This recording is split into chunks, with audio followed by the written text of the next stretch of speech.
Chapter 1. The Charismatic Sword Rascal.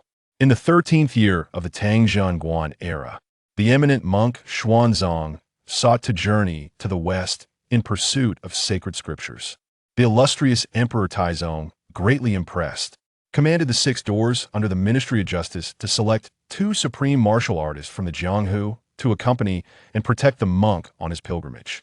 Established in the first year of the Zhongguan era, the Six Doors were initially created to quell the remnants of uprisings from the end of the Sui dynasty and the various local brigands. However, as the years passed and peace gradually enveloped the realm, it evolved into an organization dedicated to overseeing the martial forces of the Jianghu, gathering exceptional talents and wielding an unparalleled influence within the martial world. News of the Tang Emperor's quest for skilled protectors spread swiftly, drawing numerous martial artists to the Six Doors, igniting a fervor in Chang'an City. Among them were wandering heroes drawn by the promise of imperial rewards, as well as esteemed masters compelled by the reputation of the Six Doors. Furthermore, since ancient times, it has been said that there is no first in literature and no second in martial prowess. Regardless of their true intentions to serve the yet unmet monk, the title of top martial artist was one they were eager to vie for. For the common folk, this was merely a spectacle. In the days leading up to the competition, tales of various masters began circulating in the city's tea houses and taverns, with storytellers intertwining these accounts with romantic anecdotes, captivating audiences far and wide. Among the most discussed were the so-called 4 great masters. Unyielding as the universe, Yuan Tian, a melody that ensnares the soul, Mu Rong Xian, inquiring the heart and seeking the path, Zhong Jie, and the charming sword rascal, Ren Qinglian. Regardless of whether these 4 truly lived up to their illustrious titles, the factions they represented were undeniably formidable. Among them, Yuan Tian was a disciple of the Kongtong sect. Mu Rongxian was the contemporary saintess of the Rainbow Garment sect. Zhong Jie hailed from the Dharma Hall of Shaolin Temple, while Ren Qinglian was the newly appointed leader of the Sword Offering Pavilion. These 4 sects were the titans of the martial world.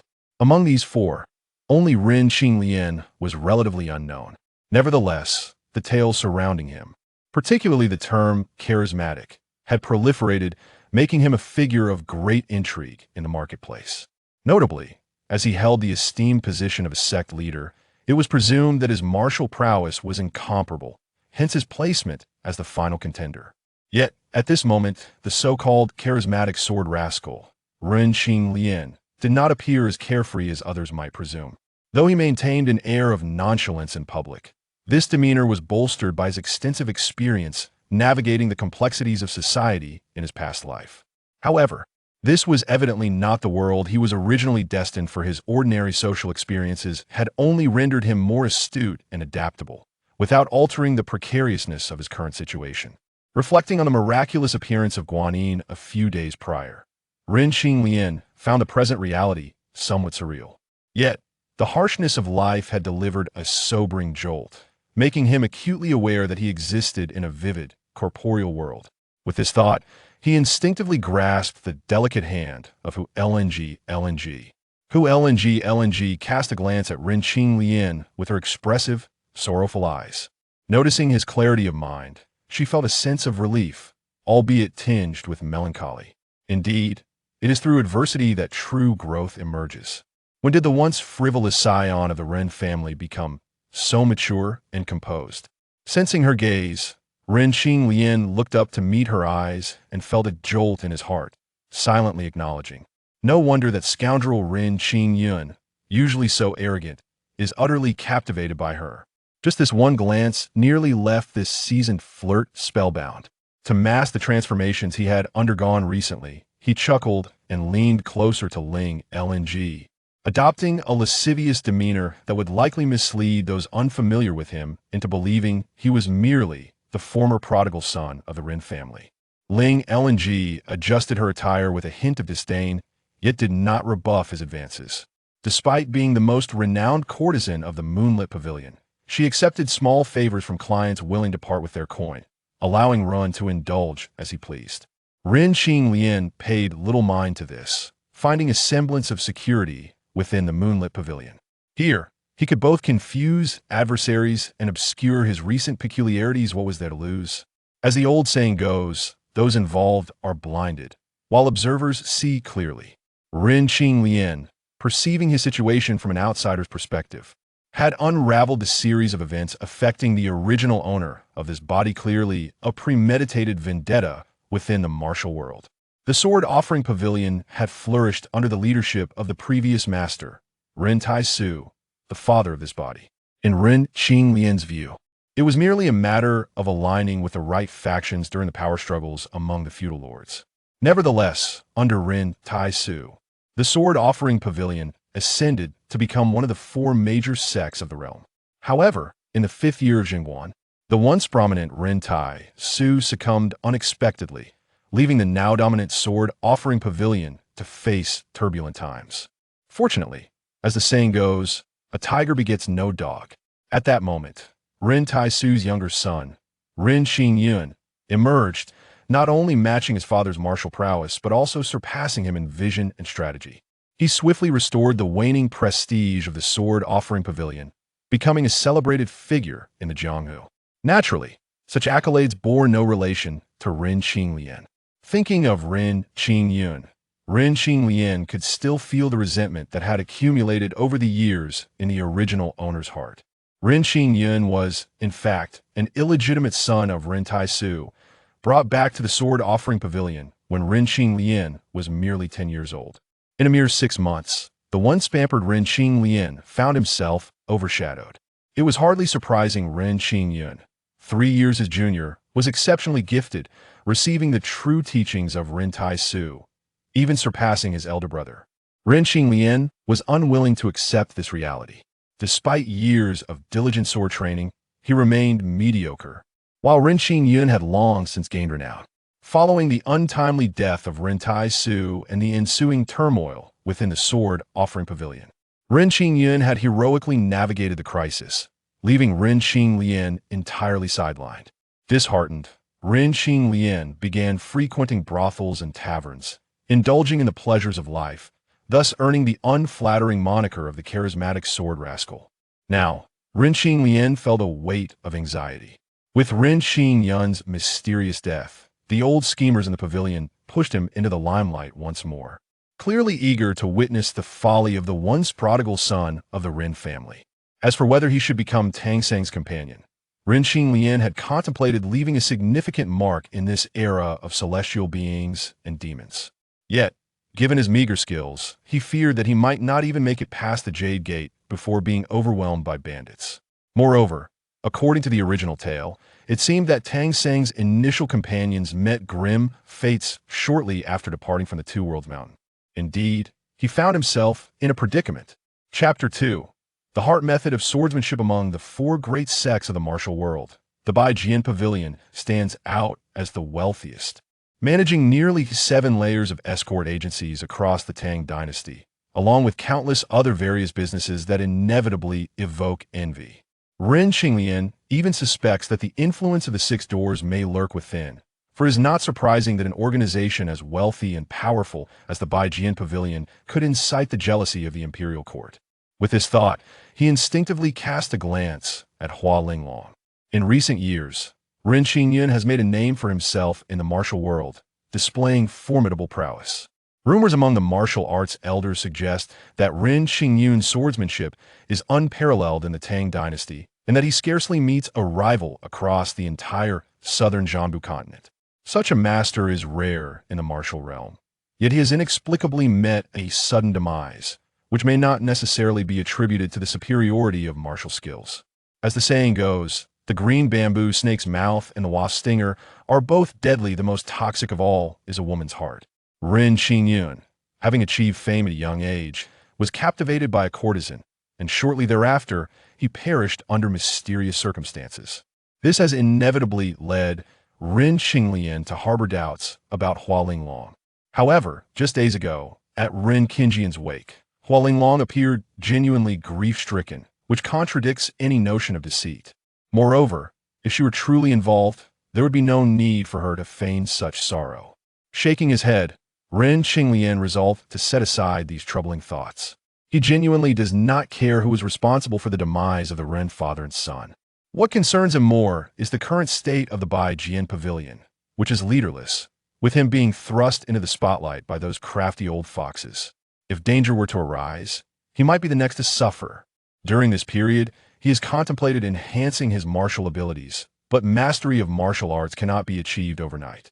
He has only recently been reborn, and despite possessing a mind far superior to that of the former Ren Xiao, innate talent is something one is born with. He has inherited the same physical body as Ren Xiao, which has been thoroughly depleted due to the latter's indulgences. In the early days of his rebirth, even the simplest stance left him aching. Fortunately, Ren Qinglian understands the peril of his situation and is quite earnest about improving his strength. He endured the discomfort to practice the Taishu Butian sword technique, a treasured skill inherited from Ren Qingyun from beginning to end. Yet he could not muster even the most basic form, lacking any semblance of might or momentum.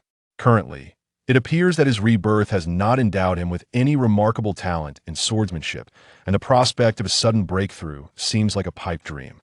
In such circumstances, Ren Qinglian can only place his hopes on the flamboyant persona crafted by his predecessor, hoping that the unseen adversaries will completely overlook his insignificance in martial prowess.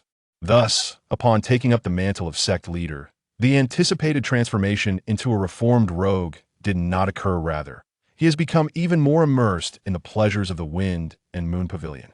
The Bai Jian Pavilion is a sprawling organization, with numerous escort agencies scattered throughout the Tang dynasty. In the era of Run Taishu, things were manageable as he had single-handedly established the sect and commanded absolute respect, with the elders dutifully following his lead. However, during Ren Qingyun's time, despite his martial prowess being exceptional, he remained a junior in the eyes of the older disciples, especially as a bastard child, which led to a facade of respect that masked their disdain. Now that Ren Qinglian has assumed the role of sect leader, even the pretense of respect has dissipated, and the old foxes seem to relish witnessing Ren Qinglian indulge in debauchery. Ren Qinglian is not oblivious to these dynamics. He is indifferent to the attitudes of the Bai Jian Pavilion elders toward him after all. Until he possesses a certain level of strength, such treatment is a foregone conclusion. In fact, the very reason he has found himself in this world, inhabiting the body of the eponymous character, is thanks to those old foxes elevating Ren Xiao to the position of sect leader. It is certain that the original Ren Xiao once coveted this position, but upon seeing Ren Qingyun flourish, he could only harbor jealousy and resentment. Therefore, when he learned that Ren Qingyun had become infatuated with a woman named Hua Linglong at the Wind and Moon Pavilion, he resolved to outshine Ren Qingyun in matters of romance through the skills he acquired in the pleasure quarters. However, following Ren Qingyun's sudden demise, he was thrust into that coveted position in a state of panic, not knowing whether it was akin to the folly of a scholar suddenly passing an imperial examination or if he had stumbled upon some grim truth that led to his despair. Regardless, when Ren Qinglian arrived in this world, he had already become the new leader of the Bai Jian Pavilion. Ren Qinglian once contemplated living as a carefree dandy, but when those old foxes submitted his name for the martial arts tournament, he realized that this was not merely disrespect, it was a blatant act of using him as a scapegoat to vent their frustrations. Indeed, with his mediocre skills, he would merely be a formality at the so-called martial arts tournament. Yet those old men, well aware of his limitations, still pushed him into the arena without prior notification, clearly intending to make him a laughingstock, thereby stripping him of whatever meager reputation he had among the ordinary disciples. Although this would undoubtedly tarnish the reputation of the Bai Jian Pavilion, to those greedy old foxes, the sect itself has become a mere joke. Without powerful figures to uphold its standing, the Bai Jian Pavilion has devolved into a mere alliance of escort agencies. Such a life of mere survival is something Ren Qinglian will absolutely not tolerate. During this time, although he frequented the Wind and Moon Pavilion, he secretly practiced the family's heart technique and, in the quiet of the night, diligently pondered the Taishu Butian sword technique. In the past, Ren Taishu rose amidst the chaos of the world, relying on a flawed heart technique and swordsmanship.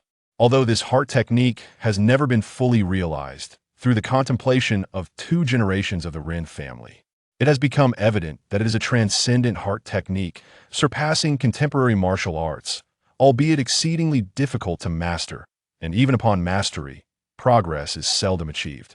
As for the swordsmanship, it was thoroughly completed by Ren Taishu, who audaciously named it the Taishu Butian sword technique. The name itself is quite imposing, and Ren Qinglian understands that the power of this technique is extraordinary.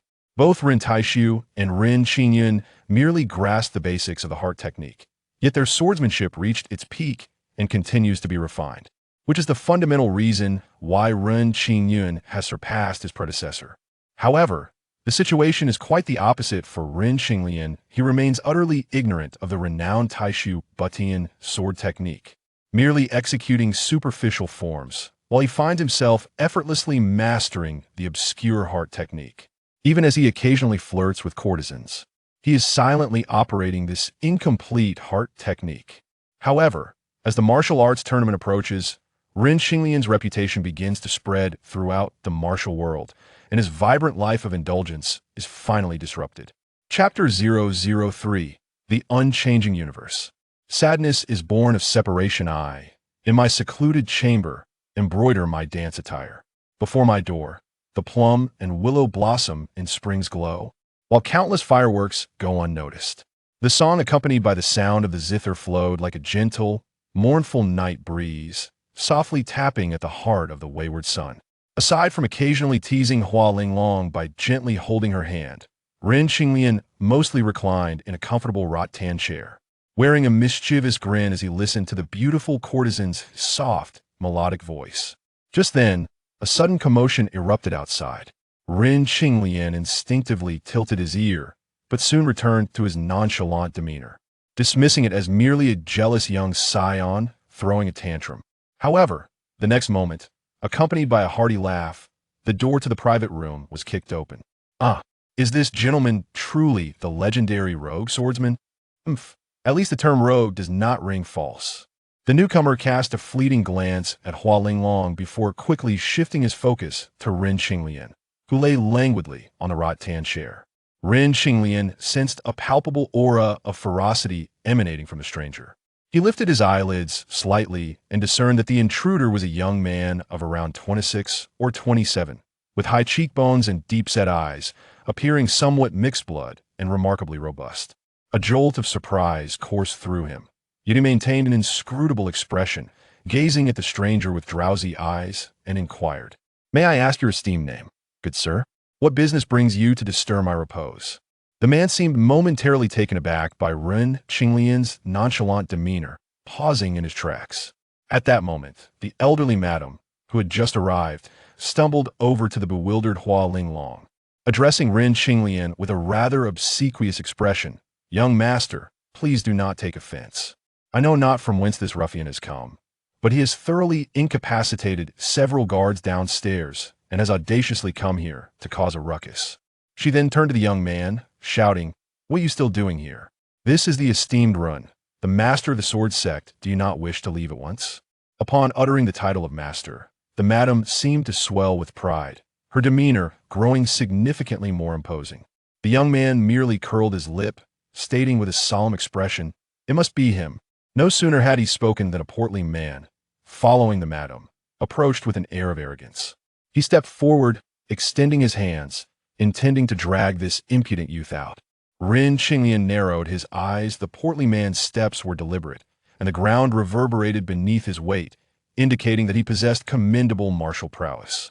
However, just as the man was about to make contact with the young man, the latter deftly placed his hands upon the portly man's shoulders, laughing heartily. "Your unyielding mountain technique from the Taiyang Wang family is commendable, but alas, your timing is lacking." As he spoke, he seized the man effortlessly. "You, who are you? Put me down."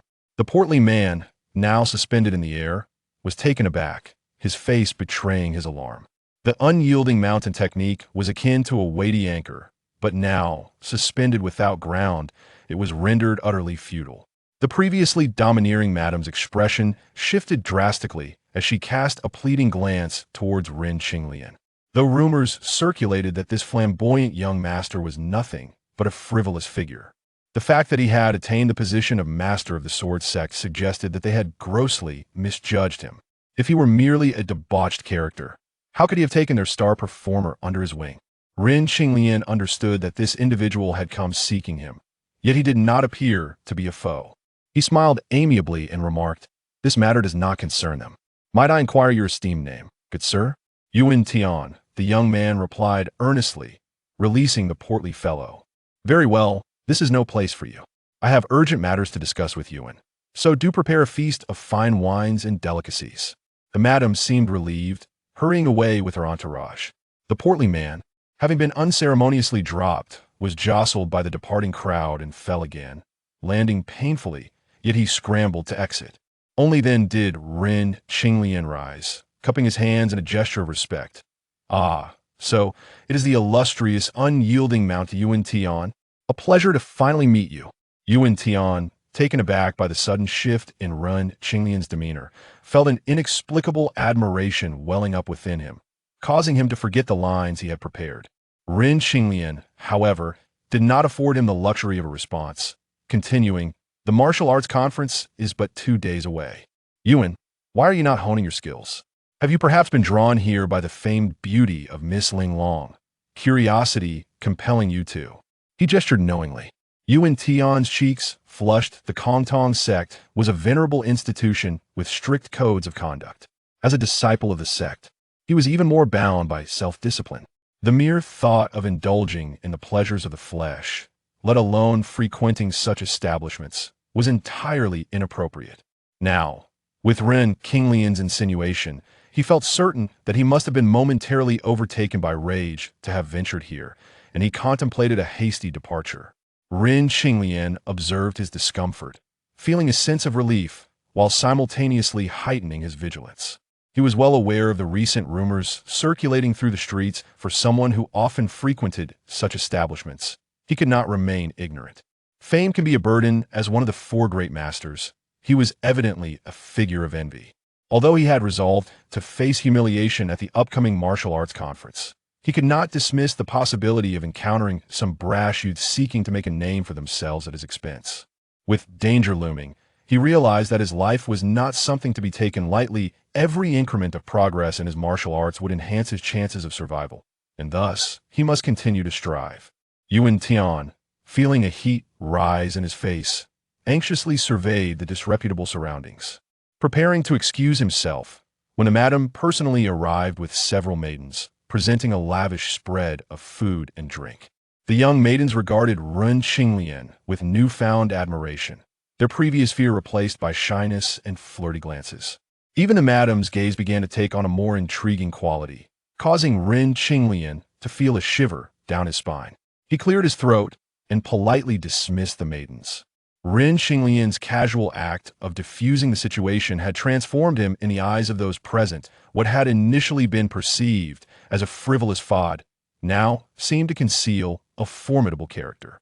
Young, wealthy, and a renowned hero of the martial world, it was no wonder that many young women harbored feelings of envy towards Hua Linglong. Yuan Tian sniffed the delicious aroma wafting from the feast, his eyes drawn to the vividly roasted chickens and ducks.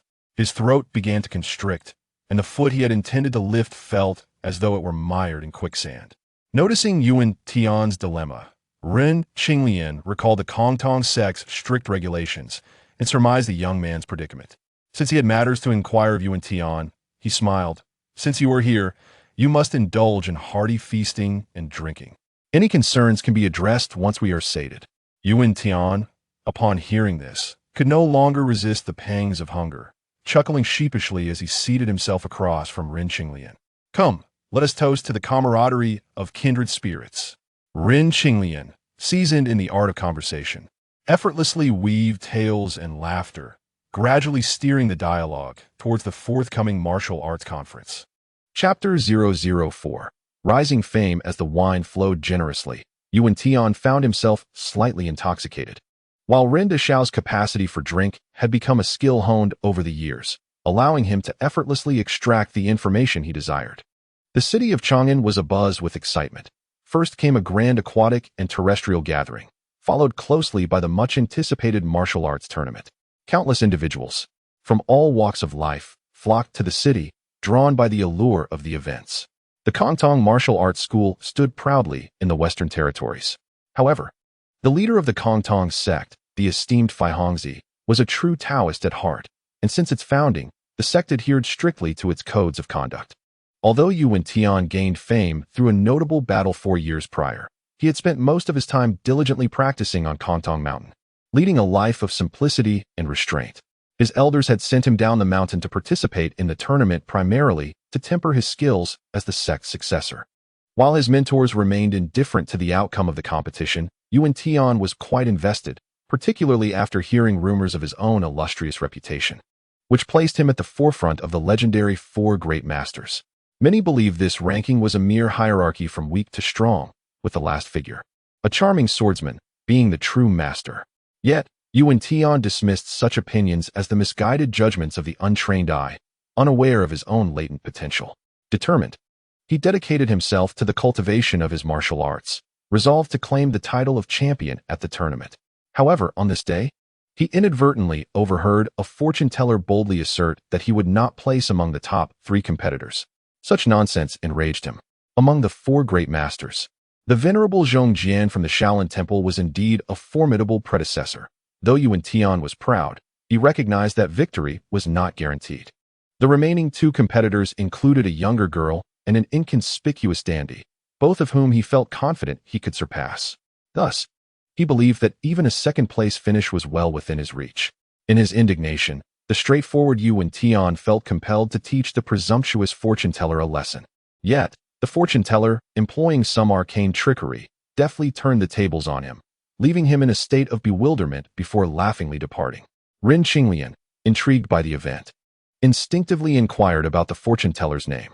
Yuan Tian, being rather blunt, could only recall that the man was a Taoist named Yuan.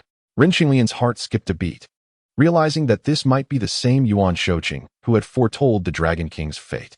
She pondered whether he had foreseen the changes in the charming swordsman, whose circumstances had drastically shifted. The situation soon became clearer.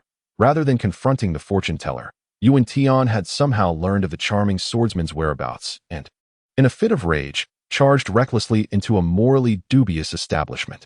It was only when Ren Qinglian inadvertently alerted him that he realized the impropriety of his actions and decided to abandon his plan to challenge her. However, the subsequent indulgence in exquisite delicacies left him utterly disoriented. Ren Qinglian, with a rueful smile, recognized that if someone as boorish as Yuan Tian could find her, it would be even easier for other, more cunning martial artists to approach her. Thus, for the sake of her safety, she resolved to stay away from such places until after the tournament. With this in mind, she summoned several maidservants and instructed them to assist Yuan Tian in resting. After issuing her orders, she gracefully departed, leaving the maidservants to fawn over the imposing figure of Yuan Tian. However, as they struggled to lift him to a resting chamber, one maidservant accidentally lost her grip, sending him tumbling to the ground with an undignified thud, startling the others half to death. This scene was witnessed by the brothel keeper, who had just seen Ren to show off, and she erupted into a tirade. Nevertheless, given Yuan Tian's notorious reputation and his current state of inebriation, no one dared to speak of his fall, with some even plotting to shift the blame onto Ren de Xiao. By the next morning, upon waking with a jolt, Yuan Tian dashed out of the establishment as if he had been startled by a serpent, while the brothel keeper breathed a sigh of relief. In his haste, he failed to notice the bruises he had incurred from his fall, and those aware of his purpose misinterpreted his injuries as marks from the previous night's contest. Thus, the news that Yuan Tian had been bested by the charming swordsman spread through the streets like wildfire, becoming common knowledge even before the tournament commenced. Realizing the humiliation of his situation, Yuan Tian felt a deep sense of shame and anger. However, he could not confess to having violated the sect's strict codes by indulging in revelry at a brothel. With the tournament looming, he sought a fellow disciple in the capital to serve as a substitute, and then left without a word, retreating to Kongtong for introspection. Meanwhile, the now revered Ren de Xiao adopted a more low-profile demeanor. In the following days, he secluded himself in a small room at the sword worship pavilion, striving to refine his skills. As night enveloped the sky, the cultivation of the unnamed martial art became increasingly manageable, yet the internal training felt akin to a slow grind. subtly enhancing his physical capabilities without immediate visible results. Moreover, as he practiced tirelessly, whether standing, sitting, or even sleeping, he found himself pondering the renowned Taishu Busheng's sword. The sword danced in his hand, reflecting the flickering light of the white candle, quivering and glimmering. With a foundational understanding of swordplay, Ren Qinglian gradually regained his strength, and unlike the initial heaviness he felt when first wielding the sword, he now managed to complete the entire set of movements of the Taishu Busheng's sword, albeit with considerable effort. Swish, swish, swish. With a commanding shout, he executed the final move, breaking the spear in anger, and concluded the sequence. Regrettably, the once mighty sword technique remained little more than a display in his hands. Just as he was about to continue his practice, a series of applause echoed from outside the window. Peering through the opening, Ren Qinglian squinted, breathless, and remarked, "Ah, it is Master Bai. What a surprise to see you out and about at such an hour." Rarely did he practice swordplay with such vigor during the day. Knowing that the sword worship pavilion was not without its own dangers, particularly with Master, by keeping a watchful eye on his movements. To his astonishment, the old fox was still monitoring him even at this late hour. Master Bai, a tall and slender elder in his 60s, oversaw the entirety of Chang'an's escort agency and held significant influence among the elders. It was he who had insisted that Ren de Shao be appointed as the head of the sword worship pavilion. "Young master, I have long suspected that you have been constrained by the master and have not received the recognition you deserve. I knew I had not misjudged you." Master Bai exclaimed warmly, resting a hand on Ren Qinglian's trembling shoulder, his eyes narrowing with a glint of excitement. "Your swordplay has already reached a promising level. The future of our sect looks bright." Chapter 005, Refining Essence and Achieve this Old Fox. Ren Qinglian smirked inwardly at the flattery, thinking, promising level? What a farce. Yet, he maintained a facade of delight, responding, "Indeed, Master Bai, your unwavering loyalty to the Ren family is commendable. I too feel that I have made significant progress in my swordplay and would be honored to seek your guidance." With a respectful bow, he continued to engage the elder. Merely relying on isolated efforts proves to be futile. Although this cunning old fox is far from virtuous, his ardent pursuit of the position of sect leader indicates that he would not genuinely harm himself, at least not at this moment.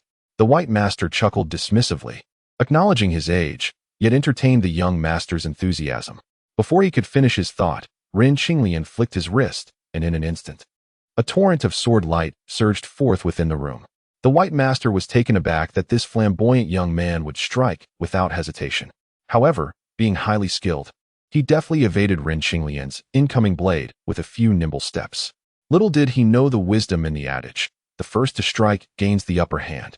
Ren Qinglian, unabashed, boasted with pride while swirling his blade.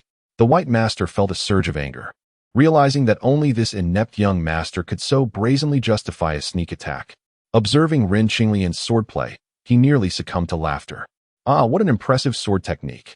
Seeing Ren Qinglian's vigorous movements, the white master could no longer contain his mirth, erupting into laughter as he drew his cherished green blade.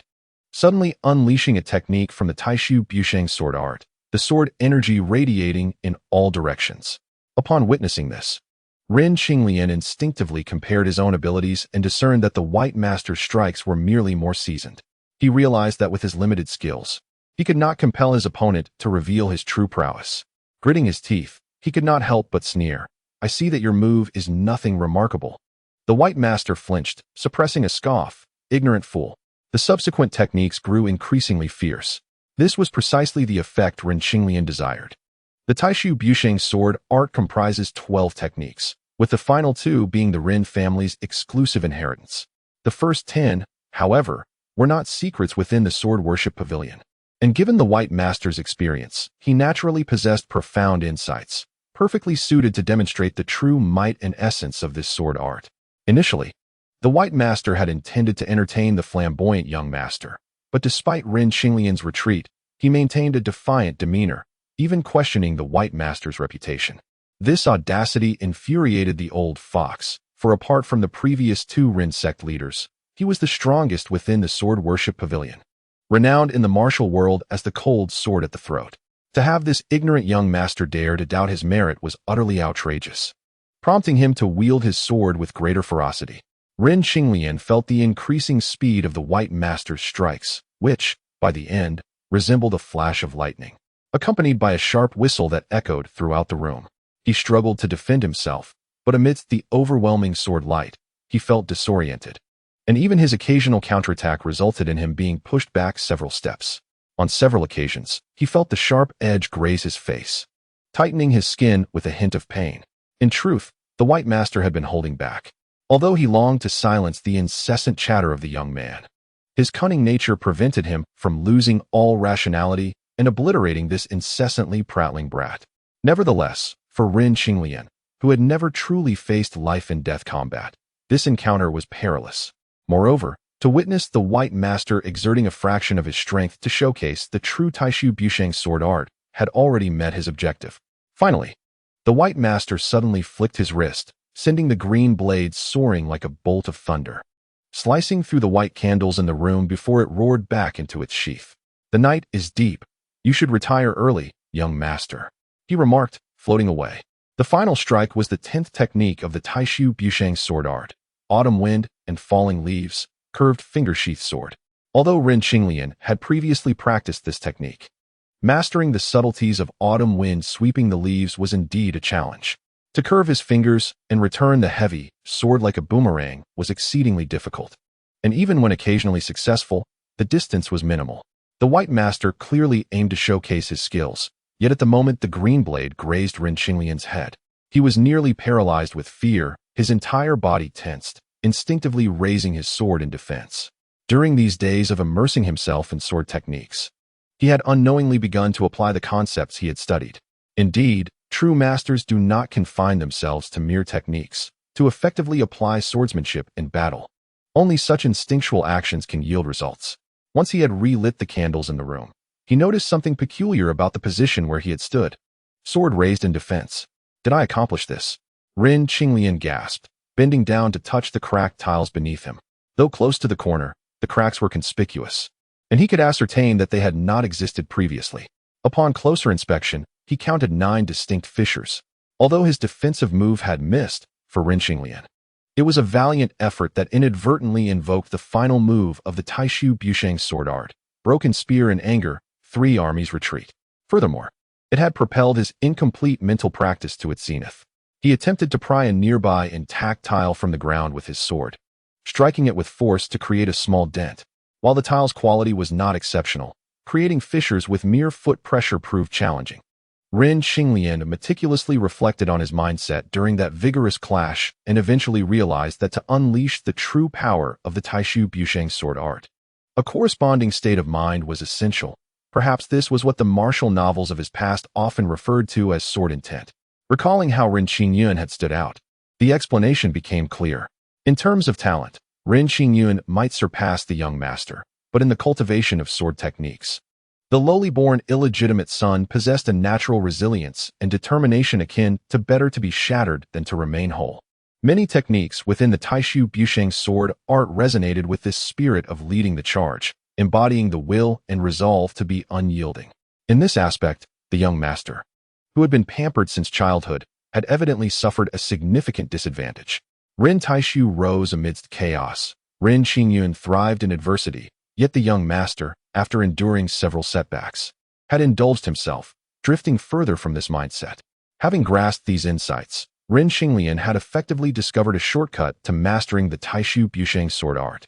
Nevertheless, while his earlier efforts may have inadvertently aligned with the essence of Broken Spear in Anger, 3 Armies Retreat, manifesting a semblance of sword intent that resulted in the 9 cracks was improbable, as he once again channeled the unnamed mental practice, feeling a warm flow circulating through his meridians.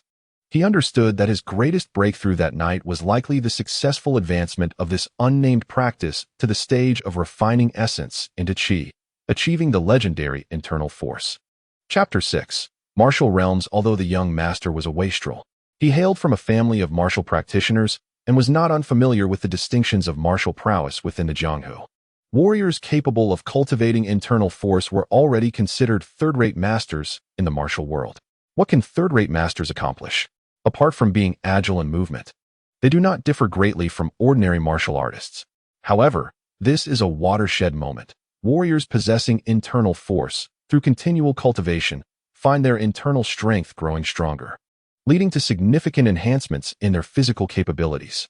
Generally speaking, within the realm of martial arts, practitioners possessing over 10 years of inner strength cultivation are classified as second-rate masters, while those with over 30 years of experience are regarded as first-rate masters. This classification, however, is rather nebulous. After all, some individuals are born with immense physical strength, while others are inherently frail.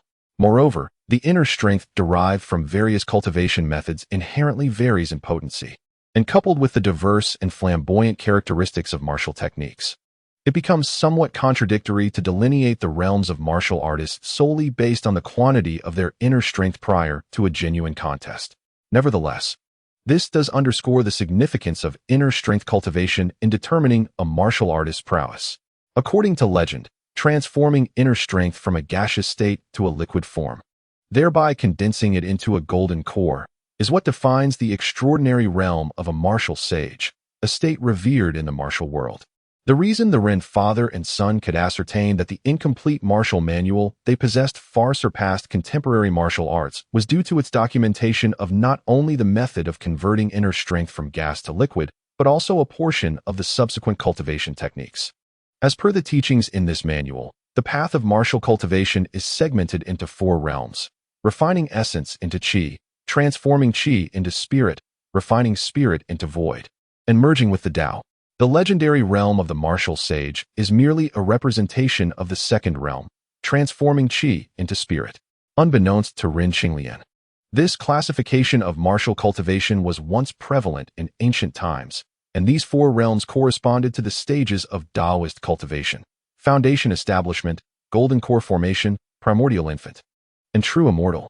The martial sage corresponds to the Taoist golden core stage, which is also colloquially referred to as an earthly immortal. As for the true immortal realm, it is a collective term for the stages of immortal cultivation, classified by strength, the weakest being the celestial immortal, akin to what mortals refer to as achieving immortality. Above that are the Tai immortal and the Deluo immortal. The 3 realms of Taoist true immortals correspond to the 3 realms of martial cultivation: the 5 Qi returning to origin, the Great Awakening golden immortal, and the breaking void. From its inception, ancient martial arts were influenced by Taoist theories of cultivation, having been derived from the struggles of humanity's ancestors against the heavens and the earth. However, as humanity ascended to the center stage of history, the indomitable spirit of relentless struggle began to wane, leading to the decline of ancient martial arts. Despite the elusive nature of immortal destiny, numerous sects exist that claim the ability to cultivate immortality. In Chang'an alone, there are no fewer than 10 temples and Taoist establishments. Yet, the number of those who can truly cultivate to fruition and attain longevity through the Tao is exceedingly rare. The phrase "one person achieves the Tao," and even their chickens and dogs ascend to heaven often, serves to mock those who rise to power through the patronage of the influential. Thus, the pursuit of martial arts for physical fortitude becomes the more common choice among mortals. Their capabilities may not match those of their ancestors, but they remain a cut above ordinary people. These individuals, whether they bully the weak or act heroically, contribute to the tumultuous tales of the martial world and the rise and fall of dynasties. For Ren Qinglian, the realm of the martial sage feels distant, time hastens, and the martial arts tournament is fast approaching. Organized by the imperial court, the tournament maintains a high standard, not only under the guidance of the Ministry of Justice, but also with several experts from the Ministry of War overseeing the proceedings. The venue for the tournament is the largest martial arts arena in the outskirts of the capital, traditionally used for martial examinations. Early in the morning, Ren Qinglian was summoned by a disciple sent by Master Bai, leading him away from the imperial city towards the martial arena. At this hour, the sky was just beginning to brighten, yet the arena was already a sea of humanity, far exceeding Ren Qinglian's expectations. The reputation of the martial arts tournament had drawn an overwhelming number of participants. He mused. In the Great Tang, where both culture and martial prowess are esteemed, warriors can ascend to the highest echelons of power, often surpassing scholars in status. Hence, it is not surprising that many would come seeking glory at the tournament, especially given the enticing rewards offered for accompanying the esteemed Tripitaka master on his pilgrimage for scriptures. Upon the elevated platform of the arena, The head of the 6 doors and 3 experts from the Ministry of War sat imposingly at a sandalwood table, while a eunuch from the Bureau of Rites announced the rewards associated with the tournament. In our great Tang, with a balance of culture and martial strength. Under the benevolent reign of our wise emperor, the Tripitaka Master, guided by imperial grace, seeks to promote virtue in the world and ensure the eternal stability of the great Tang. Today, we are honored to provide 2 chosen attendants for the Master, who will accompany him and uphold our national prestige. As a reward, these selected attendants will each receive a royal essence pill, with further rewards awaiting upon the Master's return. We hope for your enthusiastic participation. The mention of the royal essence pill drew astonished glances from the gathered martial artists. While the promise of additional rewards was anticipated, the emergence of the royal essence pill was indeed unexpected. Observing the eager participants around him, Ren Qinglian could well imagine the fervor that the pill would incite.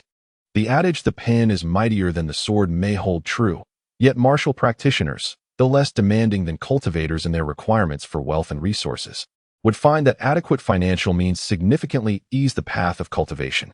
Although the royal essence pill is not an elixir of immortality, its reputed ability to enhance one's power by 30 years is enough to drive anyone to madness. It is said that the pill was once crafted at the behest of a former emperor, using the nation's rarest ingredients, and not only boosts martial prowess, but also promotes longevity. For an ordinary person, it is an extraordinary remedy. To this day, the royal family possesses very few of these pills, and the fact that they are offering 2 as rewards for the martial arts tournament highlights the emperor's weighty regard for this expedition. Ren Qinglian understood this well. Not long ago, the emperor had returned from the underworld, perhaps frightened by what he encountered. Contemplating this, he could not help but feel a twinge of melancholy. The emperor ought to be a figure of lofty stature, yet in the eyes of these celestial beings, he is but a mere pawn to be toyed with. And he himself seems scarcely deserving of even that role. This reflection ignited a pure and unadulterated yearning for power within him, shifting his perspective from merely seeking a means of survival amidst the tumultuous martial world to a genuine pursuit of strength. Chapter 007. The Martial Arts Tournament. Martial artists participating in the competition, please come here to collect your competition tokens, the eunuch from the Bureau of Rites proclaimed, evidently pleased with the crowd's reaction. Ren Qinglian composed himself and followed the tide of people towards the martial arena. Though the royal essence pill is a coveted prize, he is self-aware. While he has ascended to the rank of a third-rate martial artist and gained some understanding of sword techniques, the time available to him is far too limited to genuinely elevate his abilities. Merely surviving the martial arts tournament would be a fortunate outcome. On the elevated platform, the head of the 6 doors and the 3 Ministry of War generals scrutinized the martial artists as they came to collect their competition tokens. "So many second-rate martial artists have come to participate?" exclaimed one emaciated general in surprise. "First-rate masters are already giants in the martial world. Such figures would never deign to attend a mere tournament. Yet the influx of second-rate masters is indeed unexpected. With such strength, securing a top 3 position in next year's martial examination would be more than sufficient," another dark-faced general remarked in astonishment. The oldest general stroked his sparse beard with a grin, saying, "Xing, the head of the 6 doors, is renowned. Moreover, the news of the royal essence pill has likely spread far and wide. A royal essence pill, while it requires serving as an attendant to the monk, can elevate one to the realm of first-rate martial arts. Truly a meteoric rise. A first-rate martial artist, even if not a dominant figure in the martial world, could attain a significantly high rank within the military, making such an existence a remarkable ascent. Have the 3 generals heard the recent rumors circulating about the 4 great masters?" Xing, brimming with pride, inquired with a smile. In recent years, the status of the 6 doors in the martial world has been on the rise. Although the leakage of information regarding the Supreme Emperor pill may have contributed to this, the immense turnout of martial artists for the competition is undoubtedly linked to the esteemed reputation of the 6 doors. The old general stroked his beard and chuckled. "I have heard a bit about it. 7 years ago, I fought with Zhong Jian, who was already a second-tier expert at that time." The black-faced general let out a sigh, visibly taken aback. Although Murong Xian had never encountered him, the head of the promotion office hailed from the Nichong sect, and that enchanting tune was indeed captivating. The remaining emaciated general wore a peculiar smile. Hearing this, Captain Xing laughed. In fact, Zhong Jian has already ascended to the ranks of first-tier experts 3 years ago. What? The three generals exclaimed in unison, especially the black-faced general who had fought Zhong Jian, displaying a look of sheer astonishment. Master Xuanzang's journey to the west would undoubtedly require protection from the Shaolin Temple. Yet it was unexpected that Tang Sanzang would dispatch a first-tier expert. After a long pause, the old general remarked, "Isn't this a form of bullying?" The emaciated general queried, astonished. Captain Xing chuckled, "It may not be bullying per se. At least Zhong Jian won't come out to harass them until after the first round of the competition." At this point, Captain Xing couldn't help but burst into laughter. The emaciated general was about to inquire why, when he noticed the eunuch from the ceremonial office shouting explanations. The representatives of the 4 great sects are exempt from participating in the first round of the chaotic battle. On what grounds? The martial artists, known for their rebellious nature, immediately questioned the eunuch's statement. However, realizing the potential repercussions, they quickly regained their composure, mindful that it was unwise to confront the imperial eunuchs. Instinctively, their hostile gazes shifted towards the individual standing before the eunuch, a young man whose reputation as a dashing swordsman had spread like wildfire. Judging by his demeanor, he hardly seemed like a formidable expert. Why was he allowed to abstain from the first round of the chaotic battle? "Thank you," Ren Qinglian said, maintaining a calm demeanor as he accepted the wooden token handed to him by the chief eunuch, fastening it to his waist. His fame preceded him, and while nearly everyone in the martial arena glared at Ren Qinglian, none dared to challenge him. Of course, some were wary of the potential for mutual destruction, unwilling to take the risk of being the first to step forward. With an air of nonchalance, Ren Qinglian appeared enigmatic, devoid of any overtly martial prowess, yet increasingly seemed to possess a depth that was hard to fathom. The 4 individuals on the high platform also found him inscrutable, calm, and resolute, a talent worthy of leadership. After a long deliberation, the old general offered his assessment. Although the composed young man appeared to be merely a third-tier martial artist, the martial world was not lacking in individuals capable of concealing their true strength. Captain Xing studied Ren Qinglian intently. He had heard of the reputation of this flamboyant young master. Due to the notoriety of the sword-seeking pavilion, all its members were under scrutiny by the 6 doors. He couldn't recall whether this young dandy possessed any martial skills. Now, revealing a third-tier aura, could it be that previous investigations were flawed? If so, this young man's cunning was indeed profound. A chaotic battle. The first round was to be a free-for-all.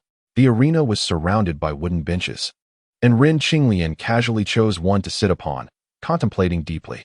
The old fox clearly had prior knowledge of the competition's rules, and judging by the favorable attitude of the eunuch towards him, it seemed the old fox had greased the palms of the ceremonial officials. No wonder he was unperturbed about the potential embarrassment for the sword-seeking pavilion. Even if Ren Qinglian chose to concede in his first appearance, he was destined to place among the top 5.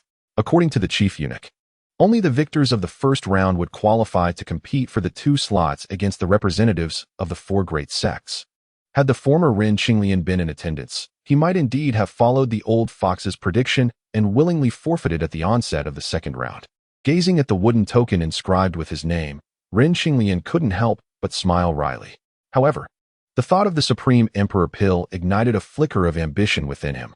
A single Supreme Emperor pill could elevate him to the 2nd tier of martial prowess, a level of strength that, combined with his comprehension of the Taishu Bujian, would allow him to navigate the treacherous currents of the sword-seeking pavilion with ease.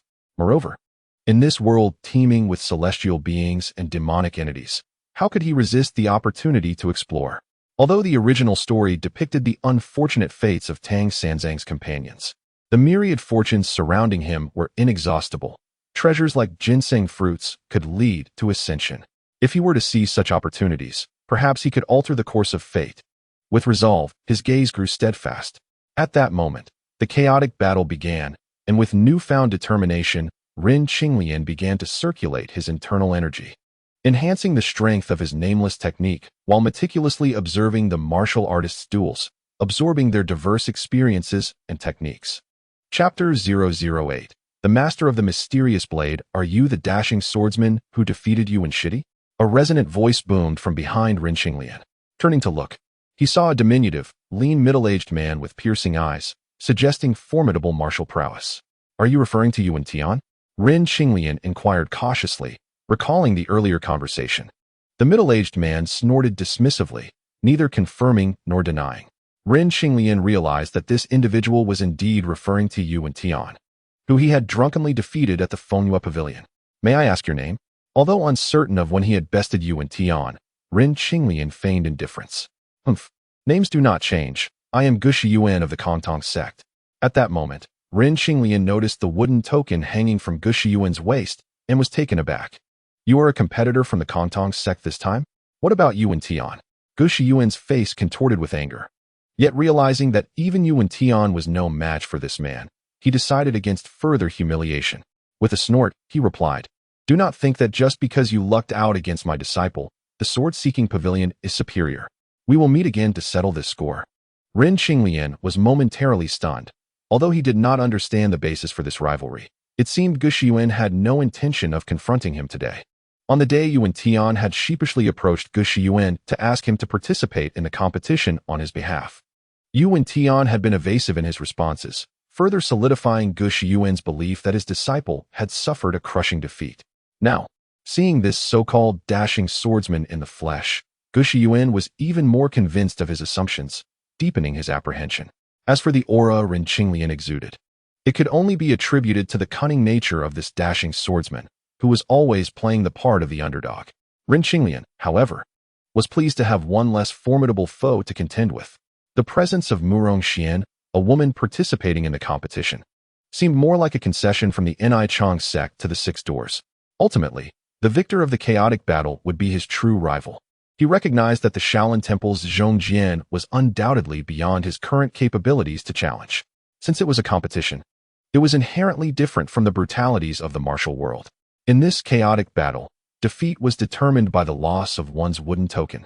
And as Ren Qinglian conversed with Gushi Yuan, the number of participants in the arena had dwindled from several hundred to just 11. Gushi Yuan, clearly well-versed in the rules of the competition, had demonstrated this understanding since his arrival. This only fueled Ren Qinglian's irritation towards the old fox, who had failed to provide him with any information about the competition's rules beforehand and had unceremoniously roused him from his warm bed. Knowing well that the weather in Chang'an had begun to turn chilly in September, although complaints abound, witnessing the chaotic clash of these martial artists has brought some small gains to Ren Qinglian. Gushi Yuan approached Ren Qinglian out of discontent, seeking to privately concede defeat beforehand to avoid the embarrassment of admitting loss in front of everyone during the competition. Observing Ren Qinglian's keen interest in these battles, which he deemed trivial, Gushi Yuan couldn't help but sneer, remarking that they were merely practitioners of mundane martial arts, with the so-called whirlwind blade boy standing out like a crane among a flock of chickens. For Ren Qinglian, encountering these so-called martial experts for the first time filled him with enthusiasm. He merely chuckled at Gushi Yuan's remarks, realizing that the one wielding the unfamiliar blade was indeed the whirlwind blade boy. Gushi Yuan faltered, recognizing that, compared to the brashness he perceived in himself, he was far inferior to this charming swordsman. Unaware that his casual words were interpreted by Gushi Yuan as arrogance, Ren Qinglian continued, asking how Gushi Yuan compared to the whirlwind blade. Naturally, I surpass him, Gushi Yuan asserted confidently, despite knowing that in his heart, the contest would be a 50-50 chance. Yet he spoke with conviction. Although Ren Qinglian had made some progress in martial arts, his perspective remained limited, and he viewed the matches on the training ground as dazzling displays of skill, unable to discern the true superiority among them. Seeing Gushi Yuan's serious demeanor, he had no reason to doubt him and replied, I beg to differ. Gushi Yuan, infuriated and about to retort, saw that the competition was reaching its climax. The whirlwind blade boy wielded the unfamiliar blade with a grace that resembled a delicate hand plucking flowers. Quick, precise, astonishing, and seemingly slow yet fast. Ren Qinglian was entranced, unable to contain his cheers. The boy had already flicked the blade against one competitor's elbow, causing him to feel a sudden numbness. In the blink of an eye, the boy had snatched the waist token from that competitor. Again and again, he performed similar feats, spinning the blade like a whirlwind, causing 6 competitors to be eliminated, their tokens firmly in his grasp. The remaining 4, gritting their teeth, lunged forward with swords, but the boy laughed heartily as his blade danced amongst them, leaving them feeling as if a sharp chill pierced their hands, causing them to drop their swords and descend to the ground, attempting to recover. This was not due to their lack of inner strength. In fact, All 11 were second-tier experts with little distinction in their capabilities. However, the boys' sudden infusion of cold energy into their meridians caught them off guard. The outcome was clear, and Gu Shiyuan, who had initially considered a 50-50 chance, began to feel a sense of trepidation. The second round of competition would commence after the incense burned down. Rin Qinglian and the others were required to place their waste tokens into a sealed wooden box overseen by a eunuch, from which 4 would be drawn to compete in pairs, while the remaining individual would advance directly to the third round. Rin Qinglian silently prayed to be the one left standing. However, the heavens did not heed the prayers of this outsider. The results were revealed. Rin Qinglian would face Murong Xian, while Gu Shiyuan would compete against the Whirlwind Blade Boy.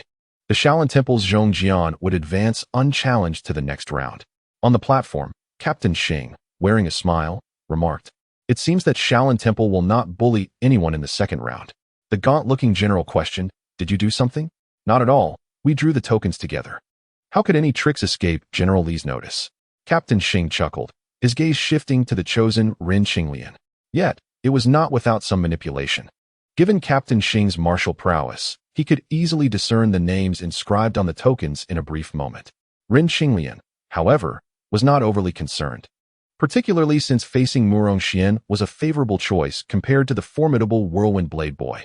As he contemplated this, he instinctively glanced at Gu Shiyuan, whose expression had grown grave. He smirked and said, "What's wrong? Realizing your earlier words were rather boastful?" Gu Shiyuan glared back, warning, "Just wait and see in the next round." Without further ado, he strode toward the competition arena, while Rin Qinglian shrugged, appearing nonchalant. As he observed the disgruntled martial artists who had lost approaching the stands, he decided against provoking them and instead walked toward the opposite side of the training ground. At that moment, Murong Xian had yet to appear, but Rin Qinglian began to strategize on how to coax this female martial artist into forfeiting the match. While he may have only a vague understanding of other sects, he was well acquainted with the Necklace sect, primarily comprised of beautiful maidens, having taken note of them on numerous occasions. The Necklace sect's origins trace back to the court musicians of the Western Zhou, proficient in music and dance, using their talents to bewitch foes and slay enemies. When the former Sui Emperor descended to Jiangdu, he was nearly assassinated by a necklace expert on a dragon boat. Although the attempt ultimately failed, it resulted in the loss of many skilled men by the emperor's side. Consequently, the Necklace sect gained fame, ascending to one of the 4 major sects in the martial world. With this in mind, even if he were to find himself outmatched, the defeat wouldn't be too humiliating. As Rin Qinglian pondered this, he raised his gaze to the incense burning in the arena and was momentarily taken aback. Who was this figure in white? Even more handsome and flamboyant than himself, and when had he appeared before him? Quickly, however, his attention was drawn to the wooden token hanging from the figure's waist. As his gaze traveled upward, he noticed a somewhat rounded face, lacking an Adam's apple. This was a woman disguised as a man. Rin Qinglian's interest piqued. He recognized the newcomer immediately. Rumor had it that Murong Xian was extraordinarily beautiful, even regarded by some as the most stunning woman in the martial world. Yet, to traverse the martial realm with ease, she preferred to don a snow-white scholar's robe, presenting herself as an intellectual. Typically, few could see through her disguise. And even if someone did, none had scrutinized her with such unabashed curiosity as Rin Qinglian did now. This was merely a habit of Rin Qinglian's, coupled with his fascination with the art of cross-dressing. Murong Xian felt uncomfortable under his unwavering gaze, and if it weren't for the competition not yet commencing, she would have shown this rogue her prowess. Rin Qinglian, however, was utterly captivated by her soft huff, and as their eyes locked, he began to assess her with the discerning gaze of someone experienced in the art of women. Her exquisite eyes, slightly furrowed brows, complemented by a snow-like complexion and tightly pressed lips, exuded an unapproachable elegance and ethereal grace. "Have you finished your scrutiny? Believe me, I will have your eyes if you continue." Murong Xian, unaware of Rin Qinglian's notorious reputation, initially admired him for being the young leader of the sword sect. Yet, under the brazen scrutiny of Rin Qinglian, her admiration turned to indignation. Rin Qinglian suddenly adopted a serious demeanor, stating, "I have long heard of Miss Murong's extraordinary beauty, renowned as the most beautiful in the martial world. Upon seeing you, I momentarily lost my composure. I hope you can forgive me." Although he found her cross-dressing charming, his primary intention was to gauge her reaction. Murong Xian opened her mouth, her initial embarrassment transformed by Ren Qinglian's courteous demeanor into a sense of frustration, leaving her to huff in annoyance, resolved to teach him a lesson in the impending match. Ren Qinglian continued, "However, my lady, this attire of yours is not intended to serve as an attendant for that monk, is it? You would be the one serving that odious monk." Originally, Murong Xian intended to disregard Ren Qinglian, but such conjecture sent her into a mild frenzy. Ren Qinglian chuckled inwardly. Despite Murong Xian's formidable reputation, she turned out to be a girl who had not matured much. Indeed, on the arduous journey to seek enlightenment, it is best for us rugged old men to assist that monk. Ren Qinglian muttered to himself. Murong Xian, who had been sulking and listening intently, could not help but chuckle lightly at his words. Indeed, you, a flamboyant and rough old man, have been said to have left the guards of the previous Sui dynasty in a daze with a piece titled Spring River, Flower Moon Night, nearly assassinating the Sui Emperor? With the atmosphere easing, Ren Qinglian began to inquire with curiosity. Murong Xian let out a hum, yet her pride was evident to all. "My lady, you are renowned for your soul-stirring melodies. Have you truly grasped the essence of Spring River, Flower Moon Night?" Ren Qinglian asked again, filled with intrigue. "Hee, you will find out shortly," Murong Xian replied with a giggle. Ren Qinglian mused, "If your melody is truly as powerful as rumored, I fear I may succumb to its allure before I even make a move." The martial world both adores and fears the Nizhang sect, primarily due to the elusive nature of their soul-ensnaring music. At that moment, the incense stick had burned down, and the second round of the competition officially commenced. Announced by the voice of the eunuch from the Department of Ceremonies, Murong Xian cast a mischievous glance at Ren Qinglian, then took down the guzheng from her back, settling down gracefully. With her left hand pressing lightly, and her right hand plucking gently, the air was soon filled with soft, melodious notes from the guzheng. Ren Qinglian's heart fluttered, and for a moment, he felt as if he were enveloped in a warm spring breeze, intoxicated by the beauty of the melody. Murong Xian observed his reaction and could not help but smile wider. Her hands seemed to possess an enchanting power, and as her fingers danced, the music flowed like a gentle spring breeze, rich as fine wine. Having experienced countless ancient melodies in later years, Ren Qinglian had never felt such a loss of self as now. Seizing the moment before he was entirely captivated by her enchanting sounds, he hurriedly sat cross-legged, channeling his unnamed inner technique to maintain his composure. Murong Xian raised an eyebrow, yet did not dwell on it. After all, this rogue was a peer of hers, and it was only natural for him to possess some level of skill. With that thought, she smiled brightly, lifting her arched brow. "Young Master Ren, did you not wish to hear Spring River, Flower Moon Night? I shall sing it for you now." From the high platform, Head Constable Xing pointed at Ren Qinglian and laughed. "Half a stanza of sorrow, a soul-stirring tune. It seems this young lady is about to showcase her true talent." The emaciated general appeared lost in thought and could not help but remark, "This piece alone far surpasses that of the former chief. Truly, the youth is formidable." At that moment, Murong Xian's voice rang out. "The evening river is still, spring flowers bloom in abundance. The flowing waves carry the moon away, while the tides bring the stars." Although the power of her music diminished due to distance, the pure melody remained a delightful experience. Many martial artists in the stands were enraptured by the guzheng's sound. Chapter 10. The end of the competition. The ancient martial arts techniques were originally derived from Taoist cultivation methods. As Ren Qinglian continuously practiced the unnamed technique, streams of cool energy surged through him, restoring clarity to his mind. However, he was still merely at the threshold of mastery. As Murong Xian's singing continued, his heart stirred again, and he was secretly astonished. How intriguing! Her voice possesses such captivating power. As this thought crossed his mind, Ren Qinglian swayed slightly, gritting his teeth to push his technique to its utmost limit. His face flushed. No, he still retained a sliver of clarity, and as he saw Murong Xian approaching gracefully, he quickly stood up and said, "The melody is exquisite, yet the lyrics are rather plain." Murong Xian paused briefly before quickly sneering. "If young Master Ren cannot endure, just admit defeat. Why speak such reckless words? Or do you possess superior lyrics?" Noticing that she had finally ceased her soul-stirring song, Ren Qinglian, with a composed demeanor, responded with a smile. "Naturally." Murong Xian eyed him suspiciously. "Are you employing a delaying tactic?" Ren Qinglian scoffed lightly. "I fear you may not be able to recite this timeless poem." Murong Xian narrowed her eyes and retorted, then recite it if you can. Should it truly be as good as you claim, consider this competition yours.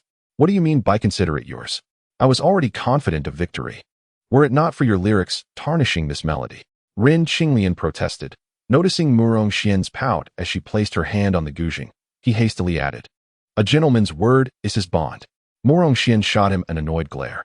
Finally, Rin Qinglian began to recite, "The spring river's tide flows flat with the sea. The bright moon rises with the tide. The shimmering waves stretch thousands of miles. Where is the spring river without the moon's brilliance?" Murong Xian was momentarily taken aback.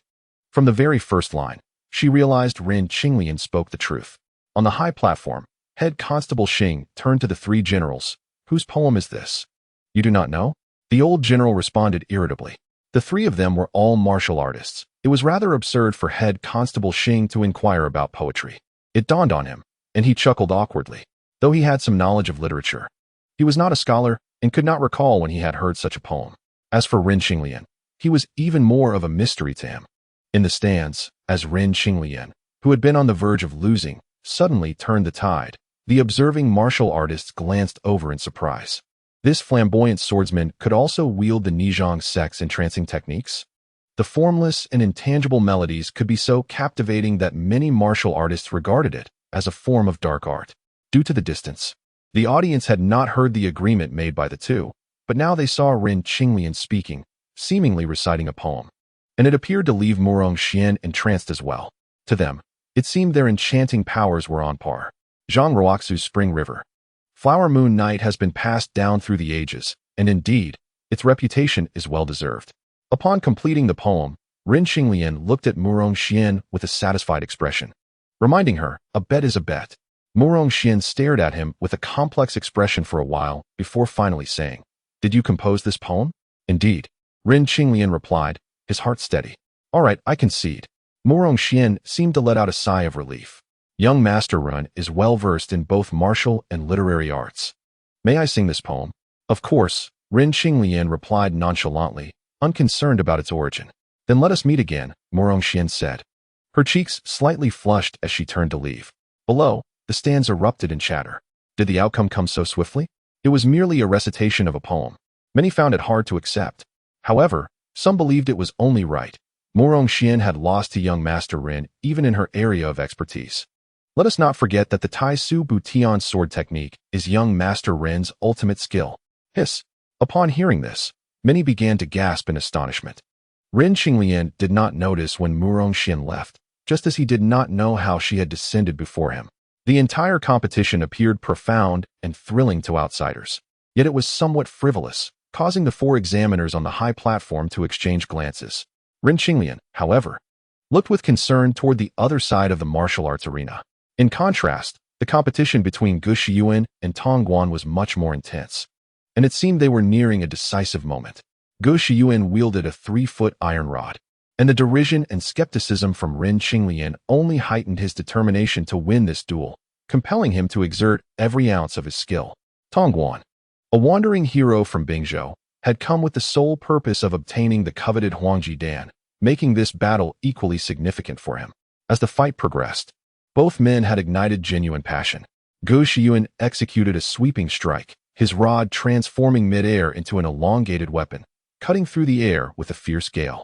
Sweeping horizontally at waist level, Tong Guan, however, wore a dismissive expression and sneered. The reputation of the soul-chasing rod is no more than a turtle's ability to stretch.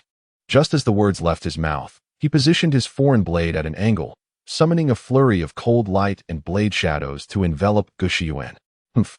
Mere parlor tricks, akin to the Shaolin-esque demon-subduing staff technique, and you dare to claim celestial prowess.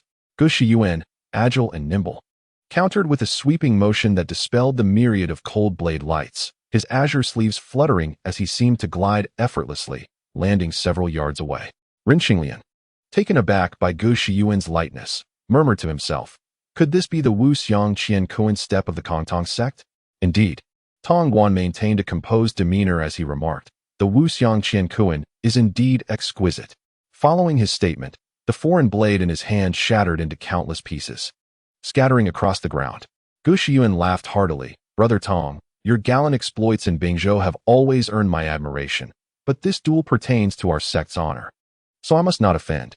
With his blade now in ruins, Tang Guan recognized that continuing would be futile. Although he was perplexed by Gu Shiyuan's assertion regarding sect honor, the latter's words did lighten his expression slightly. "I am unworthy. I am unworthy," he replied, bowing as he handed his waist token to Gu Shiyuan. The second round of the contest concluded, and the final challenge format allowed the three participants to challenge one another.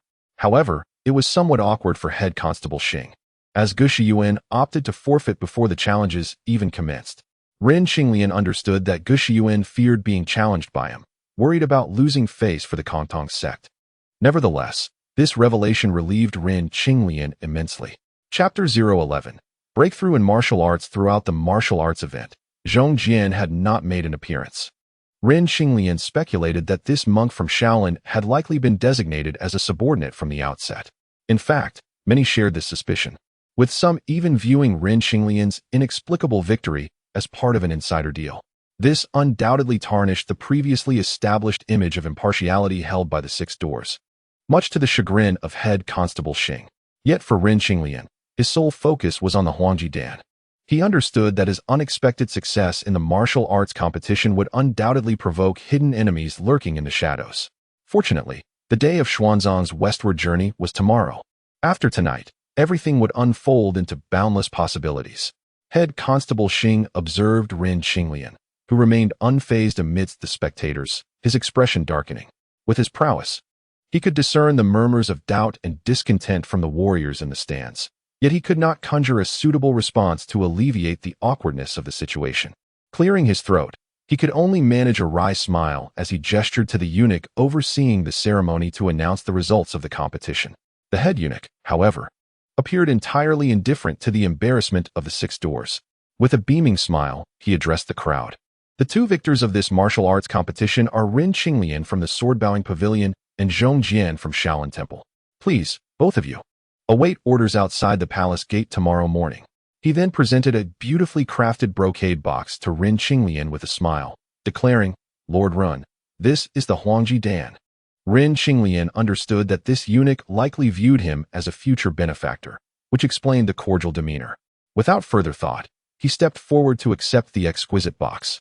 Lifting the lid gently, an alluring fragrance wafted forth.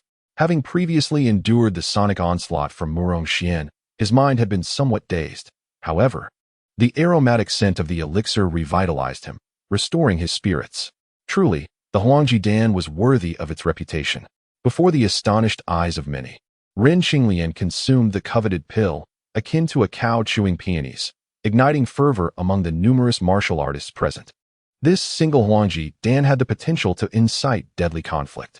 In contrast, with the presence of top-tier experts from the Six Doors and the Ministry of War at the arena, absorbing the Huangji Dan here was the safest option.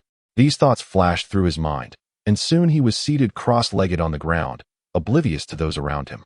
Head Constable Xing and the hundreds of onlookers exchanged glances, bewildered.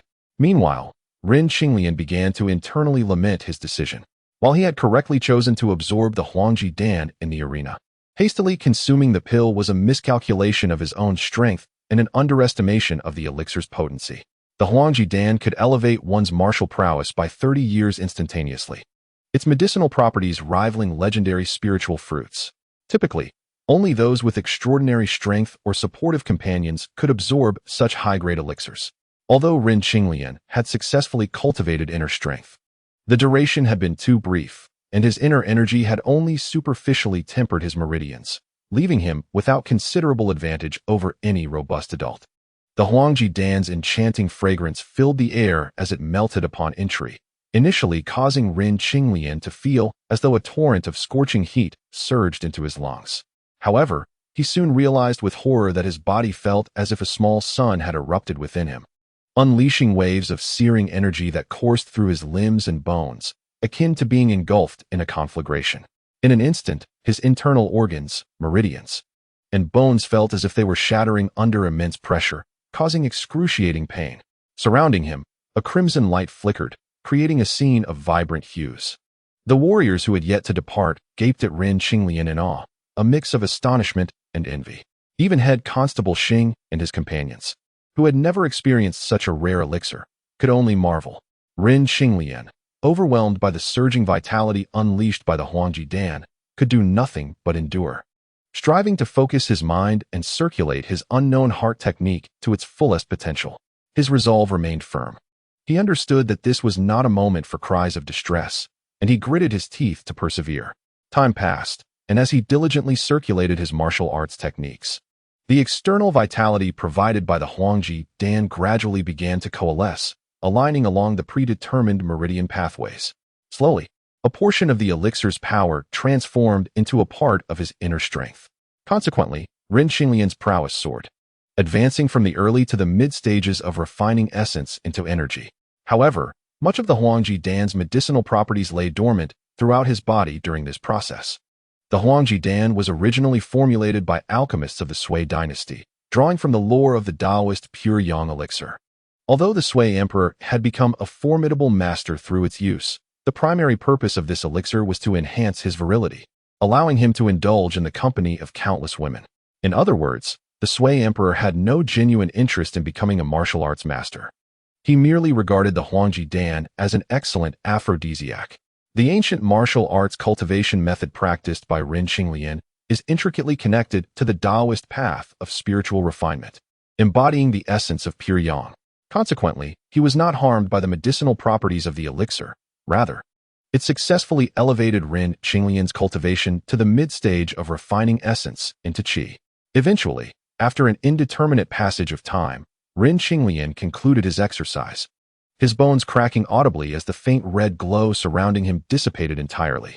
Upon rising, his already slender form appeared to have gained several inches in height.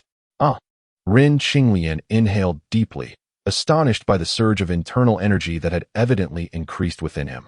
He was taken aback by how a mere imperial essence pill could augment his internal strength so significantly. He was acutely aware that he had only absorbed a fraction of the pill's potency, with residual energies still lingering throughout his body. However, he was oblivious to the fact that the effects of these energies were primarily to enhance physical vitality. Yet, as long as he refrained from indulging as the previous young Master Rin had, these energies could similarly be harnessed for refining essence into qi, thereby advancing his martial prowess. Master Rin. At that moment, a delicate voice echoed from behind him. Rin Qinglian realized that twilight had settled in, and the individuals who had been present at the training ground had long since departed. The speaker was an unfamiliar young eunuch. "Who are you?" he inquired. "I was sent by Lord Shen to check if Master Rin has completed his training," the young eunuch replied, his demeanor noticeably timid. "Lord Shen must be the chief eunuch of the Imperial Ceremonial Office," Rin Qinglian mused, observing the young eunuch's hesitant expression. "Does Lord Shen have any specific instructions?" "The Lord asked me to inform you that Master Bai from your esteemed sect wishes to discuss an important matter with you," the young eunuch conveyed. Rin Qinglian nodded. "I understand. You may return." The young eunuch appeared visibly relieved and hurried back towards the light, having just broken through to the pinnacle of martial arts. Rin Qinglian's aura was still uncontained, emanating an overwhelming presence. It seems remaining at this training ground to absorb the elixir was indeed the right choice. He scoffed, aware that the cunning old fox must be restless upon learning of his triumph. However, the training ground was a critical military site where outsiders were barred, thus necessitating Lord Shen's intervention to relay the message. With that thought, he was in no rush to vacate the training ground, strolling leisurely across the empty arena. He felt as light as a feather, quickening his pace effortlessly. Each step seemed to lift him closer to the skies, a stark contrast to his previous state. A wave of exhilaration washed over him, almost compelling him to shout with joy. This was merely the mid-stage of refining essence into qi. Rin Qinglian recalled the significant realms mentioned in his cultivation method, marveling silently at the possibility that should he master this martial arts technique to its zenith, he might resemble celestial beings, soaring through the heavens. The mere thought of such potential stirred an even greater excitement within him. Breathing in the cool night air, his martial arts technique began to circulate autonomously, warm currents rising from his dantian and flowing throughout his body. Chapter 12. Ascending the tower to pay homage to the sword. The enhancement of his strength led Rin Qinglian's thoughts to clarity. Was the cunning old fox truly harboring ill intentions as he suspected? Who were the enemies lurking in the shadows?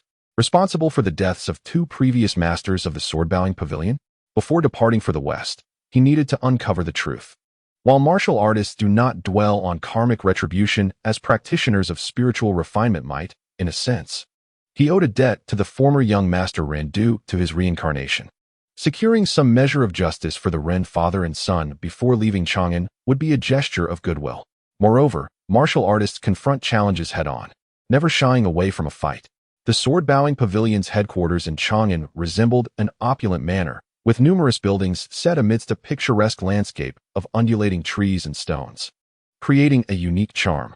As Ren Qinglian reveled in the splendor of Chang'an under the night sky, he made his way to the pavilion's main hall, heading directly towards a grand courtyard adorned with a towering black hellebore gate.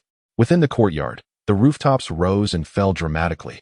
With the main hall and sleeping quarters constructed in a traditional style, their flying eaves imposing yet graceful. However, Ren Qinglian's gaze was immediately drawn to a stone tower at the center of the courtyard, upon which a gilded character for sword was inscribed. It was said that this character was conceived by the late Master Ren after he comprehensively grasped the profound sword of void repair. Ren Qinglian had long been familiar with the character on the tower, yet it was only tonight that he truly felt the formidable aura it embodied, one that roared like a tiger and resonated like a dragon, devouring the vastness of the world. This aura was what one might refer to as sword intent. While martial artists do not cultivate spells, they can distill their unique spirit and will into their martial techniques, achieving effects akin to those of spells. Among these, sword intent is but a rudimentary expression. Although Ren Qinglian had previously brushed against the essence of sword intent, he recognized that he was still a distance away from reaching the level of the late Master Ren. This realization made him cautious as he stepped into the courtyard. The late Master Ren had already been a top-tier expert and a master of sword intent at that.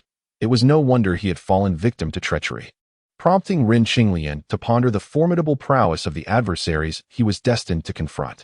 In the grand hall adjacent to the stone tower, disciples had already informed Master Bai of Ren Qinglian's return. The usually distracted Master Bai sprang from his seat. Did he come alone? Just him. A disciple replied with a grin, clearly a trusted confidant of Master Bai. However, I am unaware of who this Qingyu Jinren is that you mentioned is on his way. Master Bai's previously furrowed brow relaxed slightly, snorting, that fool must have stumbled upon some fortuitous luck to emerge victorious in the martial arts tournament. It's absurd that he even dared to consume the Imperial Essence pill on the spot. It's utterly embarrassing, a display of ignorance. Though scornful, it was evident that Master Bai himself had never seen the Imperial Essence pill, and his words dripped with envy. The disciple's expression revealed even greater jealousy, musing, it's a pity that all the participants in the tournament were nothing but useless drunks. Had I known, I would have taken their place, and that Imperial Essence pill would have been mine by now. With that thought, his resentment towards Ren Qinglian deepened further. After venting his frustrations, Master Bai found the atmosphere growing dull and waved his hand dismissively. Go inform the others. Let the farce continue. Allow this young man to bask in his triumph a while longer. As Ren Qinglian entered the grand hall, he found it bustling with the prominent masters and elders who remained in the capital. Upon his entrance, the previously chaotic atmosphere fell silent. It was clear he had successfully refined the Imperial Essence pill. Observing the shift in energy around him, the attendees couldn't help but speculate. News of young Master Ren's immediate consumption of the pill had already circulated among martial artists, and they were well aware of its implications. Ren Qinglian noted their reactions, surmising that they were a mixture of joy and concern, though discerning which sentiments were genuine remained elusive.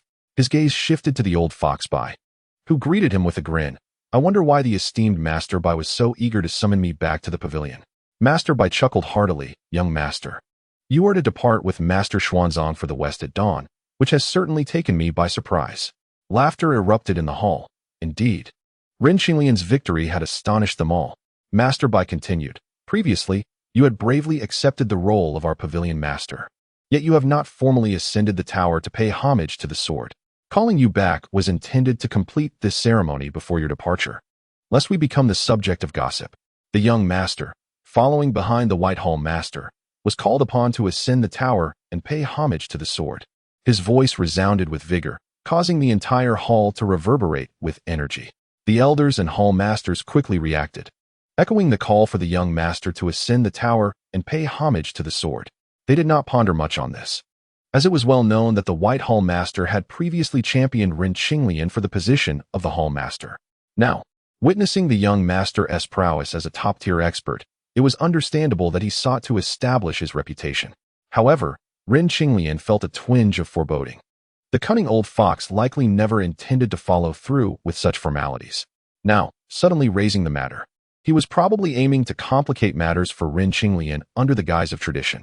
The sword-offering pavilion was renowned for its swordsmanship, and the act of ascending the tower and paying homage to the sword involved the new Hall Master venerating the swords left behind by the past Hall Masters and Elders, which were housed within a stone tower at the center of the courtyard.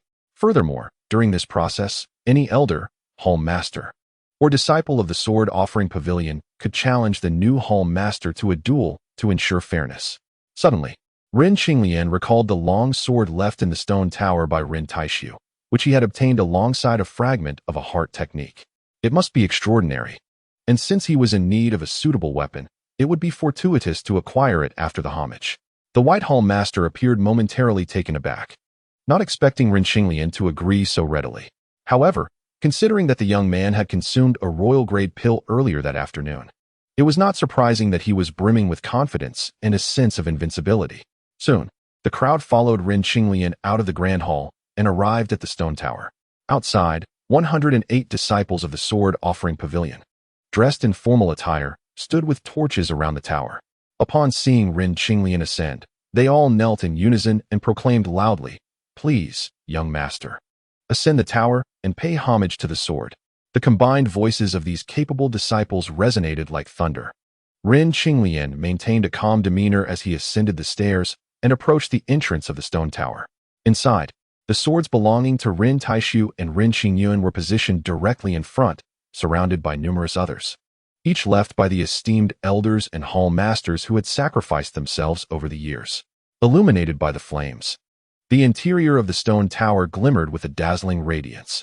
Following the established customs, Ren Qinglian performed the necessary bows, but his gaze fixated on the most unassuming of the swords, a long sword left by Ren Taishu, which appeared rather ordinary at first glance. Yet, divine artifacts often concealed their true nature. This sword was likely more formidable than it seemed. With that thought, he reached out for it. "Hold on." A cold voice suddenly echoed from outside the tower. Ren Qinglian had anticipated that the White Hall Master would create difficulties during this homage, so he nonchalantly grasped the long sword left by Ren Taishu and turned to see who had spoken. It was a disciple named Lu Dingyuan, who had been following closely behind the White Hall Master. Ren Qinglian furrowed his brow and inquired, "What guidance do you seek, Brother Dingyuan?" Lu Dingyuan smirked. "I, Lu, wish to test the young master's Taishu Butian sword technique." The White Hall Master initially frowned, but then relaxed. He had recently gauged Ren Qinglian's swordsmanship, which was hardly noteworthy. Although Lu Dingyuan was slightly inferior in cultivation, his mastery of swordplay far surpassed that of Ren Qinglian. Lu Dingyuan's gaze was one of provocation, and this confrontation was not orchestrated by the White Hall Master. It stemmed from Lu's resentment that Ren Qinglian had seized the royal-grade pill that he believed rightfully belonged to him. Though somewhat reckless, it was a calculated risk. Ren Qinglian suddenly smiled. "That is not a problem. Please, Brother Lu, make your move." With that, he raised the ancient sword and executed the initial stance of the Qingfeng Deng Tang, a display of sword energy that filled the air. Lu Dingyuan, seeing this, could not help but sneer. Channeling his inner energy, he launched himself forward. Despite Ren Qinglian's lack of practical combat experience, he understood that Lu Dingyuan was likely just an appetizer set up by the White Hall Master, with true adversaries lurking in the shadows. Perhaps due to his reincarnation, Ren Qinglian possessed exceptional memory, to the point where one could say he had an eidetic recall. He intended to use Lu Dingyuan's approach to sharpen his swordsmanship while applying the combat techniques he had observed in the martial arts arena, even integrating some of them. Lu Dingyuan, eager to publicly humiliate the flamboyant young master, initiated his most proficient 8 extremes sword technique, swiftly launching a barrage of 8 strikes. Although his inner strength did not match Ren Qinglian's, he had immersed himself in the 8 extremes for years, and his speed was astonishing, creating a series of illusory forms that trapped Ren Qinglian within a geometric prison. Ren Qinglian's expression turned serious as he recalled the scenes from the martial arts arena. His previously orderly Taishu Butian sword technique devolved into chaotic movements. The clang of steel echoed as he struggled to escape the onslaught of Lu Dingyuan's relentless strikes, nearly being struck in the shoulder. Seeing this, Lu Dingyuan chuckled internally, interpreting Ren Qinglian's erratic swordplay as panic, believing he could not maintain even the basic forms of swordsmanship. However, the next moment Ren Qinglian unexpectedly withdrew, avoiding one of the spinning blades, and then retaliated with a fierce counterattack, breaking through Lu Dingyuan's defenses. How is this possible? Lu Dingyuan exclaimed as Ren Qinglian's sword pierced his right arm, drawing blood and significantly diminishing his combat power. Utilizing his extraordinary memory, Ren Qinglian had discerned the true nature of the geometric prison formed by Lu Dingyuan's strikes, and, when the latter repeated his technique, easily evaded the real threats, striking effectively. Although Lu Dingyuan felt pain, he was unwilling to concede defeat to someone he deemed a mere dilettante. Gritting his teeth, he hurled his sword and attempted to execute the autumn wind and falling leaves technique from the Taishu Butian sword technique. However, he lacked the finesse to replicate the White Hall Master's mastery, and his impulsive throw was a desperate gamble. Recognizing the danger in Lu Dingyuan's move, Ren Qinglian unleashed a series of swift strikes. With one hand, he slashed horizontally, while gathering his inner energy in the other, propelling himself to evade the impending danger. His inner strength had reached a first-rate level, and while the sword was a feint, the palm strike carried real force, catching Lu Dingyuan off guard. The result was predictable. Lu Dingyuan was struck, his right arm feeling numb and weak, and he was thrown several feet away. That was not a move from the Taishu Butian sword technique. Lu Dingyuan exclaimed from the ground, his back drenched in cold sweat, yet still unwilling to admit defeat. In the brief contest, Ren Qinglian had seamlessly integrated the combat techniques he had observed earlier, resulting in swordplay that was somewhat unorthodox but effective. This was merely Lu Dingyuan nitpicking. Unwilling to accept his loss, Ren Qinglian laughed heartily. The sword follows the heart. True masters of the sword never confine themselves to mere techniques. Lu Dingyuan's face shifted between shades of blue and red, but upon reflection, he found some truth in Ren Qinglian's words. The surrounding elders and disciples were equally awestruck. Many began to acclaim him as the Hall Master, causing the White Hall Master's expression to darken further. Ren Qinglian smiled again, saying, "Junior brother Lu need not belittle himself or succumb to despair. Your technique, autumn winds and falling leaves, although it has yet to receive the true teachings from Master Bai, will one day surpass its origin. When that day arrives, while you may still not be able to match me, you will undoubtedly become a prominent figure in the Jianghu." Lu Dingyuan's expression had just begun to soften, but upon hearing the latter part of Ren Qinglian's words, his anger flared anew, and he felt a sweetness in his throat before losing consciousness. If it were merely boasting to motivate the disciples, the elders and hall masters would have welcomed it, as it is customary for a new leader to express grand aspirations. However, as Ren Qinglian's assertions grew increasingly implausible, one elder, unable to bear it any longer, interrupted him with a smile. "Since we have already ascended the tower to pay our respects, and there are no objections, let us formally greet the master." Beside them, Master Bai's face darkened ominously, though it quickly softened into a faint smile. Ren Qinglian had been secretly observing the reactions of Bai, the old fox, and upon noting his expression, his heart skipped a beat, thinking, is the truth finally about to be revealed? Just as this thought crossed his mind, a voice bellowed, "Hold on." The crowd was taken aback as a figure descended from the distant rooftop, swiftly entering the hall, declaring, by the decree of the sacred view of the sect, Master Yin forbids Ren Qinglian from taking command of the sword-bowing pavilion. The assembly erupted in an uproar, voices clamoring, no matter how powerful the sacred view, it cannot dictate the affairs of our sword-bowing pavilion. Some, with fiery tempers, began to curse, "What is the sacred view to meddle in our matters? Impudence." Master Bai stepped forward, admonishing, "Let us remain calm and listen to what this individual has to say." The elders and hall masters, though filled with anger, were subdued by Master Bai's command. The sacred view, originally known as the Tower of Observance, was one of the major Taoist sects during the previous Sui dynasty. Its previous leader, the real person Shi Hui, was not only a steadfast supporter of the Tang Gaozu's uprising against the Sui, but also achieved the Golden Core stage over a decade ago, becoming what is known as a terrestrial immortal, a true figure of divinity. Although Qi Hui had long since withdrawn from worldly affairs, the reputation of the Tower of Observance had only grown, bolstered by royal patronage and a vast network of followers, accumulating immense land and wealth. Among the four major sects in the Jianghu, aside from the Shaolin Temple under the Buddhist domain, the other three sects are deeply intertwined with Taoism. Presently, the Tower of Observance, now the Sacred View, holds significant power over the Taoist sects of the Tang dynasty, and in name, could indeed command the three sections. Though such interference in Jianghu matters had never occurred before, the community could not afford to disregard the Sacred View's influence. Ren Qinglian remained silent, his gaze fixed on the lean Taoist before him, his brow furrowed. Chapter 14. The heretical path of Laozhang before the stone tower. Silence once again enveloped the scene.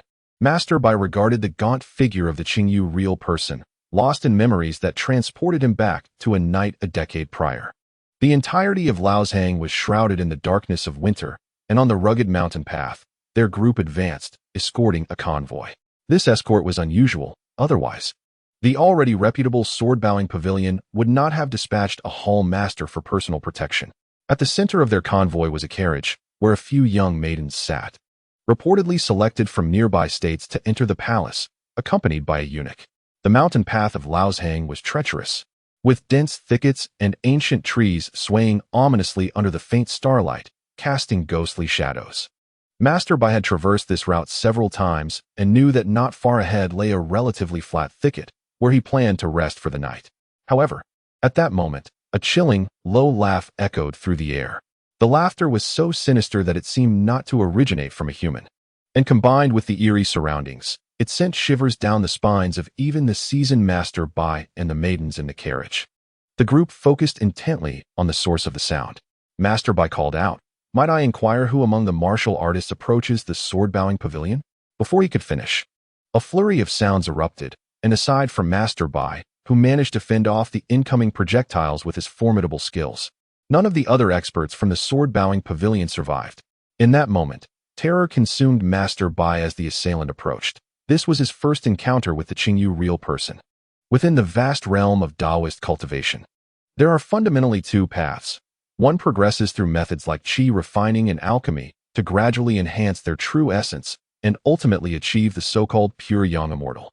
The other employs nefarious and underhanded techniques to rapidly augment their spiritual essence, leading to the cultivation of impure and malevolent magic. The Qingyu Taoist was of the latter ilk.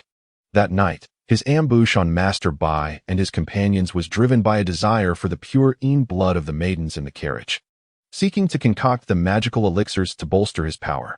Master Bai's survival was merely due to the Qingyu real person's interest in the resources of the sword-bowing pavilion, wishing to utilize Master Bai to claim them for himself.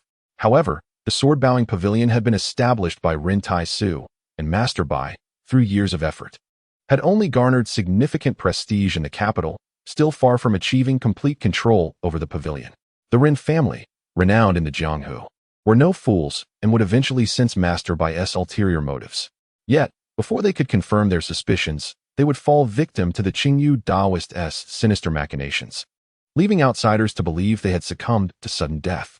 Originally, Master Bai intended to elevate Ren Qinglian to the position of master as a mere transitional measure, anticipating that Ren's waning reputation would allow him, Master Bai, to be recognized for his talents and, when the opportunity arose, effortlessly seize control of the sword-bowing pavilion. However, Ren Qinglian unexpectedly triumphed in the martial contest, dispelling the negative impressions held by the others, and with the help of the Huangji pill, he attained unparalleled martial prowess. Such unforeseen changes thwarted Master Bai's plans, leaving him with no choice but to unleash the formidable Qingyu real person. Master Bai cast a sidelong glance at Ren Qinglian, whose brow was deeply furrowed, and a cold smile flickered within him, though his face bore a facade of respect as he approached the Qingyu real person. "I apologize for not having welcomed the esteemed Qingyu real person to our humble pavilion." Ren Qinglian instinctively sensed an unpleasant aura emanating from the Qingyu real person. Seeing the genuine reverence in Master Bai's eyes, he realized that this Taoist was likely the mastermind behind the unfolding events. "Impudence! Do you presume to speak here?" Ren Qinglian suddenly rebuked Master Bai. Master Bai, seething with hidden rage, heard Ren Qinglian continue. cowering and groveling. Where is the spirit of our sword-bowing pavilion to fight to the death? You have survived for over 50 years, yet your courage diminishes with each passing day. Not all the elders and hall masters present were loyal to Master Bai. Many recalled Ren Tai Su's past kindness, and, seeing Ren Qinglian's remarkable resurgence and newfound strength, had already accepted him as the pavilion's leader. Now, spurred by Ren Qinglian's words, they felt emboldened. Several disciples, already discontent with Master Bai, voiced their dissent openly, directing their ire at the Qingyu Taoist. Exactly. What right does the sacred view have to interfere in our sword-bowing pavilion's affairs? I doubt Master Yin truly cares about our Jianghu matters. It seems more likely that this foul Taoist is merely causing trouble. Humph. A soft grunt resonated through the crowd like a clap of thunder. Suddenly, the esteemed Qingyu Jinren flicked his wrist, and several dark projectiles shot forth, striking the disciple Su New Jersey and several vital points on his body. The disciple let out a muffled groan before collapsing to the ground, lifeless. Stop! Master Bai barked, glaring at Ren Qinglian. Does the young master wish to annihilate us all? Is this the wicked path of using hidden weapons? Ren Qinglian maintained a stoic expression, sneering coldly. How could a legitimate sect like the Loguan school indulge in such indiscriminate slaughter? Do you take human lives so lightly? Master Bai's expression shifted rapidly. Previously, Qingyu Jinren had covertly assassinated Ren's father and son using dark sorcery, unnoticed by all. Who would have thought this man would dare to take lives brazenly in plain sight? Not to mention, this was Chang'an City. If the Six Doors were to learn of this, it would surely cause a significant uproar. Qingyu Jinren seemed to sense Master Bai's distress and remarked with a chilling smile. Is this the so-called useless young master you mentioned? Master Bai's heart tightened, and he hurriedly recounted how Ren Qinglian had swallowed an imperial extreme pill. Qingyu Jinren scrutinized Ren Qinglian for a moment, appearing somewhat perplexed. It seemed that Master Bai and this Taoist had a long-standing acquaintance. Though unable to comprehend their murmurs, Ren Qinglian surmised that he and his father had likely been ensnared in a scheme by these two. The crowd began to murmur in confusion. Master Bai grew increasingly suspicious. Yet, Qingyu Jinren sneered. There are no eternal secrets in this world. Do you think eliminating the Ren family will allow you to transform? Alas, you did not foresee that this so-called useless young master may one day surpass you. I say, those who align with me shall prosper. Those who oppose me shall perish. Those who must die should be eliminated. Chapter 15. Sword Chi Rage's Master Bai felt a chill run down his spine and turned once more to Ren Qinglian. Young master, your youth and impetuosity blind you to the fact that beyond this realm, there are greater powers and individuals. Perhaps from the very start, we should not have placed such faith in the Ren family or chosen you as the sect leader. Are you finally revealing your true colors? Ren Qinglian scoffed. Do you intend to challenge me like junior brother Liu? Master Bai's brows furrowed, and he replied, indeed. Yet, before Ren Qinglian could respond, an elder leaped forward, exclaiming, the sword-bowing pavilion must be led by a member of the Ren family. I, Ren Taixian, will be the first to object if anyone else takes on this role. Several other elders chimed in agreement. Ren Qinglian cast a sidelong glance at the blustering Ren Taixian, thinking to himself, a nest of snakes and rats. None are virtuous. Ren Taixian was a cousin of Ren Taisu, yet he had never been close to the eldest Ren. Following Ren Qingyun's sudden demise, the cunning old fox Bai recommended Ren Qinglian to be the sect leader, to which Ren Taixian opposed vehemently. Master Bai narrowed his eyes, and once again, he heard Qingyu Jinren's cold snort, which steeled his resolve. Let the Ren family perish. As soon as he spoke, several masters and their disciples encircled Ren Qinglian, Ren Taixian, and the elders. These individuals had evidently been bought off by Master Bai beforehand, while the remaining disciples exchanged bewildered glances, appearing lost. Ren Qinglian sighed inwardly. Regardless of the outcome tonight, the sword-bowing pavilion's strength would wane significantly. What a pity for the efforts of 2 generations of the Ren family. However, gaining an ally was still a surprising boon for Ren Qinglian. Ren Taixian, both shocked and furious, exclaimed, Bai Yunxiu, you treacherous wretch. Are you inciting rebellion? Ren Qinglian shook his head discreetly. This old man was clearly of no help, but upon seeing the confused disciples and elders around him, he felt a spark of inspiration. These were the forces he could potentially rally. Although they were evidently weaker than those bought by Bai Yunxiu, even a slight increase in strength would bolster his chances. With this thought, he gazed at Bai Yunxiu. So, Rin Taisu and Rin Qingyan were also your doing, were they? The situation had become too chaotic for anyone to notice Rin Qinglian's choice of words. Despite Bai Yunxiu's arrogance and confidence, his desire for complete control over the sword-bowing pavilion prevented him from acknowledging it. Rin Qinglian chuckled lightly, fixing his gaze on Qingyu Zhenren behind Master Bai. The latter's strength could not possibly account for all this. If his intuition served him right, it must have been with this Taoist's assistance. Bai Yunxiu cursed inwardly, only to hear Qingyu Zhenren impatiently remark, "And so what? They're merely ants.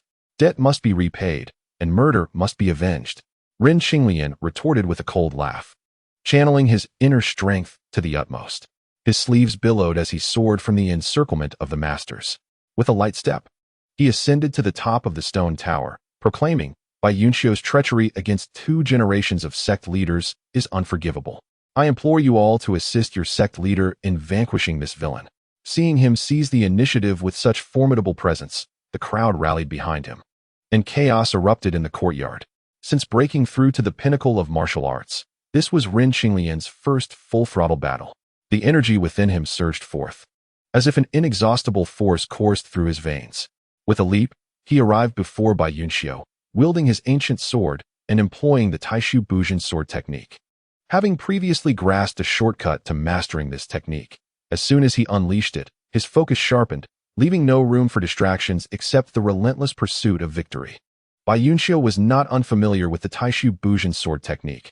He had even instructed this flamboyant young master not long ago. Yet, as he faced Rin Qinglian's sword, he felt his arms grow numb and his breath laborious. Rin Qinglian, pleasantly surprised, realized that merging his mindset with the sword technique had granted his strikes tremendous power. With a mighty shout, the energy from his dantian surged into his arms, and he spun with his sword, delivering swift strikes. In an instant, blue light erupted, and waves of energy surged forth. The sword glimmered brilliantly. Rin Qinglian's movements oscillated between the steadfastness of mountains and the grace of soaring spirits. Initially, Bai Yunxiu managed to counter Rin Qinglian's attacks, but after a dozen exchanges, the latter's swordplay became increasingly fluid, and Bai Yunxiu found himself in peril. Although Qingyu Zhenren had yet to intervene, he was keenly observing Bai Yunxiu's plight. Seeing Bai Yunxiu forced to retreat by this unknown youth, he let out a sinister laugh, flicking his fingers to launch 10 black projectiles. Rin Qinglian had been keeping a watchful eye on the Taoist. Upon witnessing his move, he felt a jolt of alarm and vaulted into the air, his form twisting and turning. Now a flurry of sword light with endless variations. Now, with both hands wielding the sword, he struck down with lightning speed. Bang, bang, bang. The sounds echoed as he deflected all the projectiles. Once his sword landed, he finally discerned the nature of the dark projectiles, merely black stones. Good. To evade my soul-breaking sands so easily is quite intriguing, Qingyu Zhenren remarked, glancing at Bai Yunxiu, who had just caught a breath. You have no place here. Bai Yunxiu's expression darkened, glaring at Rin Qinglian with resentment as he headed towards the chaotic battle near the stone tower. Most of the sword-bowing pavilion's experts gathered here had been covertly bribed by Bai Yunxiu. But Rin Qinglian's initial decisive action and Bai Yunxiu's peril had encouraged many hesitant disciples and elders to join the revolt against the traitor. As a result, the forces of both sides had become evenly matched. However, Bai Yunxiu, being the most formidable master among the sect leaders, wielded the prowess of the pinnacle of martial arts. With such a formidable presence joining the fray, the stalemate would undoubtedly be shattered. In response to this, Rin Qinglian remained unconcerned. He merely hoped that these individuals could grant him a bit more time, enabling him to focus entirely on dealing with the enigmatic Qingyu Taoist before him. Although it appeared that he had already thwarted the opponent's hidden weapon techniques, his instincts warned him that the true capabilities of this Qingyu Taoist had yet to be revealed, prompting him to exercise utmost caution. Just then, the Qingyu Taoist, seemingly entranced, inhaled the crisp night air and inexplicably remarked, "There is no moon tonight." For reasons unknown, this soft sigh from the Qingyu Taoist alerted Rin Qinglian to a foreboding sense of danger. The azure sky loomed overhead like a gaping maw ready to consume all. Exhaling a chill, such weather was perfectly suited to test the limits of the old Taoist's tying illusionary magic. A strange glimmer shone in the eyes of the Qingyu Taoist as he suddenly swept his sleeve towards Rin Qinglian. Taoist magic? Rin Qinglian felt a tremor in his spirit. Although he was already on high alert, the opponent's movement was ethereal and elusive, splitting into 7 distinct figures mid-motion. Chapter 16. Annihilating the illusory forms. While Ren Qinglian's vision had significantly improved after reaching the pinnacle of martial arts, discerning the reality of the opponent's movements amidst the fleeting chaos proved challenging. At that moment, the 7 shadows of the Qingyu Daoist darted towards him like phantoms from 7 different directions.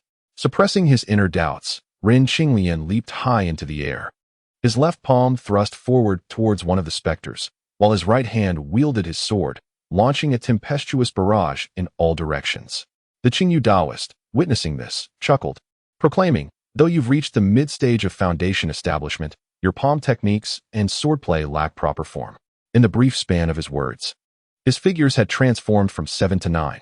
Ren Qinglian had never practiced any palm techniques, and the application of his Taiyu Bujin sword technique had been disrupted by the Qingyu Daoist sorcery, rendering his attacks devoid of form. Yet, he suddenly realized that, apart from multiplying his illusory forms, the Qingyu Daoist had not unleashed any more potent magical attacks, as he had anticipated. Coupled with the fact that this wicked Daoist had only resorted to hidden weapons thus far, Ren Qinglian surmised that the offensive capabilities of his sorcery were likely limited. With this thought in mind, Ren Qinglian's left palm pressed forward, continuing the motion while replicating the dragon playing with Phoenix palm technique he had witnessed earlier on the martial arts field. However, to the Qingyu Daoist, Ren Qinglian's palm appeared even more lacking in structure, nearly resembling a casual greeting. With a hearty laugh, the Qingyu Daoist exclaimed, "All shall be extinguished." As his illusory figures expanded to a 10th, all 10 shadows simultaneously raised their hands, unleashing hundreds of soul-breaking sand projectiles. Ren Qinglian mused that indeed, while the Daoist techniques were remarkable, their potency still relied on the hidden weapons. Feeling a sense of calm, he regained the mindset necessary for executing his Taiyu Bujin sword technique, infusing his previously mocked dragon playing with Phoenix palm with newfound depth. This was a testament to Ren Qinglian's formidable memory. The fleeting glimpse of the martial artist's moves on the training field had allowed him to capture the trajectory and essence of the palm technique. Now, as he gently swept with his left hand, apart from the internal energies operation deviating from the true dragon playing with Phoenix palm, there were scarcely any other differences. This ability could almost be likened to a reincarnation of the formless technique he had encountered in a novel in his past life. Meanwhile, the Qingyu Daoist, buoyed by his laughter, unleashed his full strength, transforming the soul-breaking sand into hundreds of black rays, aimed directly at Ren Qinglian's vital points. Indeed, the Qingyu Daoist had once been a disciple of the Lofty View sect, but had long been expelled due to his nefarious intentions. In the intervening years, he had turned to demonic arts, advancing rapidly to the late stage of foundation establishment, just a step away from forming a Dan and achieving the status of a terrestrial immortal. Though the paths of immortals and demons diverged, their quests for eternal life shared a commonality. While they did not deliberately seek to compete against one another, both the righteous and the wicked possessed formidable magical abilities that elevated their power far beyond that of ordinary martial artists. However, the saying goes that powerful techniques are not easily transmitted. Characters like the Qingyu Daoist could never truly master potent magical arts. Thus, aside from a few malevolent spells, he relied heavily on the hidden weapon skills he had acquired in his youth to navigate the martial world.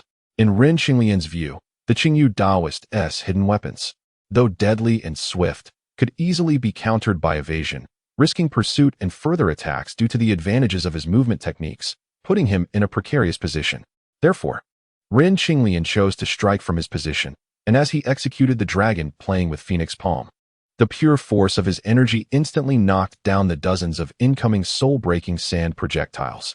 The Qingyu Daoist, taken aback, uttered a soft exclamation, surprised that Ren Qinglian's seemingly languid palm could effectively manipulate energy to counter the assault. After performing this technique, Ren Qinglian sensed a subtle transformation in the surrounding energies, as if an undercurrent was surging, causing his internal force to resonate with the whispers of the night breeze. Unity of man and nature? The Qingyu Daoist was filled with doubt. In order to enhance the lethality of the soul-breaking sand, he had infused it with a lethal poison, designed to seal the throat with a single drop of blood, often resulting in swift victory. Yet, Ren Xinglian was now channeling his energy externally to engage his adversary, rendering the poison ineffective. Unwilling to concede, he shifted his form and unleashed another volley of soul-breaking sand. Prompted by the Qingyu Daoist, Ren Xinglian realized that this situation bore a resemblance to the legendary unity of man and nature. However, he suspected that his integration with the surrounding energy was merely a fortunate accident, amplifying his palm's power. As the Qingyu Daoist launched yet another barrage of hidden weapons, Ren Xinglian attempted to replicate his previous success, but found it challenging to regain that sensation. Reluctantly, he pushed the Taiyu Bujin sword technique to its utmost limits. After several fierce exchanges, Ren Xinglian had become increasingly adept at wielding the Taiyu Bujin sword technique. The ancient sword summoned the cold winds, and the 3-foot sword aura surged forth. As the black soul-breaking sand approached, it was instantly shredded to dust. Such swordsmanship was far beyond mere proficiency. The Qingyu Daoist's expression darkened as he glanced at the distant, capering Baiyun Xiao, unable to suppress a cold snort. His movements quickened, but Ren Xinglian's swordplay exceeded his expectations. However, he remained skeptical that Ren Xinglian could continue with such resilience, given their disparity in cultivation. In an instant, Ren Xinglian's sword qi surged, forming a protective net that shielded him from the Qingyu Daoist's relentless assault of hidden weapons. Yet, he was aware that his internal energy was being pushed to its limits. Sustaining such exertion over time would be untenable. Moreover, as the Qingyu Daoist's movements accelerated, the soul-breaking sand closed in upon him like a vast sea, and a moment's lapse could lead to fatal consequences. Furthermore, Ren Xinglian had lost sight of the Qingyu Daoist. All around him were manifestations of the Daoist's presence. Although the Taiyin illusionary magic could create up to 10 illusions, the rapid movement of the Qingyu Daoist's figures rendered them an endless cycle of shifting forms. If this continued, Ren Xinglian would deplete his internal energy rapidly, inevitably presenting an opening for his opponent to exploit. Thus, he dared not remain stationary. Taking a graceful step forward, his sleeves billowing, and thrusting his sword with vigor. This was the final move of the Taiyu Bujin sword technique. The spear shatters in anger. The mightiest strike of the entire sword technique. Ren Xinglian needed no effort to embody the resolve of a desperate gamble, for it was a perfect reflection of his current state. As this sword pierced forth, it was imbued with tremendous weight. Its position, force, and timing were all exquisitely calibrated. The agile movements of the Qingyu Daoist were abruptly interrupted. One of the 10 illusory forms struck directly by this sword, dissipating instantly. Both men involuntarily gasped in unison. Ren Xinglian found it peculiar that the 10 figures of his opponent were not mere illusions. At the moment the ancient sword pierced through the phantoms, he faintly sensed a wave of blood energy dissipating into the air. What bewildered the celestial master Qingyu was that within Ren Xinglian's strike lay an essence of pure yang sword intent. His Taijin illusionary demonic arts were founded upon the souls of 10 pure Yin maidens, amalgamated with his own life force, resembling a blood enchantress malevolent spirit. When perfected, these phantoms could even possess a degree of autonomous consciousness. This was not mere illusion. It was a peculiar method of creating doppelgangers. Yet now, the pure yang sword intent unleashed by Ren Xinglian obliterated the consciousness he had embedded within the illusion, causing it to collapse entirely. It is well understood that beings as ephemeral as phantoms are impervious to ordinary weapons. Only the pure yang force, which counters them, could achieve such a feat. Moreover, the sword that cleaved through the celestial master Qingyu's phantom not only extinguished the consciousness he had left within, but also destroyed the very foundation of the blood enchantress form, granting the wretched maiden, who had been transformed into a doppelganger by Qingyu, her liberation from suffering. Towards Ren Xinglian, the remnants of the maiden's soul bowed softly in the void and, guided by the power of reincarnation, journeyed towards the fabled gate of ghosts. Alas, Ren Xinglian, being but a mortal, could not perceive this scene. Naturally, celestial master Qingyu had opened his heavenly eye. However, he was now more wary of Ren Xinglian's pure yang sword intent and refrained from acting recklessly. Gritting his teeth, he thought, this youth is indeed a rare talent in the martial realm. Should he advance to the later stages of foundation establishment, I fear I would have to flee. Nevertheless, he must possess a reservoir of pure yang, true qi within him. If I could refine it, harmonizing yin and yang, perhaps I could break through to the Dan formation realm. With this thought, A glint of malice flashed in his eyes as he suddenly withdrew the remaining 9 phantoms into his being and produced an iron box from his sleeve, opening it with great care. Meanwhile, Ren Qinglian gazed towards the direction of the departing maiden's soul, sensing something elusive in the air. At that moment, a wave of danger washed over him. Turning his head, he beheld a palm-sized toad leap from the iron box held by the celestial master Qingyu. Ren Qinglian was not surprised by Qingyu's retrieval of his phantom, for it was evident from the latter's astonished gaze that his sword had posed a threat to Qingyu's doppelganger's secret technique. However, the introduction of a toad to combat him left Ren Qinglian perplexed. Qingyu cackled with a sinister glee. "Are you not curious how your father and brother met their untimely demise? It was all thanks to this little creature."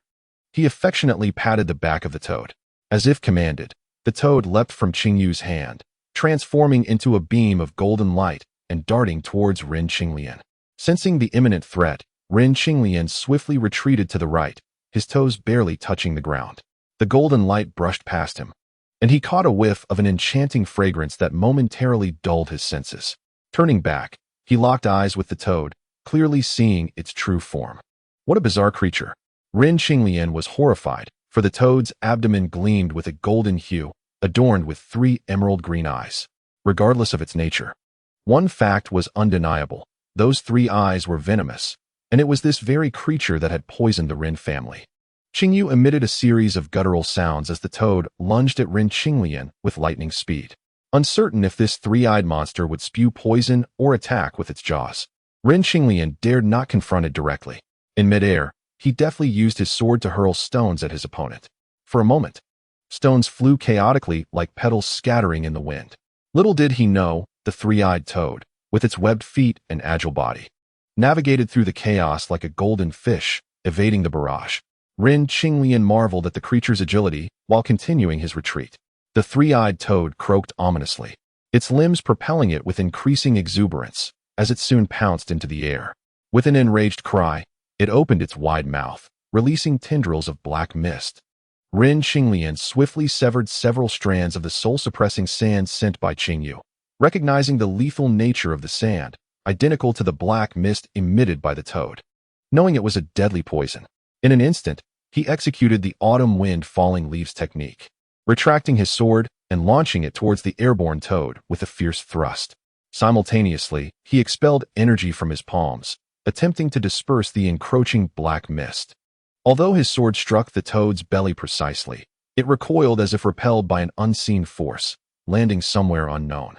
Meanwhile, the black mist, while partially dispersed by his palm energy, still infiltrated his surroundings. With each breath, he felt increasingly dizzy. Just then, Qingyu's sinister laughter echoed behind him. Realizing the danger, Ren Qinglian swiftly turned to find the celestial master Qingyu, his face twisted with malevolent intent, reaching for him. This time, Qingyu had refrained from using his soul-suppressing sand, as his objective was to capture Ren Qinglian alive and extract the pure yang, true qi within him. Oblivious to the underlying scheme, Ren Qinglian felt 2 cold winds encircle him, chilling him to the bone, akin to a polar gale. He bore the dizziness in his head, gathering his internal energy to unleash a powerful strike with both palms. However, the chilling aura emanating from Qingyu's palm wind pierced through his defenses. Ren Qinglian was taken aback. His nameless heart technique instinctively responded, condensing his energy into a force that met his palms, barely resisting the bone-chilling cold. To find such robust true qi even after being poisoned by the 3-eyed golden toad. You truly are a delightful surprise, Qingyu exclaimed, his delight growing. The stronger Ren Qinglian's pure yang true qi, the greater Qingyu's chance of breaking through to the foundation establishment realm through their interplay of yin and yang. In a flash, their palm energies collided with a thunderous clap, causing Ren Qinglian to sway unsteadily. Like lightning, Qingyu lunged towards him, black mist seeping from his fingertips. This dark aura disregarded Ren Qinglian's protective qi, infiltrating his meridians almost instantly. Suddenly, he felt an intense fluctuation within his body, alternating between icy cold and scalding heat.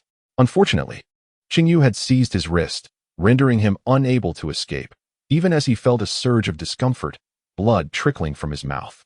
The celestial master Qingyu, sensing the pure yang true qi within Ren Qinglian, was inwardly delighted. Though Ren Xinglian's internal energy was evidently only at the mid-stage of foundation establishment, its quality was exceptional, compensating for the disparity with Qingyu's malevolent energy. This, in turn, increased Qingyu's confidence in harnessing the interplay of good and evil to break through the foundation's mysteries. Soon, Ren Xinglian felt a portion of his internal energy beginning to meld with the encroaching black mist, transforming into a more harmonious and balanced force. Although he could not discern that Qingyu was refining his pure yang true qi, he understood that once his internal energy was entirely assimilated, his demise would be inevitable. Therefore, he accelerated the operation of his nameless heart technique to a terrifying speed, seeking to resist this process with the power of his cultivation. To an outside observer, Ren Xinglian's complexion began to alternate between a deep crimson, akin to burning coal, and a dark violet, reminiscent of frost. Though the demonic arts practiced by Qingyu were not of the highest caliber, he nonetheless held a significant advantage in terms of cultivation level over Ren Xinglian. Though both were at the foundation establishment stage, this stage was inherently subdivided into 9 distinct phases.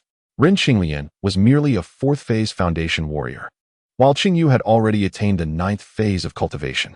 Despite being fully aware of Ren Xinglian's extraordinary cultivation technique and the fact that he was actively resisting his own refinement, the Qingyu Taoist chose to disregard these concerns. He even feared that Ren Xinglian's insufficient strength might hinder his grand plans for breakthrough. Chapter 018. The Thunder Law of Tiangang. Ren Xinglian's ancient martial arts heart method stemmed from the authentic Taoist pure yang true method. With remnants of the powerful yang medicinal force from the imperial extreme Dan remaining within him, he was initially able to barely contend with Qingyu Taoist's sinister true energy. However, as more of Qingyu Taoist's true energy continuously flowed into Ren Xinglian's meridians, an increasing amount of pure yang internal strength was assimilated into a balanced and harmonious true energy. This true energy possessed the characteristics of both yin and yang, becoming even more refined and potent. Yet, this process of fusion was perilous. A moment's carelessness could lead to self-destruction. Naturally, Qingyu Taoist would not take such risks within his own body. Thus, Ren Xinglian's form became the prime site for the amalgamation of these opposing energies. While merging the yin and yang true energies, Qingyu Taoist was also incessantly refining this new, attribute-less true energy. Therefore, if he so desired, he could gradually reclaim this newly fused, more potent true energy back into his own body. The entire ordeal was akin to a baptism of ice and fire, a torment beyond human endurance. Ren Xinglian resisted for a time, but soon his consciousness began to blur, plunging him into a semi-conscious state. Nevertheless, the nameless heart method seemed to have morphed into a kind of instinct for his body, continuing to resist fervently. Meanwhile, the chaotic battle in the courtyard concluded in silent slaughter. Although the casualties were severe, it was expected that the Baiyunxiu faction would emerge victorious. At this moment, gazing at Ren Xinglian, whose complexion fluctuated between green and purple beneath the stone tower, and observing the elders and disciples sprawled lifelessly around him, Baiyunxiu felt a profound sense of confusion. Had he known earlier that Ren Xinglian posed such a threat to the malevolent forces, perhaps uniting the entire Baijin pavilion could have turned the tide against them. Yet now, despite their victory in this fratricidal conflict, it seemed they could never escape the grasp of Qingyu Taoist. Just then, Qingyu Taoist suddenly uttered a soft hum, his gaze fixed intently on the ground beneath Ren Xinglian. Unbeknownst to him, a fish lay on the ground, evidently just caught, still glistening with water and occasionally thrashing about. Qingyu Taoist's eyes gleamed with intensity as he scanned the surroundings in a flash.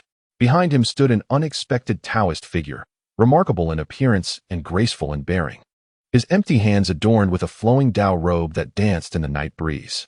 "Who are you?" Qingyu Taoist questioned, a chill creeping into his heart. The Taoist had appeared without a sound, suggesting that his cultivation was likely on par with his own. As he inquired, he began to retract the true energy he had left within Ren Xinglian. The Taoist merely chuckled. "I am but a fortune teller. Do not jest, my friend. Your cultivation is evidently at a high level. Surely you are not an unknown."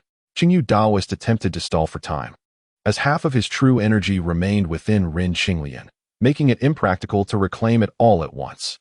The fortune teller smiled without responding. Qingyu Taoist, feeling helpless, inquired, "What brings you here at this late hour?" "I have calculated that you may encounter bloodshed tonight." The Taoist replied with a grin. A sudden, chilling sound echoed from outside the courtyard. A series of ancient zither notes rang out, sharp and piercing, causing the hearts of those present to skip a beat with each note. In the next moment, the torches held by the disciples flickered weakly in the wind and were extinguished entirely. Bai Yunxiu spoke gravely. The experts from the Nikhang sect have arrived. Everyone, do not act recklessly. As the newly appointed leader of the Baijin Pavilion, his authoritative command resonated through the crowd, instilling a sense of calm amidst the chaos. The courtyard, shrouded in darkness and littered with bodies, took on an eerie atmosphere. In the silence, the zither's melody grew closer, intensifying in urgency. Bai Yunxiu and the others felt their hearts race wildly to the rhythm, nearly leaping from their throats, rendering even attempts to cover their ears futile. Disturbed by the sound, Qingyu Daoist nearly faltered in his control of true energy. With the fortune teller watching closely, he dared not linger any longer, seizing Ren Qinglian. He prepared to flee. The fortune teller made no move to obstruct him, but rather shook his head with an enigmatic smile. It seems you cannot evade this impending bloodshed. As the words fell, Qingyu Daoist, hastening his steps, emitted a stifled groan, blood splattering from his hand gripping Ren Qinglian. Yet, he gritted his teeth, determined to keep hold of Ren Qinglian. Before he could ascertain the enemy's position, several streams of finger winds shot towards him like arrows. This time, he was prepared. Discerning the sound, he stepped back, bracing himself against the ground, and, with Ren Qinglian in tow, narrowly evaded. The finger winds passed just inches above his head, striking the distant stone tower with a series of resounding echoes. As the winds dissipated, Qingyu Daoist leapt up with Ren Qinglian in his grasp. In the distance, a figure emerged amid the dim night, revealing a stunning woman cradling a zither, with features finely sculpted and skin like porcelain. Her countenance bore an intense aura of murderous intent. So it was you who played that tune, Qingyu Daoist exclaimed, both startled and enraged, realizing he had nearly fallen into the hands of a woman. The woman frowned slightly and coldly commanded, "Release young Master Ren." "Ah, so you are this wretched boy's beloved." Qingyu Daoist sneered, though anxiety surged within him. Time was fleeting, and with the ongoing disturbances, he had yet to reclaim even half of his internal strength. "Please, I require your assistance, Yuan Jinren," the woman huffed, turning to the fortune teller at the base of the stone tower for support. Of course. The fortune teller, known as Yuan Jinren, chuckled heartily. This young friend has an extraordinary fate. A little torment will not harm him. Indeed, I shall grant him another opportunity. Without further ado, ignoring the bewildered crowd, he stepped forward with an air of authority, swiftly arriving before Qingyu Daoist. As Qingyu Daoist witnessed Yuan Jinren's arms spread wide like a crane's wings, he could not help but cry out in alarm, retreating a considerable distance. Yet, Yuan Jinren's movements were swifter, and he soon approached again. In a moment of desperation, Qingyu Daoist could only emit a low grunt, unleashing his left palm in a defensive strike. With a resounding impact, their palms collided. Qingyu Daoist felt a surge of sweetness in his throat. The force behind that strike was overwhelming, forcing him to stagger back 3 steps, gasping for breath, his face flushed. Meanwhile, Yuan Jinren remained calm, forming hand seals with an underlying rumble of thunder. A wave of terror washed over Qingyu Daoist as he exclaimed, "The 5 Thunder Tiangang true method." This was a genuine Taoist technique that not only wielded immense power, but also possessed formidable restraint against malevolent forces. Before his words had fully escaped his lips, 5 serpentine bolts of lightning surged toward him from the void. Without hesitation, Qingyu Daoist relinquished Ren Qinglian, turning to flee without a backward glance. But at that moment, the young woman suddenly raised her hand, unleashing several streams of finger energy. Qingyu Daoist cursed vehemently, gathering true energy to shield his vital points, his face turning a deep shade of purple. Simultaneously, Yuan Jinren's thunderous attack reached him, striking from both flanks. Qingyu Daoist gritted his teeth, employing the Taiyin illusionary demon technique to conjure 5 blood-like phantoms to absorb the lightning, while 4 phantoms distracted the woman. And he retrieved an iron box, summoning the 3-eyed golden toad to entangle Yuan Jinren. Chapter 019. The 9 nether mystic eyes in the distance. Lu Dingyuan quietly inquired of Bai Yunxiu, "Leader, should we lend our assistance?" Bai Yunxiu snorted dismissively, "When deities clash, mortals suffer. Do you wish for us to rush in and meet our demise?" With a resentful glance at the distant figure of Rin Qinglian lying on the ground, he cursed. What luck does this fellow have? Let us go. If we don't leave now, it will be too late. With that, he waved his hand and led the group quietly into the shadows. Meanwhile, the Qingyu Taoist, having exhausted all his skills to buy time for himself, was beyond caring about the balance of yin and yang as he broke through to a new level of cultivation. His mind was consumed by a singular thought: survival. Suddenly, a melodious sound pierced the air as a young maiden raised her guzheng, unleashing 5 beams of dark brilliance that surged towards the 4 blood avatars attacking her. This technique combined her sonic force with her finger strength, amplifying its potency. However, the blood avatars were intangible, allowing the maiden's attacks to pass through harmlessly as they continued their relentless assault. In a moment of panic, she could only wield her guzheng like a weapon, but still failed to inflict any damage on the avatars. With no other option, she gathered her energy and leapt backward, not forgetting to take the unconscious Rin Qinglian with her. Although these 4 avatars were sinister, their offensive capabilities were akin to a decorative pillow, lacking true power, and were merely controlled by a thread of Qingyu Taoist's divine will. Observing the maiden retreat, they ceased their pursuit. On another front, Yuan Jinren's Taoist robe suddenly billowed outward. The 3-eyed golden toad swooped in, but before it could unleash its toxic mist, it was repelled by the expanding robe. Yuan Jinren paid no heed to the toad. With a flick of his fingers, he shot forth 2 powerful strikes, chasing the Qingyu Taoist who was vanishing into the night. Cursed be it! The Qingyu Taoist abruptly twisted in midair, tracing a circle before gracefully landing. With a peculiar howl, the fallen 3-eyed golden toad sprang back into action, lunging at Yuan Jinren. Meanwhile, the 5 avatars created to withstand the 5 thunder techniques emitted a series of eerie shrieks before dissipating. Yuan Jinren then realized that the opponent's avatars were forged from the spirit of a woman, which ignited his fury. "You vile thief! How ruthless you are!" With a swift motion, as if his back had eyes, he turned and struck with incredible speed, capturing the attacking 3-eyed golden toad in his grasp. The toad croaked in protest, attempting to counter with its toxic mist. However, Yuan Jinren's grip was extraordinarily strong. Though the toad was an extraordinary creature, it had yet to fully mature, and eventually, Yuan Jinren crushed its heart with his true energy, ending its life. At this moment, the young maiden had flown over with the unconscious Rin Qinglian. "Yuan Jinren, young Master Rin is gravely poisoned. He may not survive," she exclaimed anxiously. Yuan Jinren handed the 3-eyed golden toad to her, saying, "Fear not, remove the 3rd eye and let him consume it, and he will be fine." Without paying attention to the maiden's expression of disgust, he continued to pursue the vanishing Qingyu Taoist. The golden toad's abdomen was resplendently golden and remarkably resilient, impervious to ordinary blades, yet its back resembled that of a common toad, which did little to please the maiden. Nevertheless, Yuan Jinren's words sparked a glimmer of hope in her. She placed Rin Qinglian on the ground, retrieved a nearby sword, and extracted the eye. Contrary to her expectations of revulsion, a peculiar fragrance wafted forth, so enticing that one might mistake it for a delicacy had she not performed the extraction herself. This bolstered her faith in Yuan Jinren's advice.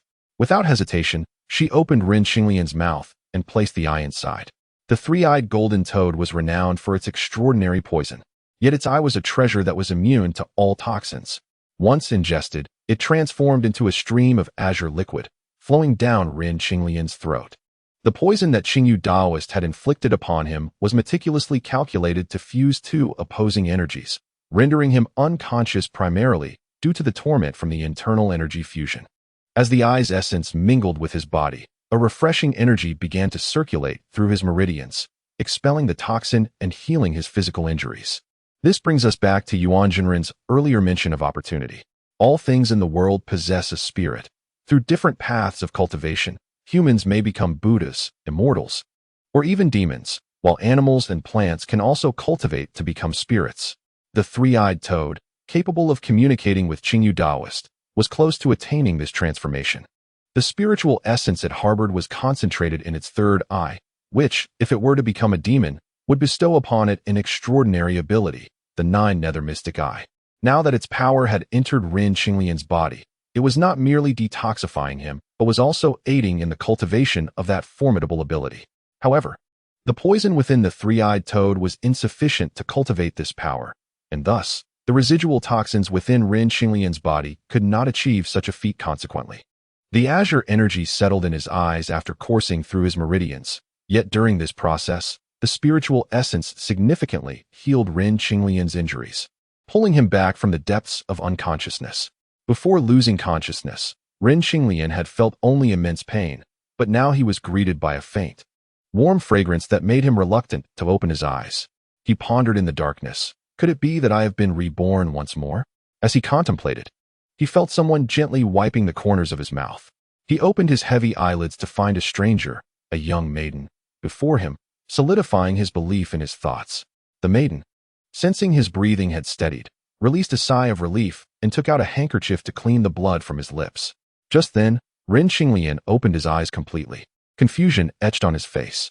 "You are awake," the maiden exclaimed. Having experienced rebirth, Ren Qinglian was cautious and did not speak recklessly without understanding the situation, merely nodding in acknowledgement. It seems Yuan Zhenren was correct. The maiden mused aloud before asking, "Are you truly determined to serve Master Xuanzang as an attendant?" At this, Ren Qinglian, who had been pondering his response, found himself at a loss for words, staring wide-eyed at her. "Who are you, young Master Ren? Have you forgotten me so soon?" The maiden laughed. Only then did Ren Qinglian notice the Guzheng beside her, and he gasped, "You are Murong Xian?" Chapter 20. Breaking through the mundanity, Murong Xian smiled gracefully. "What? Are you somewhat disappointed?" "Not at all. You are even more beautiful than I imagined." Ren Qinglian replied with an awkward laugh. Murong Xian felt a warmth flush her cheeks, lowering her head in shyness. An awkward silence enveloped them. Ren Qinglian, realizing his words may have crossed a line, cleared his throat and inquired, "How did you come to be here? And what of that Qingyu evil Taoist?" Returning to the matter at hand, Murong Xian regained her composure and smiled. "It was actually my junior sister Linglong who suggested it." "Junior sister Linglong?" Ren Qinglian asked, puzzled. "The charming sword rascal seems to have a fickle heart. Just a few days ago, you were still pining for my junior sister," Murong Xian teased. A fleeting image of Hua Linglong crossed Ren Qinglian's mind. Could it be that she meant that Linglong? Murong Xian chuckled and began to explain, "You see, my purpose for coming to the capital this time is not only to participate in the martial arts tournament, but also to recruit disciples for the Nizhao sect. The inheritance of the Rainbow Garment sect has always been somewhat unconventional. Among its disciples, although there are male members, the majority of those who make a living through their musical talents are often women of the night. Consequently, a significant portion of their disciples are courtesans recruited from brothels. As the leading performer of the Moonlit Pavilion, Hua Linglong naturally became one of Murong Xian's focal points during this journey. Through a period of acquaintance, she had already earmarked Hua Linglong for a specific role. After the martial arts conference concluded, Murong Xian, filled with joy, could not resist the urge to gather her sisters in Chang'an City to rehearse a new rendition of Spring River, Flower Moon Night. Inevitably, the name Ren Qinglian, the author of the lyrics, was mentioned, eliciting a look of surprise from Hua Linglong. It was then that Murong Xian learned that Ren Qinglian had once been a frequent visitor to Hua Linglong. Out of curiosity regarding Ren Qinglian, she inquired further about him. Hua Linglong, having shared a deep bond with Ren Qingyun, was well aware of the grievances surrounding the sword-begging pavilion, knowing as much as Ren Qinglian did. Moreover, combining the subtle hints mentioned by Ren Qingyun before his untimely demise, she had vaguely surmised who was behind the dark machinations against him. Initially, after Ren Qinglian assumed the leadership of the sword-begging pavilion, she had intended to caution him, but reconsidered. Given Ren Qinglian's past demeanor, it seemed safer for him to remain in a state of ignorance, as bringing the matter to light might alert his enemies and endanger his life. Now that she learned Ren Qinglian had triumphed at the martial arts conference and obtained a pill to enhance his skills, Hua Linglong feared that upon returning to the pavilion that night, he would fall victim to an ambush. Naturally, she could not remain indifferent. From the moment she joined the Rainbow Garment sect, she harbored thoughts of avenging Ren Qingyun. Although Ren Qinglian had made several advances towards her, his actions had an air of childishness, leading her to feel a sense of responsibility to care for her eternally immature elder brother after Ren Qingyun's departure. With Hua Linglong's plea for assistance and Murong Xian's inherent curiosity about Ren Qinglian, the scene unfolded where a beautiful woman came to the rescue of a young man. However, Ren Qinglian was quite intrigued by the mention of the Taoist master Yuan. What background does this Master Yuan possess?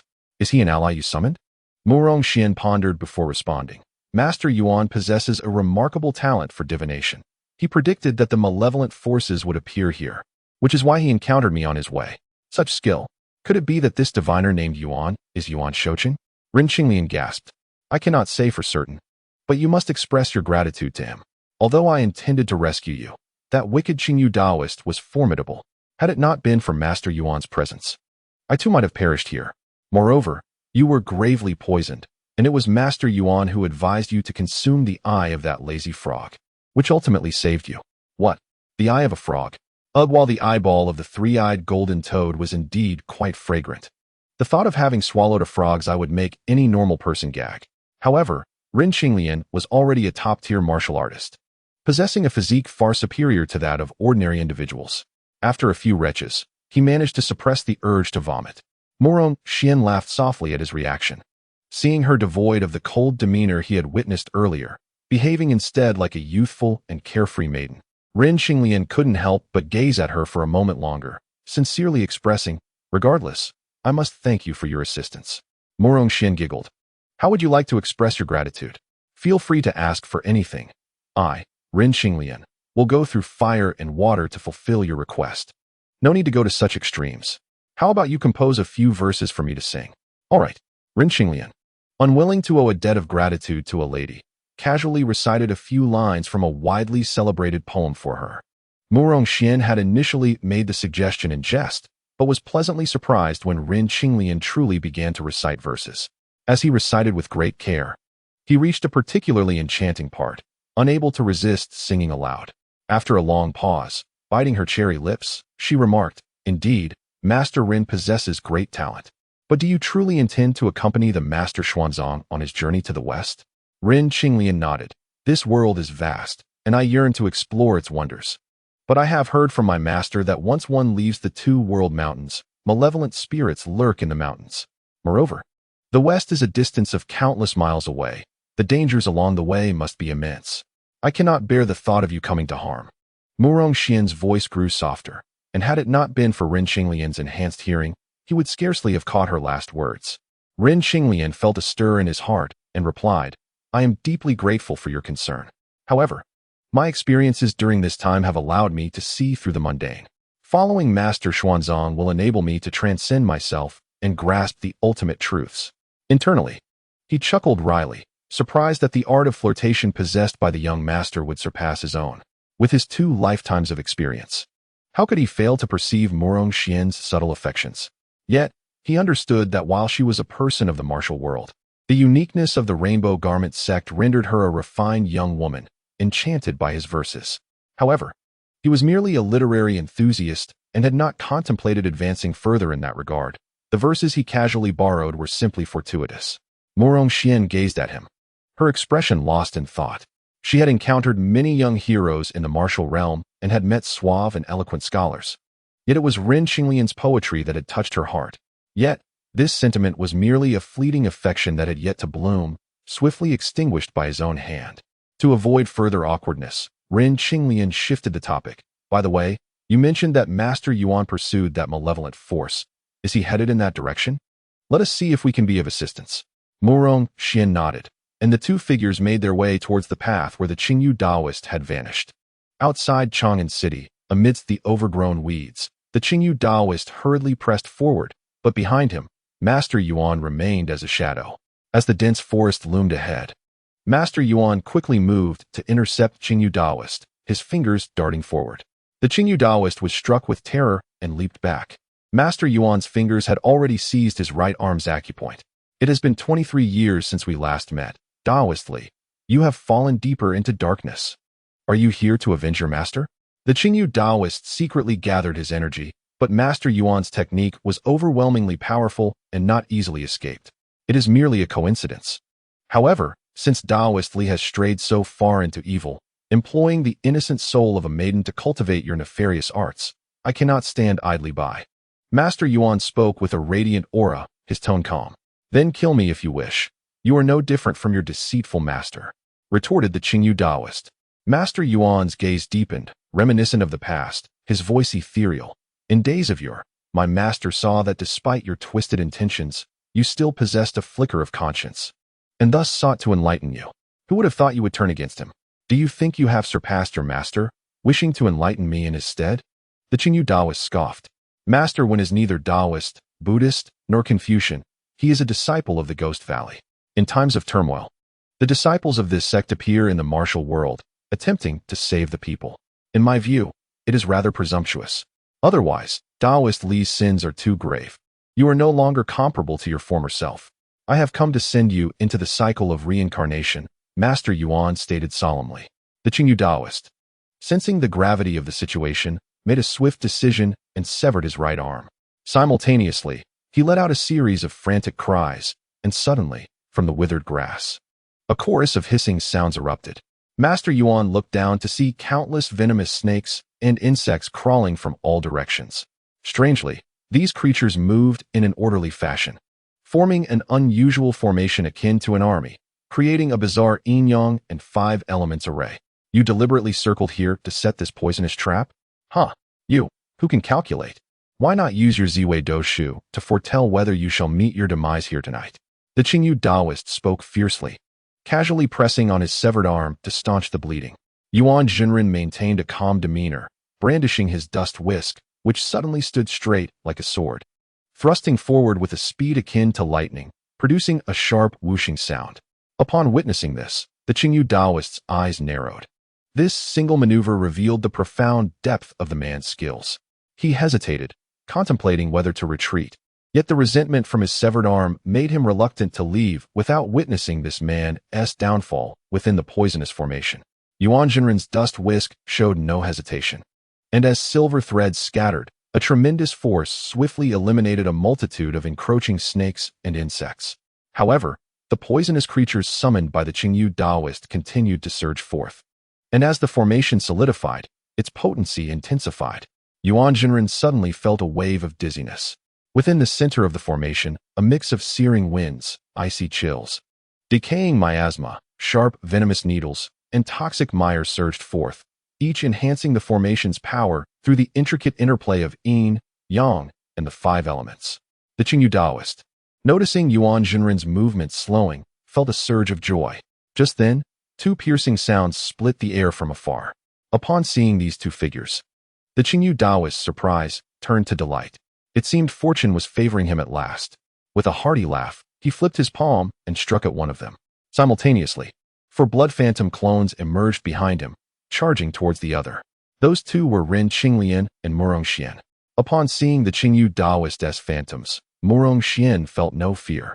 Ren Qinglian had informed her on their way here that these illusions were mere facades. Yet, she was unsure how to dispel them. Murmuring to herself, she drew the guzheng from her back, sweeping her hand across the strings, producing a series of sharp notes that scattered cold light. Let me start with a tune to dispel demons. With that, she paid no further attention to the 4 phantoms lunging at her. Her fingers danced across the strings, creating a rapid melody that seemed to summon a powerful aura, as if a demon-slaying deity had descended. Although Ren Qinglian understood that the Qingyu Taoist's phantoms were illusory, he remained unclear on how to annihilate them. However, Murong Xian's chosen piece, demon-slaying melody, possessed a formidable exorcising essence. While it might not be able to vanquish the blood phantoms as effectively as pure yang sword intent or thunder techniques, it momentarily halted their movements as if they had been struck by a binding spell. Meanwhile, Ren Qinglian snorted coldly, lunging forward with his sword. However, upon striking the Qingyu Taoist's palm, he was horrified to discover that the Taoist's hand felt like a magnet, drawing his sword towards it. In the next instant, the Taoist's right hand moved swiftly, fingers curling to grasp his left hand. A deep force emanated from the Taoist's palm, clearly intending to compel Ren Qinglian into a contest of internal energy, drawing upon decades of accumulated qi. Ren Qinglian thought to himself, this wicked Taoist is truly cunning. With my limited cultivation, I am no match for him. As his mind raced, he attempted to muster a breath of true qi to push the Taoist away. Yet, the Qingyu Taoist would not allow it. The portion of qi he had painstakingly integrated within Ren Qinglian remained, and he was determined not to lose it again. Moreover, he planned to use Murong Xian's spirit to restore his illusory techniques. Seeing the phantoms momentarily stagnate, Murong Xian, unable to attack them, began to scan her surroundings and soon spotted Rin Qinglian, who had been subdued by the Qingyu Taoist. Immediately, she crossed her fingers and unleashed a barrage of needle-like finger winds, aimed precisely at the vital points on the Taoist's arms. Unprepared for this sudden assault, the Qingyu Taoist found his right arm numb, the grip on Rin Qinglian loosening, allowing him to be sent flying away. "Let us go save Yuan Jinren," Rin Qinglian exclaimed, rushing towards the swarm of snakes and insects encircling him. Murong Xian understood the cunning of this wicked Taoist and recognized the need to rescue Yuan Jinren. United, they could surely defeat this malevolent force. Thus, she followed Rin Qinglian into the poisonous formation. "Ah, why have you both willingly stepped into this tiger's den?" Yuan Jinren, now somewhat unsteady, was wielding his whisk to dispatch several poisonous insects, wearing a wry smile. "This insect swarm is part of the formation?" Rin Qinglian gasped, astonished to encounter the fabled formation composed of such vile creatures. Yuan Jinren, no longer in control of the situation, rolled his eyes and remarked that had it not been for the formation, a mere handful of insects could not possibly have ensnared him. Rin Qinglian, somewhat unconvinced, thought, "Yet, it seems we truly have been ensnared by these insects." Remembering his earlier speculations, he said, "I, Rin Qinglian, express my gratitude for your life-saving assistance, esteemed Taoist. May I inquire your name and the mountain where you cultivate?" Yuan Jinren, looking strangely at him, thought it odd that this young man still had the presence of mind to inquire about such trivial details amidst the turmoil. Truly, he was an extraordinary individual. He replied solemnly, "I am Yuan Shouqing, merely a wandering diviner." "Indeed, it is you, Master Yuan," Rin Qinglian exclaimed, brimming with excitement. Yuan Shouqing, puzzled, asked, "Have you heard of me, young hero?" Recently, rumors spread of a diviner in the city who could discern the yin and yang, predicting life and death. Initially, I was skeptical, but having seen your prowess today, I realize your skills surpass the tales. Rin Qinglian expressed with admiration. Murong Xian looked astonished. It seemed the master had long been renowned. Indeed, it is said that Yuan Jinren can even predict the timing and amount of rainfall with precision. Rin Qinglian smiled broadly. Yuan Shouqing, feeling a bit awkward and reluctant to discuss such matters, chuckled dryly. The longer this yin-yang 5 elements poison formation persists, the more formidable its power becomes. We should find a way to break it. Murong Xian added, "Yes, I am starting to feel dizzy. How can you still appear so vigorous, Mr. Rin?" Captivated by Yuan Jinren's identity, Rin Qinglian hadn't noticed the weariness on the faces of the two beside him. Hearing Murong Xian's words, he chuckled. Perhaps it is due to that frog's eye. As he spoke, he turned his gaze towards Yuan Shouqing. The Taoist stroked his beard, contemplating how to breach the formation. Noticing Rin Qinglian's gaze, he nodded. The green eyes of the three-eyed golden toad indeed possess the property of immunity to poisons, but its effectiveness is relative. This poison formation intertwines the essence of yin and yang, with the toxicity accumulating. It may soon render the toad's effect negligible. Rin Qinglian agreed, realizing that the frog, after all, was but a mundane creature and likely insufficient against the extraordinary force of the formation. Yuan Shouqing continued. This formation is ultimately derived from the ordinary yin-yang 5 elements formation. It encompasses the 5 elements externally, while containing yin and yang internally.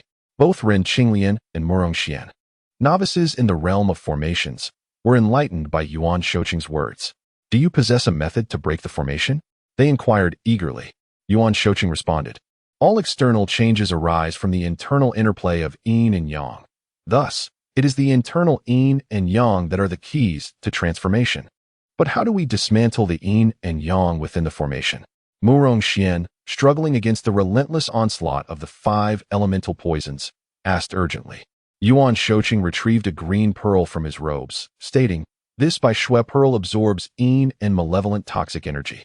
Placing it in your mouth can reduce the harm from toxins. It is most suitable for absorbing the yin toxicity in this formation, but alas." He spoke with a sense of reluctance as he prepared to use the pearl. Rin Qinglian's lips twitched slightly upon witnessing the miserly behavior of this ox-nosed individual. Despite possessing such a potent antidote, he stubbornly opted to consume the eye of a toad.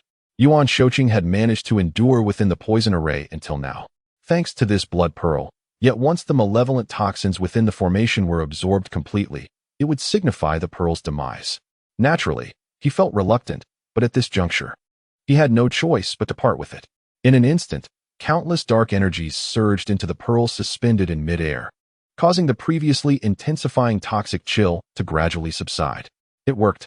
Murong Xian exclaimed with delight. Outside the poison array, the Qingyu Taoist sneered coldly. I had almost forgotten. The disciples of Gigu are adept at strange arts, yet to find a flaw in my array in such a short time is indeed impressive. Gigu disciples?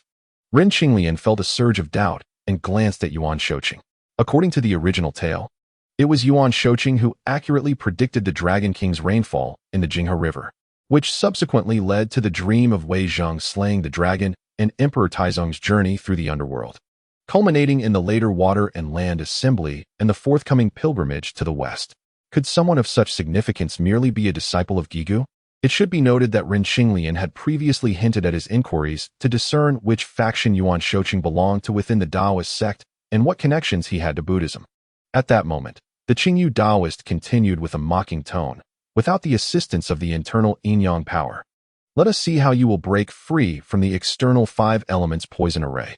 With a sinister cackle, he crouched down, uttering a peculiar call, and from the grass emerged a large, emerald-green toad, which lay upon his hand.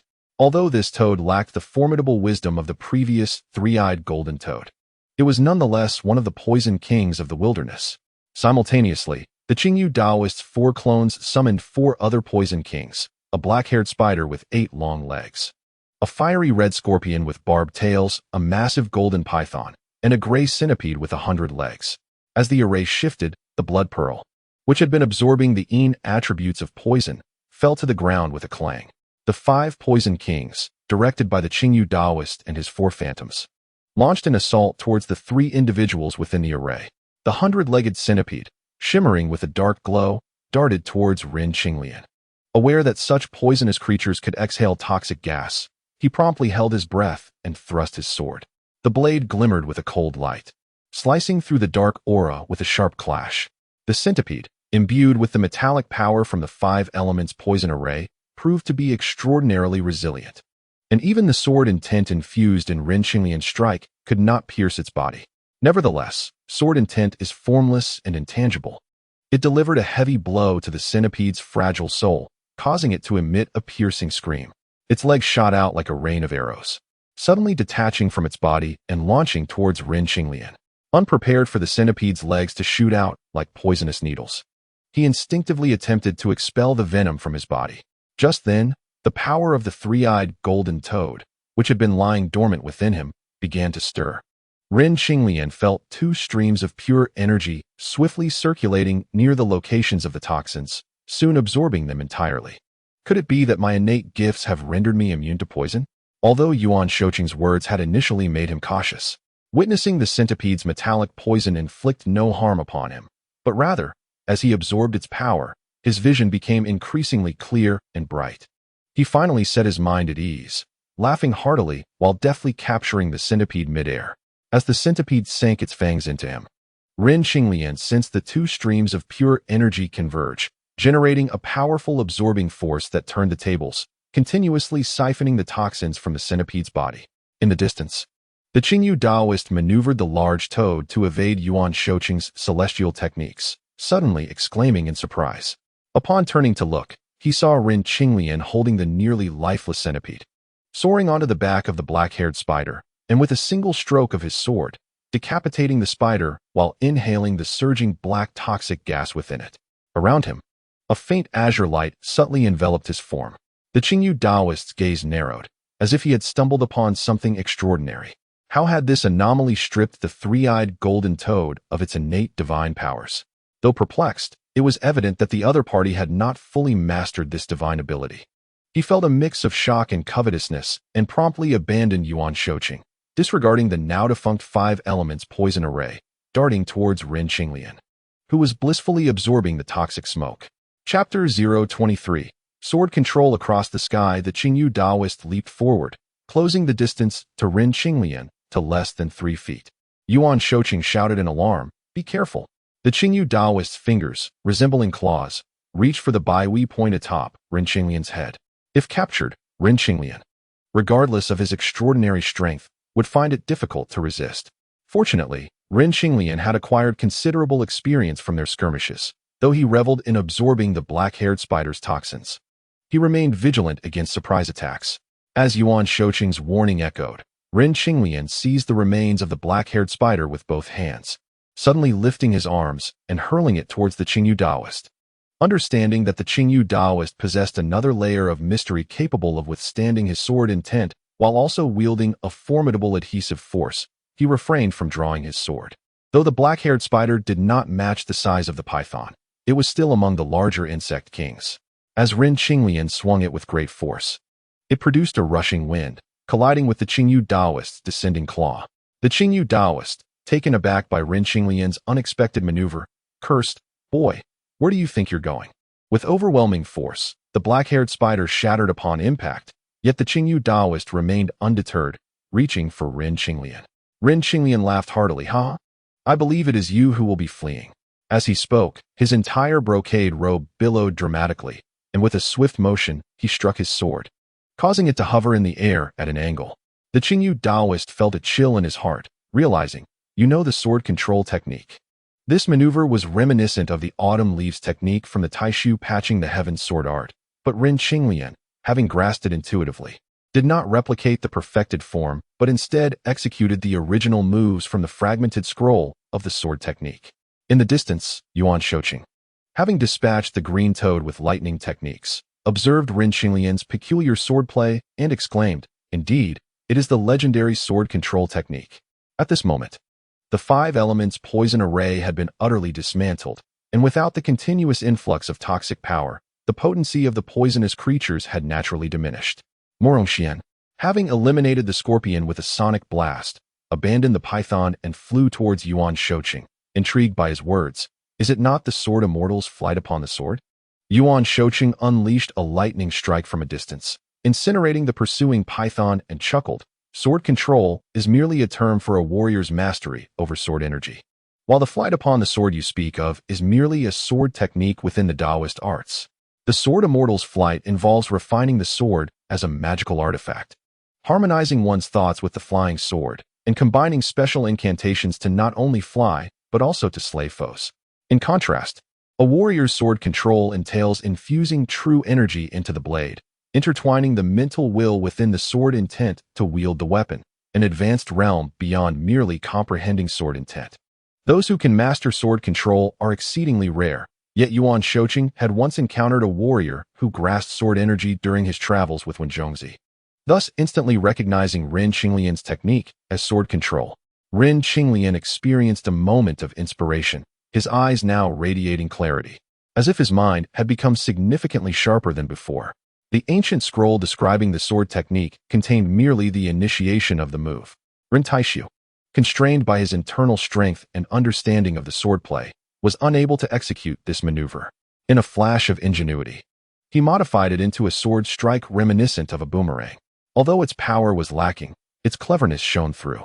Initially, Ren Qinglian's abilities were insufficient to wield this sword technique. However, after being tempered by the Qingyu Taoist, he had accumulated a vast reservoir of formless true energy within him. As he continuously channeled this unnamed mental technique, he began to refine some of it. It is noteworthy that this formless true energy surpasses both the sinister true energy and pure yang internal force. Although he had only refined a small portion, it proved immensely beneficial to Ren Qinglian. Coupled with the spiritual energy from the three-eyed golden toad, which absorbed external toxic gases while cleansing his body, his strength surged imperceptibly. It was as if a divine inspiration had struck him, enabling him to execute this technique. Taking a deep breath, the Qingyu Taoist remarked that witnessing the revival of sword mastery in the world made his journey worthwhile. Sensing that the malevolent figure intended to depart, Ren Qinglian leaped forward with a mighty shout. His long sword gleamed coldly, exuding a chilling aura as it sped forth. Within a few feet, the sword's aura enveloped everything, and a beam of frost-like light swiftly shot towards the Qingyu Taoist. Seething with rage, the Taoist gritted his teeth. The terror of sword mastery lay in its swift and domineering strikes. Wherever the mind directed, the sword followed. Initially unsure of how to proceed, Ren Qinglian regarded this miraculous sword technique as a celestial artifact, forcefully utilizing his overwhelming internal strength to command the ancient sword through the subsequent moves. To his astonishment, he had grasped the essence of sword control. As the sword's edge darted towards him like lightning, the Qingyu Taoist had no means of evasion and bellowed, dissolving gold palm. At that moment, Ren Qinglian sensed a subtle pulling force emanating from the Taoist's palm, attempting to divert his sword strike. There was indeed something amiss, he thought, as he swiftly reached for his waist, and, with a flick of his wrist, unleashed a burst of cold light that soared into the sword's aura. The Qingyu Taoist felt a jolt of shock. The young man was insidious, employing hidden weapons. In response, he cried out, quickly weaving a protective stance with his hands and stepping in a zigzag pattern to evade. Ren Qinglian soared into the air, grasping the ancient sword. Enveloped in a flowing veil, the cold radiance flashing as he unleashed a torrent of sword rain, executing the final moves of the Taishu Butian sword technique in one fluid motion. The unmatched sword intent, coupled with the overwhelming sword energy, swiftly engulfed the flustered Qingyu Taoist. With several muffled thuds, the Taoist fell to the ground, bloodied and lifeless before he could even scream. Ren Qinglian smoothly shifted to the side of the Taoist's body, searching it for valuables and discreetly pocketing what he found. Suddenly, he raised the Taoist's hands, examining them closely. To his surprise, they were fitted with gloves containing magnets. He promptly removed them. Yuan Shouqing and another individual had unknowingly arrived behind him. Murong Xian pointed at the gloves in astonishment, exclaiming, "What exquisite craftsmanship! They are entirely woven from silk of the 10,000-year golden silkworm and 1,000-year vine branches. Could this possibly be magnetite?" Ren Qinglian replied with a smile. No wonder this villain referred to his palm technique as the dissolving gold palm. The 10,000-year golden silkworm silk is impervious to blades, and the 1,000-year vine branches are immune to fire and water. Those who see it shall share in its benefits. Let us each take one. He then handed one of the gloves to Murong Xian. Yuan Shouqing cleared his throat, remarking, "I thought we agreed to share the spoils." Ren Qinglian chuckled. Real Master Yuan, being a transcendent figure, would naturally find such worldly tricks beneath your notice. Chapter 024. Taoist Lia. Yuan Shouqing smiled wryly, shaking his head, his gaze shifting to the blood pearl at their feet. Having absorbed an excessive amount of sinister poison, the pearl was now riddled with cracks, on the verge of shattering completely. Following this night's battle, no poisonous creatures would roam the outskirts of Chang'an for a decade. With that, Yuan Shouqing picked up the blood pearl, forming a seal with his left hand to unleash a thunderous force to incinerate the poison within. Observing this, Ren Qinglian said with a grin, "Might I request that you part with the blood pearl, esteemed sir?" Yuan Shouqing recalled Ren Qinglian's earlier feat of absorbing the poison from toxic creatures. Was he intending to absorb the poison from the pearl? Ren Qinglian did not hide his intentions. "Indeed, that is my plan." Yuan Shouqing's brows furrowed. "The path of poison ultimately lacks righteousness. While I am uncertain how you acquired the ability of the three-eyed golden toad, it would be wise to use it sparingly." Ren Qinglian retorted, "Power knows no boundaries of good or evil. Used rightly, it serves the righteous. Used wrongly, it serves the wicked." Yuan Shouqing nodded slightly, handing the pearl to Ren Qinglian. "I hope you remain true to your heart and are not swayed by malevolent forces." Yet, he suddenly recalled that Ren Qinglian was about to embark on his journey westward. With such power at his side, he might have a greater chance of survival. Noticing Yuan Shouqing deep in thought, Ren Qinglian ventured, "I shall be departing with Master Xuanzang tomorrow to seek the scriptures in the West. Might I request your guidance?" Yuan Shouqing hesitated, awkwardly smiling. The secrets of heaven cannot be divulged. In truth, he had intended to read Ren Qinglian's fortune upon hearing of his reputation. But the outcome had remained shrouded in chaos. Even now, with the protagonist before him, the reading yielded nothing but disorder. This predicament reminded him of a recent rainfall he had predicted. Although to common folk, his prediction seemed extraordinarily accurate, he knew full well that both the timing and amount of rain had discrepancies. Such errors led him to question whether his divination skills were insufficiently developed. Ren Qinglian remained unaware of Yuan Shouqing's internal struggle. Observing the Taoist's enigmatic demeanor, he felt a mixture of belief and doubt. However, the fact that the other had not revealed his identity as a reincarnate put him at ease. After a moment's thought, he added, "Earlier, I heard the Qingyu Taoist mention that you are a disciple of the Ghost Valley. I did not anticipate the divination skills of Ghost Valley to be so remarkable. Yuan Shouqing smiled. While my divination bears traces of Ghost Valley, it is primarily a synthesis of the 36 celestial techniques of the Taoist tradition, particularly the profound art of knowing the future. As he spoke of his divination skills, a flicker of pride crossed Yuan Shouqing's face. Wenzi, in ancient times, advocated for the unification of Confucianism, Buddhism, and Taoism, continually drawing from their strengths to refine the teachings of Ghost Valley. Yuan Shouqing had always been fond of divination from a young age. After mastering the Wen divination technique, he found himself still unable to truly unravel the mysteries of fate, which led him to consider the techniques of Buddhism and Taoism. However, the practice of such arts is not to be taken lightly. His true encounter with divination techniques occurred several years prior, during an unforeseen meeting with Taoist Lu. At that time, Yuan Shouqing had already perfected his Wen divination technique and roamed the world, setting up stalls to read fortunes wherever he went. In the remote mountains, he encountered a Taoist priest and, succumbing to his professional instinct, sought to predict the priest's fortune. Unexpectedly, the priest possessed profound cultivation, and Yuan Shouqing found himself backfiring due to his own Wen divination technique, spitting blood. The priest, however, was compassionate, not only refraining from pursuing him for his audacity, but also healing his internal injuries. Grateful, Yuan Shouqing engaged the priest in conversation, discovering that the priest was also a master of divination, which sparked his desire to learn. The priest willingly shared his knowledge, teaching Yuan Shouqing the art of knowing the future from the 36 celestial techniques of Taoism. Following this, Yuan Shouqing dedicated several years to integrating the Wen divination technique with this celestial art, achieving significant advancements in his divination practice. Not long ago, he emerged from his seclusion with great enthusiasm and set up a stall in the city of Chang'an to conduct his divinations. Unbeknownst to him, the one who had taught him the mystical arts of divination, the revered Master Lu, was a figure of considerable stature, known as Lu Yidaojun. After his elevation to divinity, he had dedicated himself to profound cultivation in the mountains. This time, imparting the celestial techniques of Tiangang to Yuan Shouqing was merely a matter of serendipity, as he required Yuan's assistance to further his own schemes. Recently, Yuan had divined a forthcoming rain, but the Dragon King of the Jing River sought to disprove him by audaciously tampering with the heavenly mechanisms, leading to a calamity that nearly cost Yuan his life. At that time, he was tormented by his miscalculations, having refrained from setting up his stall for several days. However, the Dragon King encountered the so-called Yuan Shouqing at the stall and, heeding the latter's counsel, sought help from Li Shimin, which initiated a series of consequential events. In truth, the Yuan Shouqing he met was merely a manifestation of Lu Ye's essence. Yuan Shouqing remained oblivious to these intricacies, and Ren Qinglian held no suspicions. Yet, upon learning that Yuan's divination techniques were derived from the revered Taoist art of Tiangang's 36 methods, he was left in astonishment. Who would bequeath such profound knowledge so easily to a mere fortune-teller? While Ren Qinglian speculated about Master Lu, he dared not presume the lofty status of Lu Yidaojun.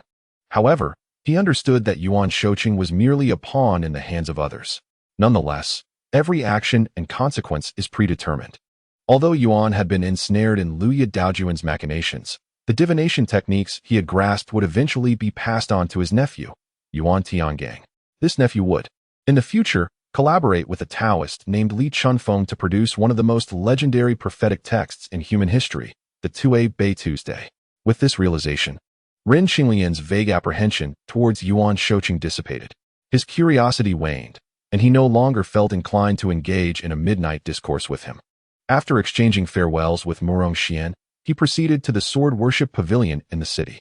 The city of Chang'an lay eerily silent under the cloak of night, devoid of any signs of life within the sword worship pavilion, save for the chilling autumn breeze that swept through. The darkness enveloped the stone tower like a thick ink, casting a sinister hue around it. With a sigh, Ren Qinglian placed the broken dragon stone at the entrance and sealed the tower completely.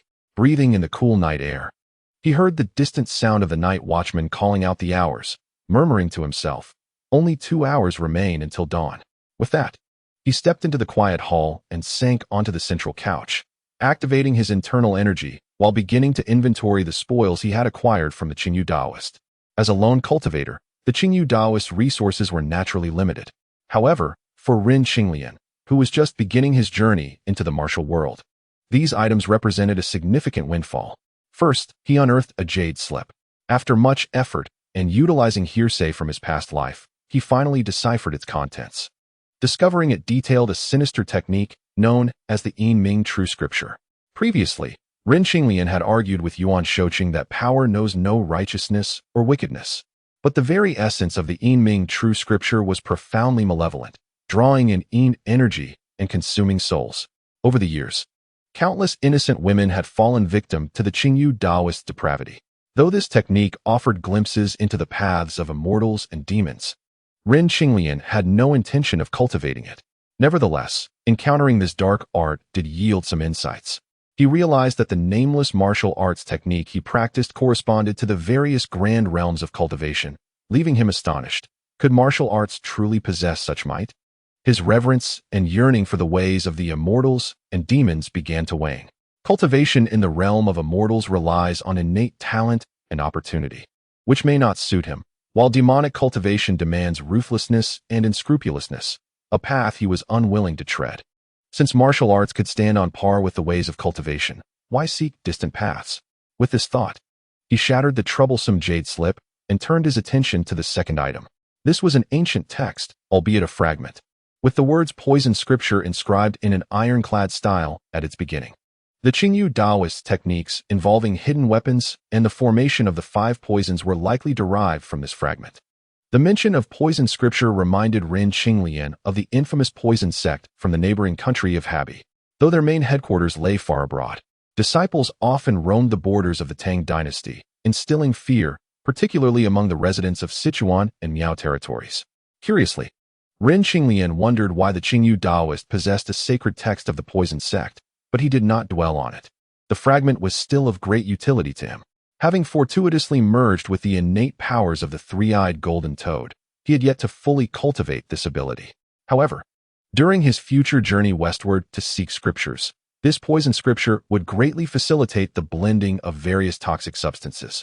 Unbeknownst to him, this ancient text was a treasure of the poison sect, and the three-eyed golden toad he had consumed was also a revered artifact of the sect. The Qingyu Taoist's original hidden weapon techniques were derived from the poison sect's teachings. After mastering his dark arts, he sought to enhance the potency of his hidden weapons, stealthily infiltrating the poison sect's headquarters to steal this lower volume of the scripture. During this escapade, he fortuitously encountered the three-eyed golden toad, a treasure of the sect, and seized it as well. Little did he know that later on, the assistance he gained from the three-eyed golden toad would far exceed that of the poison scripture. Rin Qinglian was unaware of these long-forgotten tales. He swiftly memorized the contents of the poison scripture before incinerating the ancient text. The poison sect operated in a treacherous and ruthless manner, and he had no desire to bear the blame for the Qingyu Taoist, inviting the sect's assassination. After completing these tasks, he finally focused on the last item. This was another jade slip, albeit much smaller. Drawing from his earlier experience, he adeptly probed its contents. After a while, a smile graced his face. Tying illusionary demon technique. He murmured, realizing that this technique for creating illusions was far more potent than he had imagined. Upon mastery, one could cultivate 10 avatars, and the remarkable aspect was that these avatars could shift between reality and illusion, possessing a degree of self-awareness. Unlike mere puppets or the hollow forms conjured by the Qingyu Taoist. However, to successfully cultivate this technique, one must at least reach the nascent soul stage, corresponding to the realm of refining the spirit and transcending the void in martial arts. The Qingyu Taoist took an unconventional route by utilizing the soul refinement technique from the Yin Ming True Scripture to incorporate the souls of 10 innocent women into this avatar technique. This allowed him to possess 10 illusory avatars even at the foundation establishment stage, though their true value was minimal apart from scaring others. Rin Qinglian, naturally, would not fall into the trap of overcomplication, silently committing the secret technique to memory. Regardless of whether he could ultimately cultivate it, the technique held immense reference value for him. After this, he turned his gaze to the blood pearl. With a thought, his azure eyes glimmered as a stream of clarity coalesced in his palm, beginning to absorb the malevolent toxins within the pearl. The fragment of the poison scripture contained records of various bizarre poisons, including that of the three-eyed golden toad. Rin Qinglian, Combining the changes brought upon by the toxic energy integrating with his eyes, realized that by a twist of fate, he had inherited the innate ability known as the 9 nether profound eyes from the three-eyed golden toad. According to the records in the poison scripture, the 9 nether profound eyes comprised 9 realms, the first of which was the ability to perceive intricacies. Ren Qinglian felt a burgeoning sense that if he could fully absorb the toxins from the blood pearl, he would achieve mastery over this first profound eye technique. The essence of objects is refined, and among the myriad beings in the world capable of achieving refinement, only a select few can awaken their innate divine abilities. Moreover, it has never been heard of someone depriving a demon spirit of its innate abilities to cultivate for themselves. Ren Qinglian understands in his heart that there is a distinction between humans and demons, and to cultivate such a divine ability, he is likely to endure considerable hardship. In the martial world, there are numerous practitioners who have cultivated special ocular techniques, each following unique mental methods to open the meridians and acupoints near their eyes. Often, these are obscure and unconventional points, of which Ren Qinglian has no knowledge. However, he is aware that if he wishes to thoroughly cultivate the 9 nether mystic eyes, he must also follow these steps. Comparatively, his situation is far more perilous. After all, the eyes are the most vulnerable part of the human body, and a slight misstep could lead to severe consequences. Previously, when he absorbed the venom of the black-haired spider, he discovered that although his vision had improved significantly, allowing him to discern the sand and stone fragments in the spider's hair even under the cover of night, this enhancement was accompanied by a swelling sensation around his eyes. Now, as he absorbs the venom from the blood pearl, this sensation has evolved into a series of sharp pains. His physical body has been refined many times over through the torment of integrating yin and yang energies. Thus, he is confident he can endure this pain without harming the muscles and meridians surrounding his eyes. The mysterious spiritual power of the 9 nether mystic eyes continues to strengthen, relentlessly tearing at the meridians and acupoints around Ren Qinglian's eyes. As he silently absorbs the venom from the blood pearl, he keenly senses the flow of this spiritual energy.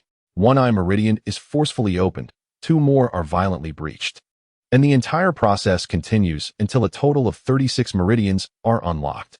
Upon counting, Ren Qinglian realizes that these 36 small meridians involve 720 concealed acupoints. If one were to cultivate a technique for the eyes, merely unlocking 720 acupoints would be daunting enough to deter all martial artists. It should be noted that even those who have reached the pinnacle of martial arts only manage to connect 108 major acupoints throughout their bodies.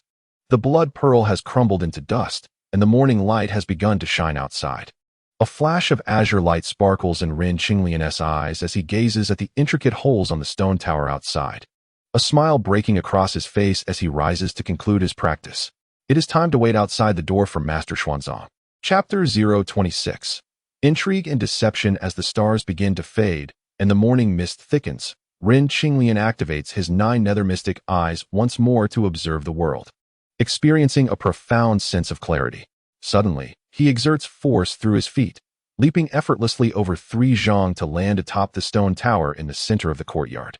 The cool morning breeze rustles his garments. Looking down at the disarray in the courtyard, he lets out a soft sigh. With the demise of the Qingyu Taoist, justice has been served for the Ren father and son. It seems he will not return to this once bustling estate again.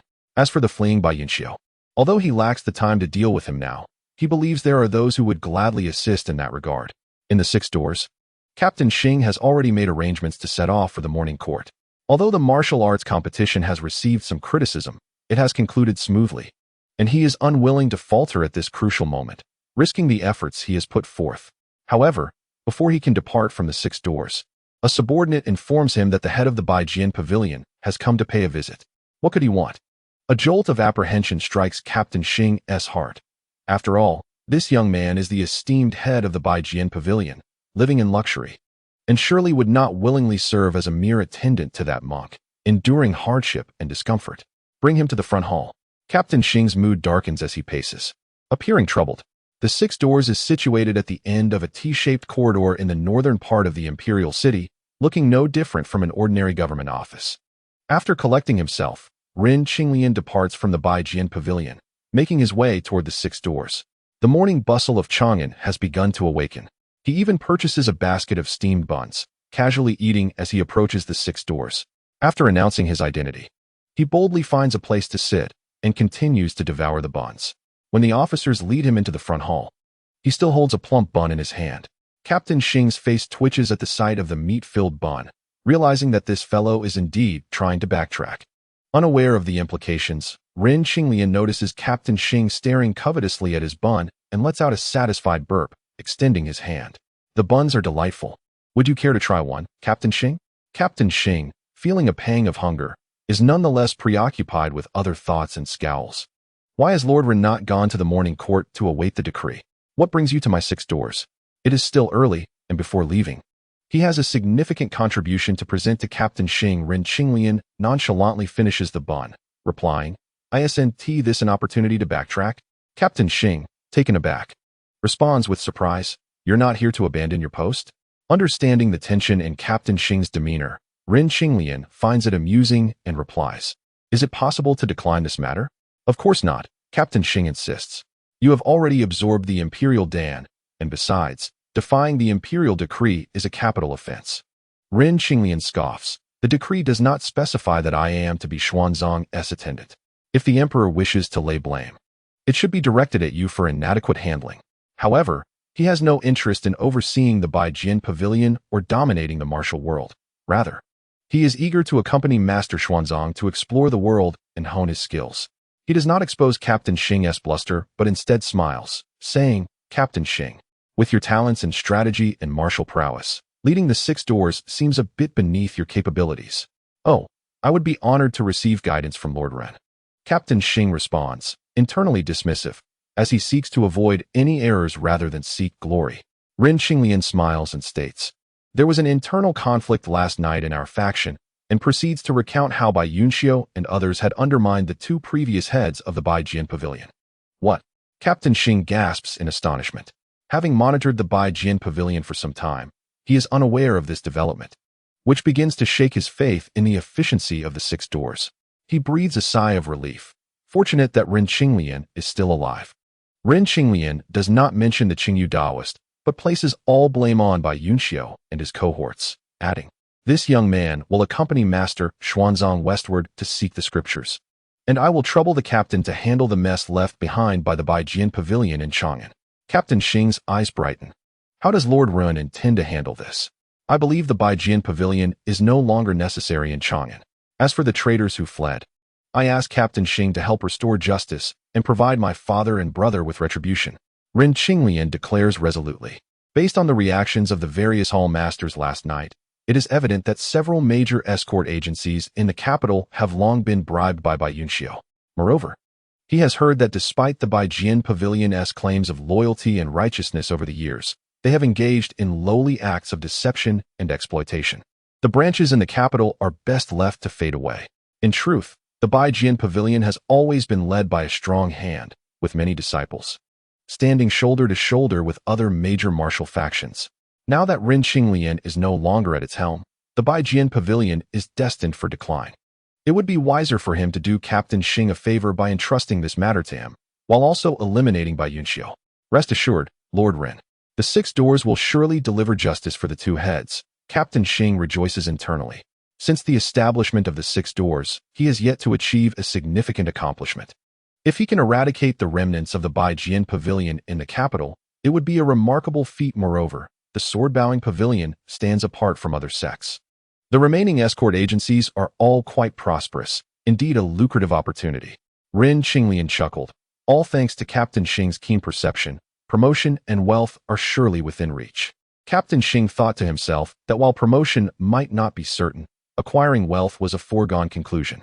Human nature is difficult to fathom once he tastes the benefits.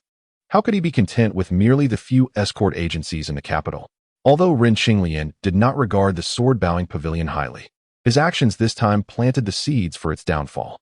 In the future, during the pursuit of Bai Yunxiu, the 6 doors would recklessly impose charges, exterminating more branches of the sword-bowing pavilion while continuously lining their own pockets, a practice that even spread to other martial arts sections.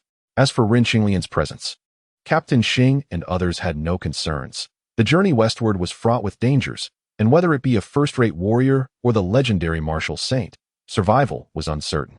Yet, at this moment, Captain Xing felt gratitude towards Ren Qinglian. Noticing that Ren Qinglian's sword lacked a sheath, he remarked, "Master Ren, your journey represents the dignity of our great Tang. How could you set off without a fine sheath to accompany your sword?" With that, he ordered someone from the Six Doors arsenal to select an ancient, elegant sheath for Ren Qinglian. Ren Qinglian nodded in thanks, accepting without hesitation. The two exchanged pleasantries, appearing as if they had known each other for ages. Captain Xing then said, "It is getting late. Let us wait outside the palace gates for the imperial decree." Ren Qinglian agreed, and in no time, they arrived outside the palace gates. Captain Xing spotted Zhong Jian, who had been waiting for some time, and with a hearty laugh, he raised a hand in greeting, saying, "Apologies for keeping the master waiting." Ren Qinglian, however, gazed at Zhong Jian with curiosity. Suddenly, Zhong Jian frowned and spoke. "Why have they chosen such a brash young lad? Can he truly protect Master Xuanzang?" Ren Qinglian paused momentarily and replied solemnly, "In the path of martial arts. The worthy are our teachers. I have long heard of Master S' reputation for observing the heart and seeking the Tao. I wish to learn from you, Master. Using my palms in place of a sword." Captain Xing inwardly lamented. Ren Qinglian had only recently attained first-rate martial arts through the Huangji pill, and he was no match for Zhong Jian. He laughed heartily, advising, "The journey westward is imminent. Both heroes should remain calm." Zhong Jian's eyes sparkled as he clasped his hands in greeting, saying, "I have overstepped." As he spoke, he swiftly struck out with one hand. In an instant, a sharp whistle pierced the air, and the palm wind surged forth like a blade, aimed directly at Ren Qinglian. Ren Qinglian focused intently and noticed that as Zhong Jian unleashed his technique, his hand had turned crimson, enveloped in strands of heated energy. With a thought, he too struck out, meeting the force head-on. A resounding crash echoed, stones flying as the air swirled. Zhong Jian's expression shifted as he struggled to maintain his footing, retreating 3 steps. Meanwhile, Ren Qinglian stood unmoved, a faint smile on his lips, though his brocade robe fluttered in the gust. Zhong Jian took a deep breath and said, "Master Ren's martial prowess is astonishing. I have only just witnessed it today and can see the truth in your reputation." Ren Qinglian laughed heartily. "It was merely luck. If Master had consumed the Huangji pill, I fear I would not stand a chance." With the 9 nether mystic eyes having reached a level of keen insight, his vision was remarkable. During their earlier exchange, he had caught a glimpse of a brocade box peeking from Zhong Jian's pocket, enough to confirm that the monk had not ingested the pill. However, after a night of circulating his nameless technique, Ren Qinglian's internal energy had transformed into formless true qi. While he may not have matched Zhong Jian in quantity, he certainly surpassed him in quality. Even if Zhong Jian had consumed the Huangji pill, he likely would not be Ren Qinglian's opponent. Despite Zhong Jian's earlier arrogance, his willingness to concede had significantly altered Ren Qinglian's impression of him. Moreover, as they would need to rely on one another in the future, he refrained from causing deep offense, speaking as he did to allow Zhong Jian a dignified exit. Indeed, upon hearing Ren Qinglian's words, Zhong Jian's demeanor softened considerably as he replied with a smile, "I am unworthy of such praise." Captain Xing, though astonished by Ren Qinglian's strength, breathed a sigh of relief.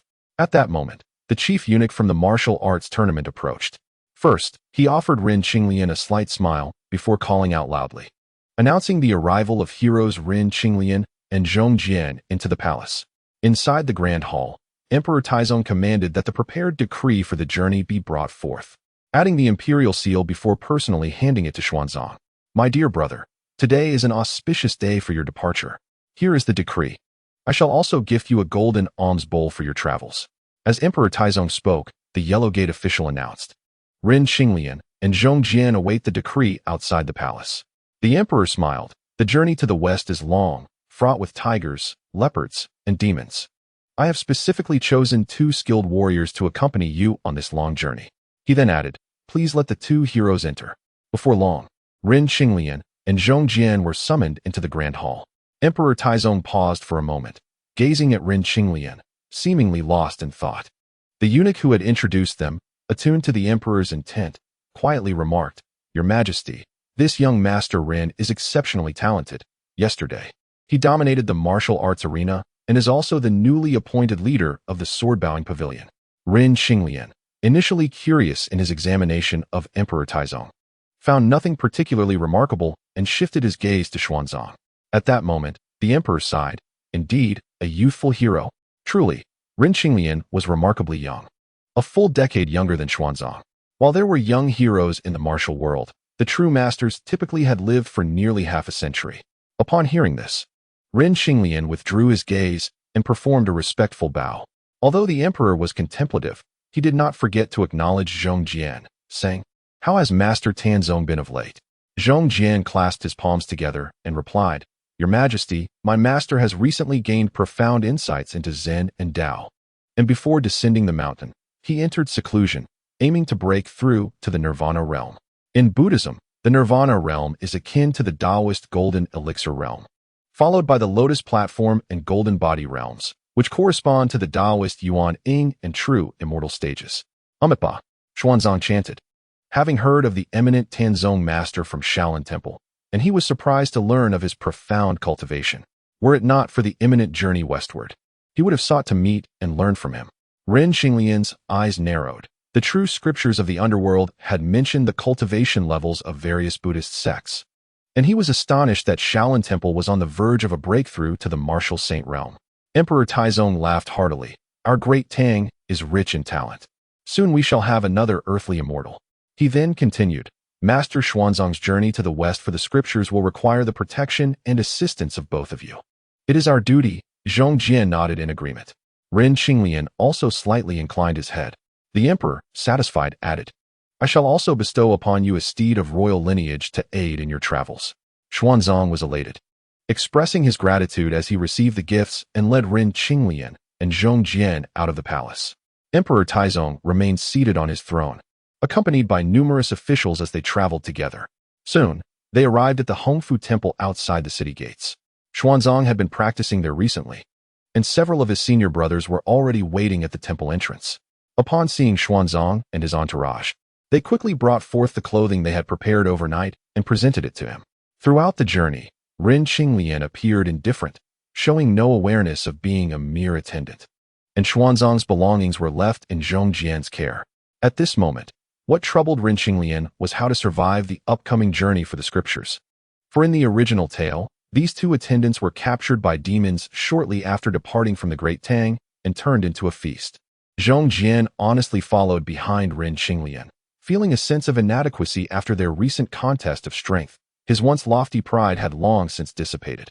Casting a glance at the burden he carried, he stepped forward to take the garments from Xuanzang's hands, his face contorting in a frown as he silently lamented, It appears that on this journey, I must rely entirely on this young Master Ren. At this moment, Emperor Taizong also halted, instructing someone to bring over the prepared horses, and whether by intention or coincidence, he handed them to Zhong Jian, who had just finished packing his belongings. Raising his wine cup, he inquired of Xuanzang, Dear brother, do you have a courtesy name?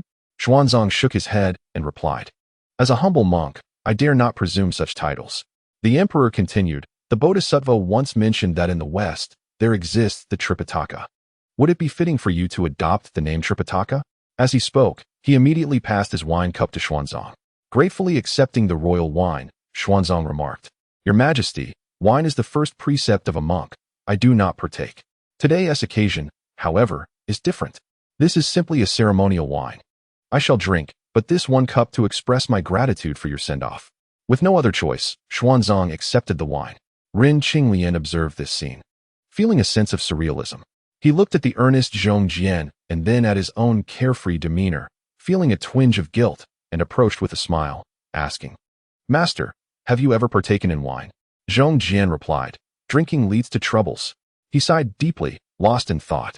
Ren Qinglian, aware that Zhong Jian had once been a wandering hero before his ordination at Shaolin, suspected there was more to his story. In the midst of their conversation, the emperor had picked up a handful of dust and flicked it into Xuanzang's wine, chuckling, As time passes and the distance grows, dear brother, may you drink this wine. Better to cherish a handful of soil from one's homeland than to covet 1,000 taels of gold from a foreign land. Xuanzang, suddenly enlightened, expressed his gratitude and drank the wine, then took his leave towards the west. However, not long after the trio had departed, they were captivated by the gentle strains of a guzheng drifting from afar, compelling them to pause. The melody, delicate and lingering, was unmistakably the ancient tune Jianglu. Lost in thought for a moment, Ren Qinglian soon recognized the source of the music. Indeed, as the sound drew nearer, Murong Xian, cradling a guzheng, approached from atop a nearby hill, offering a faint smile in Ren Qinglian's direction. Ren Qinglian felt a warmth in his heart, surprised that someone would come to see him off. "Young Master Ren, your journey to the west, how long will it take?" Murong Xian inquired, now clad in a gown fitting for a maiden. Under the sunlight, her azure sleeves and flowing hair danced in the autumn breeze, resembling a celestial being. Ren Qinglian, momentarily mesmerized, acknowledged that while he had encountered many beautiful women, few possessed the grace of Murong Xian. After a moment of contemplation, he replied, "At the very least, it will take 15 years. Upon hearing this, Xuanzang cast a sidelong glance at Ren Qinglian before closing his eyes and resuming his recitation of Buddhist scriptures.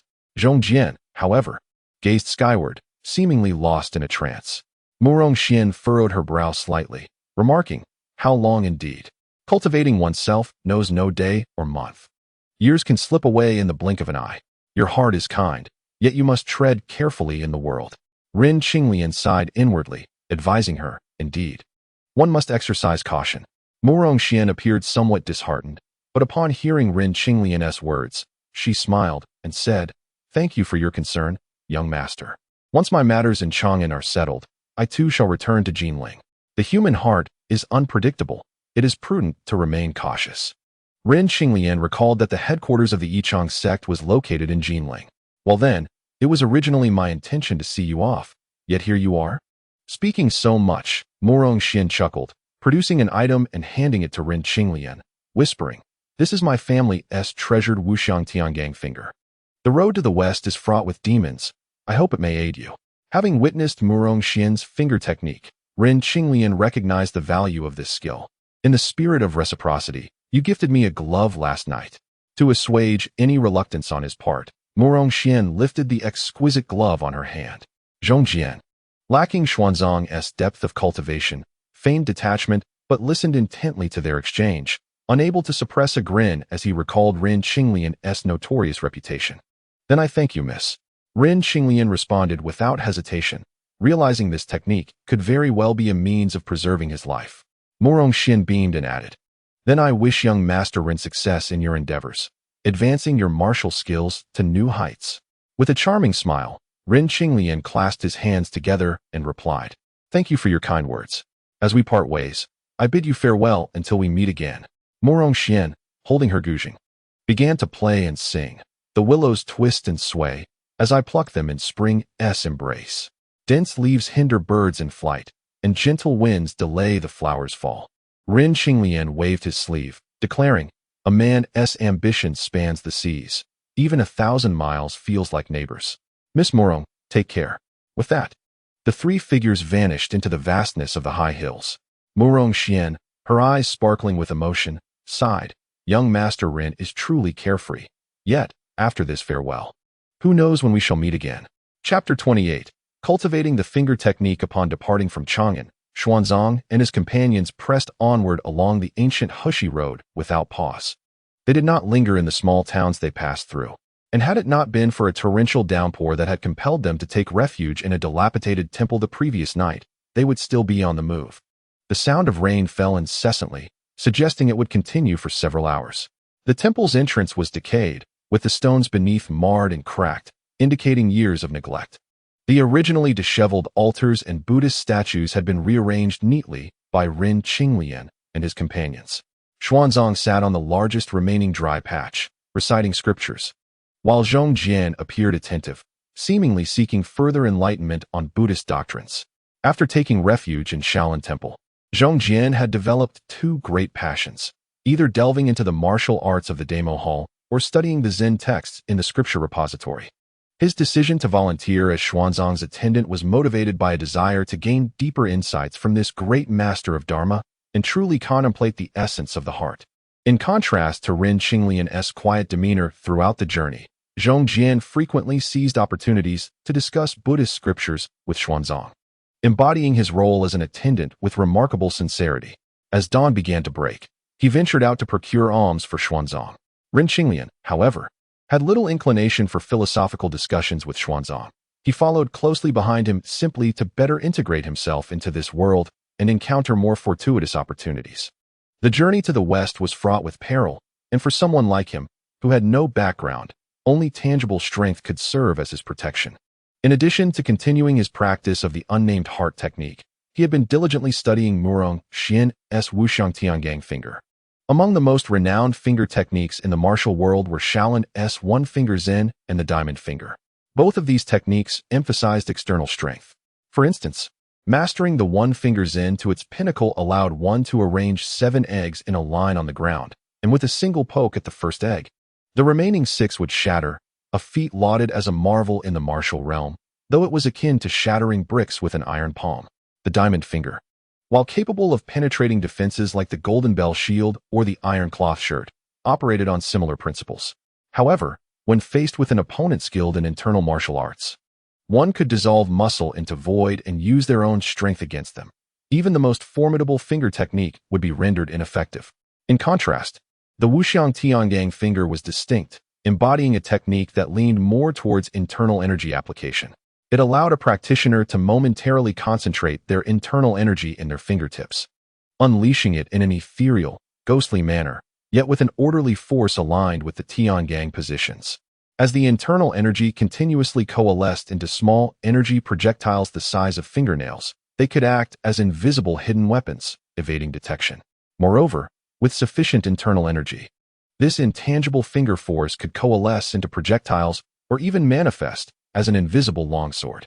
For Ren Qinglian, not only was this technique itself an extraordinary martial art, but its method of internal energy application also opened a new door for him. In a fleeting moment, he recalled the 6 Meridian Divine swords from the novels of his past life.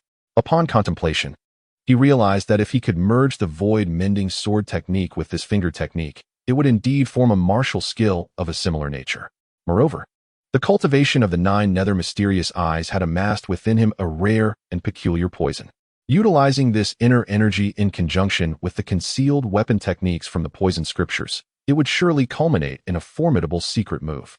When Ren Qinglian broke through to the first-rate realm of martial arts, he had already established a connection with the bridge of heaven and earth, harmonizing the energies of the spleen and kidneys, allowing him to grasp this skill with remarkable speed.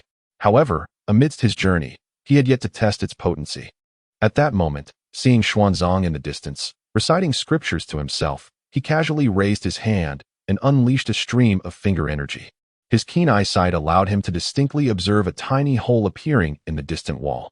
With a slight smirk, he was about to continue demonstrating the finger technique when he suddenly heard a distant exclamation, "Ah!" Following this, he beheld the large monk, with half of his robe stained in yellow mud, entering with a grim expression. "Young Master Ren, are you deliberately toying with me?" Indeed, Ren Qinglian's finger energy had penetrated the wall with such force that it nearly struck the just-returned Zhong Jian. At this time, the heavy rain had just ceased, yet the mountain path remained muddy. Given Zhong Jian's skills, he should not have found himself in such a predicament, but in a moment of carelessness, he slipped while avoiding the finger energy, landing him in a disheveled state. Xuanzang rose from his seat and cast a glance at Ren Qinglian. However, as an ordinary being, he could not discern much.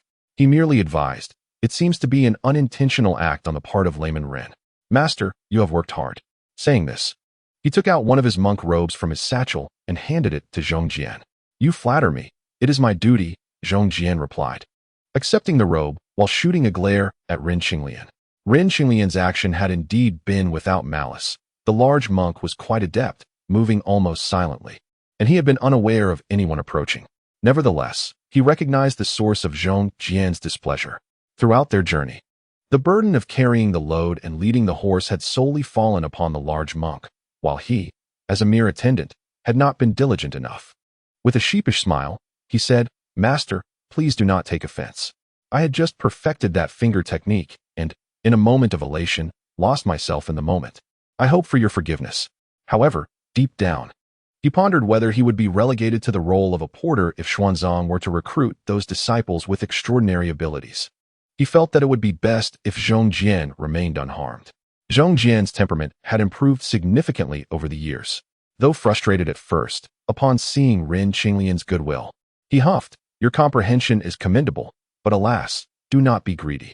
You have yet to fully grasp your family's sword technique and are now preoccupied with the finger techniques of others. If you continue down this path, you will merely be refining the skills of others and not developing your own. Ren Qinglian, however, remained unfazed. Having more techniques only increases one's chances of success. Furthermore, through cross-disciplinary learning, one might achieve a deeper understanding of martial arts. Those who walk different paths do not conspire together. Zhong Jian scoffed.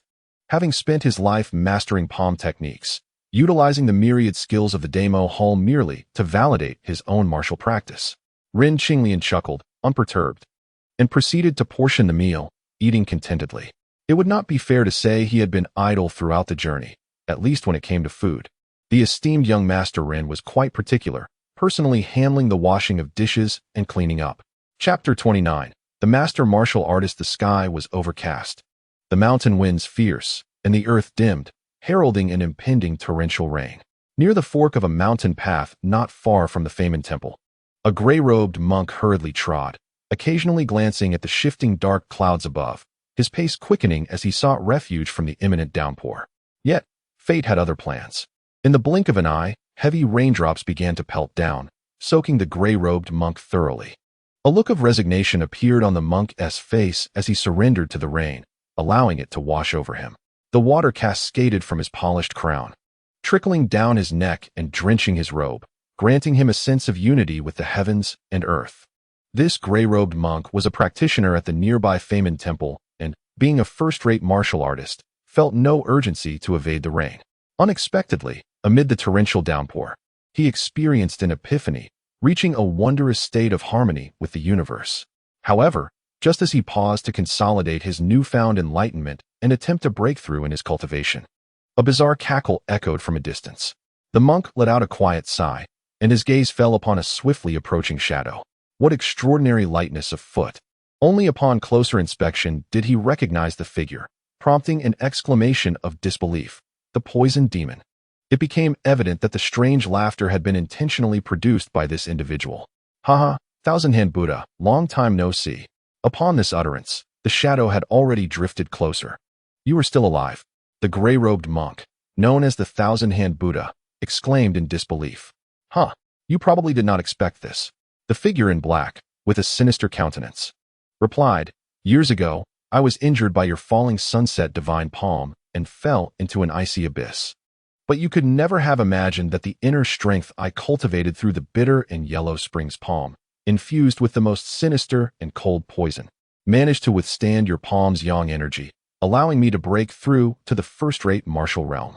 The Thousand-Hand Buddha was taken aback, realizing that the poisoned demon had indeed encountered an extraordinary opportunity.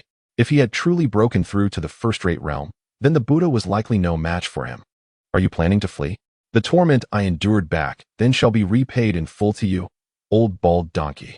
The poisoned demon spread his palms, leaping into the air like a spider suspended by a thread, his palms shimmering with a green light, accompanied by a fetid wind as he descended. The overwhelming force left the Thousand-Hand Buddha with no doubt that the poisoned demon had indeed attained the first-rate realm, achieving mastery.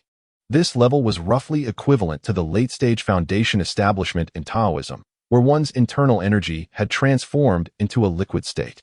With further advancement, one could condense it into a Dan and become a martial saint. In a time when martial saints had yet to emerge from the martial world, a master martial artist could sweep the world. The Thousand-Hand Buddha initiated a palm technique, but the poisoned demon's fierce wind struck with such force that he found himself nearly powerless to retaliate. Yet, he was known as the Thousand-Hand Buddha, and in the realm of palm techniques, he had never backed down. With a swift motion, he pivoted, fingers splayed in conjunction, unleashing a flurry of dozens of palms in rapid succession, akin to the legendary thousand-armed Guanyin. These palm shadows converged, culminating in a technique that resembled a general lifting the heavens to meet the opponent. As the two palms collided, the Thousand-Hand Buddha let out a cry, spitting out a mouthful of blood, while a sound of bones fracturing echoed from his legs, which had sunk half a foot into the mire. The poisoned demon hovered in midair, limbs moving freely, and with a mocking laugh from above, he declared, Old bald donkey, you are now afflicted by my bitter and yellow spring's palm. Prepare to die slowly. The Thousand-Hand Buddha's complexion turned ashen, clearly wounded by the poisonous palm. But his greater concern lay in the ramifications of the poisoned demon's presence in the martial world. Are you not to remain in the Starry Sea? Have you come to your death by leaving the kingdom of Habib? The city of Chang'an is under the protection of an earthly immortal. Humph, that bull-nosed fellow from the Loguan sect? I have come precisely because one of his disciples stole our sect's ultimate skill. The poisoned demon replied fiercely. Though the earthly immortal was formidable, he held no fear towards him. That said, he would never dare to tread lightly into Chang'an. Not long ago, he had dispatched disciples to infiltrate the city, awaiting the opportunity to discover the whereabouts of the thieving Taoist and seize the chance to eliminate him. The thousand-hand Buddha sought to dissuade him further, but the poison began to cloud his mind, and after uttering a few words, he succumbed to unconsciousness. A sinister expression flickered across the face of the poisoned demon as the unconscious thousand-hand Buddha began to convulse on the ground, enduring a fate worse than death even in his unconscious state. After partaking in a meal, Ren Qinglian and his companions had spent roughly an hour, and at last, the weather cleared. Xuanzang urged his steed forward, while Ren Qinglian and Zhong Jian exhibited their swift pace, the trio not pausing for a moment, and by noon, they could faintly see the towering pagoda of the famed temple in the distance. The temple, established long ago, was renowned for its eminent monks and was a significant Buddhist sect, second only to Shaolin in martial prowess, making it a sacred site that Xuanzang and Zhong Jian felt compelled to visit after leaving Chang'an. However, just as they were approaching the fork leading to the temple, Xuanzang's white horse suddenly neighed in alarm, nearly unseating the great master. Quick as a flash, Ren Qinglian caught Xuanzang, his ease contrasting with Zhong Jian, who bore a heavy load. To their surprise, a monk lay sprawled across the road. Simultaneously, Ren Qinglian discerned the cause of the horse's fright. Upon learning that a monk was on the ground, Xuanzang intended to investigate and assist. Zhong Jian cautioned, "Master, be careful. That man is afflicted with a strange poison," causing even the horse to hesitate in approaching. His expression was one of lingering fear. Ren Qinglian, undeterred by toxins, initially paid little heed to the monk's peculiar poison. But upon Zhong Jian's warning, he sensed the gravity of the situation and advanced cautiously. "Take care," Zhong Jian urged, anxiety etched on his face. Xuanzang echoed, "Ren, be cautious." Ren Qinglian turned with a smile. "Thank you for your concern, esteemed masters. In my youth, I inadvertently ingested a rare treasure, making me immune to all poisons." Zhong Jian, not doubting him, silently marveled at the young man's fortune. Approaching the monk, Ren Qinglian placed his hand upon the monk's, discreetly siphoning the strange poison from within him using the power of the nine nether mystic eye, all the while astonished that the poison within this old monk rivaled that of the famed blood pearl. He then theatrically produced a healing elixir from his robe, purportedly obtained from the Qingyu Taoist, and administered it to the monk before turning to Xuanzang and Zhong Jian. "Fortunately, with this blood detoxification pill, he is now safe from the poison." Zhong Jian, puzzled, remarked, "Blood detoxification pill? I have not heard of such a thing. The urgency to save him is paramount. He has suffered severe internal injuries, and I will require your assistance, Master Zhong."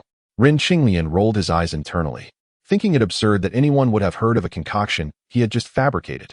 As Ren Qinglian absorbed the toxin from the monk's body, he detected a potent masculine vitality within him.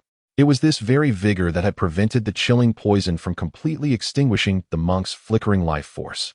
Although the monk's strength had transformed into formless true qi, Ren Qinglian refrained from acting recklessly. Zhong Jian, a seasoned veteran, swiftly sealed all acupoints near the monk's heart with 7 precise fingers, before placing a palm upon his Baihui acupoint, gradually channeling true energy into him. After a protracted moment, the monk's lips quivered slightly. Though his complexion remained ashen, his breath was faint yet not entirely imperceptible. Although the toxins had been expelled, the assailant had been merciless, causing ruptured blood vessels and shattered organs. Had it not been for the monk's foundational training from a young age, he likely would have perished. Alas, what kind of person would be so vicious? Xuanzang murmured, unaware of the treacherous world of martial arts, as he knelt to wipe the mud from the monk's face. At that moment, Zhong Jian recognized the monk's true identity, his brows knitting together in horror. "It is the thousand-hand Buddha. Who could have inflicted such harm upon him?" "Master Zhong recognizes him?" Ren Qinglian inquired, intrigued. "A few years back, the Thousand-Hand Buddha visited Shaolin Temple to discuss Zen with Master Tan. I was fortunate to witness his grandeur. Who would have thought he would fall to such a fate? Zhong Jian lamented. This esteemed monk was able to sit and discuss Zen with Master Tan? Xuanzang expressed his astonishment, having assumed the monk was merely a formidable martial artist.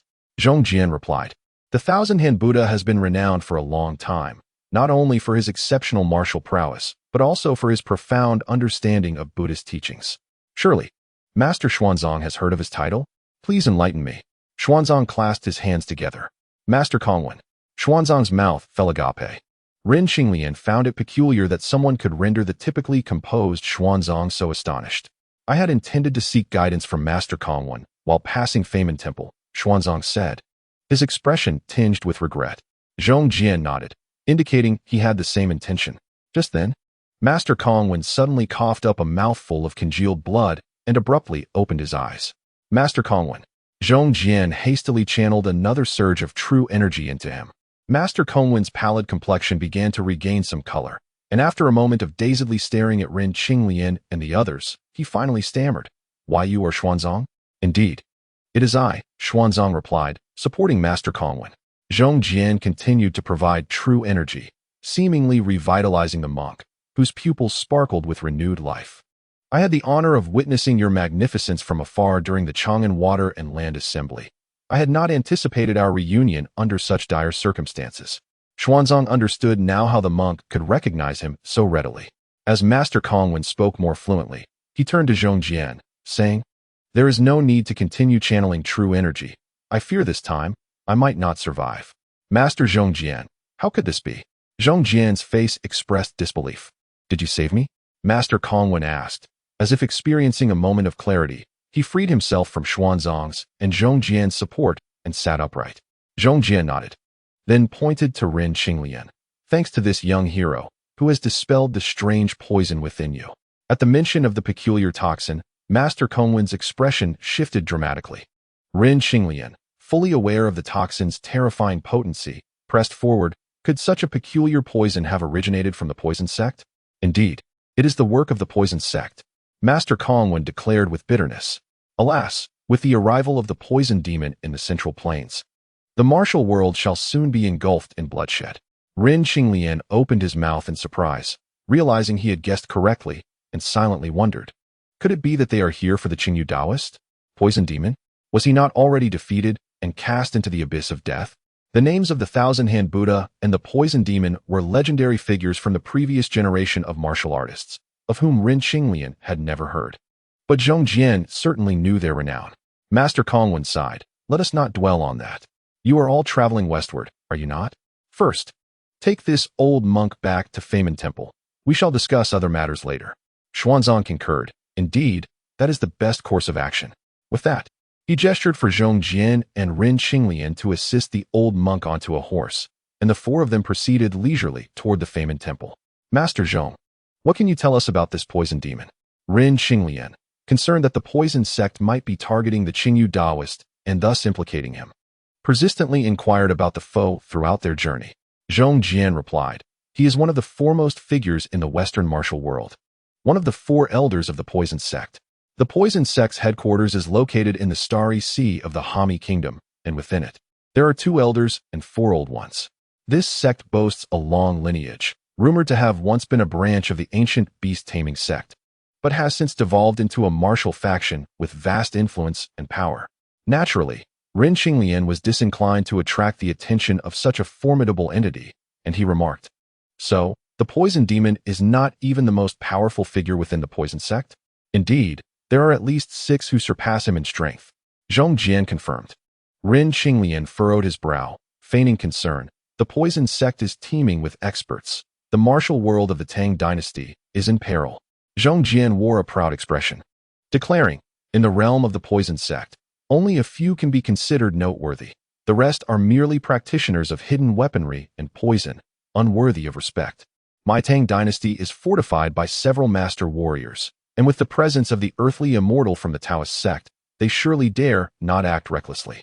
It was then that Rin Qinglian realized there existed a realm known as Master Warrior, nestled between first-rate warriors and warrior saints. As they spoke, The group arrived at the entrance of the Famen Temple.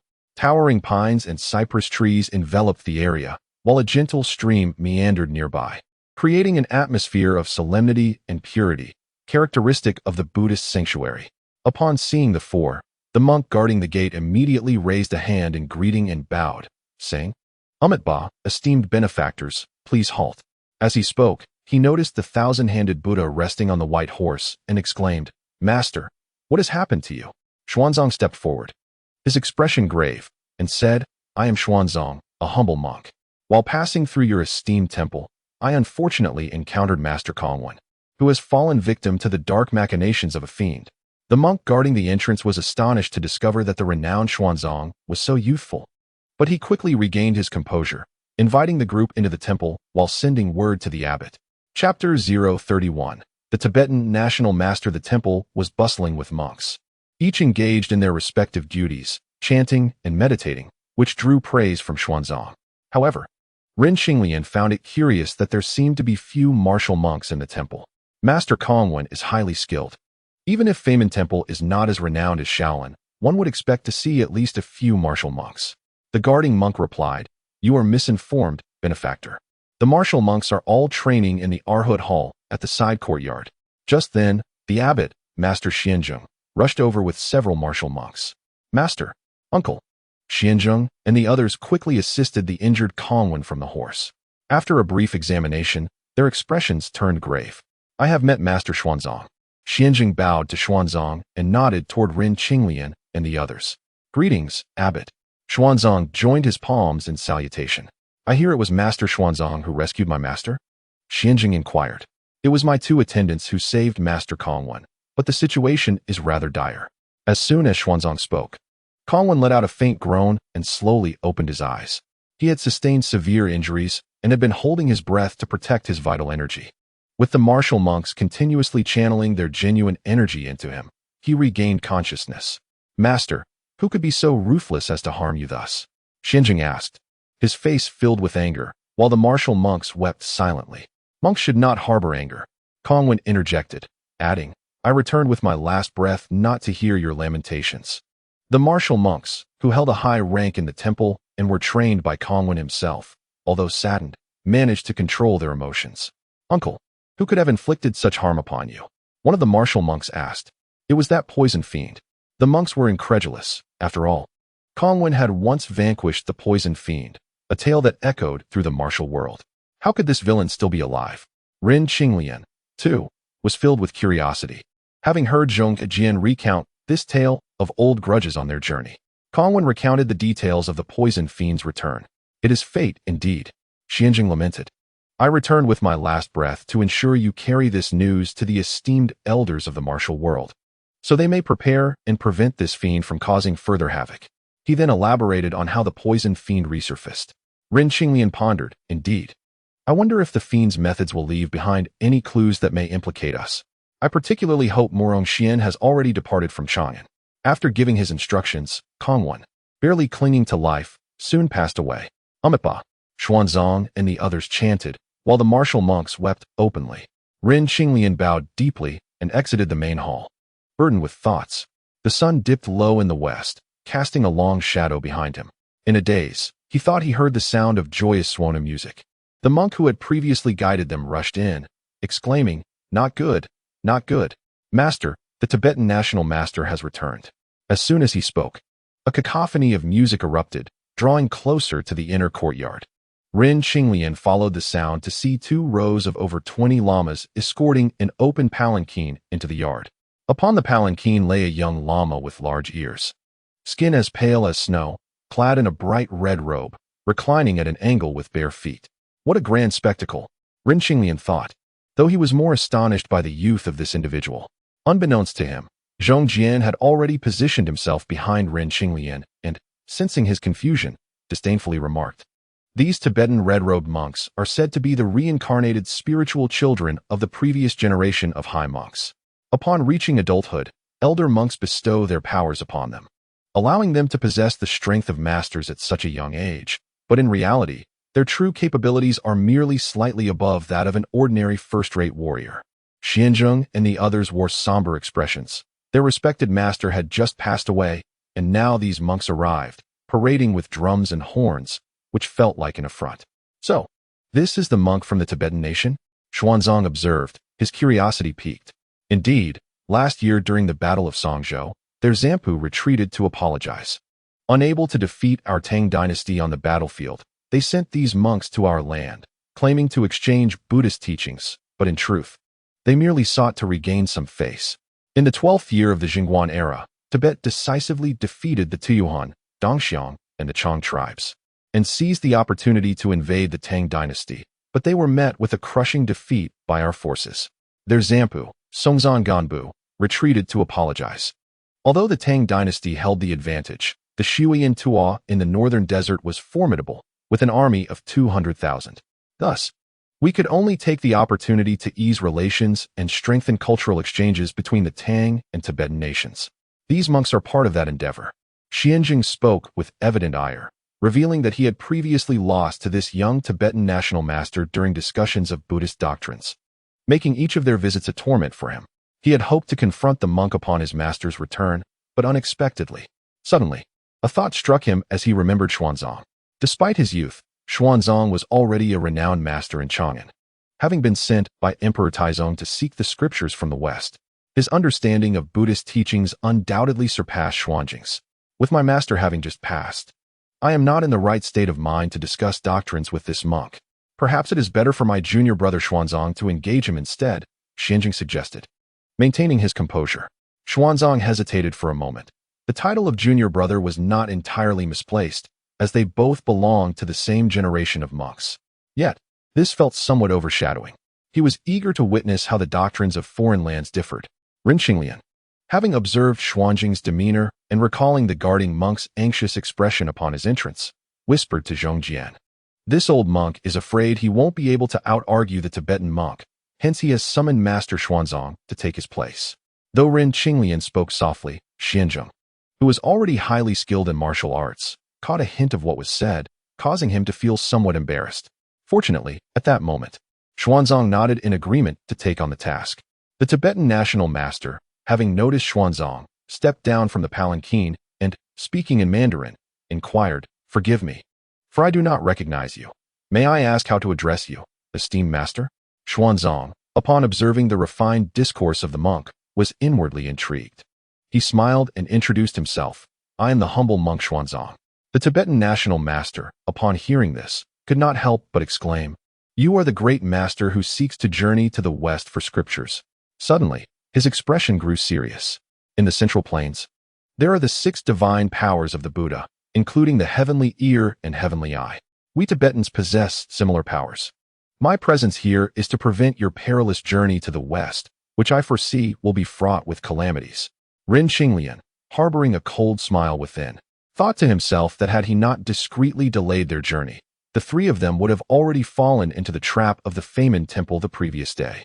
Thus, Xuanzang would not have encountered this monk, and the notion of prevention was utterly ridiculous.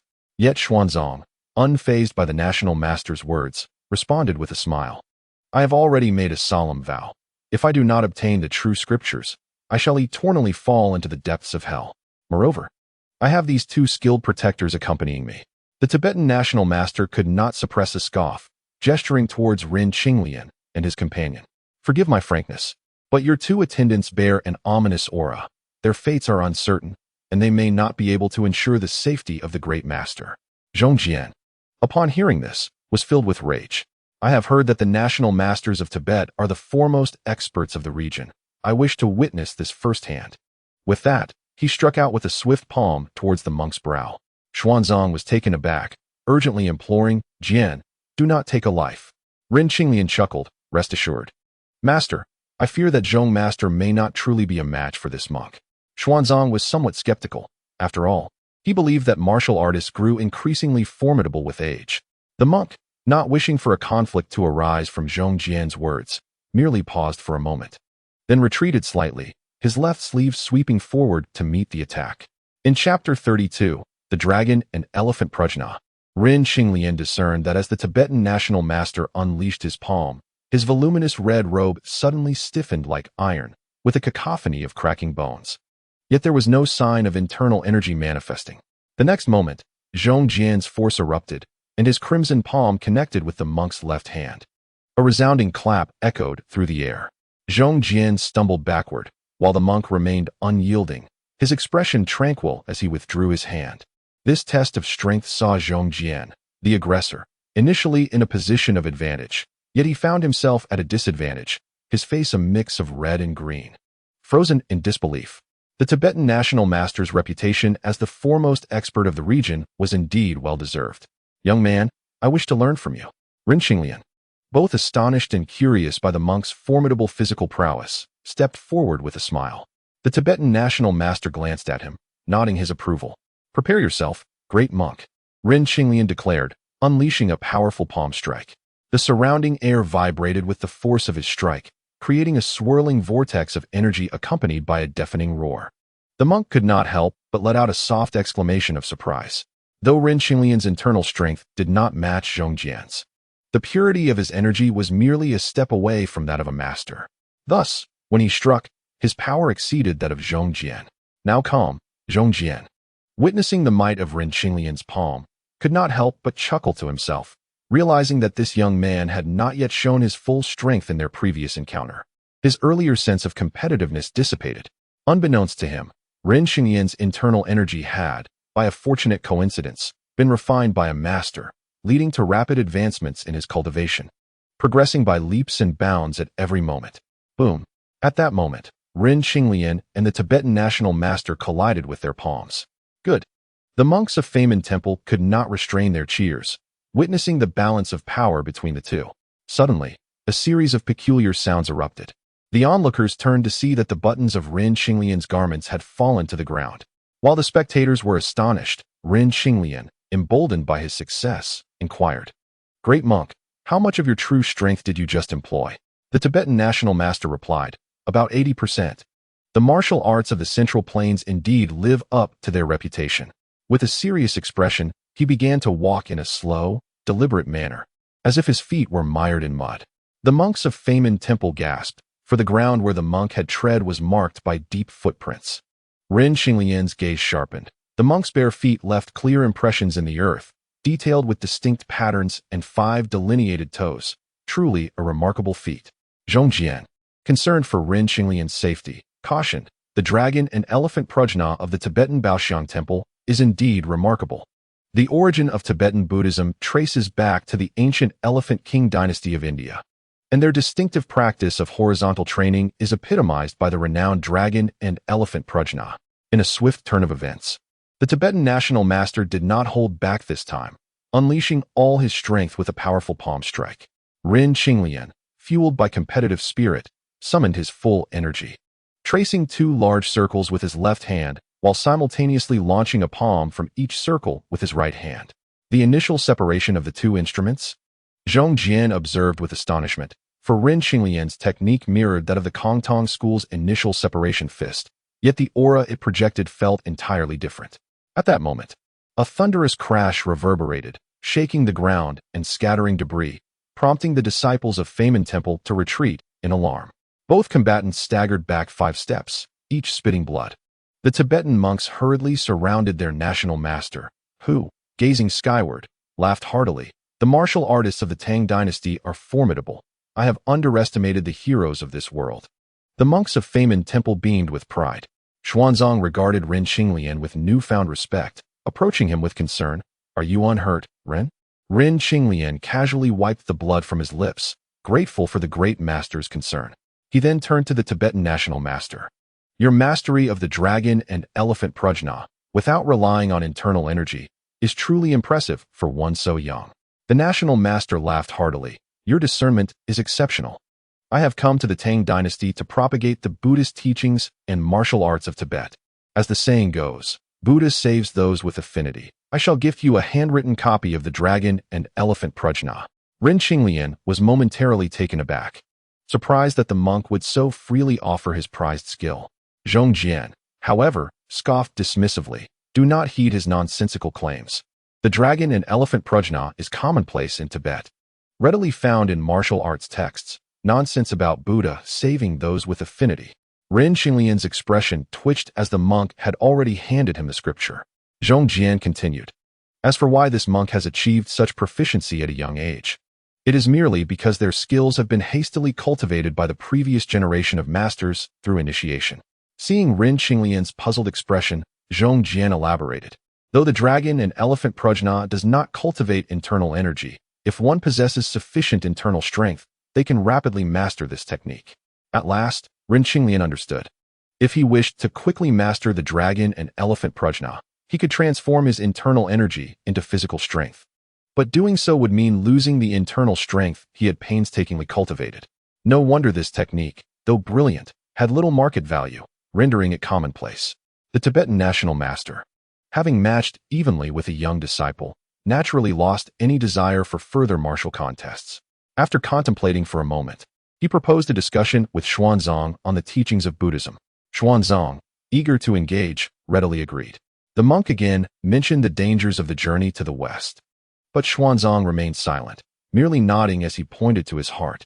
The monk, puzzled, clasped his hands and inquired, Master Xuanzang, does your gesture signify some profound truth? Xuanzang smiled. From the heart arise myriad demons. From the heart's cessation, myriad demons cease. The national master is fixated on appearances. The monks of the Feynman temple nodded in approval, yet the national master understood that the Buddhist teachings of Master Xuanzang surpassed those of the venerable monk, Master Xianzheng, by several realms. Thus, he refrained from underestimating him and continued to pose questions. What is the nature of goodness? Xuanzang replied with a smile. As the verse states, to illuminate the mind and perceive the Buddha, a commoner possesses the roots of goodness, which is the essence of Buddha nature. Those who have renounced the worldly life must never forget to strive towards goodness. This is what we call the nature of goodness. Ren Xinglian, feeling bored, began to peruse the dragon-elephant prajna skill, which, as expected, was as daunting as what Zhong Jian had described. The time required to refine one's physical form was indeed intimidating. Nevertheless, he silently took notes. At this moment, the debate between Xuanzang and the other monk intensified, suggesting that the latter possessed some genuine knowledge. Understanding that Xuanzang would spend the night here, Ren Xinglian informed Zhong Jian and proceeded alone to the tavern in the city. Chapter 033. The Fragrant Wine Beggar. Although this town lacked the vibrancy of Chang'an, it was bustling due to the bountiful autumn harvest. Wandering aimlessly, Ren Xinglian found himself at a wine house named Hero's Pavilion. Observing the gaudy golden sign hanging from the eaves, he thought the name somewhat trite. Yet it reflected the character of the era. The entrance of the tavern featured a bamboo pole holding up a large wine-themed cloth curtain that fluttered gently, seemingly welcoming passers-by. Ren Xinglian glanced around, and the young waiter, donning a white towel, approached him with a smile. Young sir, are you here to rest or to dine? Snapped back to reality, Ren Xinglian replied casually, just a little something to eat. The waiter, though a bit disappointed, noticed Ren Xinglian's elegant attire, which hinted at wealth, and nodded respectfully. Young master, please ascend to the upper floor where we have private rooms. I assure you, they are clean and satisfactory. Ren Xinglian nodded and entered the wine house. Inside, the atmosphere was lively with many diners. The proprietor, upon seeing Ren Xinglian's attire, greeted him with a smile and resumed calculating on his abacus. After surveying the room, Ren Xinglian followed the waiter to a window-side table on the upper floor. Please bring me half a gene of beef, and select 2 or 3 of your best dishes. The waiter, beaming with delight, poured tea for him, arranged the utensils, and cheerfully said, right away, young master, please wait a moment. He bowed and departed. Ren Xinglian took a sip of tea, pondering, with the toxic sorcerer's arrogant demeanor. His presence would surely attract the attention of those in the know. The Hero's Pavilion, bustling with visitors, was indeed an excellent place to gather information. Thus, he focused his attention on the conversations of those below. Although his abilities were still at the first-rate martial artist level, his internal energy was pure, and after refining his sinews and bones through the interplay of yin and yang, he had surpassed many first-rate martial artists in certain aspects, rivaling even those at the master level. Soon, he was drawn in by a conversation between 2 robust men with thick eyebrows and prominent features.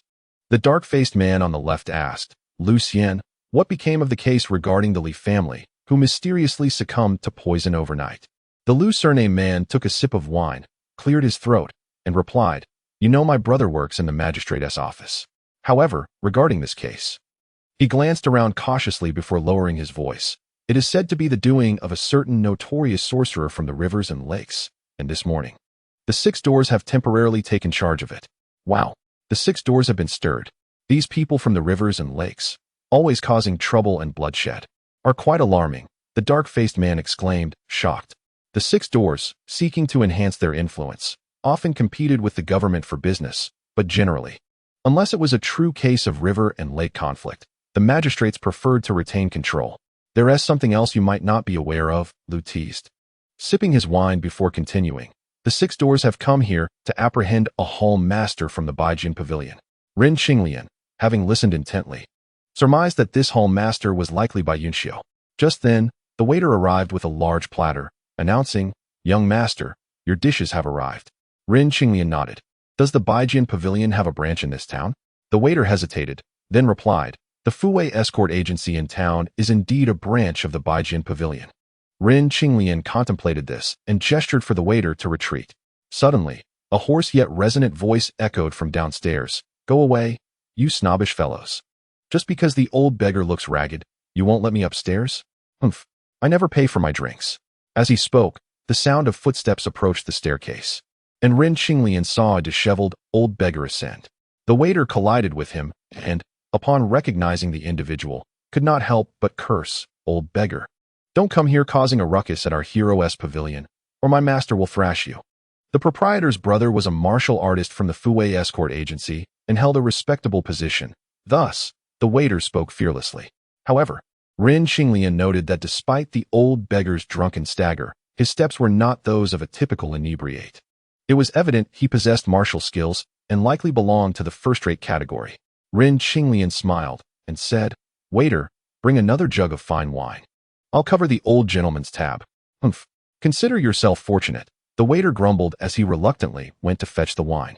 The old beggar, swaying yet determined, made his way to Ren Qinglian's table, his large green wine gourd clearly visible.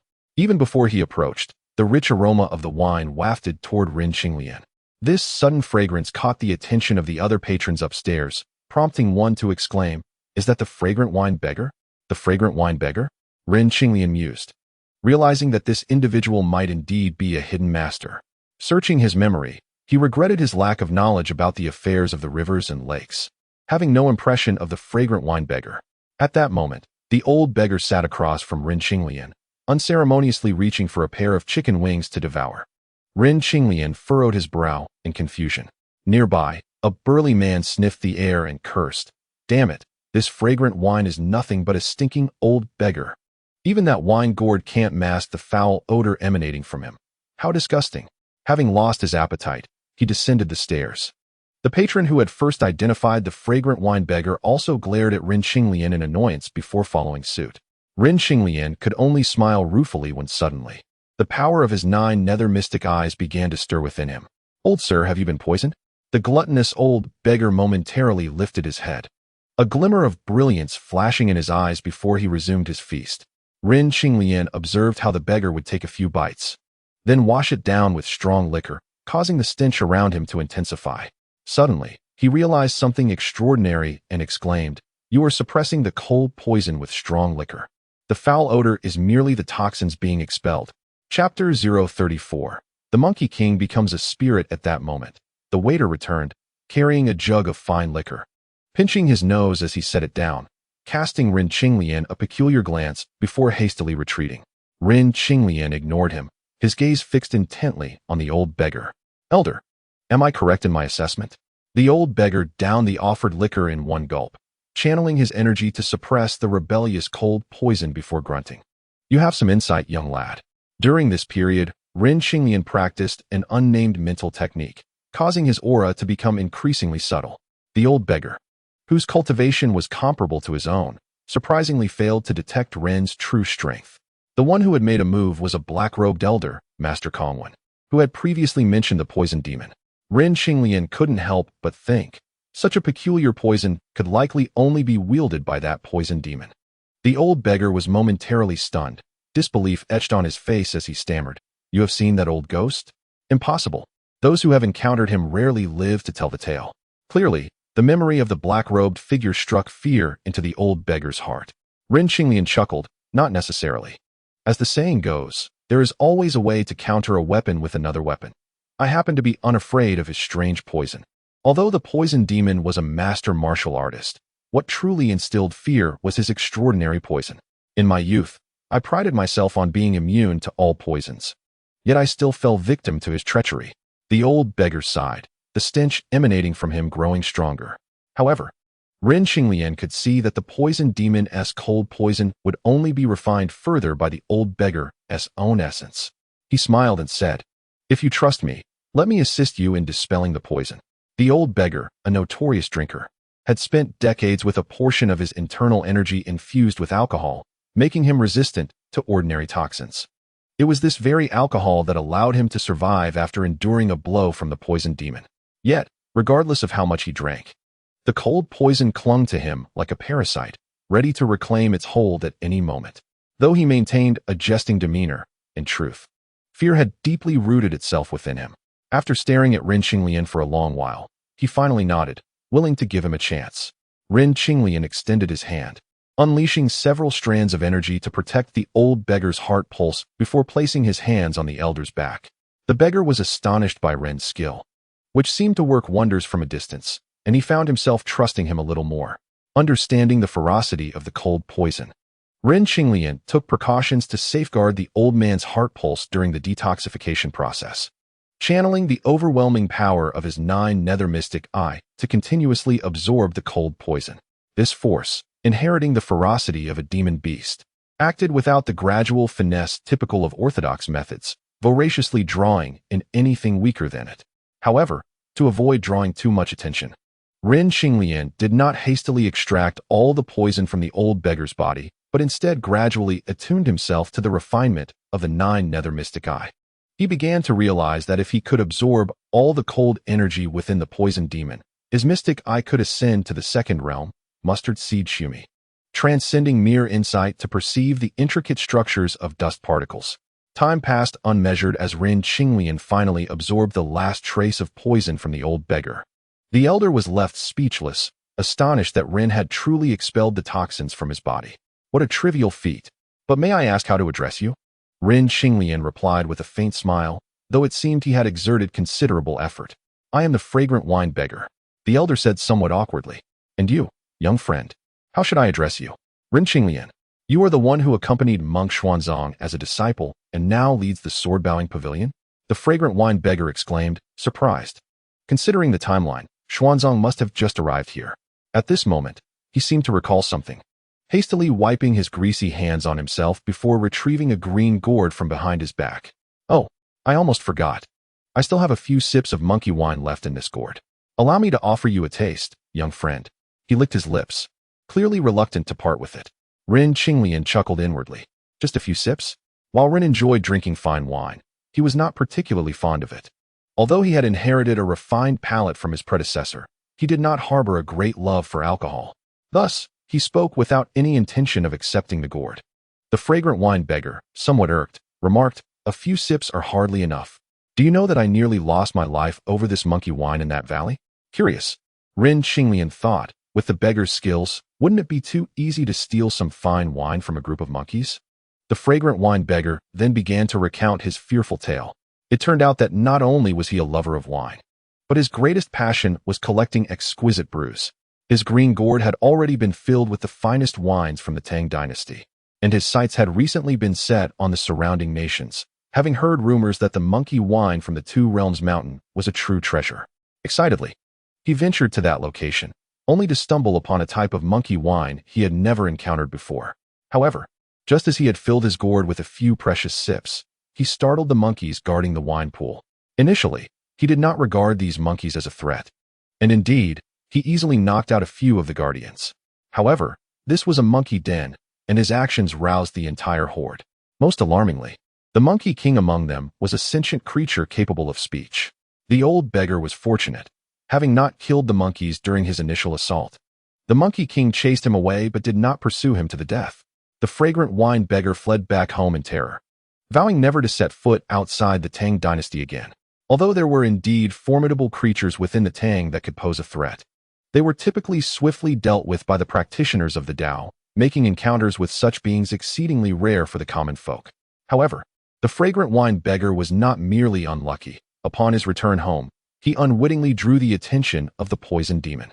With a keen sense, the old demon detected the exquisite brew in the beggar's gourd from afar. Given his domineering nature, he naturally sought to claim it. The fragrant wine beggar was infuriated. While he feared the Monkey King, he felt no such apprehension towards the black-robed demon. Yet, upon confrontation, he found himself fleeing once more. His skill in evasion had been honed on the road, and though the poisoned demon loved fine wines, he had pressing matters to attend to and did not pursue him seriously. Ren Qinglian listened in amazement, thinking to himself, the Two Realms Mountain is where Sun Wukong was suppressed under the Five-Finger Mountain. With the great sage there, it is hardly surprising that ordinary monkeys might have gained sentience.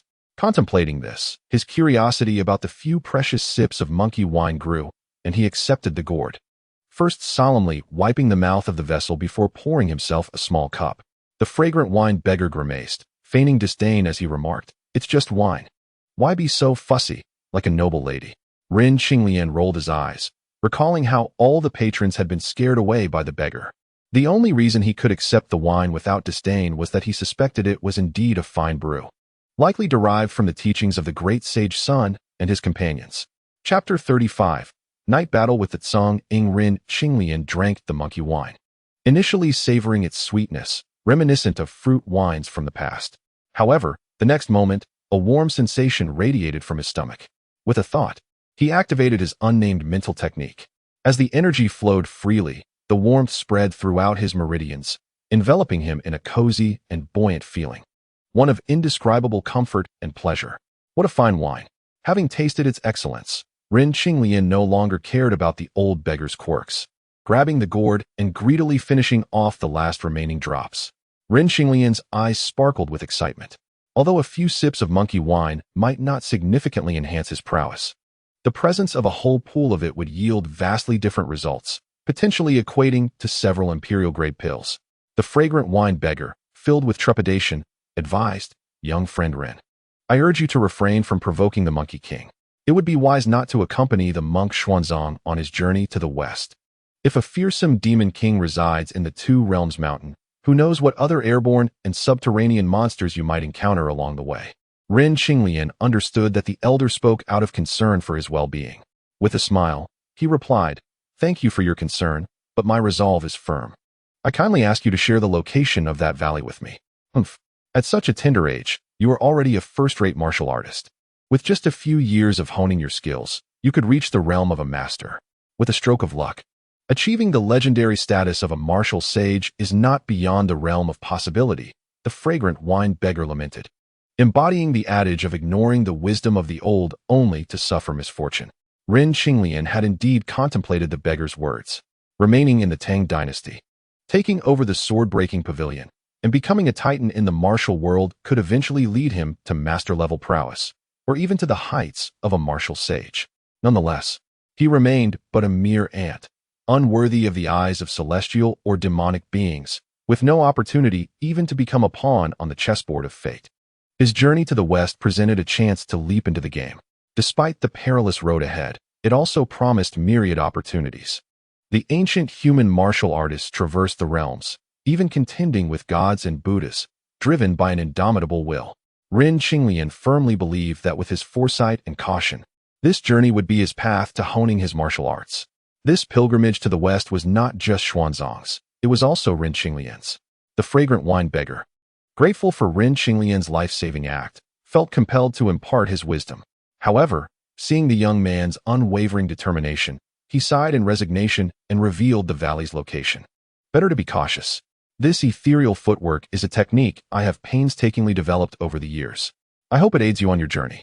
In gratitude, Ren Qinglian accepted the beggar's kind gesture. "Thank you, old sir. Equipping myself is of utmost urgency. I shall return to the Tang dynasty and bring you some rare fine wines as a token of my appreciation." Ren Qinglian then inquired about tales from the martial world, and the beggar, having traveled far and wide, regaled him with captivating stories that opened Ren Qinglian's eyes to new horizons. Meanwhile, the innkeeper continued to serve them wine and dishes. Although some found it perplexing that Ren Qinglian would engage in jovial conversation with a scruffy old beggar, the moment he produced a gleaming gold ingot, their demeanor shifted entirely, treating the two with utmost respect. As the evening wore on, with the sun setting, Ren Qinglian and the fragrant wine beggar bid each other farewell. Ren Qinglian, not one to indulge excessively, felt invigorated after their discourse. Before departing, he specifically inquired about the location of the Fu Wei escort agency.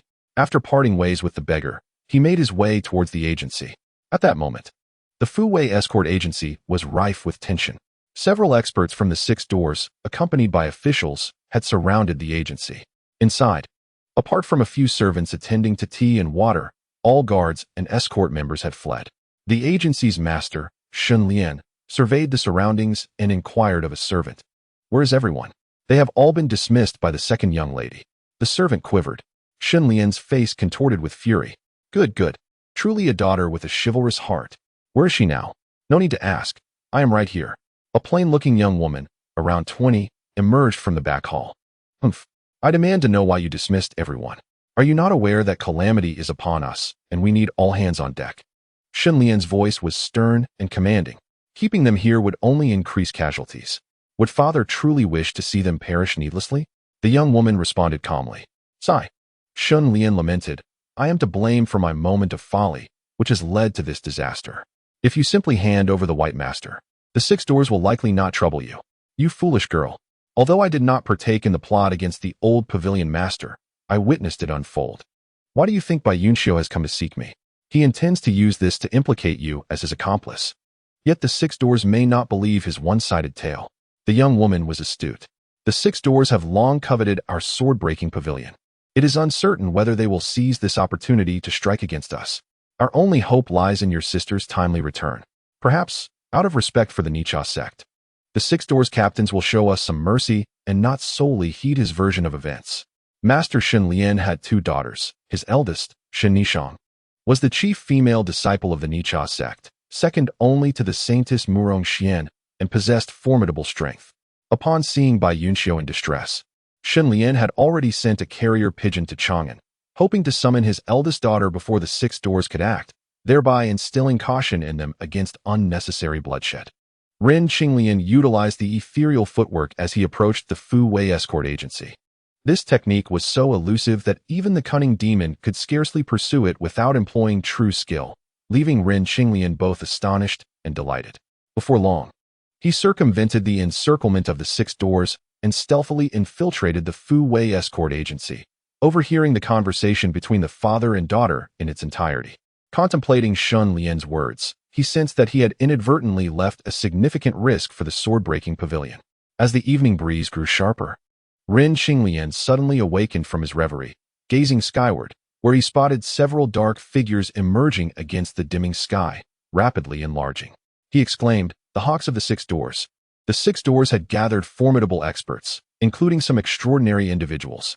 The Hawk was a mercenary trained by a northern wanderer specifically for the Six Doors, serving as their aerial enforcers.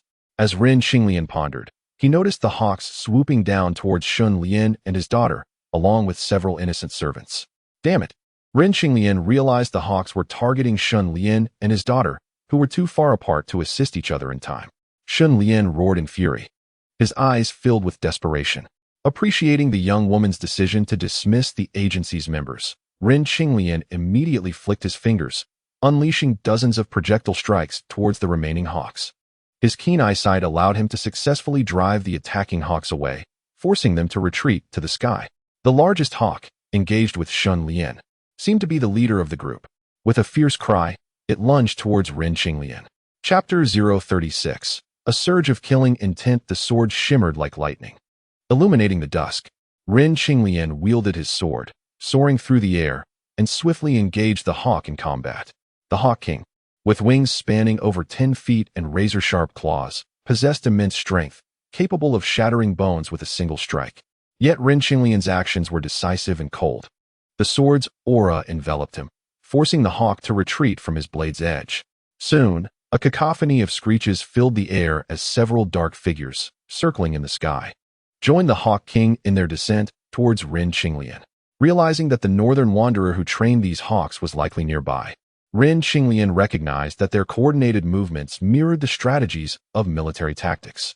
Although Shen Lian could not clearly discern Ren Qinglian's appearance, he felt immense gratitude towards the mysterious youth who had come to their aid and promptly moved to assist.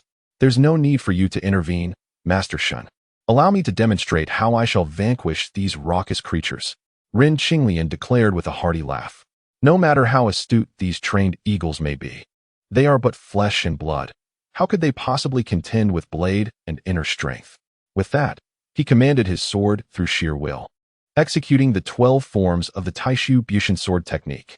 Master Shen Lian recognized the void swordplay, and, recalling Ren Qinglian's own title, the identity of his opponent became strikingly apparent.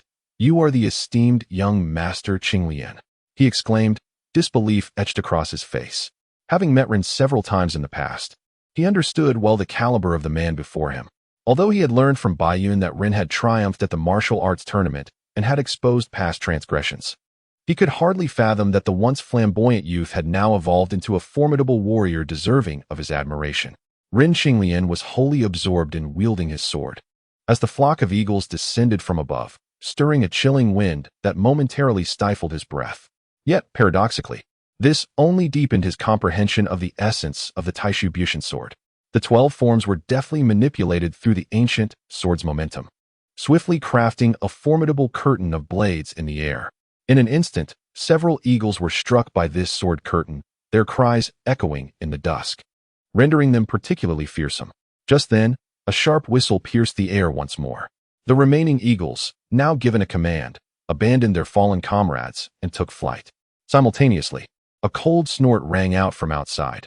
Indeed, the sword-bowing pavilion harbors hidden talents. Master Shen Lian, his expression a blend of emotions, stepped forward. Ren Qinglian raised a hand to halt his words, directing his gaze toward the source of the voice.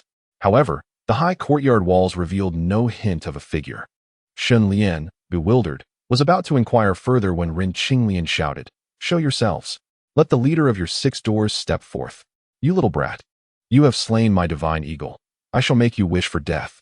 The northern eagle king seethed, and as he spoke, 5 figures leaped into the courtyard.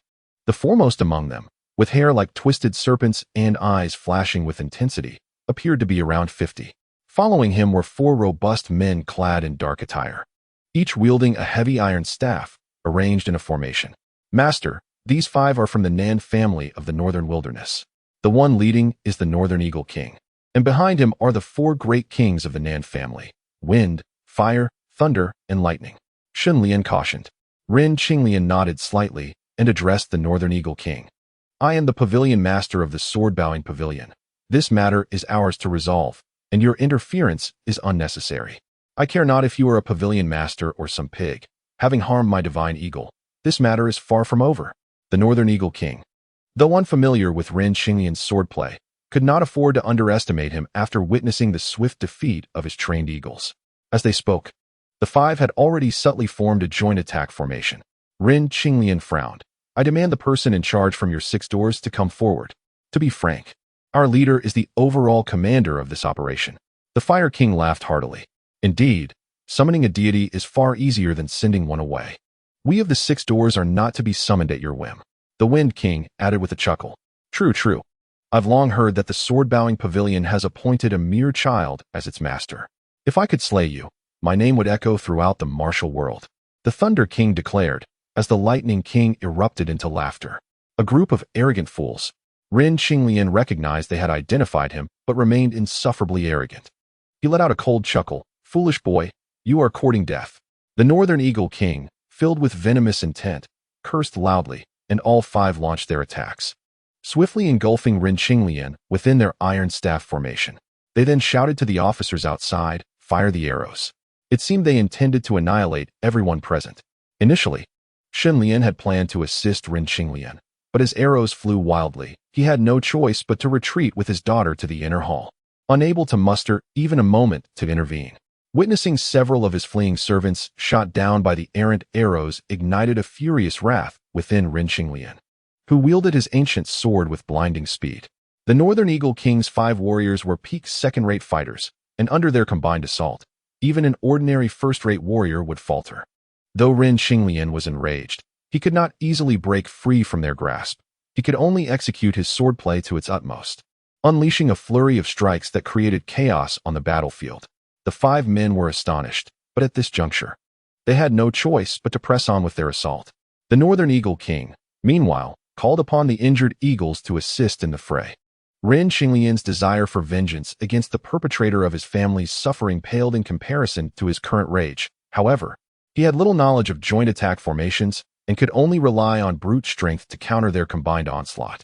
In that moment, the air crackled with sword energy, and the 5 men found themselves beleaguered as their formation began to crumble. Just then, several eagles dove down toward Ren Xinglian, attempting to seize him. Seeking death, Ren Xinglian did not flinch or evade. He extended his hands from his sleeves, fingers poised like spears, targeting the eagles. The Wuxiang Tiangang finger, harmonizing with the Daoist Tiangang formation's intricacies, allowed him to effortlessly evade the joint assault of the Nan warriors. Several strikes of finger energy, accompanied by a hissing sound, brought down the attacking eagles. The enraged Northern Eagle King found himself caught off guard, despite his men being preoccupied with Ren. This young man could still so easily slay the divine eagles. Enraged, he faltered, causing a momentary flaw in their joint formation. Seizing the opportunity, Ren Xinglian grasped his ancient sword midair, took 3 steps forward, and with a flick of his wrist, the blade shimmered with waves of light. In a swift motion, the sword flew like a meteor, aimed directly at the Thunder King. With a resounding clash, the sword met the iron staff, causing the Thunder King's grip to falter, nearly dislodging the staff from his hand. The ancient sword then spiraled around him, piercing the brow of the Lightning King.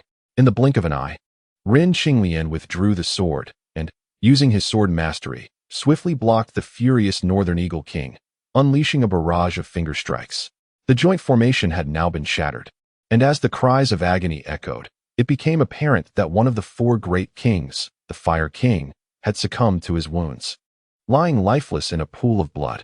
A closer inspection would reveal a small puncture near his heart, blood gushing forth, severing his lifeline. The Northern Eagle King and his men were seized by terror, contemplating their escape.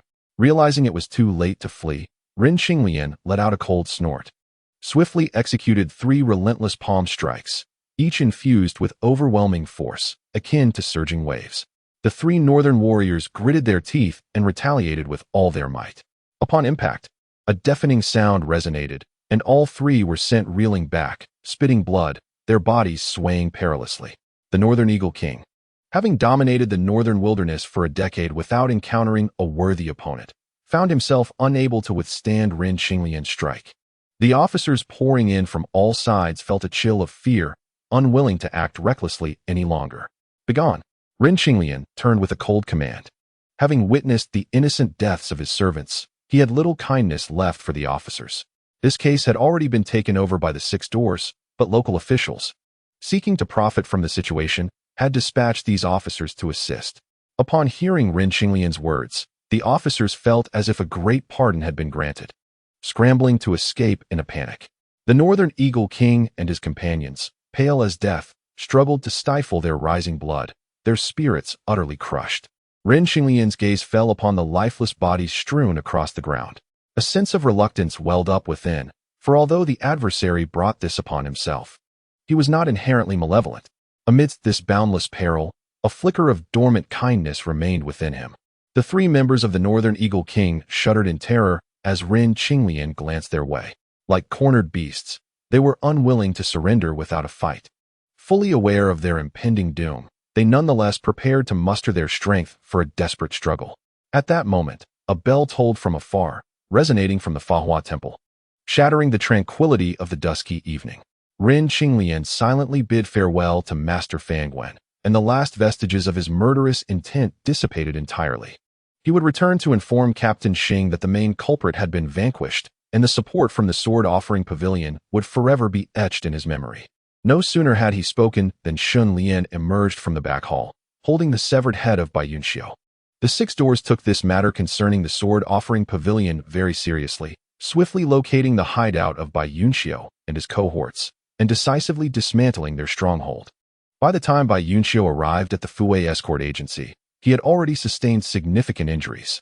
Seeing his fate sealed, Shun Lian ambushed him in the secluded chamber of the back hall, delivering a fatal blow. Though this act could not be deemed honorable, it was the only means Shun Lian could conceive to save himself. Master, it was a moment of folly on my part. Shun Lian began to explain the events of that year, but Ren Qinglian sighed, gesturing for him to remain silent. The three members of the Northern Eagle King, upon seeing Bai Yunxiu's severed head, were consumed by bitterness and resentment. They exchanged venomous glares with Ren Qinglian and quickly supported each other to stagger away. My subordinates are grateful for your understanding regarding that incident, Master. Shun Lian discerned from Ren Qinglian's expression that he had overheard their prior conversation. He bowed slightly, concern etched on his face. Master, your compassion has spared them a path to survival, but leaving these three alive will ultimately lead to disaster. I am ever ready to welcome their vengeance, though I fear they may lack the capability. Ren Qinglian replied dismissively. The treacherous journey ahead posed perilous challenges, and the animosity of a mere three martial artists was, in comparison, trivial. Shun Lian hesitated, but Ren Qinglian, understanding his apprehension, chuckled. Are you worried that they might return to Captain Xing and sow discord, potentially bringing calamity upon the sword-offering pavilion? Even without this incident, the sword-offering pavilion, leaderless, will inevitably become a plump target for the Six Doors. Ren Qinglian remarked coldly, casting a glance at the departing figures of the Northern Eagle King trio. Moreover, although Bai Yunxiu has met his end, the sword-offering pavilion has long been beset by internal strife and external threats. After my departure, it will likely disintegrate swiftly. Even if the Six Doors do not seize the opportunity, others will. As he spoke, Ren Qinglian surveyed the now desolate Fui escort agency and continued, thus, the best course of action is to dissolve the sword-offering pavilion proactively. Master, you mustn't. This is the culmination of the former master's lifelong efforts, Shun Lian interjected urgently, taken aback by Ren Qinglian's ill-fated suggestion. My mind is made up. There is no need for you to exert yourself at your age. You may simply enjoy your wealth and prosperity.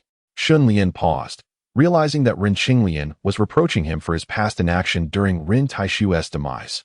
After a moment, he said, I have few attachments left. However, I fear the other masters may not be amenable to this. If they insist on clinging to the sword-offering pavilion's prestige for their own gain, they will ultimately have to face the consequences of the six-door schemes. I kindly ask you to relay this to the other masters. Ren Qinglian stated as he retrieved the Master S insignia and inscribed on it, from this day forth, the sword-offering pavilion is dissolved. Shun Lian accepted the insignia with a long sigh. He recognized that, despite Ren Qinglian's superior martial prowess compared to the two former masters, his thoughts did not dwell in the realm of martial affairs. At that moment, a blood-stained carrier pigeon burst into the hall, colliding with Shun Lian's second daughter. Xiao Hui. Father, Xiao Hui is injured, she exclaimed as she clutched the pigeon and rushed outside. Ren Qinglian and Shun Lian's expressions shifted dramatically. Shun Lian examined the pigeon, his face darkening. This blood is not its own. The pigeon, raised by his daughter, had not shown any visible injuries despite her frantic concern. Then this blood must be. She mused, her expression changing dramatically. Human blood. Shun Lian ground his teeth in fury. The girl gasped in shock. Ren Qinglian, now serious, grasped the pigeon, sensing its condition and remarking, strangely, it is not poisoned with the usual cold toxins. Are you suggesting it is severely poisoned? Shun Lian's countenance darkened further. Realizing that his earlier examination had overlooked the signs of severe poisoning manifesting in the pigeon, Ren Qinglian's 9 nether mystic eyes were exceptionally attuned to toxins, and upon first seeing the pigeon, he suspected an encounter with a poison practitioner, but further inspection revealed it was not the typical cold toxin used by such foes. Could there be more than one poison practitioner in the Central Plains? Ren Qinglian pondered gravely. Since Shen Nizhao was in Chang'an, she would likely be with Murong Xian. Knowing Murong Xian's character, he would undoubtedly intervene upon hearing of his sister's plight. Shun Lian felt an overwhelming sense of guilt, realizing that if the assailants dared to target the Nizhao sect, they must possess formidable origins. For now, the only hope for his daughter's survival rested with this seemingly unreliable master. He knelt and implored, Master, I beseech you to overlook the past and save my daughter. Young Master Ren, please, I implore you to rescue my sister. The girl echoed, kneeling as well. Ren Qinglian raised his hand, an unseen force lifting Shun Lian and his daughter to their feet. With a serious expression, he instructed, It is likely the work of the poison sect. You two must go to Fahua Temple and Qingyu Temple and inform them of the poison sect's attack, requesting their assistance. As he spoke, Rin Qinglian absorbed the poison from the pigeon's body and added, "Let this pigeon guide you. I will first attempt to stabilize the situation." No sooner had he finished speaking than he soared into the night sky. "How does the master know where my sister is?" Shun Lian's daughter questioned. "The master possesses profound insights. As he has retained the pigeon, he must have his own means of tracking." Shun Lian replied, "You go to Qingyu Temple. I recall it being a dilapidated temple. We do not know what masters may reside there. We must split up and act swiftly." With that, Shun Lian hurried towards Fahua Temple. The chilly night wind rustled through the trees, creating a mournful sound. Upon receiving her father's message via the carrier pigeon, Shen Nizhao rushed towards the Fuwei escort agency, accompanied by Murong Xian and several fellow disciples. Their journey to Chang'an had concluded successfully, with several newly recruited disciples proving to be exceptionally gifted, bringing laughter and joy to their travels. However, as they neared the small town housing the Fuwei escort agency, a sudden gust of foul wind swept through, unfurling ominously. Chapter 38. The Great Poison Formation. A chilling scream caught in the throat abruptly ceased. Zhao Lin, who had been exchanging playful banter with her sisters, suddenly fell from her horse, her features twisted in agony, limbs contorted. "Be careful."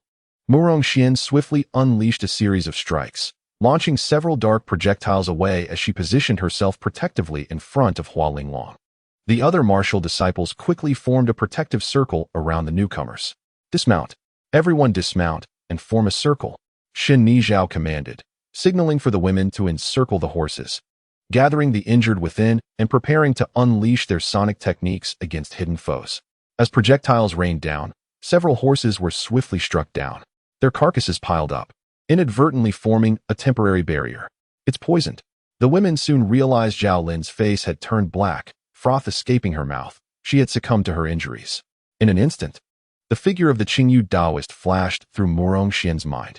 Who is this, lurking in the shadows and using hidden weapons to harm us? In the shadows, a few individuals, realizing they could not harm one another, boldly stepped into the light. From a distance, they demanded the surrender of the poison scripture, promising not to kill. "The poison scripture? You are from the poison sect, but do you know who we are?" Shen Nishang, possessing exceptional awareness, had heard of the notorious poison scripture and spoke with a solemn tone. "We are well aware of your identities. Hand over the poison scripture obediently, or else." "Or else what?" Shen Nishang's face darkened. "Brother, stop with the nonsense. These women are quite fair. Seize them, and the poison scripture will be ours effortlessly." "How can you be so certain that the poison scripture is with us?" Murong Xian felt an unsettling connection to the matter. "Sister, be cautious. The poison sect is ruthless and will kill without hesitation. If they wish to kill you, they will not need a reason," Shen Nishang warned. Just then, a figure emerged from the shadows. This individual was short, with shifty eyes and a handlebar mustache.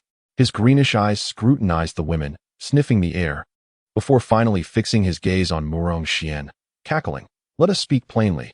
I advise you to hand over the poison scripture willingly." Murong Xian, puzzled, retorted, "How can you be so sure it is on me?" The man laughed eerily and produced an object from his robe. Upon seeing it, Murong Xian's face flushed with anger, and she scolded, "You lecherous scoundrel." The object was a woman's undergarment. Murong Xian recalled that when she was trapped by the Qingyu Taoist in the Five Poisons formation, her clothing had been corroded by poison gas, leaving only this undergarment intact due to its close proximity to her body. However, it had still absorbed some of the poison scent, prompting her to discard all her garments, including the undergarment. She marveled at how this man could locate her through mere scent, akin to a hound. "The poison scripture should be with that unfortunate Taoist Qingyu, not with me," Murong Xian asserted, regaining her composure. "You must be referring to that unfortunate Taoist. You know very well where it is," the man chuckled sinisterly. "But it truly is not with me." "Humph. A life for a life. Sister, do not waste your breath," Shen Nishang interjected coldly, her fingers curling as she plucked the strings of her zither, unleashing several sonic waves that shot forth. The short man, caught off guard, was sent flying several feet by the invisible sound waves, cursing from midair. "What the hell are you playing? The supreme art of the Tang dynasty is beyond the comprehension of someone like you," Shen Nishang replied with a cold smile. "Old poisoner, do you wish to experience the second movement of my soul-severing melody?" The man shouted angrily, "First, taste my poison." With that, he raised his right hand, sending dark green specks darting towards Murong Xian and the others. "Sisters, lend me your strength," Shen Nishang called out with a mocking laugh. The short man added, "Brothers, though the Central Plains possess formidable skills, our Starry Sea Poison sect is equally formidable. Let us strike together." As his words fell, the figures in the shadows emerged, accompanied by an eerie rustling sound. So many snakes.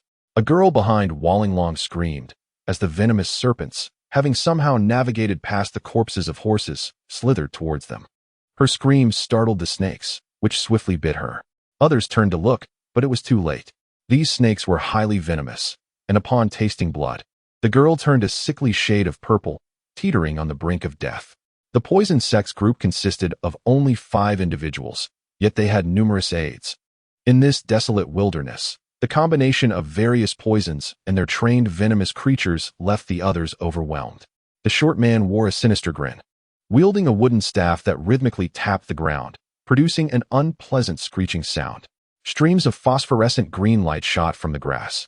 And as Murong Xian and her companions managed to kill a few, they realized these lights were akin to fireflies, venomous creatures that soon spread a chilling aura across the ground. The poison sect's 10,000 poisons formation, Shen Nishang thought, her heart sinking. The poison sect had built its notorious reputation on a mastery of countless poisons, and their unique ability to control venomous creatures and form intricate formations was unparalleled. Though Murong Xian had never heard of the 10,000 poisons formation, she had witnessed the 5 poisons formation firsthand. Suddenly, an image of Ren Qinglian flashed in her mind. If he were here, these toxins would surely be rendered ineffective. Each of the 5 members of the poison sect nurtured a unique venomous creature, and soon, a colorful tide of insects surged towards Shen Nishang's group. "Are we going to die here?" Several newly initiated disciples lamented. Walling Long suddenly exclaimed, "These poisonous creatures are being controlled by the rhythm of their staffs. If you can disrupt their timing, the so-called 10,000 poisons formation will collapse." A spark of hope ignited in Shen Nishang and her companions' hearts. The Nizhang sect's sonic techniques were renowned, especially for their ability to confuse the mind, but against this horde of venomous creatures, even the wisest scholar would be at a loss. Yet, Walling Long's words illuminated a new path.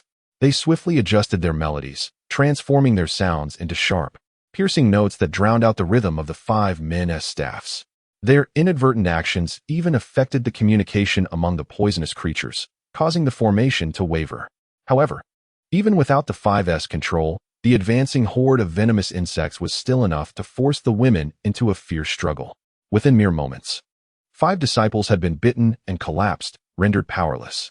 Chapter 39. The multicolored poison dragon, the once soul-stealing melody, had transformed into a sharp, piercing cacophony, resonating through the air, creating a relentless buzz.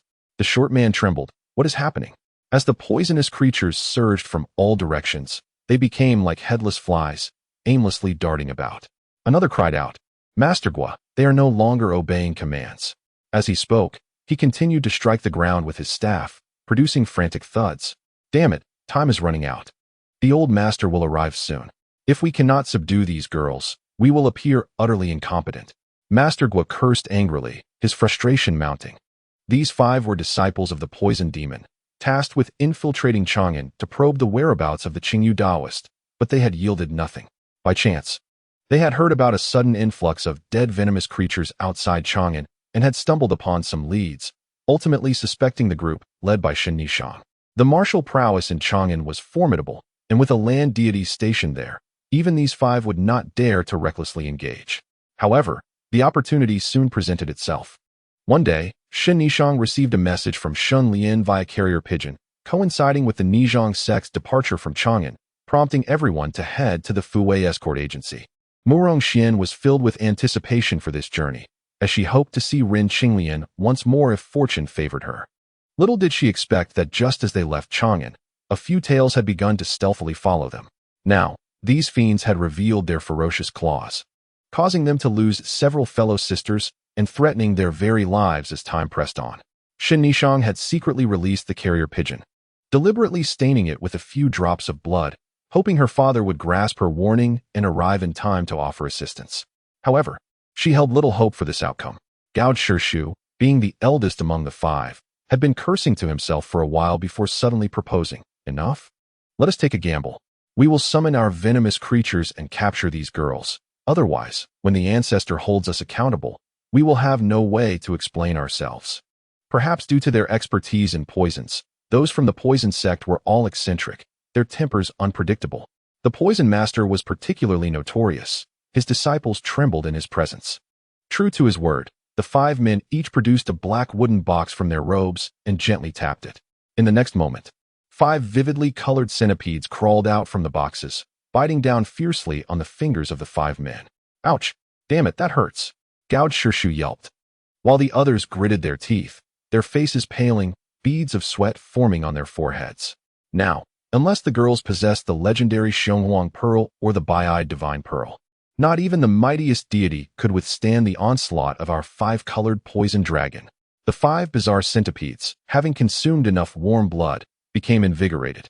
Once Gao Shirshu finished speaking, the five men simultaneously let out a sharp whistle, and the five centipedes transformed into five beams of colored light, shooting towards Murong Xian and his companions behind the horses. Just then, a figure suddenly darted forward, capturing all five centipedes with bare hands. "Ringongzi." Murong Xian looked incredulously at the person before him, quickly warning, "Be careful of the poison on those creatures. The five-colored poison dragon. This is a tremendous windfall." Ren Qinglian laughed heartily. Allowing the five writhing creatures to flail in his grasp, his gaze fixated on the five distinct marks upon their heads. Memories of the five-colored poison dragon flashing through his mind. Each of these centipedes was an exceptionally rare species known as the deadly celestial centipede, capable of being nurtured into divine creatures with specific elemental attributes under the secret methods of the poison sect, culminating in the so-called five-colored poison dragon. The strength of the five-colored poison dragon lay in the connection between these five centipedes, allowing them to channel a continuous flow of poisonous energy, cultivated through blood sacrifice, and attuned to their master's will. They could disregard the sound-based interference of the Nishang sect and coordinate their attacks as if they were human. Ren Qinglian was elated because if he could completely absorb the power of the five-colored poison dragon, he could cultivate his 9 nether mysterious eyes anytime, anywhere. After all, not every poison encountered would be weaker than the power within his own 9 nether mysterious eyes. Only by strengthening his internal poison energy could he fearlessly devour all manner of toxins. However, this was a complex task. Ren Qinglian was a novice in the arts of poison and did not yet possess absolute confidence. Just as the five had summoned the five-colored poison dragon, they let out a cold laugh, but in the next moment, their laughter abruptly ceased. "Impossible. Who are you to ignore the toxicity of the five-colored poison dragon?" Gao Shirshu exclaimed in horror. With a flicker of thought, he attempted to command the centipedes to resist. But Ren Qinglian's grip was so powerful that a few mere centipedes could not easily escape. He stared intently at Ren Qinglian and asked, "Do you possess the Xionghuang Pearl?" Just as Ren Qinglian was about to respond, a chill swept over him, and he heard a cold laugh from a distance. To recognize the five-colored poison dragon at a glance, "It seems the poison cannon is indeed in your possession." As he spoke, an old man with a terrifying visage and bizarre attire slowly entered the scene. The poison master. Ren Qinglian's expression turned grave, realizing that this old poisoner had likely arrived earlier, waiting for an opportunity. "Master, the poison cannon is indeed with them." Gao Shirshu stepped forward to state. "Humph, a bunch of useless fools.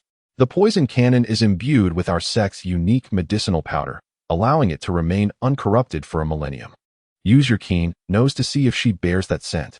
Gao Shirshu, feeling embarrassed, forced a smile and said, "Master, do not be anxious. Although this girl does not have it on her, she is undoubtedly aware of its existence. If we capture her..."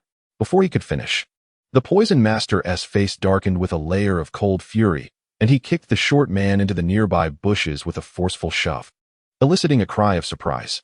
The other four stood there, their faces ashen, unsure if they should speak. The poison master scoffed, "Keep an eye on these girls for me. Once I deal with this brat, I shall enjoy myself thoroughly. Your wisdom is unparalleled." The others echoed, "We specifically captured these girls to offer them to you as a delicacy." "Indeed, that's the plan," they chimed in unison. Yet none dared to approach Murong Xian and his companions. The poison master, noticing their hesitance, cursed in anger. gathering his strength and unleashing a lion's roar that shook the ground like thunder, reverberating across the plains. Murong Xian and his companions were struck by the force of this roar, their energy rebounding violently, causing them to spit blood and suffer serious internal injuries. With the pressure alleviated, the four men surged forward toward Murong Xian and his group.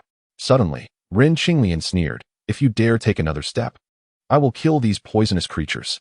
Upon hearing this, Gao Shishu, who had been lying among the bushes, sprang up and shouted from a distance, "Stop, stop.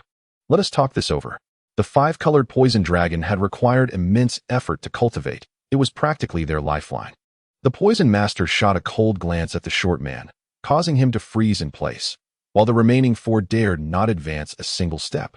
Their eyes filled with uncertainty as they stared at the five-colored poison dragon in Ren Qinglian's grasp. Chapter 40. Absorbing internal energy, the poison master furrowed his brow and suddenly smiled, saying, "Brad, I see you possess exceptional talent. You would make a fine disciple in the art of poison. If you hand over the poison cannon, not only will I let bygones be bygones, but I will also take you as my apprentice. Since you admire the five-colored poison dragon, I shall gift it to you as a token of our meeting." "Master, how can this be allowed?" "Master, please don't." Gao Shishu and the others turned pale, realizing that they had poured their life's work into the five-colored poison dragon. To give it away to another was akin to killing them. Ren Qinglian, however, wore a peculiar expression, pondering if perhaps the poison master was right. He truly was a promising candidate for the poisonous arts, considering how he had inherited the 9 nether mysterious eyes from the three-eyed golden toad. The poison master ignored the protests of his disciples, his gaze fixed intently upon Ren Qinglian as he continued, "So, what say you? My disciples are spread across the southern continents, not comparable to ordinary martial sections." Ren Qinglian mused, "That is because disciples of the poison sect must constantly traverse remote, toxic terrains to seek rare poisons." Yet he felt a stirring curiosity on his face. The poison master, noticing his interest, felt a surge of delight. What treasure could this boy possess that allowed him to withstand the poison of the five-colored poison dragon and the cold venom within himself? He continued to entice Ren Qinglian, who cleverly delayed his response, occasionally feigning interest with questions. Ren Qinglian sensed a formidable cold toxin lurking within the poison master, far surpassing the traces of poison he had encountered from Kong Wan and Jiugai. Moreover, the poison master's own internal strength was sufficient to instill a deep sense of caution within him. The atmosphere grew strangely tense. The poison master and Ren Qinglian engaged in a lively discussion about the merits of the poison sect, while Ren Qinglian cautiously voiced his doubts. Behind both parties, the 5 sons of the poison sect fixed their fierce gazes upon Ren Qinglian, wishing nothing more than to devour him whole. The women of the Rainbow Garment sect, on the other hand, wore expressions of vigilance, ready to spring into action against the poison demon. Suddenly, the poison demon's countenance darkened, and as his gaze fell upon a figure emerging from the shadows, he was taken aback to see an old beggar clad in gray robes. "You old beggar, I never expected you to still be alive." The poison demon was astonished. This man had endured a strike from him and yet managed to survive. "Humph. You old wretch, haven't departed this world. How could I possibly leave first?" The beggar, swaying as if he might topple at any moment, spoke with clarity that resonated in the ears of everyone present. "This lad saved you." The poison demon quickly regained his composure and, in a fit of rage, struck out toward Ren Qinglian. Ren Qinglian felt a suffocating pressure, his heart chilled to the core. Although he had been on guard, it was impossible to evade the poison demon's wrathful blow unscathed. In an instant, a bold idea sparked in his mind. Rather than retreating, he grasped the vibrant poison dragon and charged forward to meet the attack. While stalling for time, he contemplated how to fully integrate the powers of the vibrant poison dragon into his 9 nether mysterious eye. However, a challenge loomed before him. To completely inherit the ceaseless essence of the 5 elemental powers of the poison dragon, he needed to simultaneously channel the toxins from the 5 centipedes within it into his own body. By boldly seizing the 5 long creatures and approaching, he intended to utilize the chilling poison within the poison demon to ease the poison dragon's defenses, allowing him to infiltrate and absorb the toxins.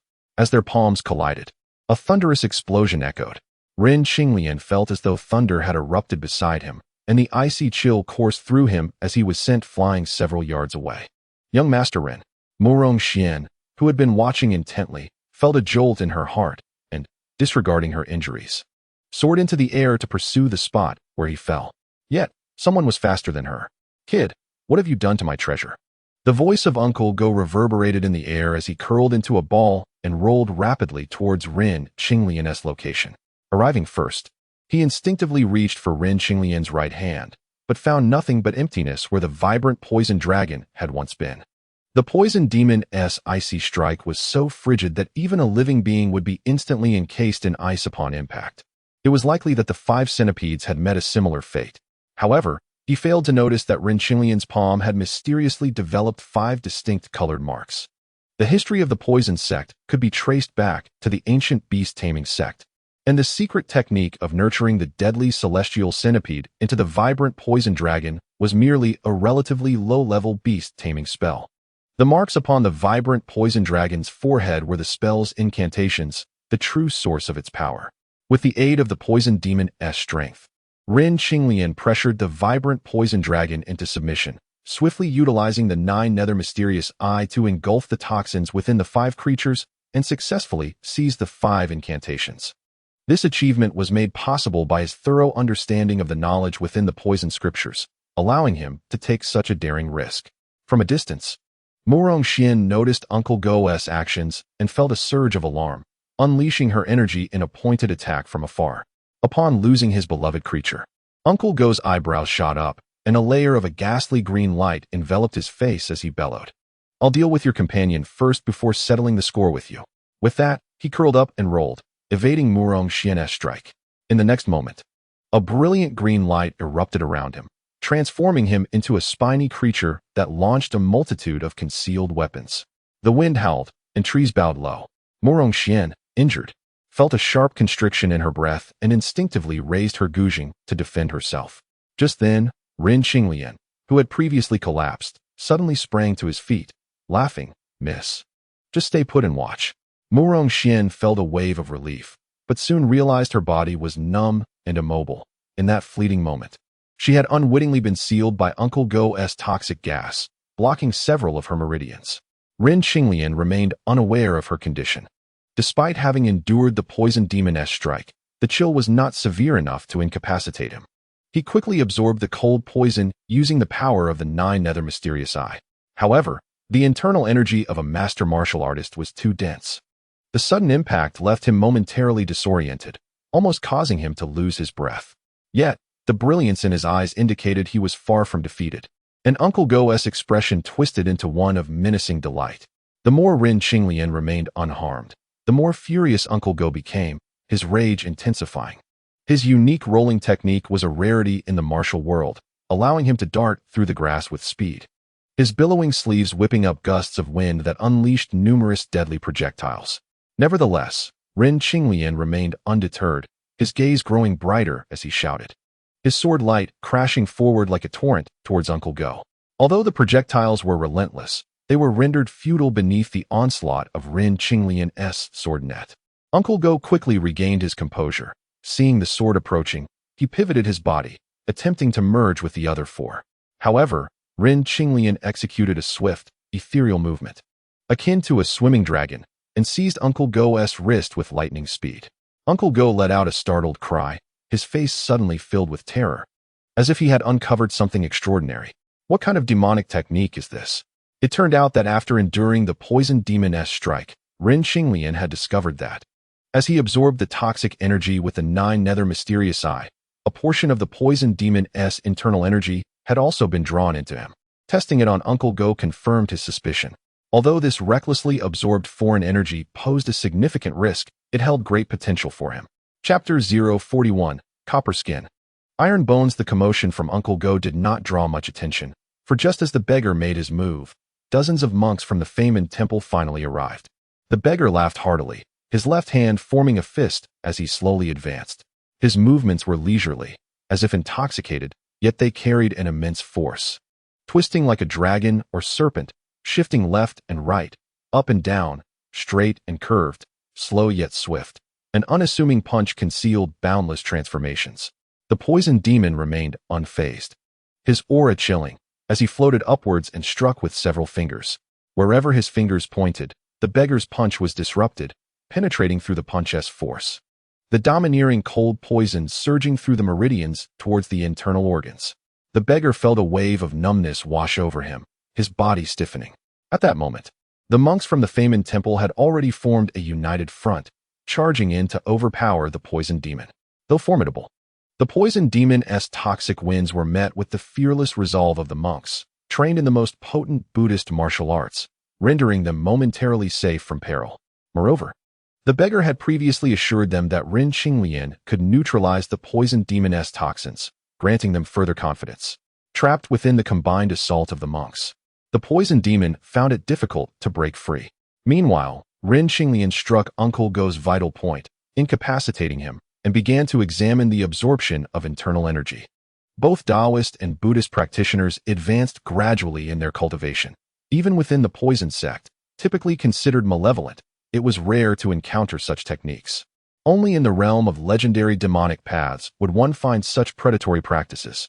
Although demonic cultivation advanced rapidly, it was often scorned by many due to its inherent dangers, which would inevitably culminate in fatal shortcomings. However, Ren Qinglian understood that this was actually unrelated to the nameless mental cultivation he practiced. His ability to devour the opponent's internal energy was merely a byproduct of the 9 nether mystic eyes after consuming the opponent's poison. Though his time in martial arts was brief, frequent exchanges with Zhong Jian had ensured he was not entirely ignorant like the proverbial Wu Xia Meng. Just like the internal energy he had just siphoned from Master Go, if left unchecked within his body, it might one day interfere with his original true qi, leading to misaligned meridians and potential madness. The consequences could range from paralysis, rendering him a cripple, to fatal reverse flow in his meridians, resulting in blood from all 7 orifices.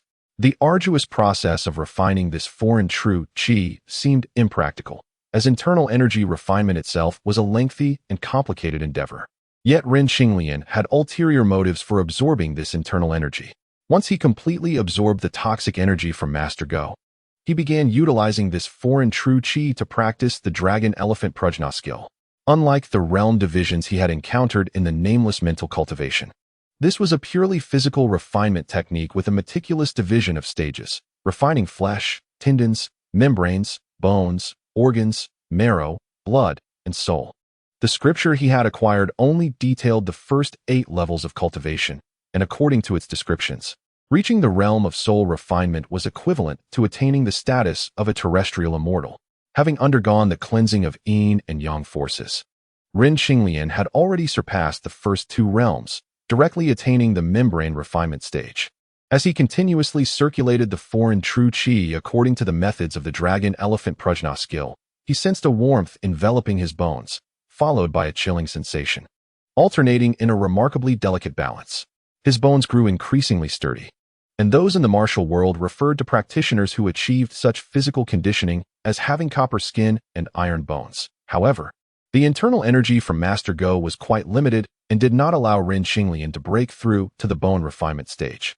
Nevertheless, the effects were undeniably significant. Without relying on his true qi, he could effortlessly leap 3 meters high, a feat that would have classified him as superhuman in his previous life. Suddenly, Ren Qinglian, blessed with keen eyesight, was about to destroy the scroll of the Dragon Elephant Prajna skill when he unexpectedly discovered a line of small script on the last page. The realm of orifice refinement can lead to physical sanctification. Those with fate may seek the teachings at the Lotus Temple in Tubo. A smile spread across Ren Qinglian's face, his heart brightened. The 9th realm was indeed orifice refinement. Although he had memorized the content of the scripture, he had neglected to examine the last page closely after recognizing its drawbacks. He had not anticipated such a message, likely left intentionally by the Tubo national master to promote his temple. This Dragon Elephant Prajna skill involved refining various body parts in its earlier stages, and as long as sufficient elemental energy was available, progress could be remarkably swift. Ren Qinglian transformed all the foreign true qi within him into the power of the Dragon Elephant Prajna skill in just a matter of minutes. At that moment, he noticed Murong Xian not far away, her complexion pale, brows furrowed, lips slightly parted, and a strand of hair cascading down her cheek, accentuating her vulnerability. Ren Qinglian was taken aback for a moment, realizing she had been deeply poisoned. He quickly approached, sealing her acupoints to prevent the poison from spreading to her heart, then seated her cross-legged and began to circulate his energy to absorb the toxins from her body. However, upon reaching the acupoints that had been sealed, he was astonished to discover that the poison had intertwined with the energy within those meridians, creating a substance reminiscent of the poison energy found in disciples of the poison sect. Even more unexpectedly, as the power of the 9 nether mystic eyes absorbed this portion of poisonous energy, it inadvertently drained all the true qi from Murong Xian's meridians. This revelation left Ren Qinglian momentarily speechless. It seemed he had stumbled upon a method to freely absorb the internal energy of ordinary martial artists. Regaining his composure, he reinfused the foreign true qi back into her body. Murong Xian felt a warmth spreading through her body. Although paralyzed by the poison, her consciousness remained intact, and she was fully aware of Ren Qinglian's actions, albeit momentarily unsure and feigning unconsciousness. As he transferred this true qi back into her, she gasped in surprise, awakening to the realization that her true qi had become significantly purer. Ren Qinglian sensed this was due to a portion of his true qi merging with her internal energy. But he chose not to explain. "This poison demon is targeting me. You must leave quickly," Ren Qinglian said gravely upon observing the battle unfolding in the distance. Murong Xian, touched that he was still concerned for her at such a critical moment, felt a mix of joy and sorrow, resolutely shaking her head. "Master Ren, how could I leave you after you have risked your life to save me time and again?" With that, she extended her hand, summoning the Gujing from the ground. Ren Qinglian could only smile wryly. "Miss Murong, you are no match for this old poison master, and he is indeed after me." Murong Xian frowned. "Are you planning to cultivate the skills from the poison scripture?" "Not at all," Ren Qinglian replied. "Then should we simply return the poison scripture to him?" He chuckled helplessly, knowing that even if the scripture were still intact, the grievances of the martial world could not be resolved with mere words. "I will first relieve them of the poison afflicting them. You must leave this perilous place at once." Without further ado, he rose and made his way towards the other disciples of the Yichang sect. Murong Xian sighed softly. Chapter 042. Ice Soul Cold Flame. How can one forget their emotions? Ren Qinglian was acutely aware of the myriad entanglements that feelings could bring. At this moment, he could only speak sternly, feigning indifference, to sever the faint thread of affection. "Are you truly determined to continue westward, Master Ren?" Shen Nishang inquired curiously, observing Ren Qinglian. Murong Xian's expression was unmistakable, and as her elder sister who had grown up alongside her, Shen Nishang felt a twinge of regret for Murong Xian. Hua Linglong regarded Ren Qinglian with a complex expression, and upon seeing his resolute gaze, she could not help but remind him, "Be careful on your journey." Ren Qinglian felt a warmth in his heart. "I will. You should leave here soon." He then turned to Shun Lian, who had just assisted in resolving the poison of the 4 disciples from the poison sect.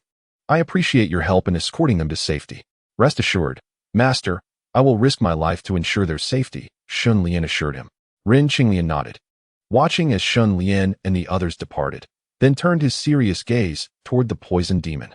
The poison monks were deeply afflicted and sluggish, rendering their combined formation ineffective. Although the fragrant wine beggar held the line outside, the poison demon grew increasingly frenzied, and the area around the battle was thick with frost, creating a perilous environment.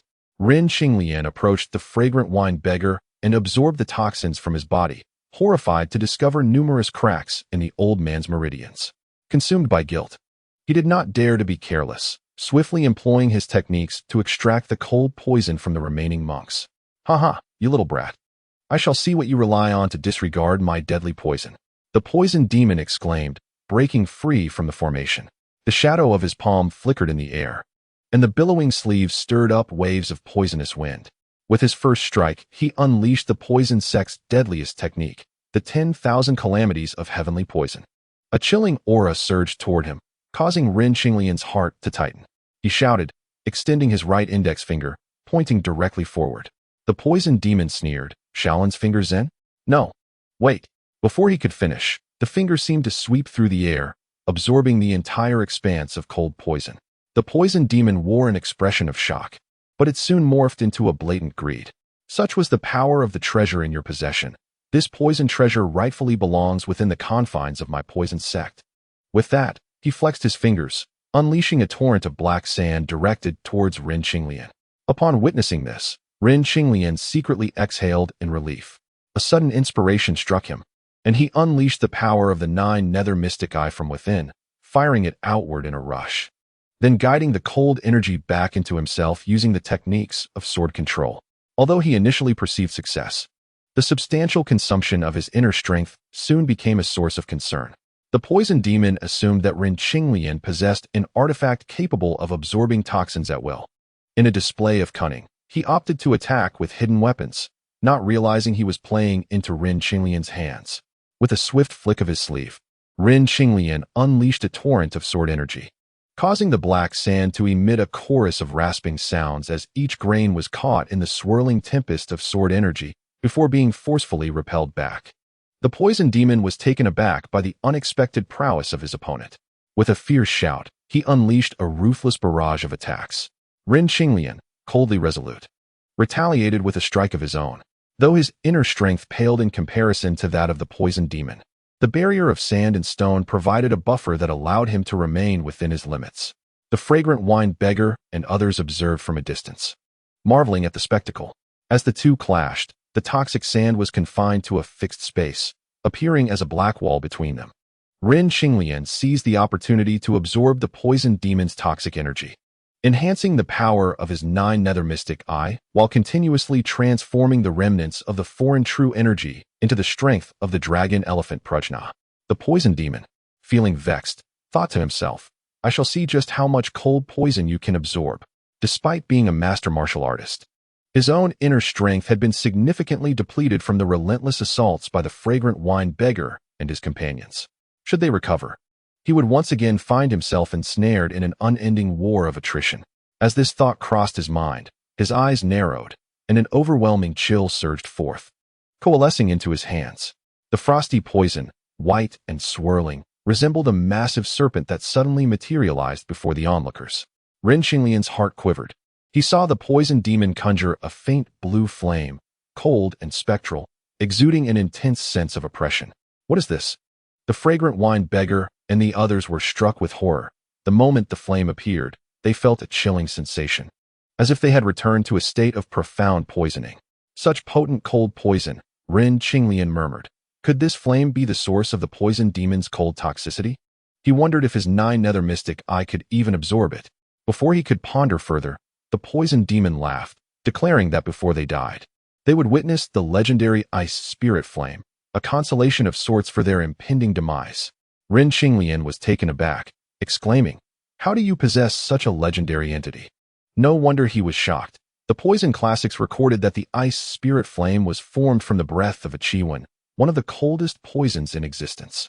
The poison demon, brimming with pride, recalled how he had been cast into a cold pool by Kongwen, only to find that fortune favored him in the aftermath.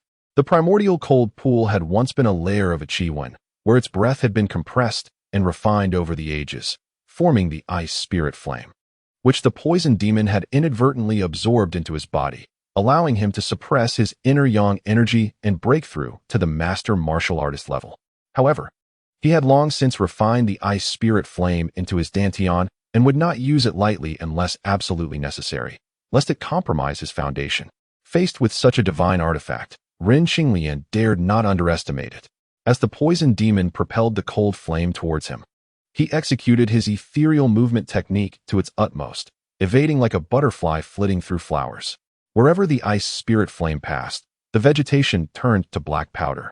"You can certainly run, but your friends may not be so fortunate," the poison demon taunted, leisurely flicking his fingers, redirecting the ice spirit flame toward the fragrant wine beggar and others.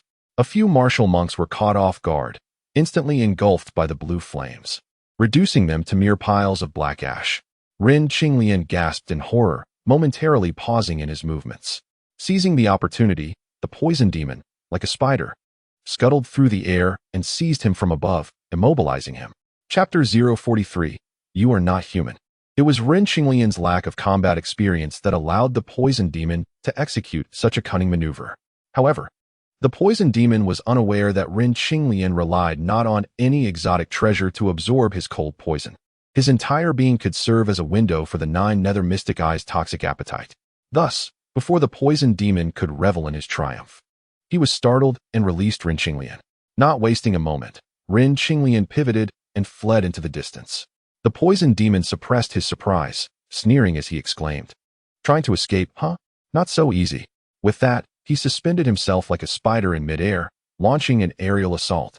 Ren Qinglian let out a fierce cry, unleashing a tempest of sword energy that sliced through the air in 1,000 azure rays, confronting his adversary with all his might. In an instant, the poison demon emitted a ghastly howl, twisting his body and spiraling into the path of Ren Qinglian's sword light. The piercing sound caused Ren Qinglian's expression to shift. He recognized it as a technique akin to the Buddhist lioness roar. Moreover, the poison demon's inner strength was profound, and as the howl reverberated, a terrifying sound barrier formed before him. Ren Qinglian's sword danced like a fleeting wind, targeting the poison demon's vital points. Yet he found himself unable to land a hit, causing a tremor in his heart.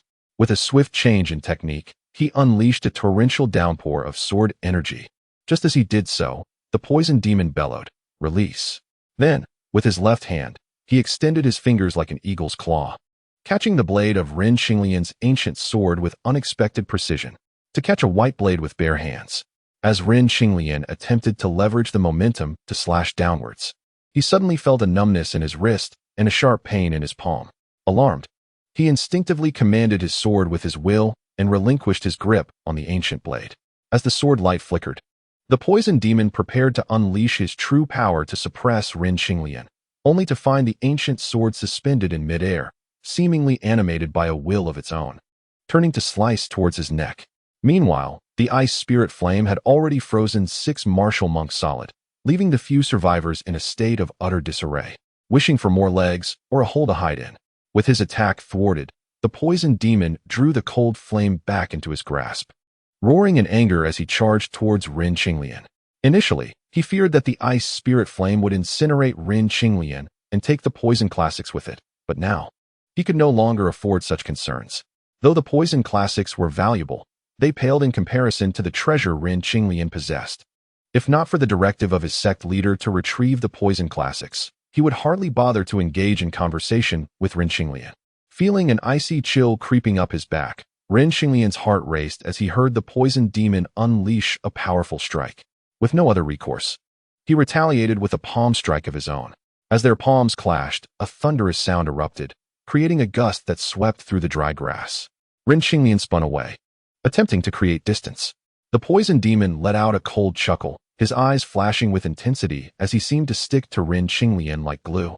Closing in on him, Ren Qinglian could clearly see the ice spirit flame in the poison demon's grasp, and though he was filled with dread, he could not create any distance.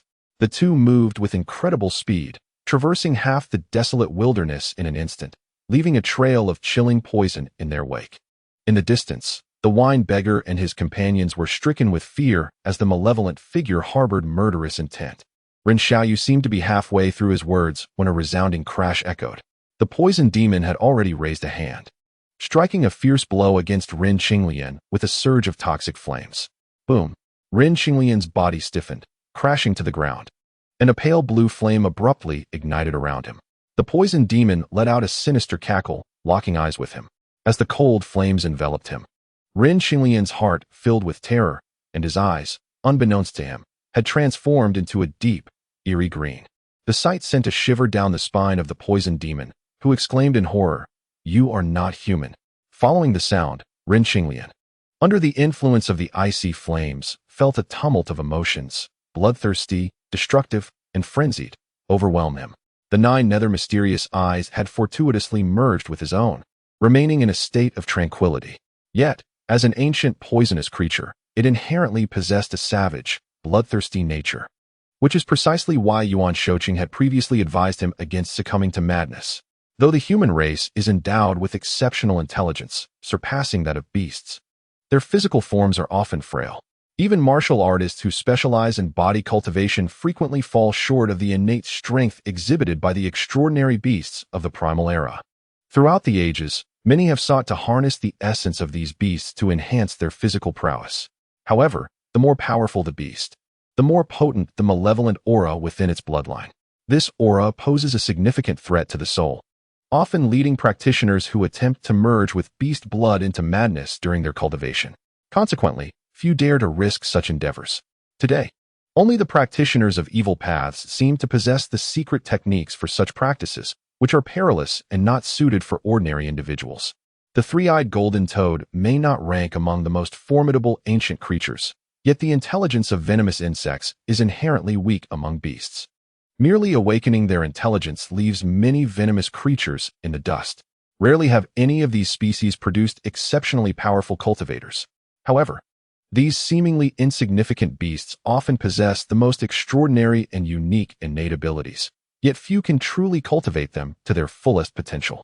Upon merging with the 9 nether mysterious eyes, the latent malevolence within the bloodline of the three-eyed golden toad had remained dormant within him. Now, under the assault of the icy flames, his rationality faltered, and this malevolence began to corrode him, turning him increasingly ferocious.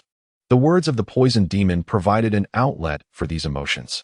With a beastly roar, he lunged at the poison demon without any discernible technique. At that moment, the poison demon was astonished by the bizarre gaze of Ren Qinglian, reminiscent of the three-eyed golden toad once enshrined in his sect. Before he could react, Ren Qinglian had securely embraced him. Damn it! The poison demon cursed, attempting to push Ren Qinglian away, only to find the youth's strength far exceeded his expectations. Are you trying to perish alongside me? Alas, the icy flames have already been refined by me and cannot harm me. Just as he finished speaking, an expression of utter terror crossed his face. What kind of demonic power is this?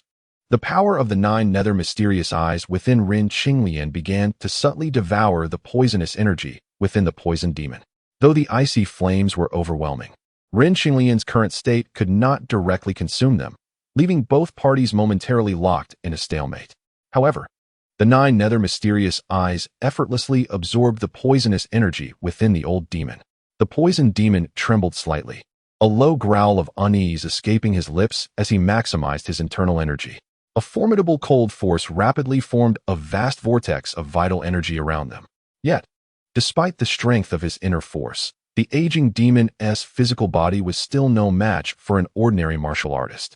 Thus, despite his struggles, he remained firmly ensnared by Ren Qinglian, to the point of finding it hard to breathe. To the poison demon, this young man appeared to be a monster clad in human skin. Yes, a monster, with such incredible strength and those peculiar eyes. The only explanation for his existence could be that he was akin to a beast. In the distance, the wine beggar and his companions were left in shock, fearing that Ren Xiaoyu might perish alongside the poison demon. The area surrounding them was enveloped by a colossal vortex of cold poison, rendering it impossible for anyone to approach. It seems the poison demon is in dire straits, remarked one monk. They had sent word to Shaolin Temple, hoping that Ren Xiaoyu could hold on until help arrived. Before their arrival, the abbot had instructed that messages be sent to several masters within the Tang realm as per Kongwen's directives. However, given the distance, only the esteemed Master T. Nziying from Shaolin Temple might arrive in time. Little did they know, T. Nziying was currently in seclusion, striving to break through to the martial saint realm. Thus, all they could rely on was themselves. At last, after an indeterminate amount of time, Ren Qinglian's 9 nether mysterious eyes reached the second level of the mustard seed Shumi realm. The breakthrough in his divine abilities rendered his mind startlingly clear. He first gazed down at the poison demon, who had likely succumbed to a semi-conscious state in his embrace, before being captivated by the mesmerizing whirlwind before him. In the mustard seed Shumi realm, he could perceive every minute detail within the dust. The pervasive cold poison energy appeared to him as countless miniature ice crystal fragments swirling through the air. He could distinctly discern the intertwining traces of toxins and internal energy within this poison, leaving him immensely astounded. Observing the small within the vast, he faintly grasped the profound truths of the universe's grand principles. This perspective of observation would undoubtedly serve as a tremendous aid, both in combat and in comprehending the profound truths of the Tao. With this in mind, Ren Qinglian immersed his consciousness back into his being. The 9 nether mysterious eyes had gradually gained the upper hand in its confrontation with the icy flames. It would not be long before he could freely claim this rare and precious toxic flame for himself. Simultaneously, the cultivation of the dragon elephant prajna technique proceeded methodically. With a thought, Ren Qinglian guided the exotic energies to accelerate their flow. These liquid-like vital energies were vastly superior to the minuscule amounts within the body of Master Gua. To Ren Qinglian, it felt as though he had ingested countless royal extreme pills, with their wondrous medicinal properties coursing through his meridians, connecting the internal and external, traversing every acupoint in his body. The operation of the dragon elephant prajna technique differed fundamentally from ordinary martial arts. Its ultimate aim was not merely to refine the vital energy, but to integrate it wholly into every sinew and bone. Thus, in the end, those liquid-like exotic vital energies would dissipate after passing through the Huyin acupoint. Meanwhile, the unnamed technique seemed to be unwilling to lag behind. The vortex of vital energy created by the poison demon's desperate struggles absorbed the surrounding vital energies, allowing the cultivation of the unnamed technique to flourish. Unlike the exotic energies that gradually dissipated within Ren Qinglian's body, this formless martial energy continued to flow downward after passing through the Huyin acupoint, breaking through the Gu Li acupoint, and ascending the Du meridian to the Yuzhen acupoint. This cyclical process rendered the martial energy increasingly pure and abundant. Such an unprecedented juxtaposition greatly accelerated Ren Qinglian's understanding of martial arts and offered him faint insights into how to condense energy into liquid form. However, his greatest gains lay in the cultivation of the dragon elephant prajna technique. Although the bone refinement stage did not progress as smoothly as described in the scriptures, it has marked the commencement of the subsequent realms of cultivation. Thanks to a unique opportunity for training, Ren Qinglian's current state transcends the mere evaluation based on the general levels of the dragon elephant prajna skill. The impact of the ice soul cold flame constantly inflicts injuries upon Ren Qinglian's body, resulting in numerous fissures appearing on his bones, which, aided by his true energy, the 9 nether mysterious eye, and the dragon elephant prajna skill, swiftly heal. In the struggle between these various powers, his bones and skin rapidly enhance, surpassing the conventional classifications of the dragon elephant prajna skill. If one could glimpse the skeletal structure within Ren Qinglian's body, they would discern a subtle jade-like radiance emanating from his bones. Externally, a faint, ethereal glow flickers around him, bestowing an air of celestial grace at a distance. This signifies the advancement to the ice muscle jade bone state, a formidable physique that, according to legend, can only be possessed by immortals. Simultaneously, the dragon elephant prajna skill continues to refine his internal organs in a systematic manner. After an indeterminate period, the poison demon suddenly emitted a piercing scream, as the toxic energy within him was almost entirely devoured by Ren Qinglian, resulting in a backlash from the ice soul cold flame. This cry did not travel far before he transformed into a pile of black ice flakes, scattering into the air. Thus, a Grandmaster-level warrior fell. Ren Qinglian's physical refinement culminated in the completion of the organ refinement stage, allowing him to enter the marrow refinement realm. However, without the assistance of the foreign true energy, the cultivation of the dragon elephant prajna skill is destined to be an exceedingly protracted endeavor. Ren Qinglian, not being overly ambitious, recognized that having entered the marrow refinement realm, his physical strength now equated to the protective energy of an ordinary Grandmaster warrior, capable of withstanding common weapon assaults, with skin as tough as leather, not inferior to that of typical minor demons. Following the annihilation of the poison demon, the ice soul cold flame transformed into a chilling current, merging with the power of the 9 nether mysterious eye. However, upon acquiring this peculiar toxic flame, the 9 nether mysterious eye did not seem to experience any elevation in realm, remaining at the level of the mustard seed and the cosmic expanse. This left Ren Qinglian slightly disheartened. Nonetheless, this journey had proven to be immensely rewarding for him, and he chose not to dwell on it further. Just then, the fragrant wine beggar and others, upon witnessing the dispersal of the toxic mist, hurried over with anxious expressions. The old toxic creature, astounded by the fragrant wine beggar's incredulity, abruptly halted mid-sentence, pointing at Ren Qinglian with a peculiar expression and exclaiming, "How did that flame end up in your eye?" Ren Qinglian felt a stirring within, and indeed sensed the presence of the ice soul cold flame in his left eye. Suddenly, he recalled the 3rd realm of the 9 nether mysterious eye, the refinement of poison spirits. The poison scripture only provides detailed descriptions for the first 2 realms of the mysterious eye, merely mentioning the names of the subsequent realms, lacking any so-called inherited memories. Ren Qinglian could only interpret them from their literal meanings. Reflecting on this, He considered that the essence of things is spirit. The ice soul cold flame had existed in the cold pool for countless ages and likely possesses a certain sentience akin to those millennium-old spiritual herbs. The term refinement of poison spirits refers to the process of refining various sentient toxic substances. With this thought in mind, he felt a surge of eagerness. As his mind focused, a flame of cold emerged on his fingertip.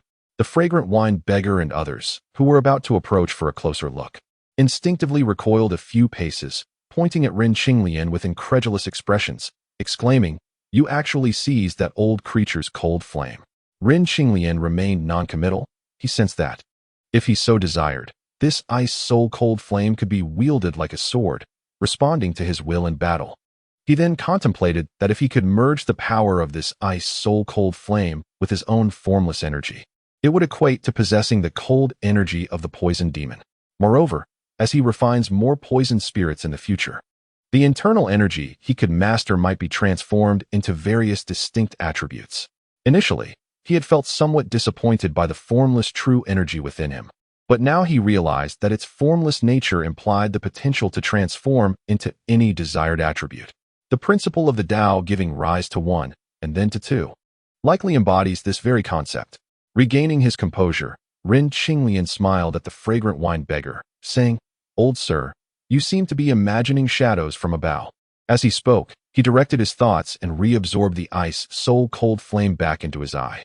However, this time, the fragrant wine beggar did not see the flame shadow in Ren Qinglian's eyes and shook his head with a peculiar expression, stating, "You truly have many secrets, my young friend. But this is fortuitous. On our journey westward, it shall serve as a support." Ren Qinglian then turned to the few monks, saying, "Masters, please accept my condolences. When my brothers and I arrived, we had already placed our lives in the hands of fate." One of the monks replied indifferently. The others chanted the Buddha's name, nodding in agreement. After exchanging a few pleasantries with them, they finally departed from the desolate wilderness.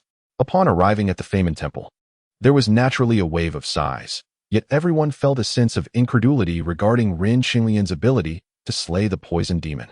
With the temple's abbot repeatedly exclaiming about the formidable youth, although Xuanzang said nothing, it was evident that his perception of Ren Qinglian had significantly improved.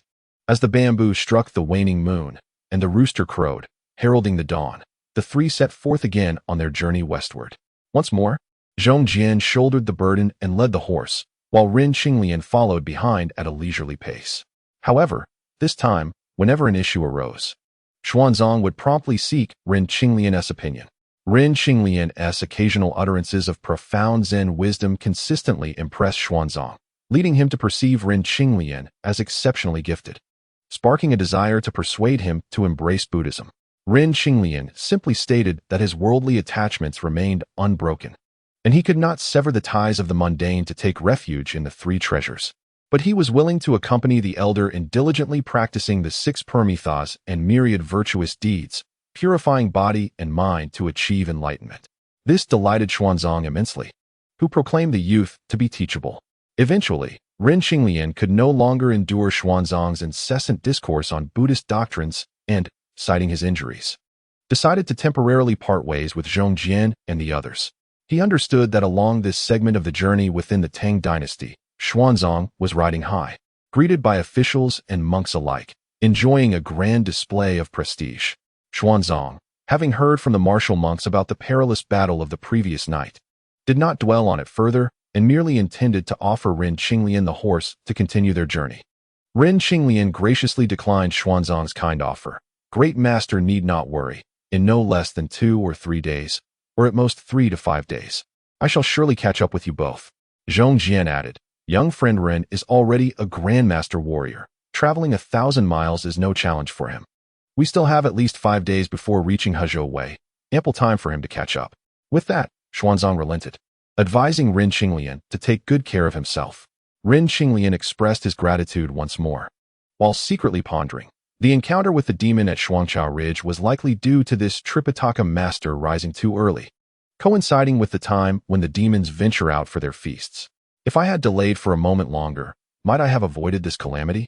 With this thought, he watched Xuanzang and the others depart, while he himself veered toward another fork in the road. This place was in close proximity to Tibet, and he naturally sought to test his luck with the subsequent training methods of the dragon elephant prajna skill. Moreover, according to the valley's location provided by the fragrant wine beggar, traversing from Tibet would actually serve as a shortcut. The 3 to 5 days ahead would be sufficient for him to elevate his strength once more. The vast yellow sands shimmered under the sun, reflecting a chaotic and ethereal glow. In the distance, 2 figures moved swiftly, racing toward the faintly visible lotus temple at the southern end. As the figures gradually became discernible, the foremost was a middle-aged man with a rugged face, a bear-like build, and the demeanor of a tiger. He gazed up at the sky, then turned to Yuan, saying, "It seems fortune is on our side.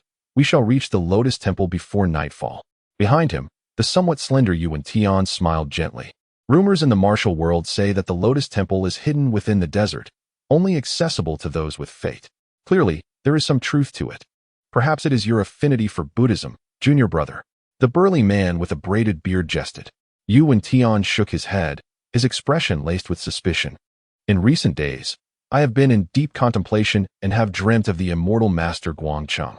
If one speaks of fate, it should indeed be a connection with the Tao. Legend has it that the Yellow Emperor once sought wisdom from Guangchengzi at Kongtong Mountain. Hence the mountain is home to numerous Taoist temples. The Kongtong sect holds Taoism in high esteem, and its disciples yearn for connections with the immortals. The burly man nodded in agreement and added with a grin, "I wonder if the Master of Lotus will be a match for our teacher." "He certainly will not be a match," Yuan Tian replied, slightly furrowing his brow. "Our master is serene and unassuming. Had it not been for the repeated provocations from those foreign monks, he would never have deigned to issue a challenge." "I eagerly anticipate this battle," the burly man continued. "For the clash of 2 master warriors has not graced the martial world for many years. It will surely become a legendary tale." As they spoke, they continued their journey, their figures casting elongated shadows upon the golden sands. The Tibetan national master had come to the Tang dynasty to propagate his esoteric Buddhist teachings and to exalt the reputation of the Lotus Temple's dragon elephant prajna skill. The objective was evident: to restore prestige for his own realm while seeking exceptional disciples among the talents of the Central Plains.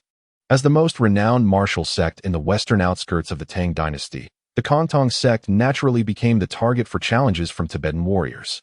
Fei Hongzi, who had been in secluded cultivation for years, found his disciples growing increasingly restless upon learning of these developments. To resolve this once and for all, and to use the competition as a means to transcend their martial arts, Fei Hongzi proposed a friendly contest with the Master of Lotus. Thus, Yuan Tian and his companion were on their way to deliver the challenge. Suddenly, a flash of green light sped through the faint yellow dust.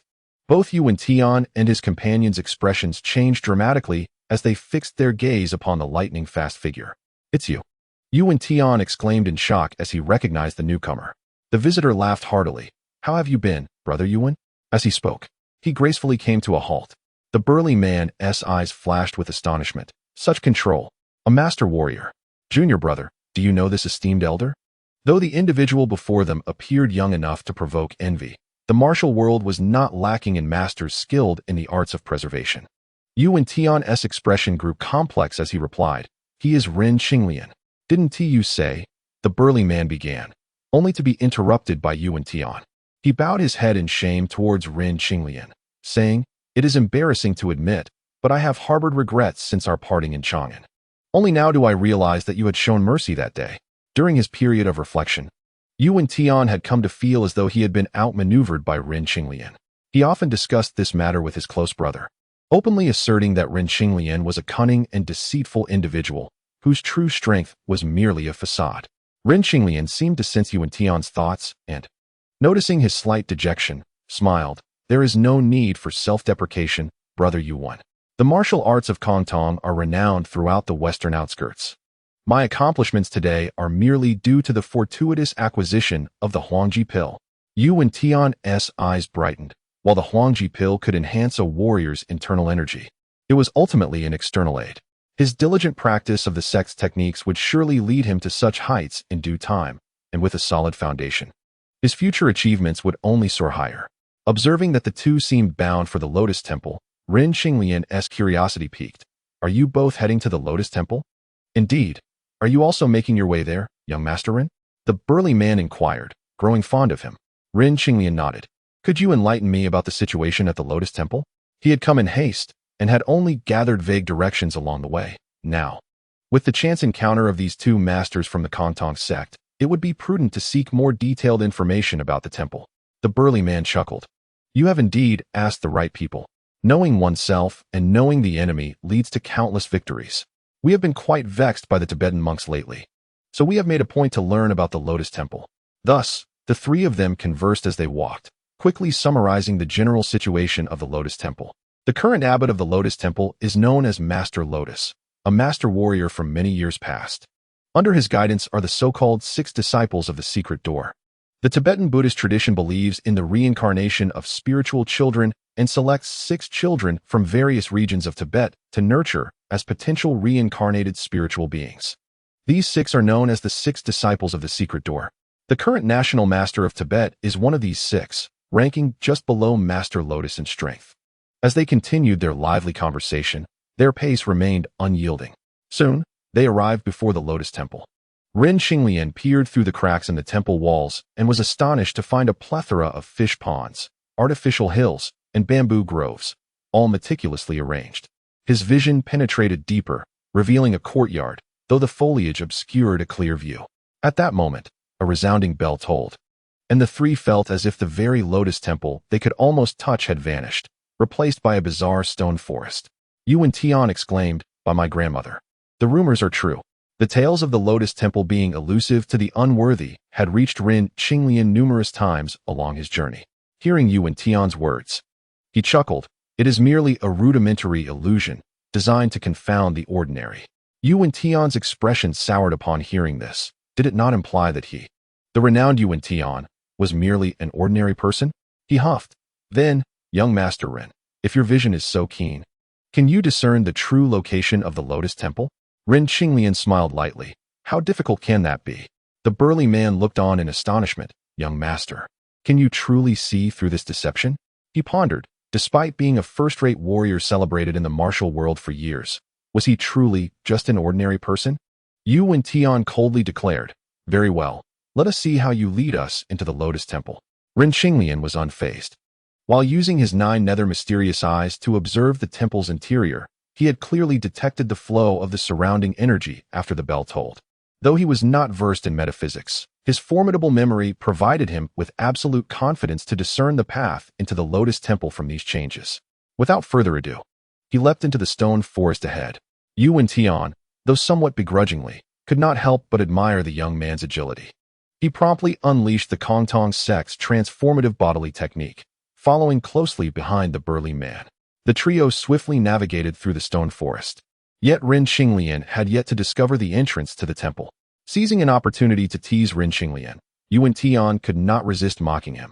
The burly man, however, understood that the young master was likely just brimming with youthful arrogance.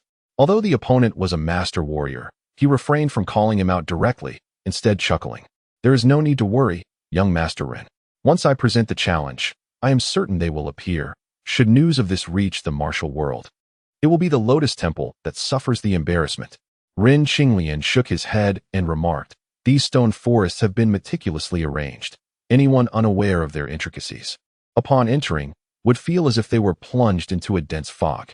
The fluctuations of energy within are closely linked to the chime we heard earlier. Follow me, and we shall unravel this illusionary array. Ultimately, this is merely a rudimentary application of formation techniques. As Ren Xinglian circled the stone forest, he became intimately familiar with the shifts in energy, and, coupled with the enigmatic changes he had memorized earlier, he naturally grasped how to breach the illusion. Yuan Tian, somewhat skeptical, observed Ren Xinglian as he seemed to dissolve into the stone forest like a wisp of smoke, and in the next moment, he had completely vanished from their sight. Yuan Tian was momentarily taken aback, not expecting this fellow to truly see through the illusion. However, in their hesitation, the two failed to keep pace with Ren Xinglian and could only gaze vacantly at the eerie stone forest. Should we call out to young Master Ren?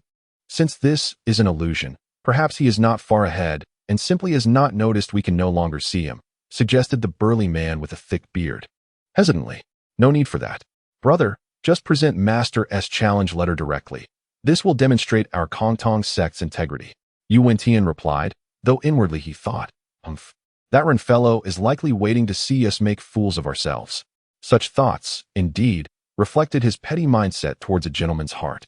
Having dispelled the confusion, Ren Qinglian found himself once more before the Lotus Flower Temple.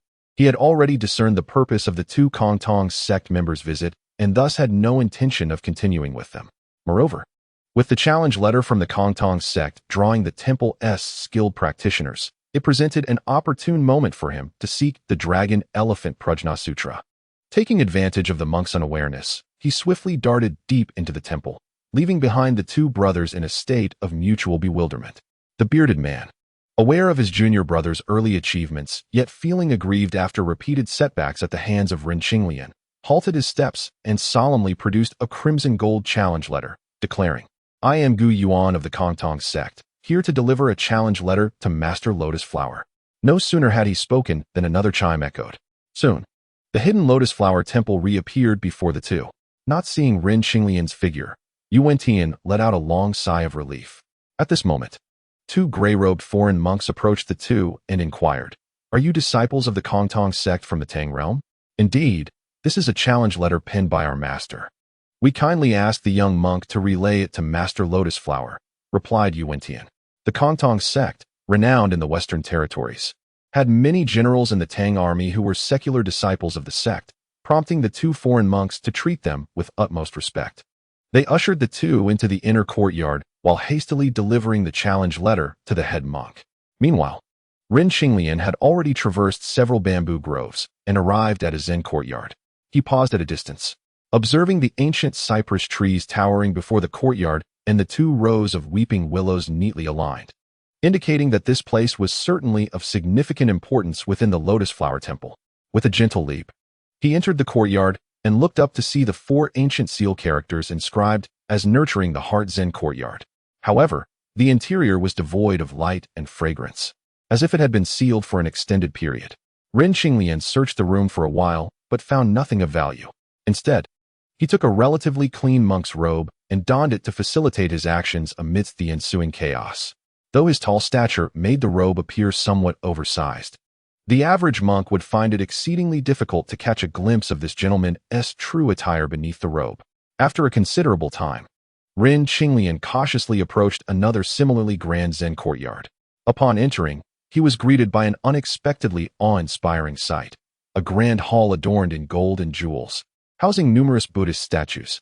Chapter 047. The heir to the robe and bowl. Ren Qinglian focused his vision to the utmost, and, through the gaps between the statues, discerned that the back of the hall was lined with bookshelves.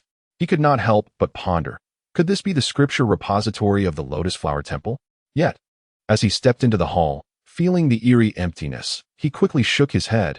It cannot be so simple. The master of this temple, being proficient in illusion, would certainly have devised intricate arrangements for a place of such significance. Just as this thought crossed his mind, a rumbling sound resonated in his ears, and the entire hall began to tremble slightly. This is bad. Someone is manipulating the mechanisms within this courtyard. A chill ran down Ren Qinglian's spine as he realized the entrance to the hall had been sealed. Simultaneously, the walls of the hall began to slowly converge toward the center. With no retreat behind him and no escape to the sides, he found himself facing imminent danger, as the walls would soon crush him if he remained trapped within. Drawing upon his inner energy, Ren Qinglian pressed against the encroaching walls, managing to halt their advance momentarily. However, while this action provided temporary relief, the increasing pressure from the walls became more intense over time.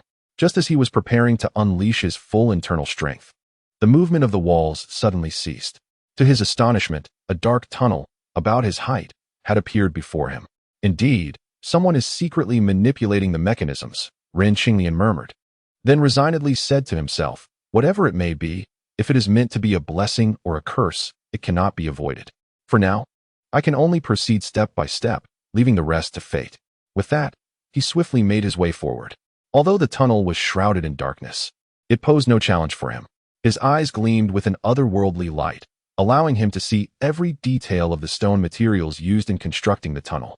The incline of the tunnel gradually descended, and as Ren Qinglian estimated he had gone about 5 or 6 meters underground, the passage began to level out. It seemed the unseen individual was intentionally guiding him here, though his intentions remained unclear. Continuing onward, he soon encountered a stone door. Upon pushing it open, he found himself in a stone chamber measuring about 3 zhang square. Strangely, there was no one inside. How cryptic! Ren Qinglian cursed internally, but his attention was drawn to a note placed on the table in the center of the chamber. It read, "A pure land of Buddhism. What treasure could be found? Depart swiftly to avoid disaster." At the end of the note, an arrow pointed towards the direction of escape. Following the arrow's indication, he discovered an embedded stone door opposite him, presumably the exit. Is this elaborate mechanism set by the Lotus Flower Temple merely to warn a gentleman of the night? Ren Qinglian pondered, suddenly calling out, "Who are you?" Ren Qinglian from the sword-bowing pavilion of the Tang dynasty comes to visit. Please reveal yourself. No sooner had he spoken than a grinding sound emanated from beneath him. Ren Qinglian's heart sank, and just as he prepared to leap, the surroundings shifted dramatically, and he found himself in a mist-laden valley. How is this possible? Ren Qinglian thought to himself, estimating he should still be deep underground. Even if the mechanism had been disabled, he should not have suddenly emerged above ground, let alone in such an unfamiliar valley filled with the fragrance of flowers and birdsong.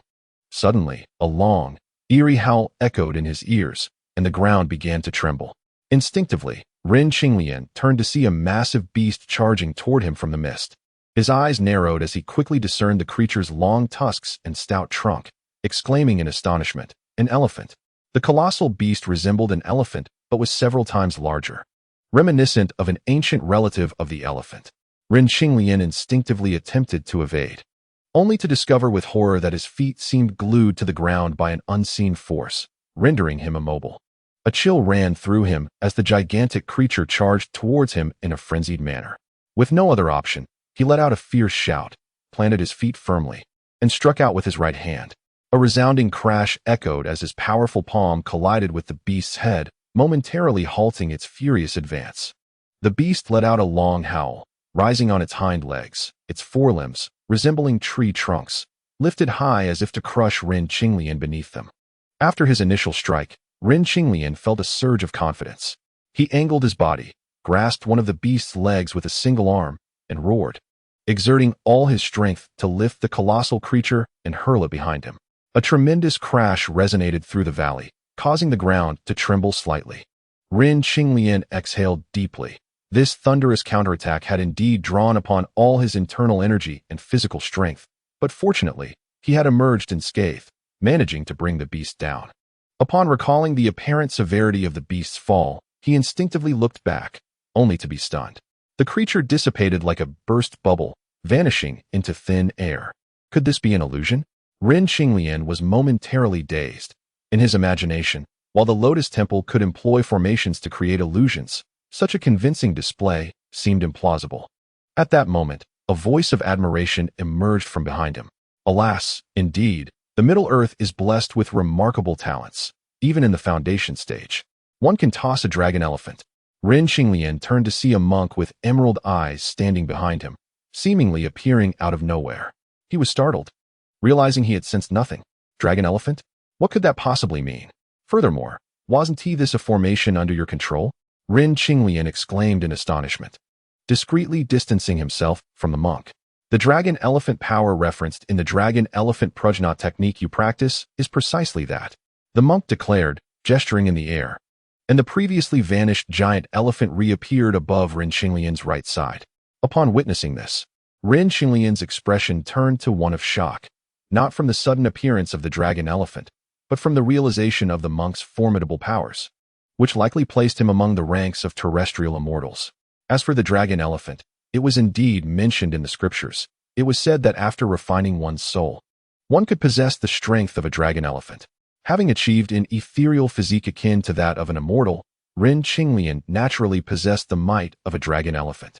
The monk, noticing Ren Qinglian's astonishment, chuckled and continued, "As for the illusionary formation you mentioned, it is merely a cage in which this old monk has struggled to survive." Ren Qinglian's confusion deepened, but the monk had no intention of elaborating further. He continued, "After centuries, I have finally awaited a promising candidate to whom I can confidently pass on my teachings." Upon hearing this, Ren Qinglian's heart surged with tumult. Centuries? The Lotus Temple had only been established for a mere century. The old monk seemed to read his thoughts, smiling as he said, You are correct. I am indeed the founder of this Lotus Temple. Is this a manifestation of Buddhist telepathy? Ren Qinglian was utterly astonished. On his journey, he had learned from Yuan Tian about the historical origins of the Lotus Temple. The founder of the Lotus Temple, much like the venerable Bodhidharma of Shaolin, was a monk who had come from India during the Jin dynasty, making it at least 3 centuries in the past.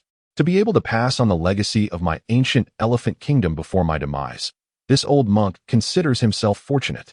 The monk gazed at Ren Qinglian with a sense of satisfaction.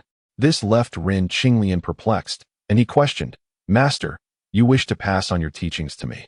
Yet I have no intention of becoming a monk." The monk smiled faintly. "I know you have many doubts. Allow me to explain." Understanding the monk's profound abilities and recognizing he had no opportunity to flee, Ren Qinglian settled down to listen attentively. In the land of Xinyo, the Buddhist countries flourished, and the ancient elephant kingdom was among the most prosperous of all. Yet, like the dynasties of the southern Jiangbu continent, the world that is united must eventually divide. This once thriving Buddhist nation gradually faded into the annals of history. Throughout this process, the belief in the reincarnation of spiritual children emerged. The disciples of the ancient elephant kingdom firmly believed that their prince, Zinramawofo, would reappear in the world as a reincarnated spiritual child, thus revitalizing the ancient elephant kingdom. Consequently, after the dynasty's collapse, countless devout followers began to scour the land in search of the so-called reincarnated spiritual child, while simultaneously spreading the teachings of the ancient elephant kingdom. The monk before Ren Qinglian was one such monk who had traveled to the southern Jiangbu continent to propagate the teachings of the ancient elephant kingdom. However, due to the persecution of Buddhism in the Central Plains, this old monk could only spread the teachings in remote regions like Tibet. To his surprise, he soon found a Tibetan who fit the description of the reincarnated spiritual child and diligently taught him. The place where they practiced their teachings was the very location of the current Lotus Temple, though it was far less grand in those days, consisting merely of a few mud-walled huts. As the years flew by, the child he had believed to be the reincarnated spiritual child grew into adulthood, but increasingly failed to achieve the accomplishments one would expect of such a being. Many years later, that spiritual child passed away before him. The monk, now older and sensing his own demise nearing, expended his remaining power to set up a Moreau illusion formation in this place. As his life drew to a close, he concealed himself within this formation, clinging to existence. His disciples continued to uphold their master's will, passing down the teachings across generations, tirelessly searching for the reincarnated spiritual child. The place Ren Qinglian had entered was, in fact, the hall used by the Lotus Temple to select spiritual children. The monk's lingering spirit lingered there, hoping one day to genuinely find the so-called reincarnated spiritual child. However, time was relentless. He had sensed that the guardians of the underworld would soon find his lingering spirit and drag him back to the nether realm. He had been on the verge of despair, as even the first-generation patriarch of the Lotus Temple had failed to fully inherit his teachings. Just as he faced the prospect of having no successor, Ren Qinglian appeared. The trials within the Moreau illusion formation convinced him that this young man from the Central Plains could carry on his legacy. Sensing Ren Qinglian's lingering hesitation, the monk added, "Since you have already cultivated the dragon-elephant prajna technique, you are, in a sense, half my disciple. If you are unwilling to become a monk, I shall not force you. I only hope that in the future, should you be fortunate enough to travel to Xinyo, you will assist me in retrieving the complete version of the Great Elephant Canon. They have obtained some teachings of the ancient elephant kingdom, yet the authenticity is rare." Upon hearing this, Ren Qinglian nodded, still uncertain of how to address his master. The monk shook his head. "The past is but a fleeting illusion. It is sufficient that you accept this old monk's request. The titles of master and disciple need not be mentioned in the future. The rise and fall of the Lotus Temple is unrelated to you." As he spoke, he gently tapped Ren Qinglian's forehead. In the next moment, the world spun around him, and Ren Qinglian found himself in a valley. This place, before he could even comprehend the teachings the monk had instilled in his mind, he was astonished by the valley that lay before him. His master had indeed grasped his thoughts, utilizing the power of the Moreau illusion formation to transport him to this valley at the Two Realms Mountain. He couldn't help but wonder about the monk's true realm of power, especially as he neared the end of his life. Ren Qinglian let out a bitter laugh. Although the monk had advised him not to concern himself with the titles of master and disciple, How could he truly disregard such matters? Yet, with his limited cultivation, he was unable to aid the monk as he faced the impending end, leaving him feeling indebted. With this thought, he gazed toward the direction of Tubo, his eyes filled with determination. Rest assured, I shall certainly return from the western heavens with the complete Xiangxiang Great Tibetan Scriptures. Chapter 048. The onset of catastrophe in the deep valley of Qinshuan, shrouded in mist and dense clouds. Ren Qinglian stood atop the rocky precipice, his robe billowing in the wind. After a considerable pause, he finally withdrew his gaze. The valley lay between two towering peaks, reminiscent of the legendary swordsmen Ganjiang and Mo Xie, standing resolutely facing each other. Within the valley, waterfalls cascaded and streams gushed, sending forth sparkling droplets that danced like snowflakes. Faint sounds of a monkey troop frolicking echoed from the depths. Ren Qinglian leapt into the air, soaring like a magnificent falcon, heading straight for the location of the monkey wine. Meanwhile, above Lianhua Temple, thunder roared and lightning flashed. Just as Yuan Tian and his companion departed from the temple, they could not help but turn back, their faces etched with disbelief. Oh no! Could it be that the person atop the lotus is about to transcend to the realm of terrestrial immortals? The burly man with a curled beard looked up at the stormy skies with concern. If that were the case, their master, Fai Hongzi, would indeed be courting disaster with this challenge. As he pondered, the thunderbolts began to strike down. Every sip and every peck follows a predestined order. Once a cultivator establishes their foundation, they embark on a journey of transcending the mundane and defying fate. In this process, it is inevitable that one incurs significant karmic debt with the heavens and the earth. Thus, to cultivate and attain enlightenment, one must face tribulations and trials. The so-called 3 disasters and 5 tribulations encountered along the path of cultivation are primarily the trials imposed by the heavenly laws. Besides the various calamities arising from worldly karmic entanglements, heavenly tribulations can vary in intensity. Generally, those who have contributed to the world are able to pass with relative ease. For instance, descendants of the 3 pure ones, who are shielded by their sect's auspiciousness and the protection of the orthodox teachings, usually remain unscathed, provided they do not entangle themselves in karmic affairs. However, demonic beings and evil cultivators, burdened by immense karmic burdens, may find themselves subjected to reincarnation and the cycle of rebirth upon facing heavenly tribulations if they lack support. The nameless foreign monk within Lianhua Temple, through the reversal of the dragon-elephant prajna technique, had managed to preserve his residual soul beneath the Grand Hall using the Moreau illusion array, successfully evading the grasp of the underworld's messengers and surviving for hundreds of years. Although the old monk had lost his physical form, he had made significant strides in his understanding of Buddhist teachings over the past century, breaking through his previous meditative state and reaching the pinnacle of the relic state. Comparatively, within the realm of Taoist cultivation, the meditative state corresponds to the foundational level, while the relic state aligns with the nascent soul stage, also known as the terrestrial immortal tier. Furthermore, in Buddhist practice, there are the lotus stage, golden body stage, and Mahayana stage, which correspond to the Taoist cultivation levels of the nascent soul, transformation, true immortal, and the Hunyuan Daoyu Jingxian, respectively. The terms bhikkhu, arhat, and bodhisattva are merely subdivisions of the golden body stage in Buddhist practice. In the frigid land of Tubo, the Moreau illusion array had reached its limits after operating for hundreds of years. Recently, the monk had sensed that his end was nearing, leading to a profound sense of despair. However, upon encountering Ren Qinglian, he felt a sense of fulfillment in having found a worthy successor. Thus, he channeled the power of the illusion array, utilizing divine footwork to send Ren Qinglian to the Monkey King Valley of the Two Realms Mountain. Yet, this also inadvertently revealed his cultivation aura, drawing the attention of the heavenly tribulation. Alas, in the current state of the old monk's residual soul, it seemed he would be struck down by the heavenly tribulation before the emissaries of the underworld could arrive. Fortunately, he harbored no regrets and was prepared to face his demise with composure. Before the thunderbolts could descend, the relic had already soared from beneath the Grand Hall. His soul resided within the relic, and should it collide with the thunder, it would undoubtedly lead to obliteration. However, at that moment, a golden light surged forth, shielding the relic from harm.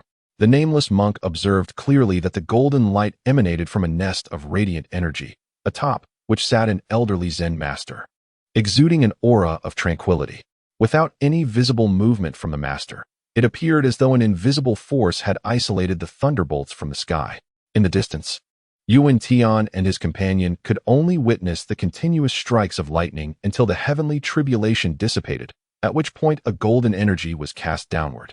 They were thus entirely convinced that the person atop the lotus had indeed transcended to the realm of terrestrial immortals, and they departed with furrowed brows, returning to Kongtong Mountain. The golden energy was merely residual energy from the tribulation clouds, which the heavenly law would bestow upon cultivators who successfully navigated their tribulations. This served as a sign of their success in overcoming the heavenly trials. However, Yuan Tian and his companion were unaware that, at this moment, the person atop the lotus was equally filled with uncertainty, gazing at the luminous relic and the golden nest hovering above the grand hall. The disciples within the temple were already in a frenzied discussion, exchanging their speculations. The 5 young disciples of the secret door wore solemn expressions as they followed the master atop the lotus, using their lightness skill to ascend to the temple's rooftop, paying their respects to the 2 extraordinary beings in the sky. The elder Zen master in the nest smiled gently, signaling for them not to disturb him, while intoning, Om Namo Bhagavate Vasudevaya. This was a verse from the Sanskrit mantra of the great sun Tathagata, and the master atop the lotus naturally recognized its profundity. Immersing himself in his own understanding, the old monk within the relic delved even deeper into his insights, aided by the golden light of the heavenly tribulation. Not only did he break through to the lotus stage, but he also harnessed the power of heaven and earth to reconstitute his form. Soon, the golden light of the thunder tribulation dissipated entirely. The old monk, reborn through nirvana, offered a slight bow to the elder Zen master in the void. Chanting the Buddha's name, the master atop the lotus awakened from his meditative state, only to behold the true form of the old monk. His mouth agape in astonishment as he exclaimed, "Dragon Elephant Venerable." Simultaneously, the 5 young disciples recognized that the monk before them bore an uncanny resemblance to the Dragon Elephant Venerable depicted in their ancestral hall, their jaws dropping in disbelief. The old monk had once traversed the southern continent, earning renown through the Dragon Elephant Prajna technique, and was later referred to as the Dragon Elephant Venerable by his disciples. It was said that he had transcended the mortal realm over a century ago. The old monk nodded slightly and expressed his gratitude to the elder Zen master in the nest. "I am deeply grateful for the life-saving grace of the Zen master. May I inquire your esteemed name?" "You may call me Master Wu Chao," replied the Zen master, pointing at the void beneath them with a smile. "It seems someone has come calling."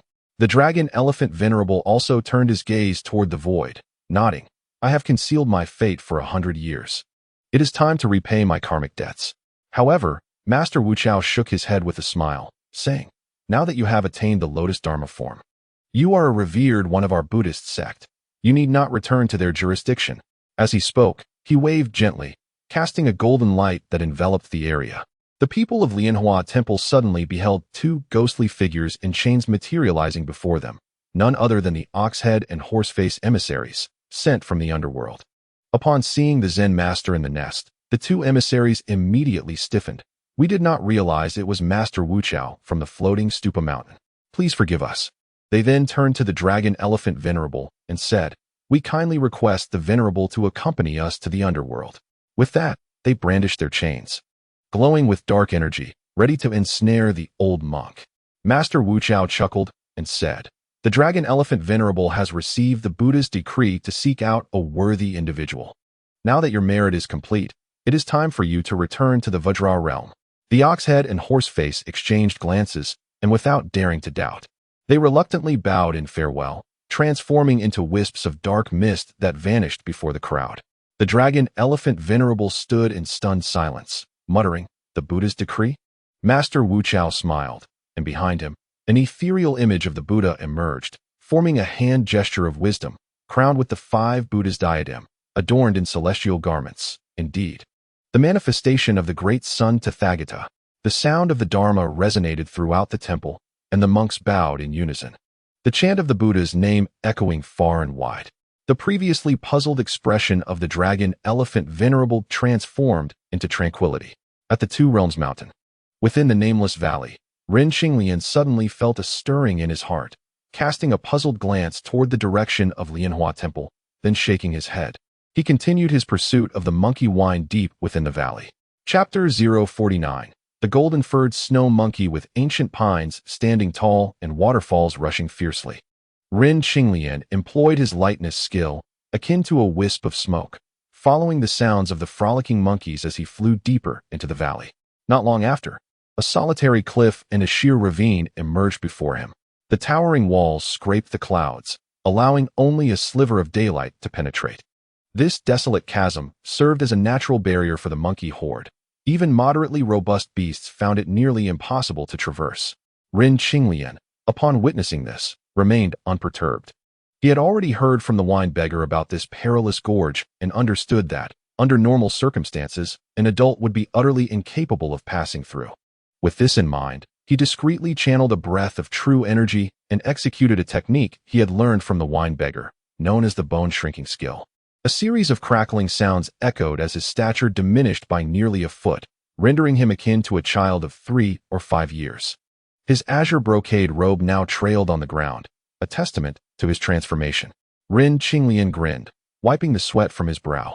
Although he had long memorized the technique, it was his first time employing it, and he lacked the finesse, resulting in a few minor aches in his bones.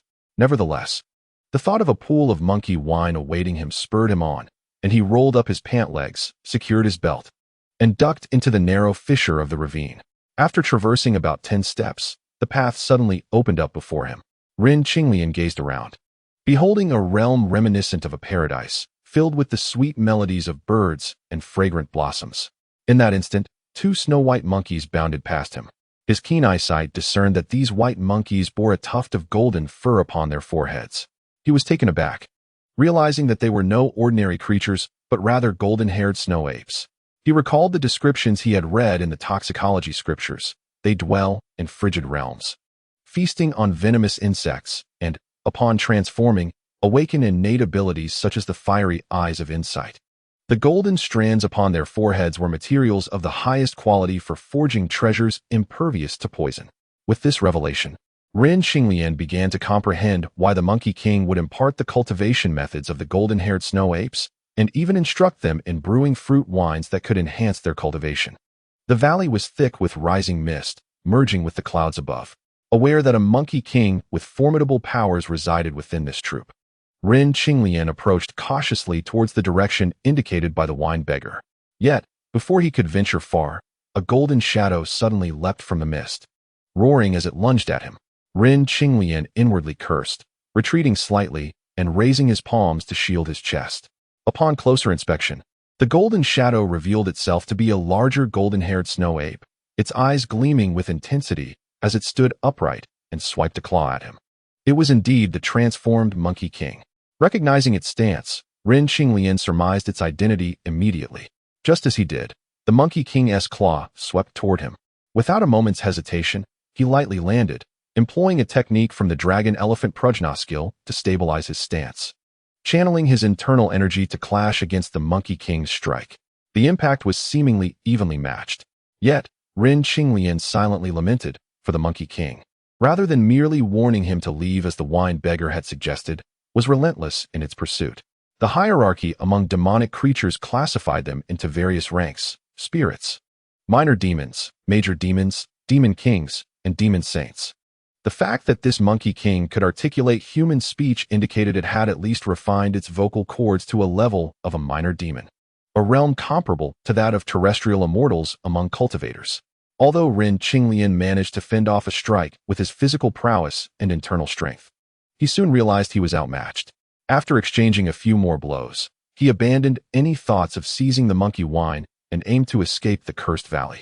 Yet, as he had anticipated, the Monkey King, now enraged, pursued him with unyielding fervor. Fuming, Ren Qinglian thought to himself, in terms of appearance, he certainly appeared far more amiable than that old beggar. Why, then, did this accursed monkey single him out for such aggression? Was it due to their differing species and aesthetic perceptions? The Monkey King's relentless chase left Ren Qinglian with no time to execute the bone-shrinking skill, which he had yet to master, to slip through the narrow chasm. However, in his desperation to create obstacles for the relentless monkey, He veered towards areas thick with thorns and jagged rocks, and unwittingly found himself before a steep cliff. The claws of the golden-haired snow ape were sharp. Naturally adept at climbing, and being a transformed entity, the obstacles Ren Qinglian had created posed no challenge. Observing the sheer rock face, the Monkey King revealed a cold smirk. The vines on the cliff were sparse, and Ren Qinglian, lacking the skills of a gecko or a dragon, could only use his hands like iron claws. Punching into the rock face, climbing upward. The Monkey King, witnessing this, let out a soft gasp, seemingly astonished that a human possessed such strength to penetrate the cliff with mere flesh. However, the thought of how painful that experience must be crossed its mind. Fortunately, Ren Qinglian, despite his robust physique, had no inclination towards self-harm. He merely treated his hands as ordinary weapons, channeling his arcane power, enveloping them in a sword aura as he ascended. Though the Monkey King was surprised, it had no intention of relenting. With a roar, it summoned a cloud of black mist beneath its feet, propelling it toward Ren Qinglian. Hearing the commotion, Ren Qinglian turned to look back, his heart sinking. He had nearly forgotten that this creature could ride the clouds. The Monkey King, from a distance, flushed slightly. Had Ren Qinglian possessed more experience, he would have easily discerned that it was hardly riding clouds, but rather struggling to climb. Regardless, the Monkey King's sudden transformation from a terrestrial to an aerial creature was not a good omen for Ren Qinglian. Fortunately, the cliff gradually became less steep after some time, allowing Ren Qinglian to regain his agility and speed. As he approached the summit, a cacophony of strange cries captured his attention. He paused on a slightly protruding rock, following the sound to discover a dark cave hidden beneath the roots of a nearby pine. The bizarre noises emanated from within, growing increasingly frantic as the Monkey King drew closer. At last, a hissing sound announced the emergence of a 3 or 4 zhang long white snake, darting out like a streak of lightning, fleeing at a speed that surpassed even Ren Qinglian's. Realization struck him. Could it be that the Monkey King intended to treat him as a meal infused with poison? This sheer cliff was too steep for the golden-haired snow apes to ascend easily, and the white snake, clearly a venomous creature, sensed the approach of its natural enemy and fled in panic. However, with Ren Qinglian as a forewarning, the Monkey King held little regard for the minuscule toxins within the snake, letting out a contemptuous roar that sent birds and beasts scattering, while it leisurely pursued Ren Qinglian through the mists. Chapter 50. The celestial Ren Qinglian. At that moment, the ground beneath him trembled noticeably. Ren Qinglian's heart raced. Before he could comprehend the cause, he noticed the previously distant white snake abruptly halt. Simultaneously, the tremors intensified. Ren Qinglian understood that some fearsome beast was lurking ahead. Yet, the relentless pursuit of the golden-haired snow ape behind him was no less formidable than this unseen creature, compelling him to press onward with determination. As the mountain slope began to level, Ren Qinglian, endowed with exceptional stamina, executed the ethereal stepping technique, accelerating his speed. In this whirlwind of movement, he soon spotted a swirling cloud of dust ahead, heralding the approach of a colossal azure bull charging towards him. Upon the back of the azure bull rested a toad the size of a bull's head and a centipede as thick as a bull's leg. Meanwhile, the white serpent ahead, whose predicament mirrored his own, suddenly writhed and transformed into a massive white-scaled python, approximately 10 zhang long, adorned with a purple crown and possessing a pair of dark red eyes that fixated intently on the azure bull creature. Noticing Ren Qinglian's approach, the white python emanated a fierce chill, swiftly enveloping itself in a circle of icy thorns. Goodness, this white serpent has also attained sentience. Ren Qinglian stood in stunned silence, unaware that this white serpent had cultivated its intelligence since the Western Han dynasty, diligently practicing for over 6 centuries. However, as a beast, its journey toward human-like sophistication was fraught with challenges. Thus, after all this time, it had only reached the level of a minor spirit. Ren Qinglian was not intimidated by the icy thorns, yet he recognized them as a warning from the white serpent. With a gentle smile, he remarked, "We are both unfortunate souls in this vast world. I leave the azure bull to you, while I shall contend with this golden-furred snow monkey." Regardless of the circumstances, the presence of such an ally was a source of solace for him. As he spoke, the chilling laughter of the golden-furred snow monkey king echoed from behind him. "Just look at you. You can indeed speak human language." The Monkey King lunged at him with ferocity, making Rin Qinglian question if there was another transformed female monkey in the valley experiencing a midlife crisis. With a cold snort, the golden-furred snow monkey king extended its long arm, reaching for Rin Qinglian. In response, Rin Qinglian shouted defiantly, pivoted lightly on his feet, and narrowly evaded the monkey king's grasp.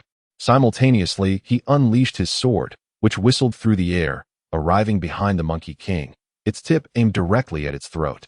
The monkey king, taken aback, let out a long, piercing howl as the golden strands on its forehead fluttered without wind, resembling an opened umbrella as it clashed with the blade. The sound of metal on metal rang out, revealing the monkey king's formidable defense.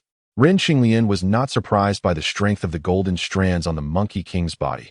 Seizing the opportunity, he distanced himself and called out, "Hold on." The golden-furred snow monkey king, stirred by curiosity, paused its pursuit and remarked, "Humans are indeed cunning. What do you intend? Your skills have been imparted by the great sage beneath the Five-Finger Mountain, haven't they?" The golden-furred snow monkey thrived on venomous creatures. While Rin Qinglian's most potent attack stemmed from his ice spirit flame, yet it proved ineffective against the monkey king. He knew that relying solely on brute strength would leave him vulnerable once his internal energy was depleted. Thus, he preferred to avoid combat with the monkey king unless absolutely necessary. The golden-furred snow monkey king was momentarily taken aback by Rin Qinglian's words. "You know the great sage."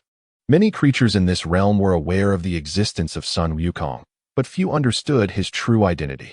Rin Qinglian thought to himself, "Indeed," and sheathed his sword with a smile. "The flood has washed away the Dragon King's temple. It appears we are of the same kind, ha." The golden-furred snow monkey king, even more astonished, realized that the great sage had never mentioned this individual's existence. "Let me see what you're capable of," it mused. Seeing the golden-furred snow monkey king retract its threatening demeanor, Rin Qinglian felt reassured. The monkey king inquired, "Who are you, and how do you know the great sage?" Rin Qinglian replied, "I am Rin Qinglian, acquainted with the great sage in my previous life. I have come to this Two Realms mountain to assist him in overcoming his tribulations." The legendary status of the great sage during the previous era was well known, so Rin Qinglian's assertion held merit. The golden-furred snow monkey king's eyes narrowed, pondering, could this person be a reincarnation of a celestial being? Moreover, the matter of tribulation he mentioned was indeed something I recently heard from the great sage. Since the Han Dynasty, Sun Wukong had been imprisoned beneath the Five Elements Mountain. It was only natural for him to feel a kinship with a gifted primate, imparting some cultivation methods and often sharing tales of immortals and deities. Although the golden-furred snow monkey king's abilities were still in their infancy, it possessed considerable knowledge about celestial beings. Countless instances existed of individuals like Rin Qinglian, who were reincarnated from celestial beings and subsequently cultivated anew. As the two conversed, the battle between the white serpent and the azure bull creatures reached its most intense phase. Despite the white serpent's long years of cultivation, its strength was inherently limited due to not being an extraordinary entity, and it was on the brink of collapse. Battered by the relentless assaults of the three creatures, Rin Qinglian, recalling that without the white serpent's emergence, he would have been overwhelmed by the golden-furred snow monkey king, resolved to extend a helping hand. Just as this thought crossed his mind, the white serpent was struck by a beam of azure light emitted from the azure bull's mouth. Letting out a heart-wrenching cry, Rin Qinglian pointed at the frenzied white serpent and proclaimed, "Though this serpent is fierce, it is also trustworthy. It is, after all, a half-neighbor of yours. It is the nature of heaven to show mercy. We cannot stand by and watch it perish." The golden-furred snow monkey king frowned slightly and replied, "Rin Qinglian, you may not be aware, but this white serpent has been lurking on the cliff's edge merely to spy on the 9 nether golden lotus maturing within my cave. All things exist in a cycle of mutual creation and destruction. Although the golden-furred snow monkey thrived on toxins, their habitat was often rich in various poisonous spiritual entities. Rin Qinglian recognized the 9 nether golden lotus he had encountered in his studies, which contained potent cold toxins. While its lotus roots were a highly sought-after ingredient imbued with immense spiritual energy. He even speculated that the monkey wine obtained by the wandering wine beggar could have been brewed from the lotus roots of the 9 nether golden lotus. With this in mind, he continued, that is simply its nature. To save a life is to construct a pagoda of merit. Did not the great sage instruct you to engage in virtuous deeds and foster good relationships? The golden-furred snow monkey king nodded, recalling that the cultivation methods imparted by Sun Wukong were merely common techniques for beastly cultivation and could not circumvent the trials of existence. Thus, it had been cautioned early on to avoid unnecessary bloodshed and to cultivate benevolent outcomes. Had it not been for its fiery eyes that discerned the ice spirit flame within Ren Qinglian, it would not have pursued him so far. Time is of the essence. Let us assist, Ren Qinglian declared, his thoughts coalescing as the ice spirit flame surged forth from his eyes, striking the icy thorns obstructing their path. Though the white-scaled python's demonic essence was also a form of icy toxin, it paled in comparison to the potency of the ice spirit flame. When the flame met the icy thorns, it was as if the scorching sun had struck snow, melting the thorns into a pool of chilling water, which gradually infused with the flame. Observing Ren Qinglian's display of power, the golden-furred snow monkey king marveled. The esteemed Ren Qinglian has yet to restore his full strength. Yet he can wield such boundless magic. It was fortunate that I did not offend him too much earlier. With that thought, it instinctively glanced toward the three creatures nearby. Apart from the white serpent, he finally discerned the appearance of the remaining bull, toad, and centipede. Its gaze sharpened as it exclaimed, "Those are the three notorious poisoners of Three-Pronged Ridge. They are here for the 9 nether golden lotus in the valley." With a fierce growl, the golden-furred snow monkey king took flight, summoning a storm of demonic wind toward the three monsters. The 2 peaks resembling swords at the valley's entrance were known as Forked Ridge, while the 3 sharply pointed peaks at the back of the valley were called Three-Pronged Ridge. Each ridge housed 3 relatively renowned demons. The Forked Ridge was home to a tiger spirit, a white bull spirit, and a black bear spirit, while the Three-Pronged Ridge was home to the 3 poisoners before them. The Azure Bull spirit was originally a brother to the White Bull spirit of Forked Ridge, but after inadvertently consuming a poisonous dragon herb, it had fallen into the path of toxicity and had since collaborated with the Toad spirit and the Centipede spirit, forming a formidable alliance. The connection between these 2 ridges had subtly solidified into a mutual defense pact, establishing the most powerful group of monsters within 100 miles. Under ordinary circumstances, the golden-haired snow monkey king would never provoke these 2 forces. However, with the imminent ripening of the 9 nether golden lotus, the 3 poison kings have begun to cast their covetous eyes upon it, leaving him no choice but to cast aside his reservations. More importantly, he is no longer alone. The white serpent's allegiance remains uncertain, but the presence of this celestial green lotus, a longtime friend of his revered ancestor, possesses capabilities far beyond his own comprehension. Thus, he approaches this battle with unshakable confidence. Fortunately, Ren Qinglian has not disappointed him. Although the golden-haired snow monkey has a penchant for preying on toxic creatures, it pales in comparison to the likes of the 3-eyed golden toad, the king of poisons, in terms of intimidation. Ren Qinglian's 9 nether mystic eyes have reached the 3rd level of toxin refinement, eagerly welcoming any bizarre poisons and rare spirits that come their way. Before long, the golden-haired snow monkey radiates a brilliant golden light, its arms resembling the wings of a white crane as it soars between the white serpent and the 3 demons. Those who dare to trespass the Monkey King's valley shall face death without mercy. The golden-haired snow monkey king, enveloped in golden luminescence, gathers countless rays of light upon its forehead, culminating in a dazzling point of brilliance where a strand of golden fur resides. The 3 demons, upon witnessing this, exchange uncertain thoughts, acknowledging, "This is your innate divine ability, indeed." The golden-haired snow monkey king, filled with pride, recognizes that ordinary demons do not possess the awakening of innate powers.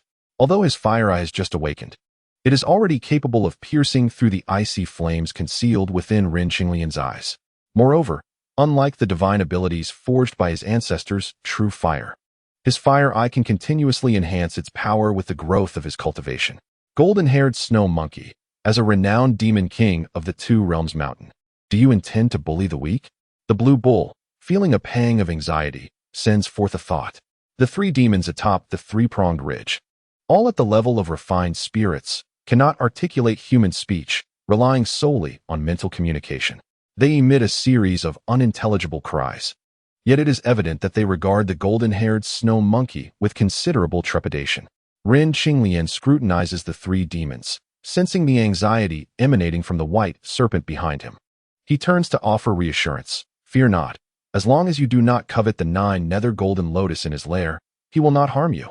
Upon hearing this, the white python's gaze calms, fixating on Ren Qinglian, even exhibiting a playful flick of its red tongue, resembling a mischievous maiden. Ren Qinglian is momentarily taken aback, realizing that the creature has attained sentience and dismissing it as inconsequential. At this juncture, the golden-haired snow monkey king fixes its gaze fiercely upon the 3 demons, declaring, "Do not attempt to flatter me. I am not swayed by such tactics. Your presence in the Monkey King's valley is all too obvious. What do you seek?" The 3 demons again engage in their incomprehensible cries, and growing impatient, Ren Qinglian interjects, "Why waste words with them? Let us engage in battle." With that, he eagerly charges toward the gray centipede. Ren Qinglian speaks wisely, mutters the golden-haired snow monkey king, not forgetting to caution, that demon is known as the multi-eyed king. The eyes on its abdomen can emit corrosive golden light. Before it can finish, Ren Qinglian has already clashed with the multi-eyed king. The golden-haired snow monkey king, witnessing this, shakes its head with a wry smile, recognizing the valor of the celestial green lotus, who seems to harbor even greater disdain for evil than himself. It promptly turns to the white python, stating, "I leave this sluggish toad to you." With that, it leaps toward the blue bull. Having been reborn from tribulation, the white python finds the 3 formidable foes reduced to 2, leaving just 1 lazy toad, which poses little threat. With a fierce roar, it coils its body into a constricting formation, ensnaring the sluggish toad. The python's head tilts, unleashing a wave of chilling air toward the toad. The toad, upon witnessing this, croaks twice, exhaling a stream of yellow smoke. This toad, known as the Jade Spirit Toad, absorbs moonlight to cultivate, capable of spewing forth yellow smoke, a fiery and toxic substance that counters the chilling essence of the icy demon. In no time, the snake and the toad engage in an evenly matched battle, reveling in the confrontation. Meanwhile, the blue bull, seething with rage, clashes with the golden-haired snow monkey king. The blue bull's tail shimmers with dark red brilliance, resembling a divine sword that slices through the air, colliding with the golden fur atop the snow monkey king's head, producing a cacophony of metallic clangs. Simultaneously, the blue bull occasionally shakes its body, sending countless needle-like hairs raining down upon the golden-haired snow monkey king. The golden-haired snow monkey king, with its fire eye, skillfully dodges the toxic downpour of bull hairs, roaring in anger as it retaliates with powerful strikes. Golden-haired snow monkey, do you truly wish to sever all ties and fight to the end? The blue bull bellows furiously. Unmoved, the golden-haired snow monkey king transforms its left hand into a blade, unleashing a furious golden glow that cleaves through the air. A sharp crack resounds as the demon wind explodes, and the blue bull's tail is severed.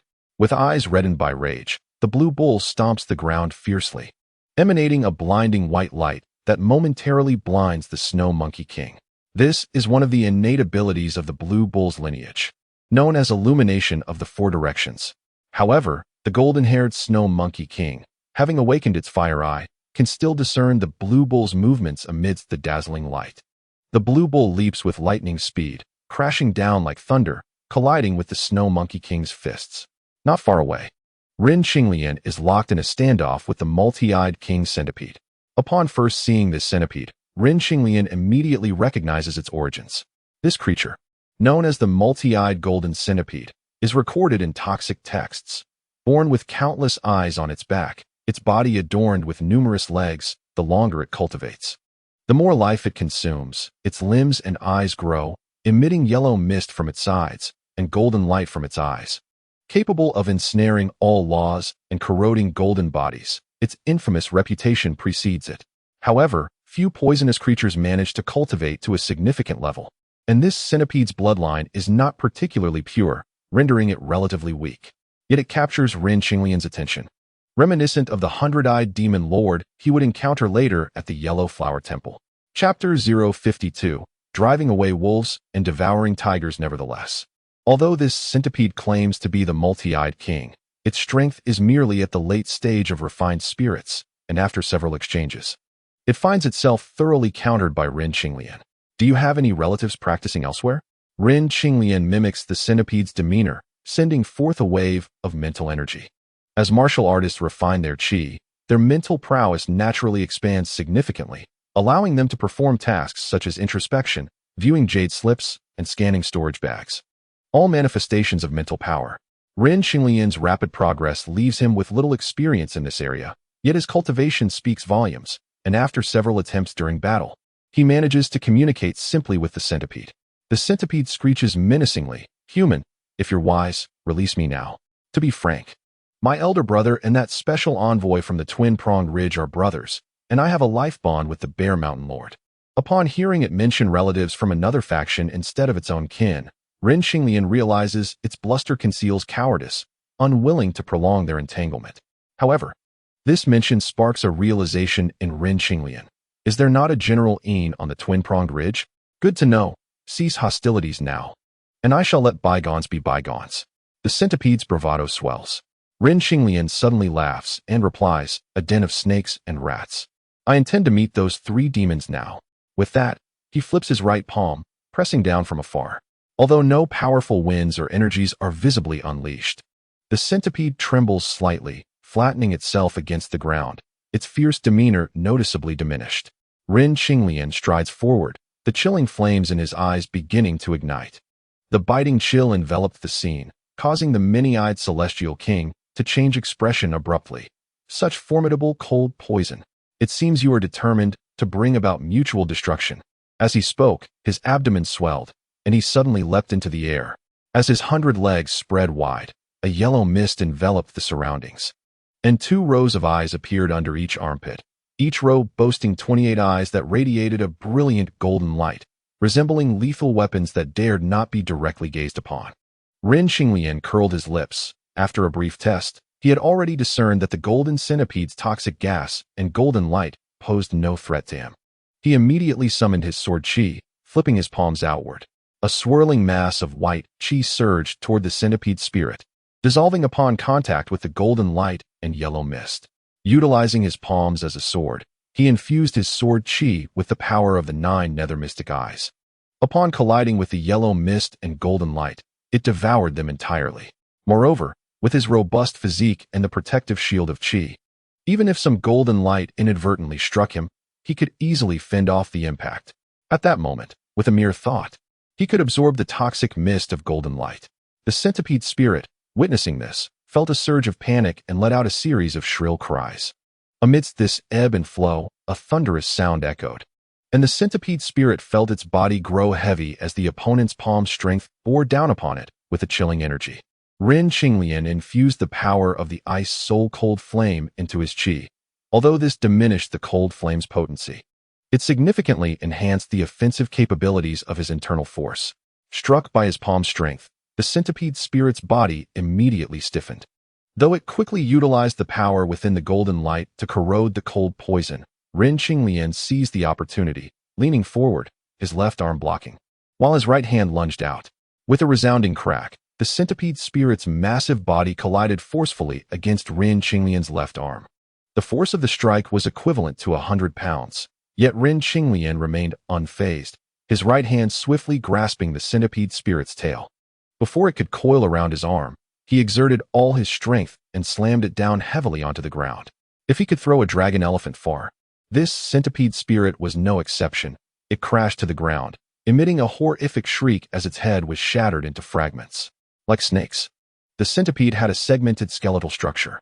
Common snake catchers would subdue such creatures with this method, rendering them immobile. However, Ren Xinglian's strength was extraordinary. This throw reduced the centipede spirit to a heap of bloody pulp. He felt a slick, searing sensation on his palm, accompanied by an overwhelmingly nauseating odor. Yet, he suppressed his discomfort, rummaging through the remains until he uncovered a golden flesh orb. This centipede spirit was close to forming a demon core, and the orb in Ren Xinglian's hand was its embryonic form. Crushing the flesh orb, a beam of golden light shot forth. Ren Xinglian smiled slightly, and a peculiar absorbing force emerged from his eyes, drawing the golden light into his gaze. As the centipede spirit's body crumbled, a portion of its lingering soul fled into the unformed demon core.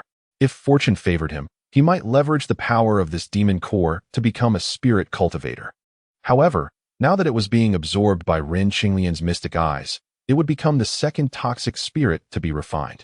While this spirit was inferior to the ice soul-cold flame, It established a foundation for Rin Qinglian to continue absorbing the Golden Centipede's demon core power. Reflecting on this, Rin Qinglian turned his gaze toward the distant golden-furred Snow Monkey King and the White Snake.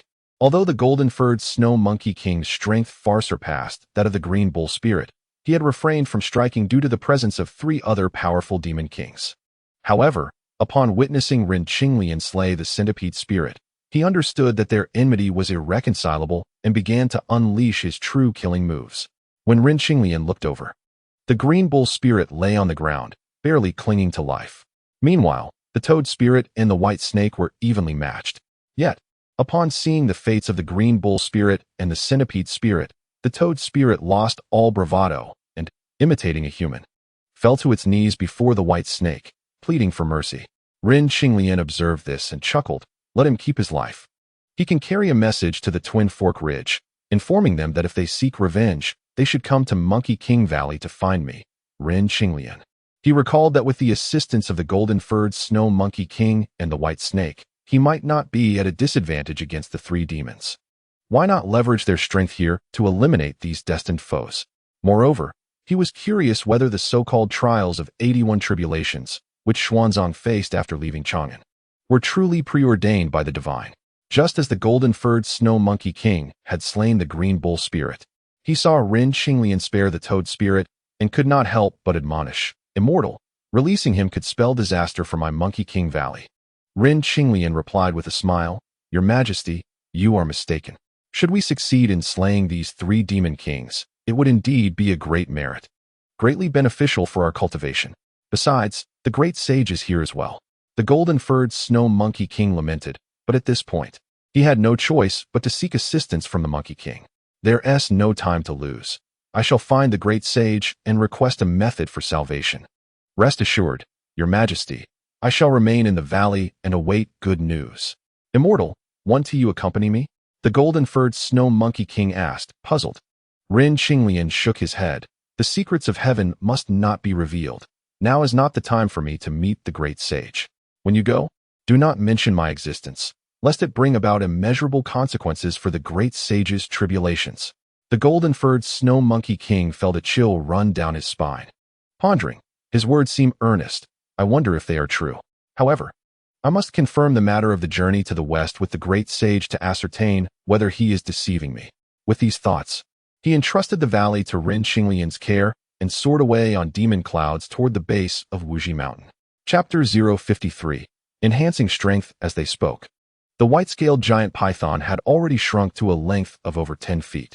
Rin Qinglian remarked, Is this also a form of innate divine ability? The white snake tilted its head slightly in greeting and conveyed a thought. Thank you for saving my life, esteemed immortal. I am merely an ordinary white snake from the cold pool. I possess no innate divine abilities. It turned out that the white snake could freely alter its size, employing a technique somewhat akin to Rin Qinglian's bone-shrinking skill. Due to the unique talents of serpents, its skeletal structure could compress more than one might expect. Rin Qinglian marveled, wondering if the ancestor who developed the bone-shrinking skill had learned it from serpents. He mused quietly. This white snake spirit is actually a female demon. I wonder if she has any relation to the famous Bai Nyangzi of later tales. Despite these thoughts, the appearance of the white-scaled giant python made it hard for him to believe that this white snake spirit was connected to the legendary Bai Nyangzi.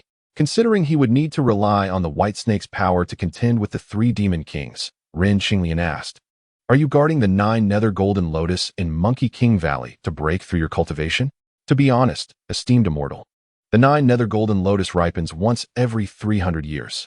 I have been guarding this valley for over 600 years, the white snake replied, a hint of grievance in its voice. Rin Qinglian then realized that the true owner of this valley was the white snake itself.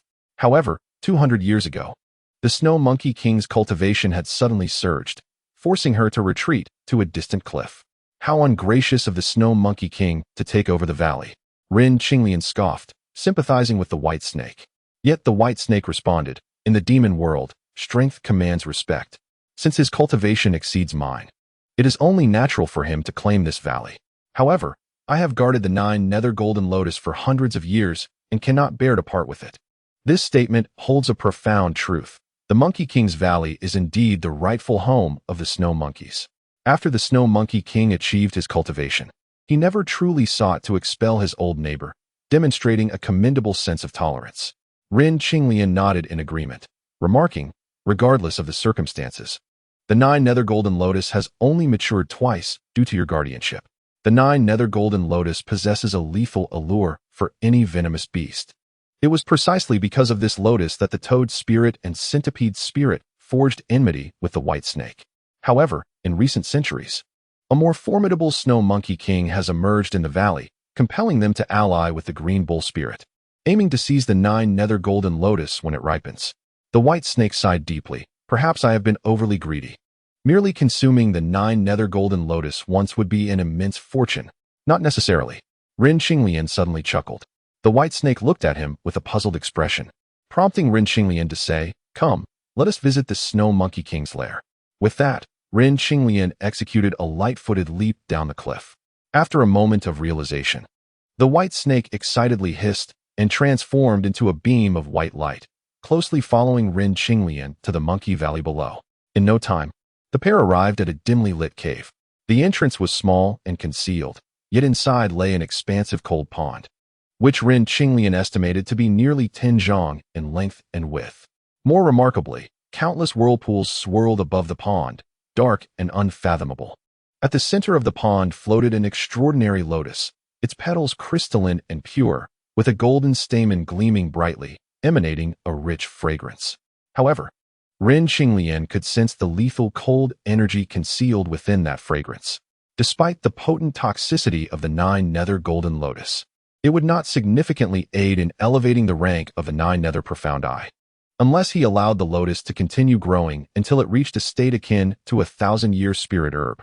With this thought, he glanced back at the white snake, who was practically drooling, and said with a smile, "Well, just in time. This golden lotus has matured, so it shall be yours."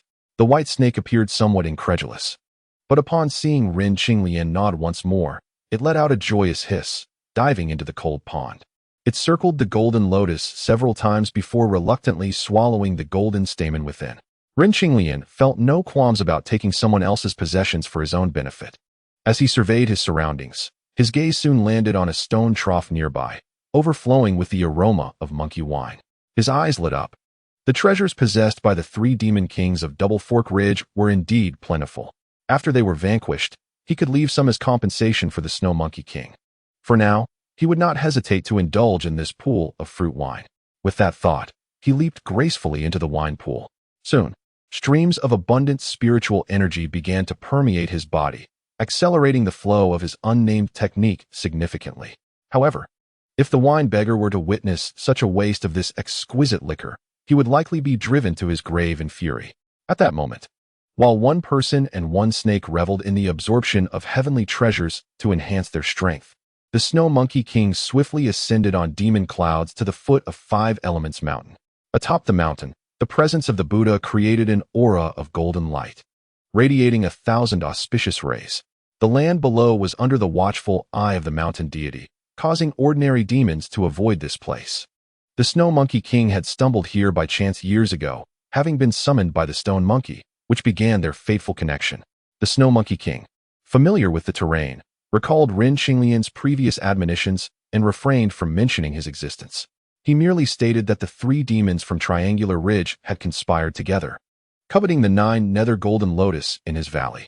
In a moment of rashness, he had killed 2 of them, with one escaping, leaving future troubles behind. He sought the great sage's assistance in devising a plan for survival.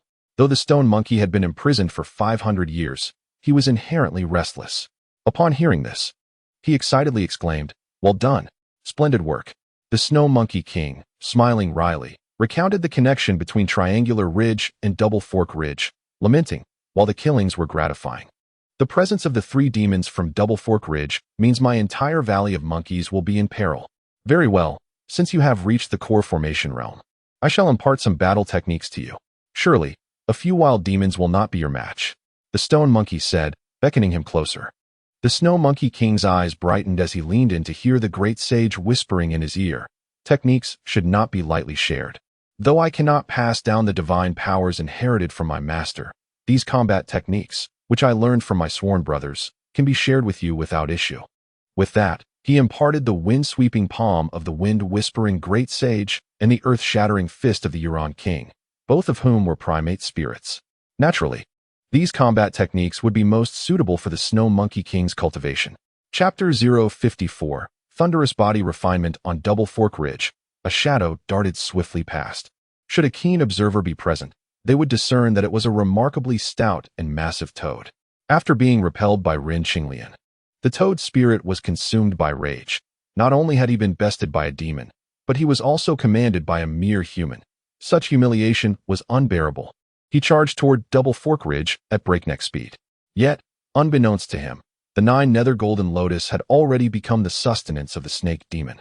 In the Monkey King's Valley, within the cave, the snake demon's form had inexplicably reverted to a length of over 10 zhang.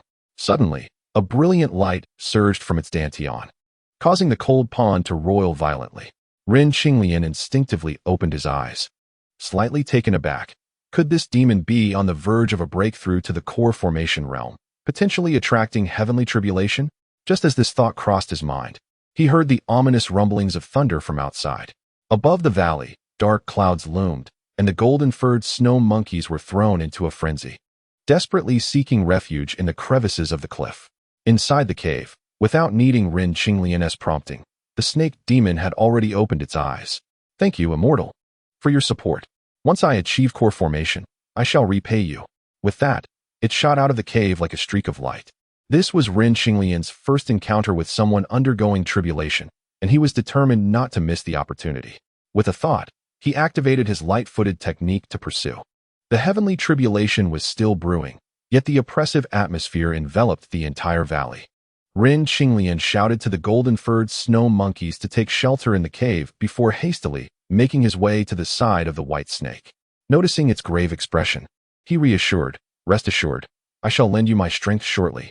It suddenly occurred to him that within the complete inheritance he received from the nameless monk, there existed a secret method to refine the physical body using the power of heavenly tribulation. This was the perfect opportunity to test its efficacy. For an ordinary person, even one who had cultivated the dragon-elephant prajna technique to the realm of soul refinement, would hesitate to utilize such a method to enhance physical strength.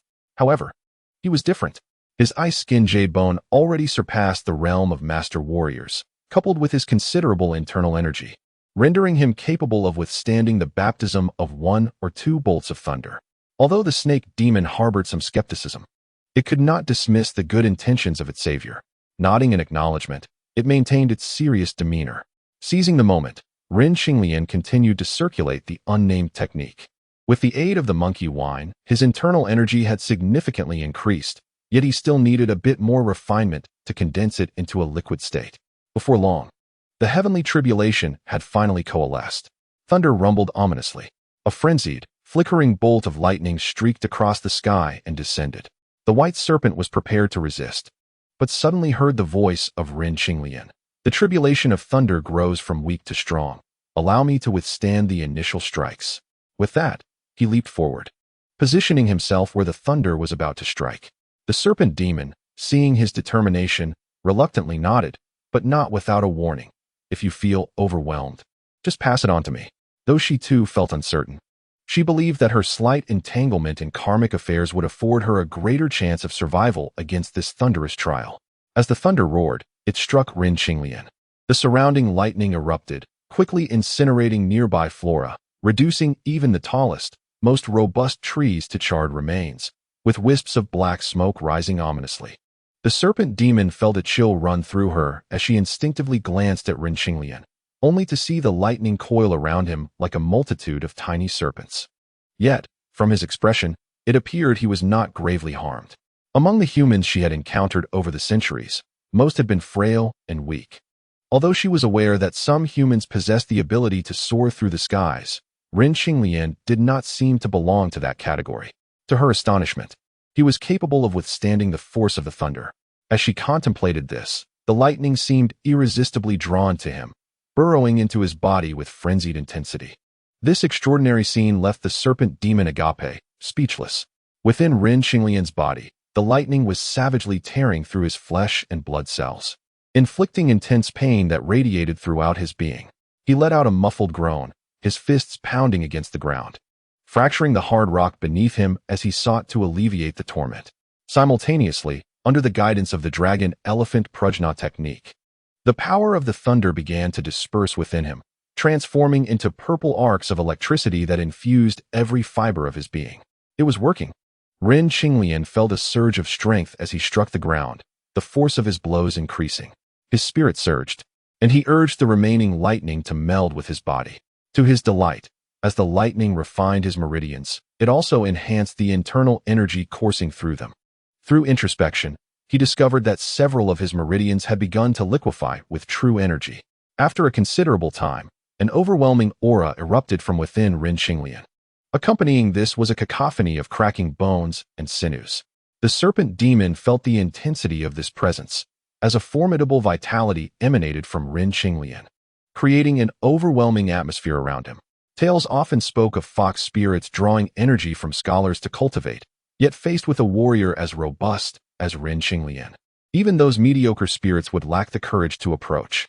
Ren Qinglian opened his eyes, gazing at the next bolt of lightning that approached, his heart racing with excitement.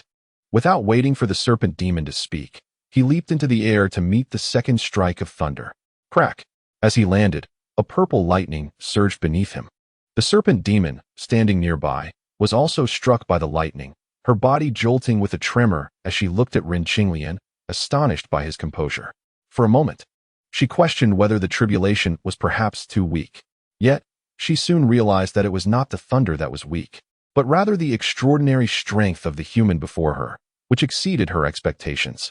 Meanwhile, Ren Qinglian felt as though he were being struck by a massive hammer, nearly losing his footing.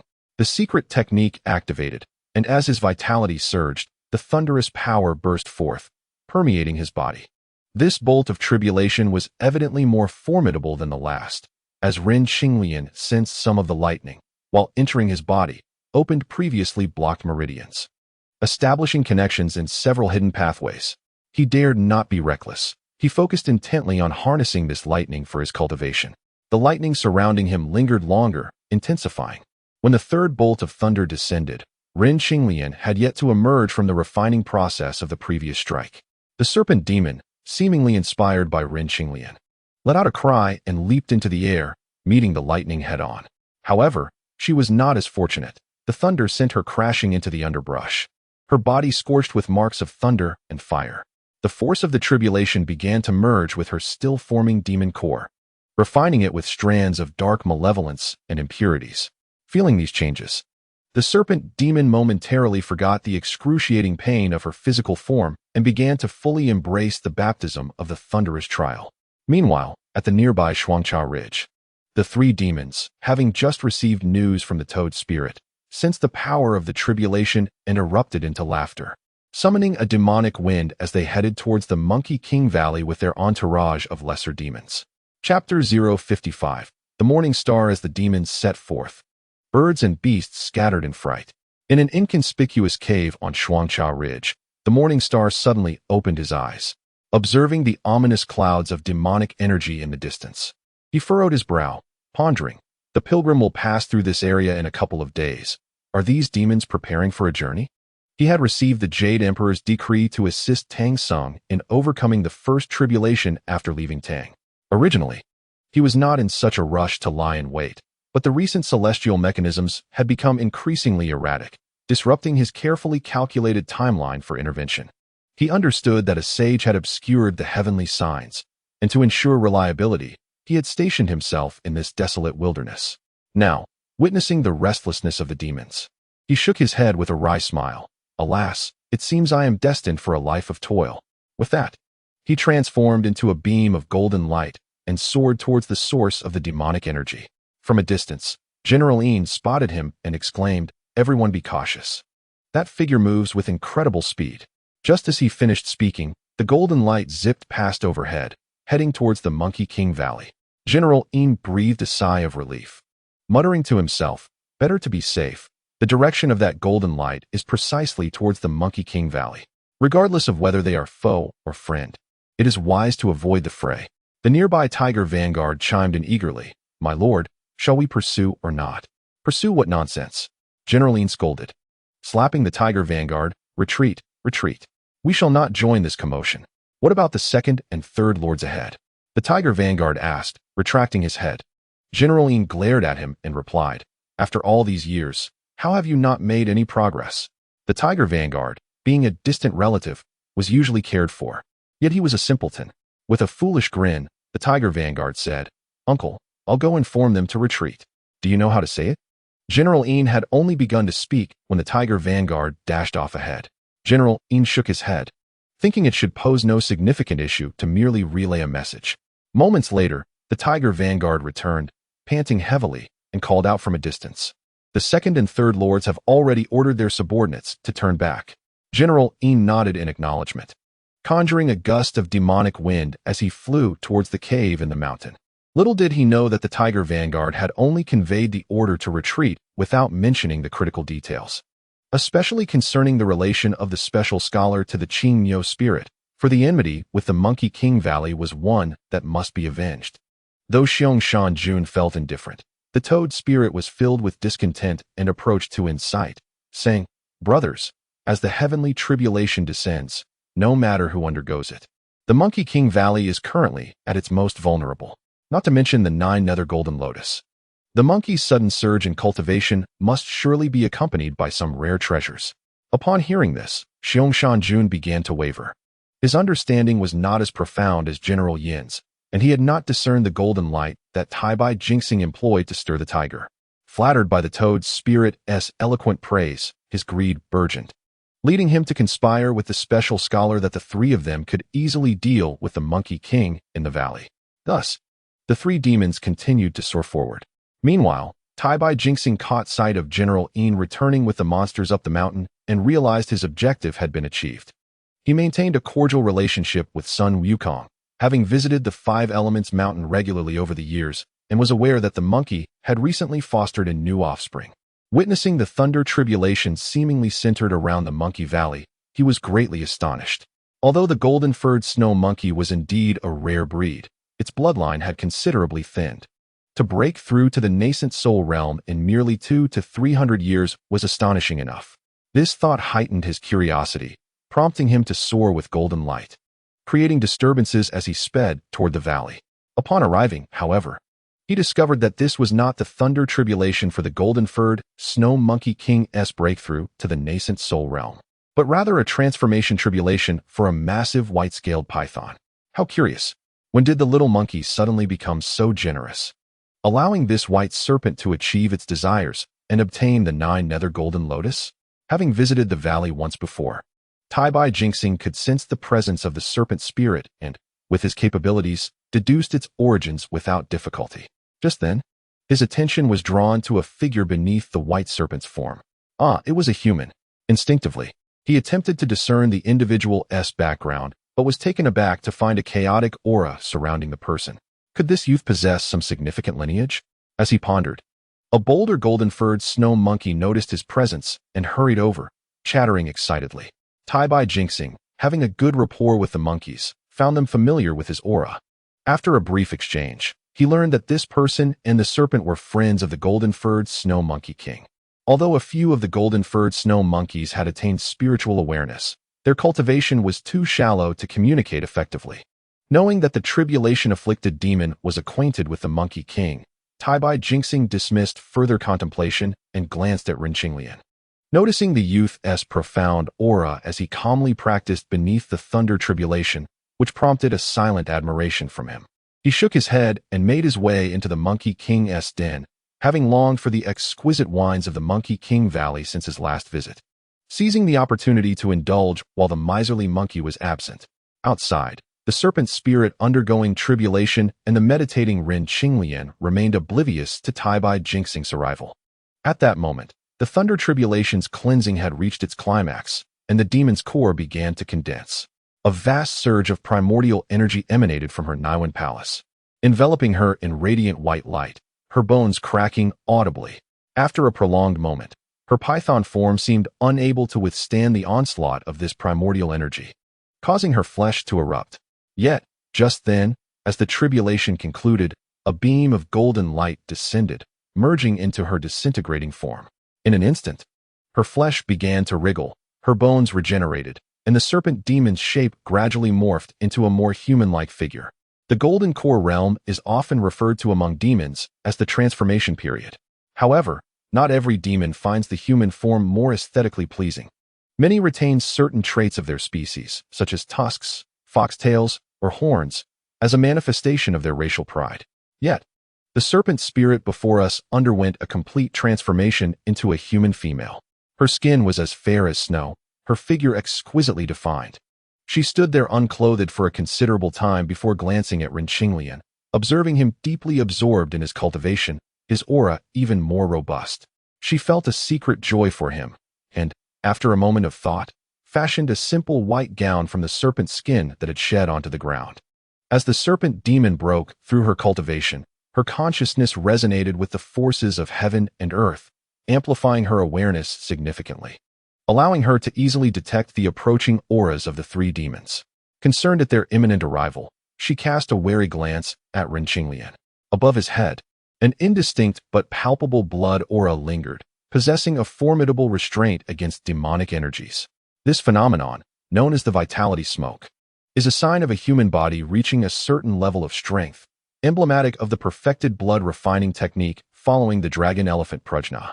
In the ancient teachings of the elephant hero Buddha, this trait is said to embody invulnerability to all forms of attack.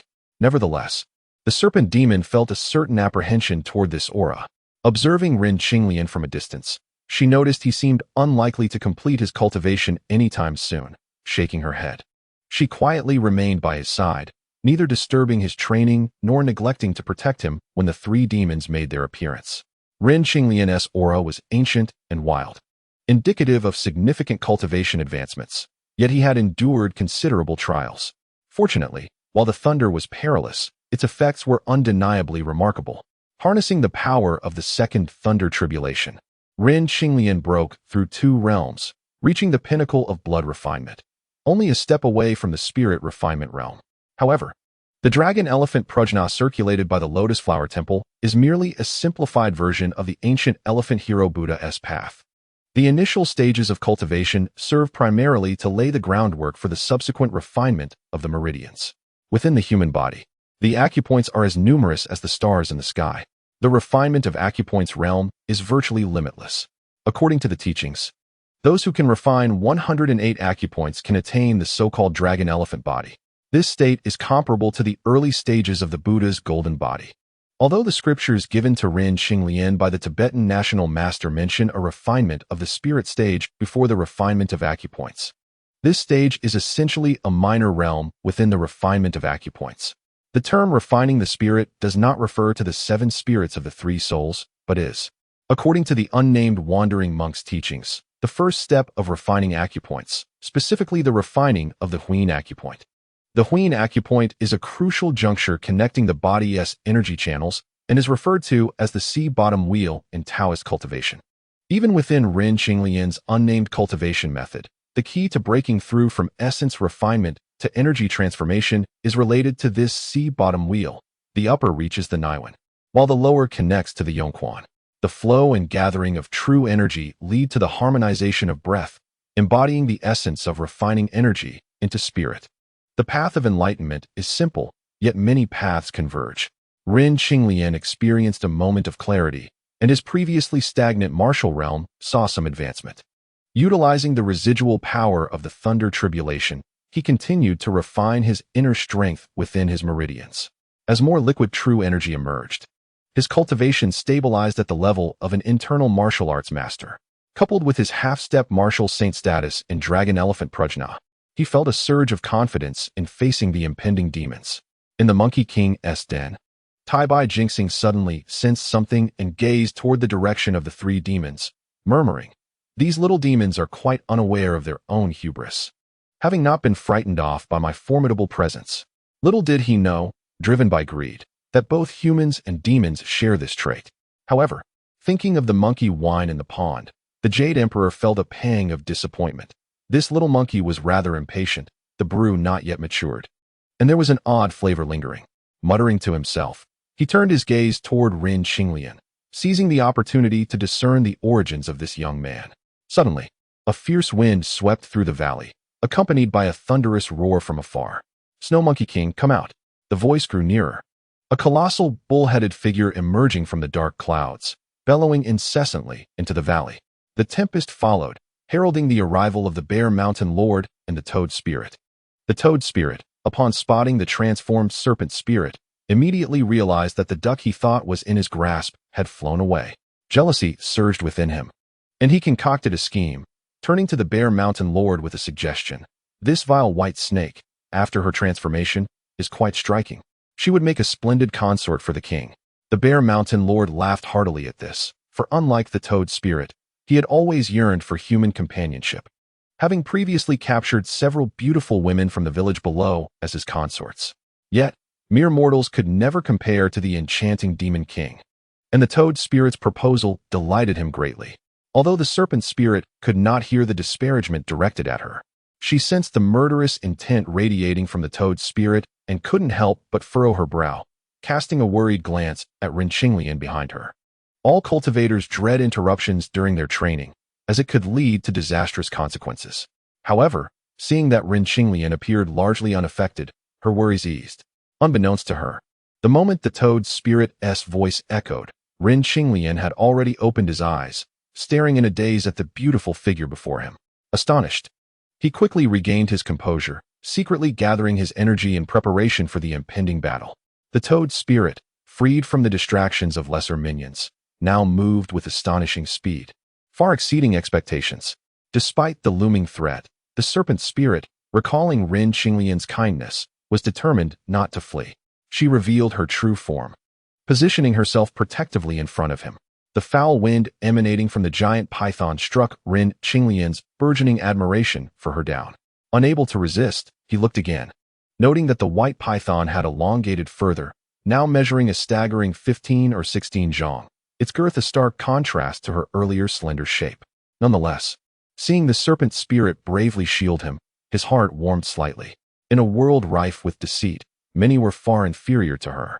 Though the massive serpent shielded Ren Qinglian, the Toad Spirit harbored resentment towards him and continued to incite the Bear Mountain Lord, declaring that young human must be the white snake's lover. Initially dismissive of Ren Qinglian, the Bear Mountain Lord's animosity swelled at the Toad Spirit's insinuation. Just then, the Toad Spirit bellowed again, demanding the monkeys in the valley be exterminated to honor his fallen brother. The Serpent Spirit's large, lantern-like eyes fixed intently on the trio of demons, her crimson tongue flickering. The Toad Spirit, emboldened by their numbers, taunted, "What? They say snakes can swallow elephants. Do you intend to devour all three of us?" The Toad Spirit scoffed, radiating a searing white light as he unleashed a deafening roar at the Serpent Spirit, generating a fearsome gust of wind that formed a blue beam aimed directly at her head. The Serpent Spirit retaliated, releasing a frigid blast that collided with the blue beam. The ensuing impact shattered the beams, sending icy gusts swirling through the air. "Don't damage that young lady," the Bear Mountain Lord called out from a distance. Observing the Serpent Spirit withstand his initial attack, the Toad Spirit snorted disdainfully and revealed his true form. In an instant, a brilliant silver light flickered from his bull tail, resembling a divine sword that, when swung, erupted into a force capable of tearing mountains apart. If left unchecked, the valley's golden snow monkeys would surely meet their demise. Ren Qinglian, entrusted with a mission, could not allow such a fate to unfold. Rising to stand behind the Serpent Spirit, he placed his hands against her cool scales. In the next moment, the Toad Spirit felt an overwhelming force collide with him, sending him hurtling backward into the cliff behind. "Who dares to ambush me?" he roared, taking human form and furiously scanning for his assailant. Just then, a beam of sword light sliced through the air, approaching rapidly. Startled, he shouted, transforming his bull horn into a curved blade to counter the attack. Although he was responding late, his speed and strength were formidable. With a sharp clash, the blades met, producing a piercing sound as sparks flew, illuminating the surroundings in a dazzling display. Ren Qinglian unleashed a flurry of strikes, executing the celestial sword technique with swift precision. The Toad Spirit, seasoned in battle, managed to wield his bull horn as a broadsword, barely holding his ground. Yet, having been caught off guard by Ren Qinglian's initial assault, he found himself at a disadvantage. Witnessing this, the Bear Mountain Lord, who had previously underestimated the human, bellowed and charged to assist. The white-scaled giant python hissed, summoning a fierce cold wind to entrap the Bear Mountain Lord. No need to hold back, my king. Let us seize her together and divide the treasures of the Monkey King's lair. The toad spirit cackled. The Bear Mountain Lord nodded, replying, but remember not to take her life. With that, he brandished a long iron staff, swinging it toward the giant python. The toad spirit, feigning bravado, spewed toxic mist, but soon realized that the two demon kings were not gaining the upper hand. With the Snow Monkey King lurking, his prospects dimmed, prompting him to consider retreat. However, before fleeing, he remained fixated on the 9 nether golden lotus hidden within the cave. Never mind, once I transplant that golden lotus back, in 300 to 500 years, it will bloom splendidly once more. With this thought, he transformed into a streak of azure light, darting towards the Monkey King's lair. Inside the lair, the Jade Emperor had been observing Rin Qinglian for some time, but could not discern his origins. Just then, a flash of azure light shot in, speeding toward the wilted 9 nether golden lotus at the center of the cold pond.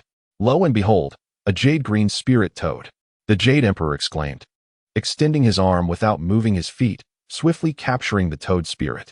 Terrified, the toad spirit nearly fainted, rolling its eyes in feigned death. However, the Jade Emperor chuckled, stroking his beard.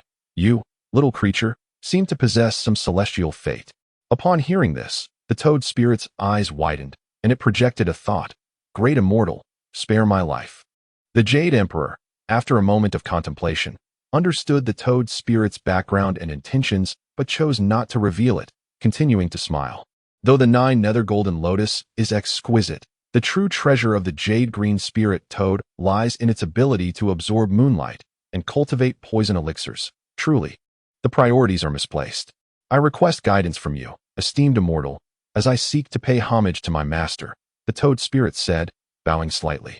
The Jade Emperor shook his head. No need for apprenticeship. Disappointment flooded the toad spirit's heart. The other party continued. However, as a cultivator, one must go with the flow.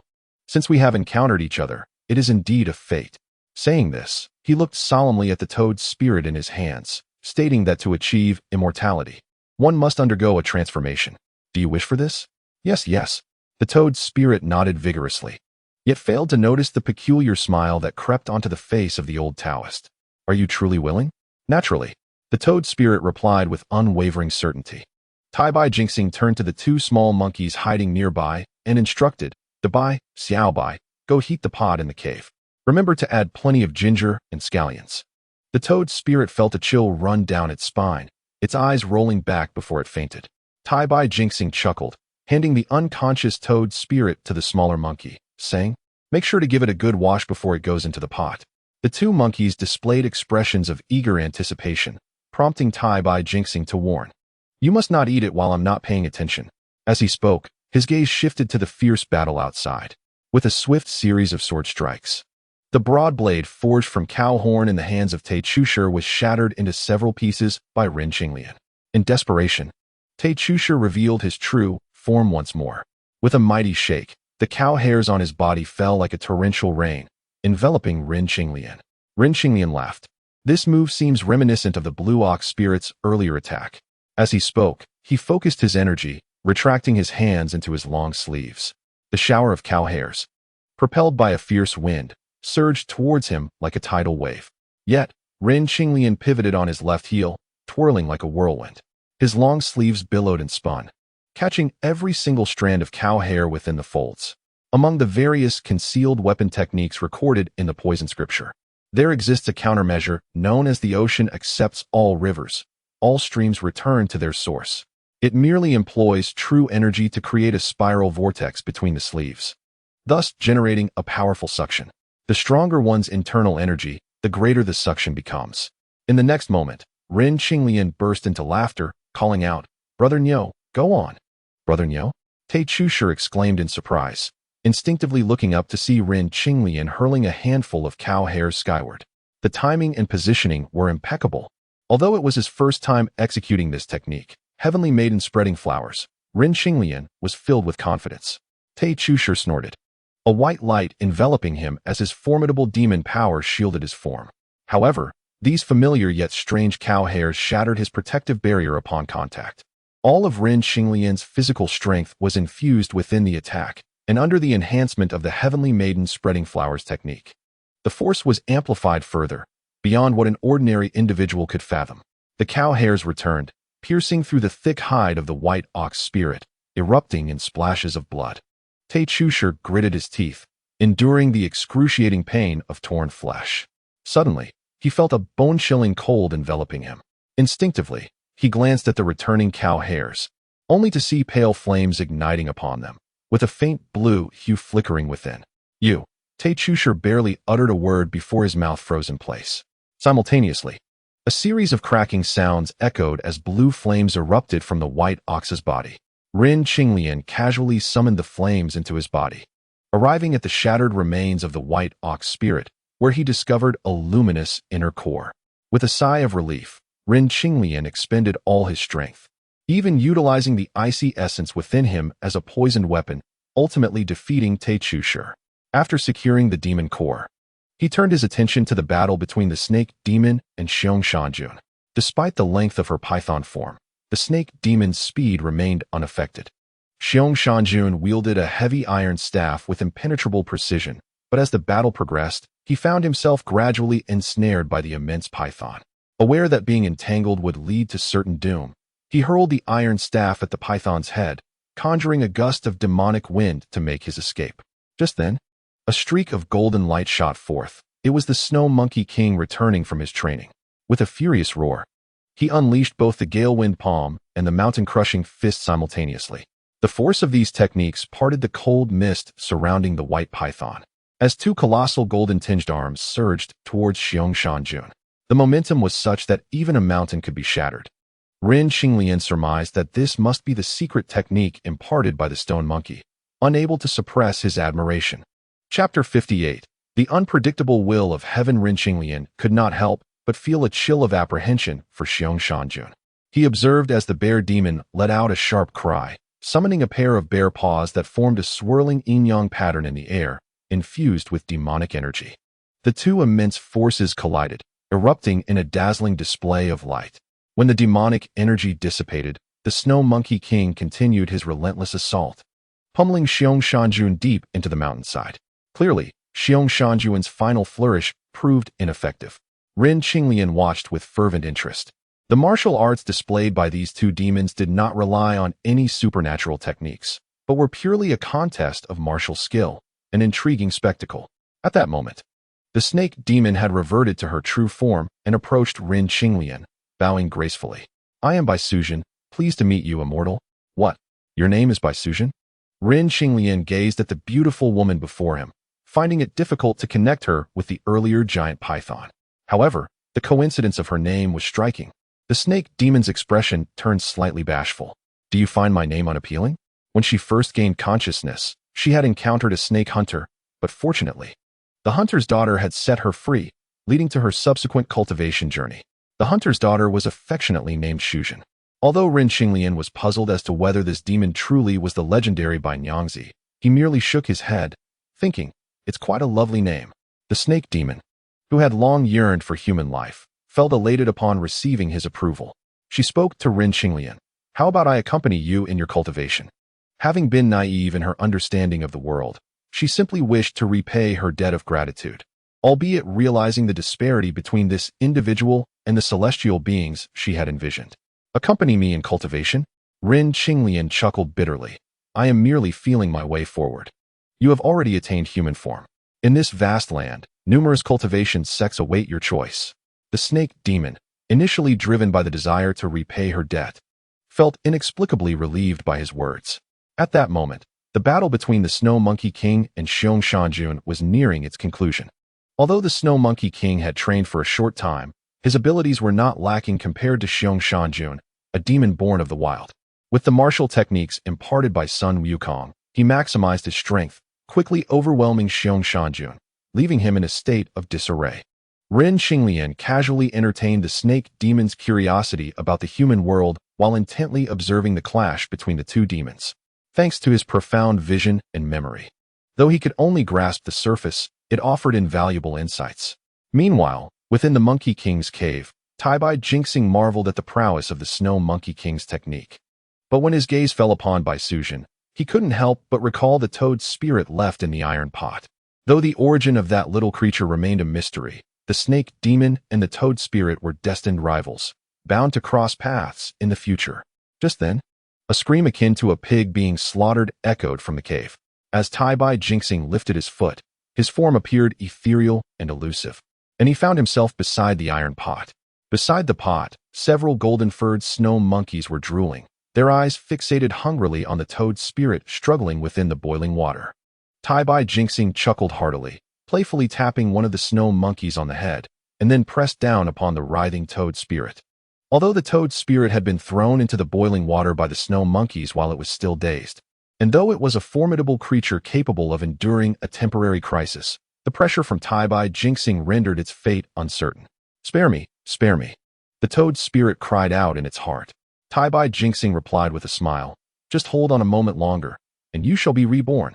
With that, he flicked his hand, causing the flames beneath the pot to blaze even hotter.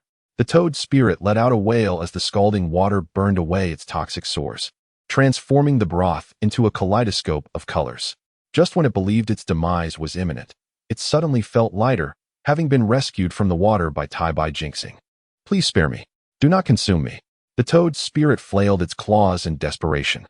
Tai Bai Jinxing smiled gently. "You have already undergone a transformation. From now on, practice diligently." He then set the toad spirit down on the ground. The toad spirit soon realized its newfound state. While the poison had dissipated, it felt lighter and more ethereal, able to sense the moonlight's power even within the cave. "Great Immortal, I wish to follow you," the toad spirit exclaimed, filled with excitement at having survived such peril. "There is no need to follow the old Taoist. Focus on your cultivation, and fortune will come in due course," Tai Bai Jinxing replied, seemingly lost in thought. He cautioned, "Remember, it is better to resolve enmity than to harbor it. Do not take matters too seriously. Learn to be a better person." After sensing Ren Qinglian and the others approaching, he transformed into a beam of golden light, whisking the toad's spirit away. "Did something just fly by?" Ren Qinglian remarked, her keen eyesight catching a glimpse of golden light shooting from the cave, unable to suppress her curiosity. The Snow Monkey King, preoccupied with the black bear demon's essence in his hands, had not noticed anything amiss. Instead, he found it peculiar that the snake demon had suddenly transformed. Feeling somewhat embarrassed, Ren Qinglian chuckled nervously. "In a moment of crisis, I took the liberty of having her consume the 9 nether golden lotus within the cave, as I could not ensure the safety of the monkeys alone." "I see," the Snow Monkey King responded. "The skills imparted by the great sage are profound, and I took several days to fully comprehend them. Fortunately, you made a decisive choice. Otherwise, a calamity could have ensued." Having recently acquired new abilities, the Snow Monkey King was brimming with pride after defeating an older bear spirit. He had even confirmed Ren Qinglian's identity through Sun Wukong and felt a twinge of embarrassment as he scratched his head. "How many days have actually passed?" Ren Qinglian could not help but inquire. "They say time is irrelevant in cultivation. In my impression, the thunder calamity seemed to occur in an instant. Yet this snow monkey claims it has been several days, which is quite surprising." The snake demon chuckled. "If I recall correctly, it should be 2.5 days." The Snow Monkey King pondered for a moment before nodding in agreement. Ren Qinglian was taken aback, calculating in her mind. "Does that mean tomorrow marks the 5-day deadline? How can I return to the Tang border in the middle of the night?" She was momentarily stunned. In Hezhou Wei, at Fuyuan Temple, Xuanzang was reciting evening prayers in the meditation room prepared for him by the monks when the oil lamp in the room flickered, and a foreign monk appeared before him. Chapter 059. Teaching the Heart Sutra above Fuyuan Temple, several flocks of geese flew by, startled and swift. In the secluded meditation hall, 2 figures moved in and out of the flickering candlelight, their shadows dancing. Zhong Jian, guarding Xuanzang's room, sensed the presence of the foreign monk the moment he appeared. However, he could not fathom how the monk had entered the room. He swiftly stepped in front of Xuanzang, his expression serious as he scrutinized the newcomer. "Who are you, elder? What brings you here at such an hour?" Xuanzang, hearing the commotion, raised his eyebrows and stood up, joining his palms in greeting. "Master, be cautious," Zhong Jian warned, glaring fiercely at the visitor. The foreign monk suddenly smiled. "I come in peace, bearing no ill intentions," and walked toward Xuanzang. Zhong Jian raised an eyebrow. "The situation is delicate. I kindly ask you to halt." Stepping forward, He aimed to gauge the monk's martial prowess. The foreign monk seemed to see through his intentions, chuckling. "You are not my match." As his words fell, two cold, piercing gazes shot toward Zhong Jian like lightning. Startled, he instinctively took a large step back, realizing the monk's formidable cultivation. The atmosphere in the room grew exceptionally tense. The foreign monk retracted his gaze, speaking almost to himself. "I, the Buddha, am compassionate. You have faced the wall for decades, yet still harbor resentment. The Buddha speaks of formlessness, yet you remain attached to form, after years of diligent practice. You have not yet dispelled the dust." Zhong Jian, feeling his heart exposed, pointed at the monk in terror, paralyzed by fear and unable to summon the courage to act. The foreign monk continued, disregarding him, and turned to Xuanzang with a smile. "Master Xuanzang, I have long admired you." Xuanzang repeatedly expressed his humility and, recognizing the monk's profound understanding of the Dharma, felt compelled to seek guidance. "You do not seem to be from this region?" "I hail from the Western Paradise, the kingdom of the dragon and elephant," the monk replied nonchalantly. "Ah, a venerable monk from India. My apologies. May I ask your name?" Xuanzang clasped his hands, filled with joy. "The essence of Bodhi is without form. I have long been detached from worldly matters and no longer remember my name." The monk replied with a hint of nostalgia. This monk was none other than the revered dragon elephant, who had been saved by the Wuchao Zen master and had come to impart a boon to Xuanzang in honor of his master. Xuanzang bowed again, inquiring, "Is the great Thunder Sound Temple in the Western Paradise?" "It is far. The journey through the Tiger and Leopard Mountain is fraught with peril." The dragon elephant recounted with trepidation. Xuanzang had anticipated this and remained undeterred, asking further, "How far is it?" "Though the journey is long, there will come a day when one arrives. It is merely the demonic miasma that is difficult to dispel. I have a scroll of the Heart Sutra, containing 54 verses and a total of 270 characters. If you encounter demonic miasma, simply recite this sutra, and you will be unharmed." Xuanzang expressed his gratitude profusely, unable to contain his excitement as he took the sutra and read through its lines, feeling the ineffable profundities of Buddhism. After a long while, he had perused the entire text, only to find the characters had vanished from the scroll. Xuanzang marveled inwardly, while Zhong Jian, having witnessed the scene, bowed deeply. Addressing the dragon elephant, "Disciple is deeply burdened with sins. I implore you to teach me." "Each has their own karmic connection," the dragon elephant replied, then turned to Xuanzang. "The road to the west is long. It would be wise for the master to set out early." Xuanzang responded, "You may not be aware, but I have a companion who was injured some time ago and requires a day or two to recuperate." The dragon elephant smiled. "Rin Qinglian has her own destiny. She has already been sent to a secret realm to cultivate and will soon reunite with you." Xuanzang exclaimed joyfully, "Is that truly the case? I have long felt that Rin possesses a keen intellect and is destined for our Buddhist teachings. I never imagined she would have entered your tutelage." The dragon elephant shook his head. "It is merely a matter of fate. She cannot yet be counted among my disciples." Xuanzang paid no mind. The journey to the west was distant, and he was confident in persuading Rin to embrace Buddhism. He then bowed to the monk, saying, "In that case, we shall set forth at dawn tomorrow." The dragon elephant praised him, demonstrating his miraculous abilities, and vanished without a trace before the two men. Xuanzang and Zhong Jian exchanged glances, marveling at the monk's unfathomable powers, and spent the entire night in excited contemplation, barely able to close their eyes. The following morning, as dawn broke, the two set off westward. On Mount Futu, Master Wuchao gazed at the dragon elephant venerable before him and smiled. "Has the sutra been delivered to the Tripitaka master?" "Yes, master. It has been entrusted to him, and they should have already embarked on their journey," replied the dragon elephant venerable. "However, what he seeks in the West is the Mahayana teachings, which have little to do with my esoteric school.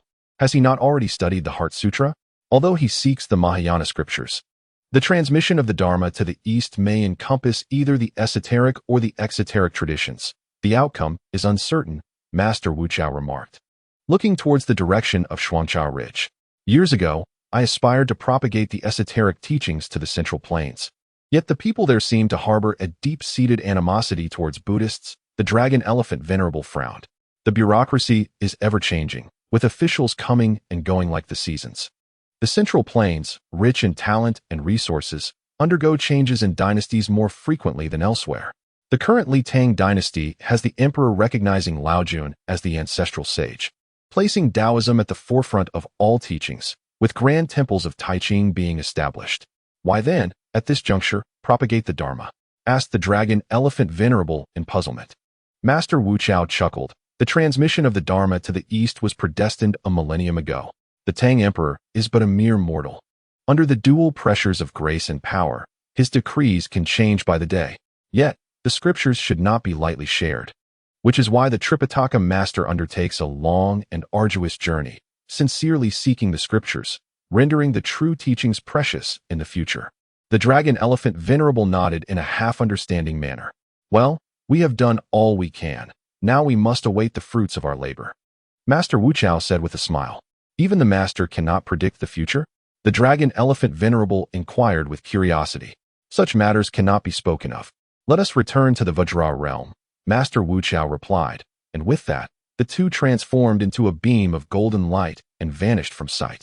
In the Monkey King's cave, Ren Qinglian felt an ominous premonition and murmured, "Is it truly impossible to evade this calamity?" After a night's journey, returning to the borders of the Tang dynasty would require powers akin to that of the unknown foreign monk.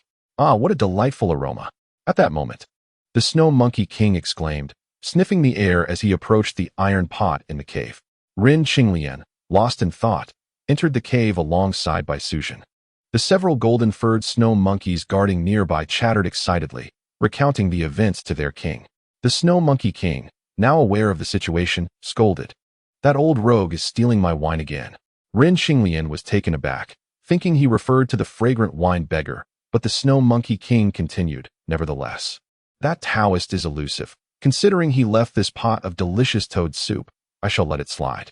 With that, the snow monkeys in the cave cheered, fixating their gaze on the pot of toxic broth, eagerly awaiting the Snow Monkey King's assistance in dividing the feast. Ren Qinglian shook his head and turned to Bai Suzhen with a smile. "It seems your nemesis has already been cooked into the soup." Bai Suzhen, initially finding the toxic broth appetizing, felt nauseated at the thought it might have originated from the toad spirit. Seeing this, Ren Qinglian's heart calmed. He had done all he could. If Zhongjian could not escape calamity, he would at least have a clear conscience. Yet, holding on to a sliver of hope, he decided to part ways with the two monsters immediately and hastened to the border county, hoping to reunite with Xuanzang soon. Bai Suzhen interjected, "I too wish to see the wonders of the mortal realm. Why not let me carry you along?" As she spoke, her true form emerged. Initially hesitant, Ren Qinglian, recalling her swift prowess, thought, perhaps with this serpent demoness aid, he might still be in time. Without further ado, he leapt onto the broad neck of the giant python, finding his footing. In the next moment, the white python soared into the night sky, racing toward the western borders of the Tang dynasty. Chapter 60. Entrapped in the tiger's den, the mountains were steep and cloaked in mist. The great white python darted forward, carrying Ren Qinglian toward the Tang realm. The cold, damp night wind swept past him, rustling the few withered leaves that brushed against him. Having adapted to the serpent's undulating rhythm, Ren Qinglian managed to stand steadily atop its back. The snake demon moved with unparalleled speed. Ren Qinglian surmised that even at full effort, he could scarcely keep pace. Especially in this treacherous terrain, where thorns and jagged rocks abounded, his speed would be severely hindered. While the enormous python thrived. At that moment, Ren Qinglian held the demon core from the special practitioner, attempting to use the two potent energies from the 9 nether mystic eye to erode the core. Alas, the purity of the core's power was too high. His ambition to transform it into a toxic essence for absorption was destined to fail. As dawn began to break, the python had carried him to the Jishur mountain range at the Tang border. Beyond this towering range lay Jishur County, one of the border counties governed by Hezhou Wei. However, the snake demon, having traveled through the night, was clearly fatigued. Ren Qinglian furrowed his brow. He had previously inquired about the local geography from Zhongjian. The Fuyuan Temple, where Xuanzang and his companion had taken refuge, was not located in Jishur County below the mountain, but rather in the neighboring Linxia County, across a river. With his pace, crossing this mountain and the river would mean the sky would be fully bright by then. However, if they proceeded along the Jishur mountain range toward Shuangcha Ridge, they might intercept Xuanzang and his companion along the way. With this thought, he shared his plan with the snake demon. The serpent, wishing to repay its debt, voiced no objection, but candidly mentioned its exhaustion, which would slow their progress considerably. Ren Qinglian, grinning, replied, "That is of no concern." He then handed the demon core he had been toying with for some time, which had yielded no results, to the snake demon. The snake demon, upon seeing it, was overjoyed.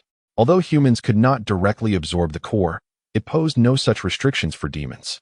With this core from the special practitioner, the snake demon could maintain its previous speed and, if fully refined later, would experience a significant enhancement in its cultivation. Ren Qinglian gazed at the fading light on the horizon and sighed inwardly. Now, we shall see if the Tang Tripitaka master will wait for me. In the Fuyuan temple, burdened with worries, Zhong Jian led his horse to meet Xuanzang. At that moment, the rooster had just begun to crow, seeing the two ready to depart. The monks hurriedly prepared a tea and meal to send them off. However, their minds were far from the meal. They hastily consumed a few bites of the fare, bid farewell to everyone, and set off into the crisp frost, gazing at the bright moon, heading westward, surrounded by mountain ranges. The northwestern direction from Linxia County led to a mountain that aligned with the Jishe Range. This mountain was also an essential route for traveling directly west from Linxia County. Yet, the mountain to the west of Linxia County belonged to the extension of the Two Realms mountain range, where fierce beasts roamed and demonic entities appeared, making it a path rarely traversed by humans. The journey to the west was long. Xuanzang had already planned his route, undeterred by dangers, choosing the shortcut. Although the path west from Linxia County was perilous, it was a well-known shortcut to the western regions.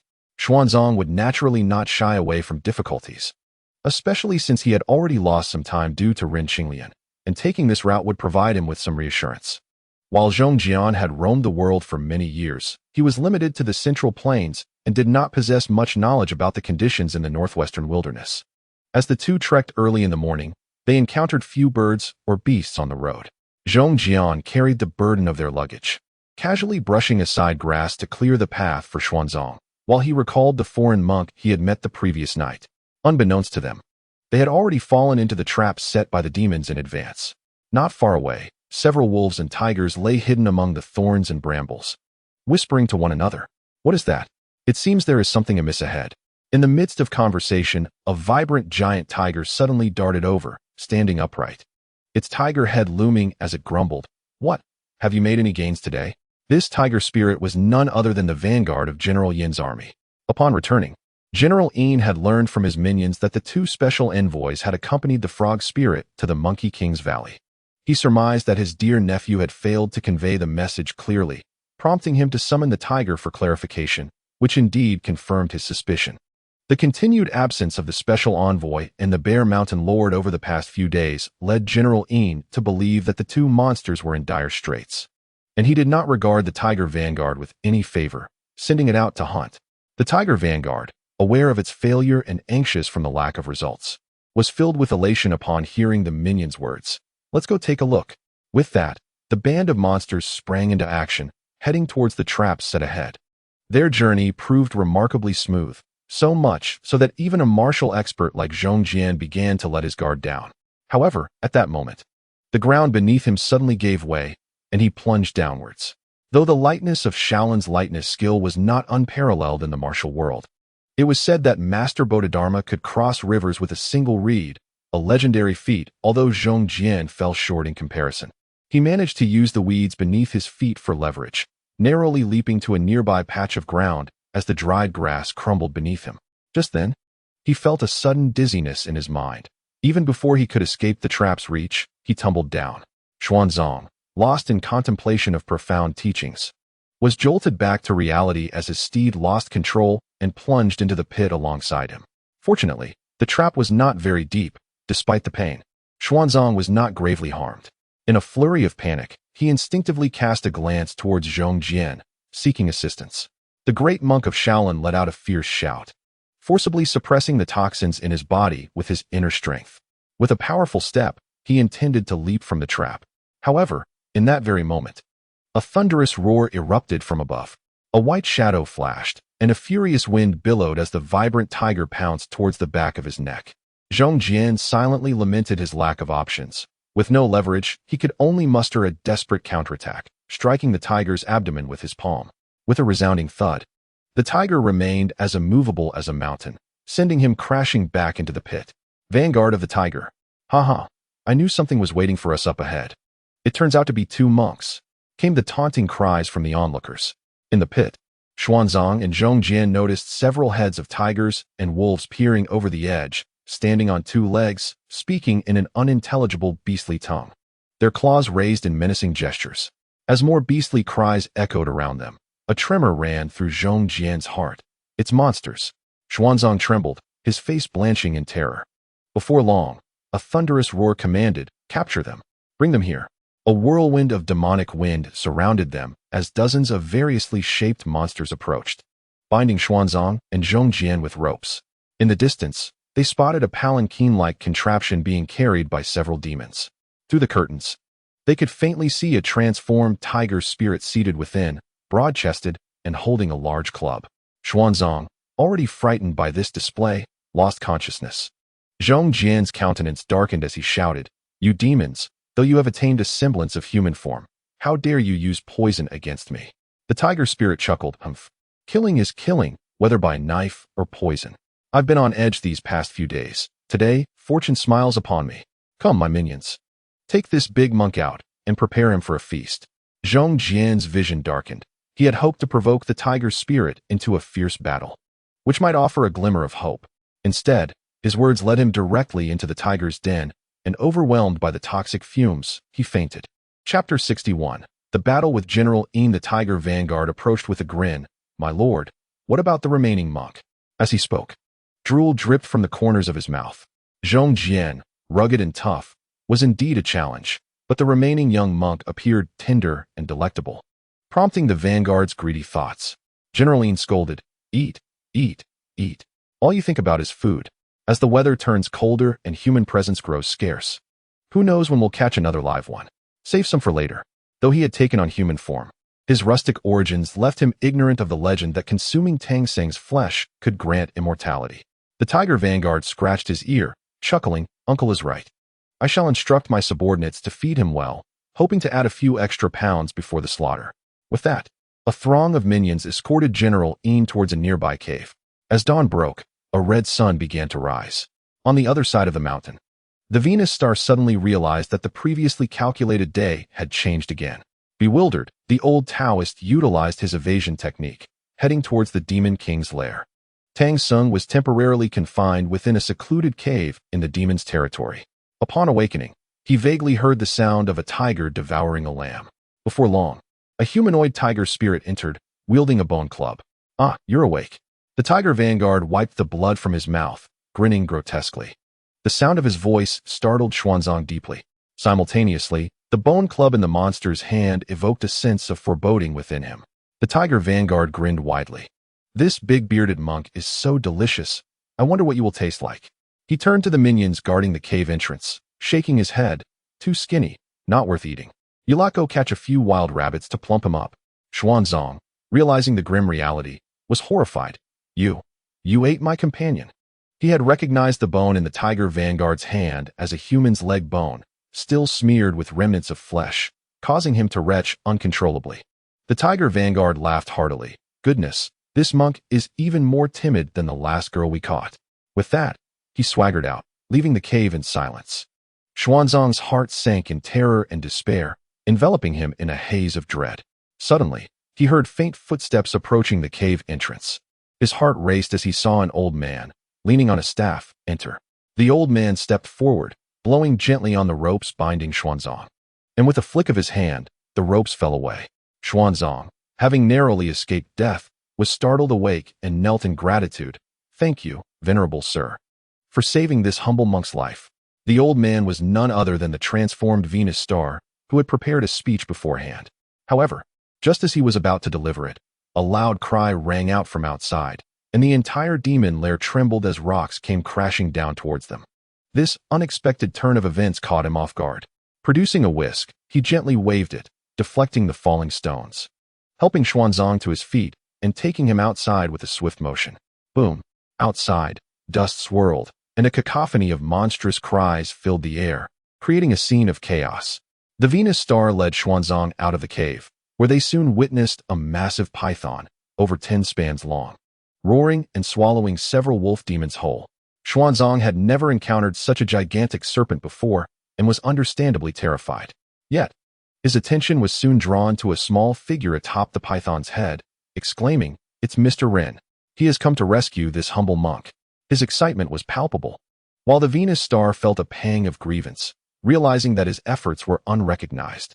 He had noticed Ren Qinglei atop the python earlier, sensing an ethereal aura about him, and could not ascertain which powerful figure he might be associated with. Thus, he did not dwell on the unforeseen turn of events. However, upon hearing Xuanzang's words, the curious young man inquired, "Who is this Ren Guisher?" Xuanzang, filled with excitement, quickly responded, "He is another one of my companions." Yet, sensing the inappropriateness of the term companion, he added, "He is also a person destined to connect with the Buddha." Upon hearing this, the Taibai Jinxing could not help but ponder, could this individual also be someone sent by the Buddhist realm? Just then, a thunderous roar echoed as the piled stones ahead exploded in response. General Yin, covered in dust and dirt, bellowed, "What kind of clown dares to cause chaos in my domain?" After indulging in food and drink, Yin had taken a brief respite, but unbeknownst to him, the cave had collapsed in his dreams, leaving him disoriented for quite some time before he could extricate himself from the rubble. Ren Qinglian, adorned in flowing sleeves and riding upon a magnificent giant python, exuded an air of celestial elegance. Upon witnessing the main figure's arrival, he could not help but sneer.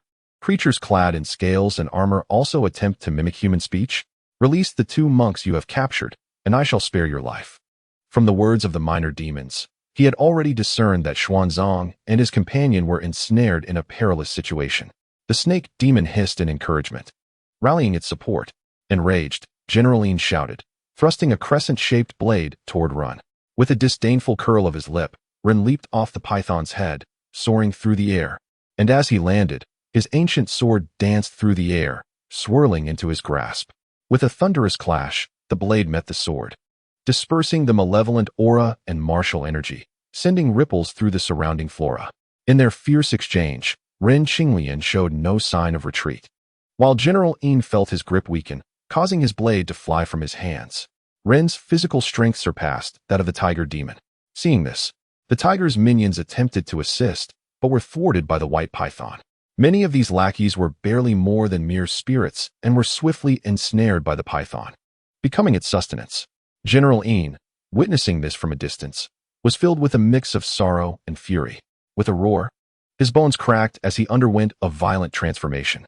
With a series of hissing sounds, his clothing tore apart, his skin cracked, and tufts of white fur sprouted forth. His body swelled rapidly, transforming into a massive white tiger over 3 meters tall and more than 4 meters long. It roared defiantly, prowling with a fearsome gait, its yellow eyes gleaming with menace, its gaping maw resembling a fearsome blade, its fangs interlaced like a mountain of knives and a sea of fire. It fixed its gaze intently on Ren and the white python, its tail suddenly taut, sweeping through the air with a tempestuous force that shattered rocks and stirred the winds. The sweeping tail cleaved through stone, solidifying General Yin's reputation as the most powerful demon in the vicinity. Amidst the chaos, the snake demon was struck by a powerful tail whip, sending its massive form hurtling through the air, blood spilling in its wake. Although Xuanzang could not discern the details, he recognized the formidable nature of this demon king and could not help but exclaim, "Be careful, Ren Guisher." Ren Qinglian, already a master martial artist, though far away, heard his words. His eyes narrowed as he noticed that the elder accompanying Xuanzang was not Zhongjian, but an old man, leading him to suspect that the great monk might be in dire circumstances. As the tiger demon lunged toward him, Ren's murderous intent surged, and with a roar, he met the challenge with his sword. Chapter 62. The fist of the tiger demon. The clash of the tiger's tail and the sword's edge generated a violent storm. Amidst the swirling dust, the 2 figures gradually faded, transforming into fleeting shadows until they vanished from sight. Such swiftness! The transformed Bai Sujin gazed at the battlefield, secretly astonished. The explosive speed of this human and demon, even she could hardly keep up with. In the distance, Taibai Jinxing cast a glance at the snake demon, unable to suppress his admiration. This snake demon possesses remarkable fortune. In ordinary circumstances, consuming so many minor demons would lead to karmic entanglements, making future tribulations even more perilous. However, the situation is different now. The snake demon is aiding Ren Qinglian in rescuing the monk, thus accumulating merit by vanquishing these demons. Although this merit will be shared among 3 individuals, and the snake demon will only receive a fraction, it is still better than nothing, greatly benefiting its future cultivation. Reflecting on this, Tai Bai Jinxing felt a tinge of regret, realizing that despite his meticulous calculations, he had overlooked Ren Qinglian's appearance at the critical moment. Fortunately, although Ren's involvement diminished the merit of rescuing the monk, his true purpose was not solely to save a life. With a slight smile, he pointed toward Ren Qinglian amidst the shimmering light, saying, "Your companion indeed possesses some skills, but the journey to the west is long, and the demons encountered along the way will only grow stronger. What shall we do?"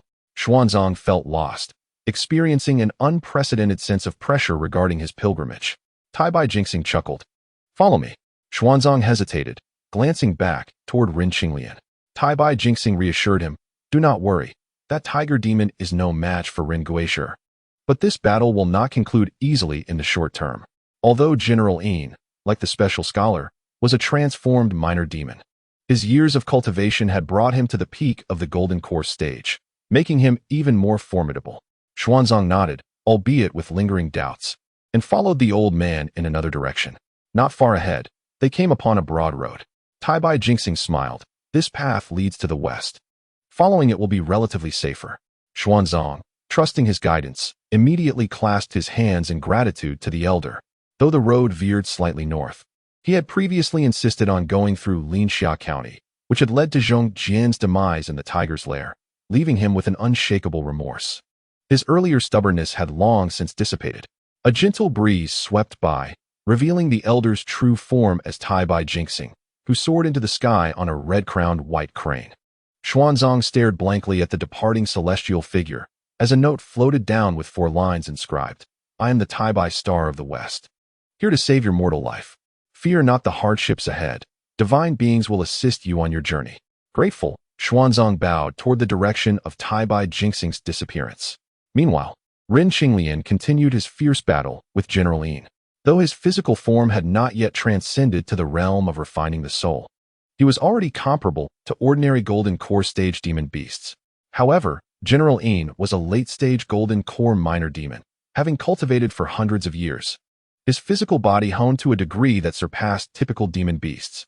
Therefore, in terms of sheer strength, Ren Qinglian was not a match for the unveiled white tiger. Nevertheless, swordsmanship does not solely rely on brute force. While there exists the notion of a heavy sword lacking sharpness and exquisite skill being unrefined, Ren had yet to grasp this deeper understanding. Although General Yin had emerged from humble beginnings, after years of cultivation and revealing his true form, he had pushed his abilities to their utmost limit. Initially, Ren found the encounter challenging, as he had only recently broken through and had yet to fully integrate his skills. However, as the battle progressed, he grew increasingly adept, eventually treating the tiger demon as a free sparring partner. The 12 styles of the Taishu Buxianshan sword technique had been assimilated into his own understanding, transforming in appearance while simultaneously amplifying their potency. With a swift and agile strike, Ren's sword pierced toward the tiger's ribcage. General Yin let out a roar, unleashing a white demonic technique to push Ren back, while simultaneously using his tail to counter. Solid as a mountain, successfully blocking Ren's ancient sword. Unfazed, Ren pivoted, unleashing 2 swift strikes, one aimed at the demon's throat, the other at its abdomen. General Yin, despite its massive size and strength, was ultimately less agile than Ren Qinglian, resulting in a successful strike to its abdomen, causing blood to spurt forth. With a howl, it was not the first time General Yin had been wounded by Ren Qinglian, but fortunately, its thick skin meant that as long as it avoided a fatal blow, it would sustain no serious harm. Ren Qinglian continuously exchanged blows, merging and transcending the sword techniques and knife forms he had encountered, ultimately forging a new swordsmanship known as the heaven-repairing sword technique. Soon thereafter, he sensed that his progress in swordsmanship had reached an impasse, prompting him to shift his focus to hand-to-hand combat against the white tiger. Ren Qinglian's martial arts lacked formal techniques, yet having attained the mastery level, each strike transcended mere form, emphasizing the profound understanding and application of martial arts philosophy. His earlier move, akin to striking the cow across the mountain, was a manifestation of fusing willpower with force, delivering a punch from afar in a manner reminiscent of swordplay. Moreover, by integrating the principles of strength from the dragon elephant prajna technique into his martial arts, he could compensate for the lack of structured techniques. And once these elements coalesced into an instinct for battle, his hand-to-hand combat prowess would reach its zenith. Unfortunately for General Yin, he misjudged Ren Qinglian, believing him exhausted and unable to maintain his sword techniques. With an enraged roar, he lunged forward, intent on delivering a fatal blow to this detestable human. The ferocious flurry of claws and strikes unleashed a malevolent aura, yet Ren Qinglian merely imitated the various hand-to-hand techniques he had seen before.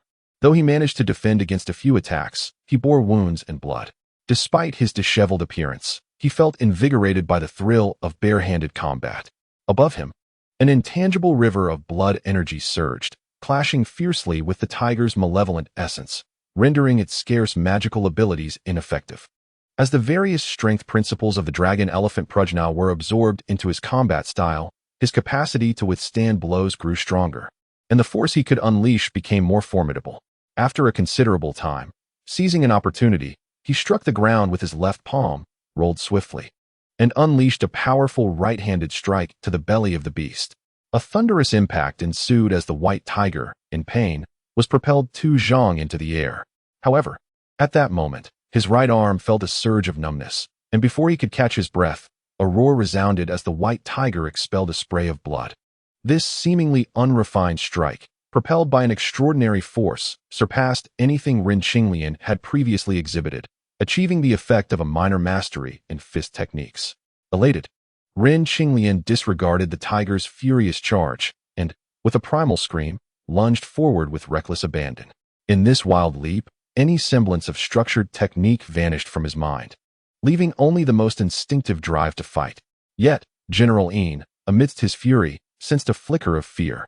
As the man and beast converged, Ren Qinglian bent low, slipping beneath the tiger's belly, and with clenched fists, struck out with ferocity. This punch, not only infused with the secret of physical strength, but also buoyed by an overwhelming surge of internal energy, caught General Yin off guard. The impact was devastating, as if his very organs had shattered, and the tiger howled in agony, thrashing wildly, its claws raking across Ren Qinglian's face. A sharp pain shot through him as darkness nearly enveloped his vision. The tiger's claw had nearly severed his neck, leaving him with a searing ache and the metallic taste of blood in his mouth, nose, and ears. Yet, this only ignited a fierce determination within him. With a mighty roar, he transformed his punch into a claw, seizing the tiger with relentless grip before it could fully recover from his assault. The scene mirrored a prior event in the illusion array of the Lotus Temple, as he, despite his diminutive size, grasped the immense white tiger and hurled it away with all his might. With a resounding crash, stones erupted, and the white tiger emitted a heart-wrenching cry as its massive form crumpled amidst the rubble, trembling uncontrollably. Its fur was marred with countless tiny wounds, oozing pus and blood. The excruciating pain drove it to roll in agony, its tail thrashing wildly, causing further chaos. Bai Suzhen, witnessing the scene, trembled uncontrollably. The surrounding lesser demons had long since fled, and Xuanzang, having arrived nearby, maintained a cautious distance, having witnessed Bai Suzhen's true form. The tiger's anguished cries stirred a flicker of compassion in Xuanzang, prompting him to step forward and plead, "Run, perhaps you could spare its life?" Ren Qinglian instinctively turned, his face splattered with tiger blood, wearing a fierce expression. Xuanzang felt a shiver run down his spine under Ren's gaze, yet his compassion prevailed. "If you let it go, will it not return to harm others?" Ren Qinglian retorted with scorn. He was acutely aware that the elder beside Xuanzang had vanished. It was none other than the illustrious Bai Jinxing, who could easily have saved both Xuanzang and the temple, but chose not to intervene. In the realm of cultivation, karma was paramount, and provoking trouble was to be avoided. Perhaps the fate of the bell tower was sealed, and Bai Jinxing acted in accordance with the heavenly order. Yet Ren Qinglian feared nothing. With eyes ablaze, he approached the white tiger, raining down powerful punches. The once fearsome roars of the white tiger gradually morphed into whimpers as Ren Qinglian continued his relentless assault, the warm, metallic taste of tiger blood invigorating him and revitalizing his spirit. Chapter 63. breaking through and refining blood with its innards injured and malevolence suppressed. General Yin was at the mercy of Ren Qinglian's onslaught. The earth shook as Ren's bronze fists pierced the white tiger's spine, blood and flesh erupting, showering him in a torrent of hot tiger blood, intensifying the warmth coursing through him. Suddenly, the tiger opened its mouth and expelled a golden demon core. "Be careful," Bai Suzhen warned from a distance. The moment the golden core appeared, Ren Qinglian felt an ominous premonition and instinctively prepared to leap away, but he was too late. With the sound of a cataclysmic explosion, a violent wave of blood and wind surged forth, engulfing Ren Qinglian in its tempest. Ren Xuanzang's heart trembled as he grasped the situation, only to feel himself lifted into the air by Bai Suzhen, who swiftly carried him away. The ferocious force unleashed by General Yin obliterated the surrounding cave, leaving devastation in its wake. Xuanzang, flushed and trembling, found himself set down by Bai Suzhen. Adopting a meditative demeanor, Bai Suzhen recalled Ren Qinglian's earlier request to look after the somewhat oblivious monk and, without a second thought, focused intently on the deep pit where the force had erupted. Xuanzang, relieved that Bai Suzhen posed no threat, turned his attention back to Ren Qinglian's fate. "There seems to be a lingering presence in the pit, but I cannot discern if it belongs to an immortal," Bai Suzhen remarked, as she lightly leaped toward the edge of the crevice. Amidst the dust and debris, the dismembered form of the white tiger lay in a heap. Yet Ren Qinglian was nowhere to be seen. Sighing, Bai Suzhen resolved to eliminate the last vestige of the tiger's essence, seeking vengeance for her benefactor. Just then, beneath the tiger's remains, something began to stir. With keen vigilance, Bai Suzhen watched as a bloodied figure emerged from the tiger's carcass. Upon recognizing him, she gasped in disbelief. "Immortal, you are unharmed." The bloodied figure was none other than Ren Qinglian, who had sought refuge beneath the immense tiger's body to shield himself from the backlash of the tiger's explosive core. Upon seeing Bai Suzhen, he managed a wry smile. Such a pity to waste such fine tiger skin. The white tiger was indeed a rarity, its pure white fur a testament to its exceptional lineage. Bai Suzhen observed that he still had the heart to jest, and with a lingering sense of trepidation, remarked, "Fortunately, that Demon King's counterattack was rather hasty," leading to the premature self-detonation of the demon core. Ren Qinglian forced a wry smile, non-committal, and inquired about Xuanzang's safety. "Rest assured, that monk is quite well," came the reassuring reply. Just then, Xuanzang stealthily approached the stone pit, and upon hearing Ren Qinglian's voice, he expressed his surprise. "Ron, it is a relief to see you unharmed. I appreciate your concern, master." Ren Qinglian felt a warmth in his heart. Pondering, it seems this monk truly regards him as one of his own. Noticing the bloodstains on himself, he turned to Bai Suzhen and said, "I shall wash off in the river ahead. I must trouble you to keep an eye on him." He gestured toward Xuanzang, who was already perched at the edge of the stone pit. "You are too courteous. This is what Suzhen ought to do," Bai Suzhen replied, and with a graceful leap, she landed on the ground, swiftly taking Xuanzang, who had just crawled to the pit's edge, to a nearby flat area. Xuanzang, trembling, pointed at Bai Suzhen with a flushed face and exclaimed, "It is improper for men and women to engage in such physical contact." Bai Suzhen chuckled mischievously. "Pa, if not for my saving grace, you would have been torn to shreds by that force." Xuanzang, speechless, saw Ren Qinglian in the distance and thought, in the future, "I must strongly advise Ren not to associate with such demon women." Bai Suzhen, though naive, could discern that monks were indeed not to be trusted. The atmosphere grew silent. Xuanzang closed his eyes and chanted scriptures, ignoring the pink skeleton, while Bai Suzhen sat in meditation, choosing not to acknowledge the vexing monk.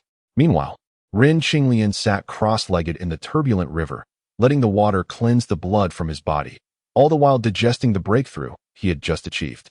It turned out that the tiger's blood he had ingested provided him the opportunity to break through to the realm of blood refinement. As he sheltered himself beneath the tiger's belly during the subsequent explosion of the demon core, he immersed himself in the creature's blood, which was crucial for his transformation. The human body, inherently frail, requires extraordinary effort to transcend its limitations, a notion beyond the comprehension of ordinary demons. Over time, few would dedicate themselves to the cultivation of the physical body. The dragon-elephant prajna technique, once a protective art of the ancient Elephant Xiong dynasty, could only be mastered to a profound degree by those with a deep understanding of Buddhist teachings. Thus, The practitioners of this technique relied not solely on physical refinement, but also on the spiritual cleansing derived from Buddhist cultivation. This explains why, despite his daring attempt to refine his body with thunder tribulation, Ren Qinglian remained trapped at the pinnacle of blood refinement. Fortunately, this serendipitous encounter allowed him to inadvertently utilize the refined blood of the demon tiger to enhance his own, breaking through the constraints of his physical body and achieving the realm of soul refinement. This fortunate turn of events enabled him to survive the explosion of the demon core, sustaining minimal injuries. It is worth noting that the demon core represented the full power of a peak-tier demon, capable of obliterating even master-level warriors, let alone those of the same demon core realm. Had he not broken through at that moment, with his physical strength comparable to an average golden core demon beast, there would have been no chance for survival, especially with the tiger demon's body shielding him from the majority of the force. Thus, while he appeared relaxed in by Suzhen's presence, internally, he acknowledged his good fortune. The tiger demon's cultivation over several centuries imbued its blood with remarkable potency, providing a solid foundation for Ren Qinglian's martial path, akin to consuming a rare treasure. Crack, crack. A brilliant golden light surged from Ren Qinglian's body, collapsing into bronze as it enveloped him, slowly merging with his skin. This golden radiance represented the bloodline power within the white tiger, imbued with potent metal energy. Should he engage in cultivation now, he would discover that his physique had unexpectedly transformed into the legendary golden body. Though not immensely powerful, it nonetheless granted him a connection to the divine, opening doors to most cultivation sections. Chapter 64. Guardian of the Mountain Ren Qinglian embraced unity and tranquility, channeling his energy to sense the myriad transformations within his blood. Unlike the practice of spells and divine powers, the Dragon Elephant Prajna technique is purely a physical refinement method. Devoid of the concept of golden core, prior to refining the acupoints, it is all about foundational cultivation. The ancient Elephant Xiong Buddhist sect believed that blood was the most precious essence of the human body, more critical than meridians, organs, muscles, or bones. If one could refine their blood to an exquisite state, it would hold extraordinary significance for future acupoint refinement and strength enhancement. In light of this belief, they referred to the underwater wheel as the blood sea, serving as the first acupoint in the refinement stage, intended to solidify the foundation of the physical body while providing a source of power for the blood, allowing for continuous refinement as the acupoints opened. Thus, the importance of the blood sea is on par with that of the qi sea and the consciousness sea in ordinary cultivation. What Ren Qinglian needed to do now was to gather his resolve and completely open the underwater wheel, sculpting his own blood sea to stabilize his martial saint level. Simultaneously, breaking the shackles of his physical body significantly accelerated his absorption of the world's spiritual energy. The time required for his true energy to circulate around his body was greatly reduced, causing his internal energy reserves to grow exponentially. The process of refining essence into energy for martial artists is divided into 3 stages: nurturing energy, transporting energy, and transforming energy. Previously, with no foundation, Ren Qinglian had to begin from the nurturing stage, mastering the basic rhythm of breathing to facilitate the flow of natural energy into his body and gradually accumulate it. However, with his physical foundation now surpassing normal limits, he could bypass the nurturing stage and directly draw upon the world's spiritual energy to nourish his body, transforming it into his own true energy, thus significantly enhancing his cultivation speed. This unexpected development was a delightful surprise. Gradually, the area surrounding the underwater wheel began to heat up, signaling that the opening of the blood sea was at a critical juncture. Utilizing his internal sight, he observed radiant red light around the underwater wheel, accompanied by a thunderous sound reverberating in his ears. As his body trembled violently, he suddenly saw a surge of blood energy radiating outward, resonating with the blood energy flowing above his head. The blood sea.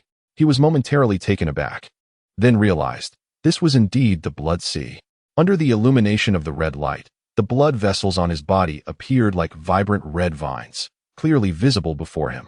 Some of those red veins glowed brightly, while others remained dim. Ren Qinglian understood that the darker areas represented uncharted acupoints. In the future, each acupoint he opened would illuminate a section, further strengthening his physical form. With this thought in mind, he silently activated the Dragon Elephant Prajna technique. directing the blood energy from the blood sea into the labor acupoint in his palms. With a gentle clap, he soared from the water, producing a mighty roar that sent waves soaring several meters high. Simultaneously, his physical body broke through once more, allowing him to gain meticulous control over every muscle.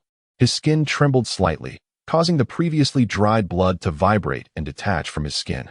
Eventually, this subtle tremor transmitted to his garments, shaking off all the dirt and debris clinging to his blue robe.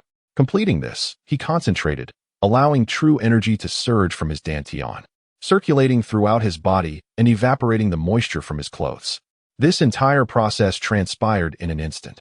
While still airborne, he quietly gathered his energy, feeling invigorated, and let out a long howl as he stepped upon the river's surface, making his way towards Xuanzang and the others.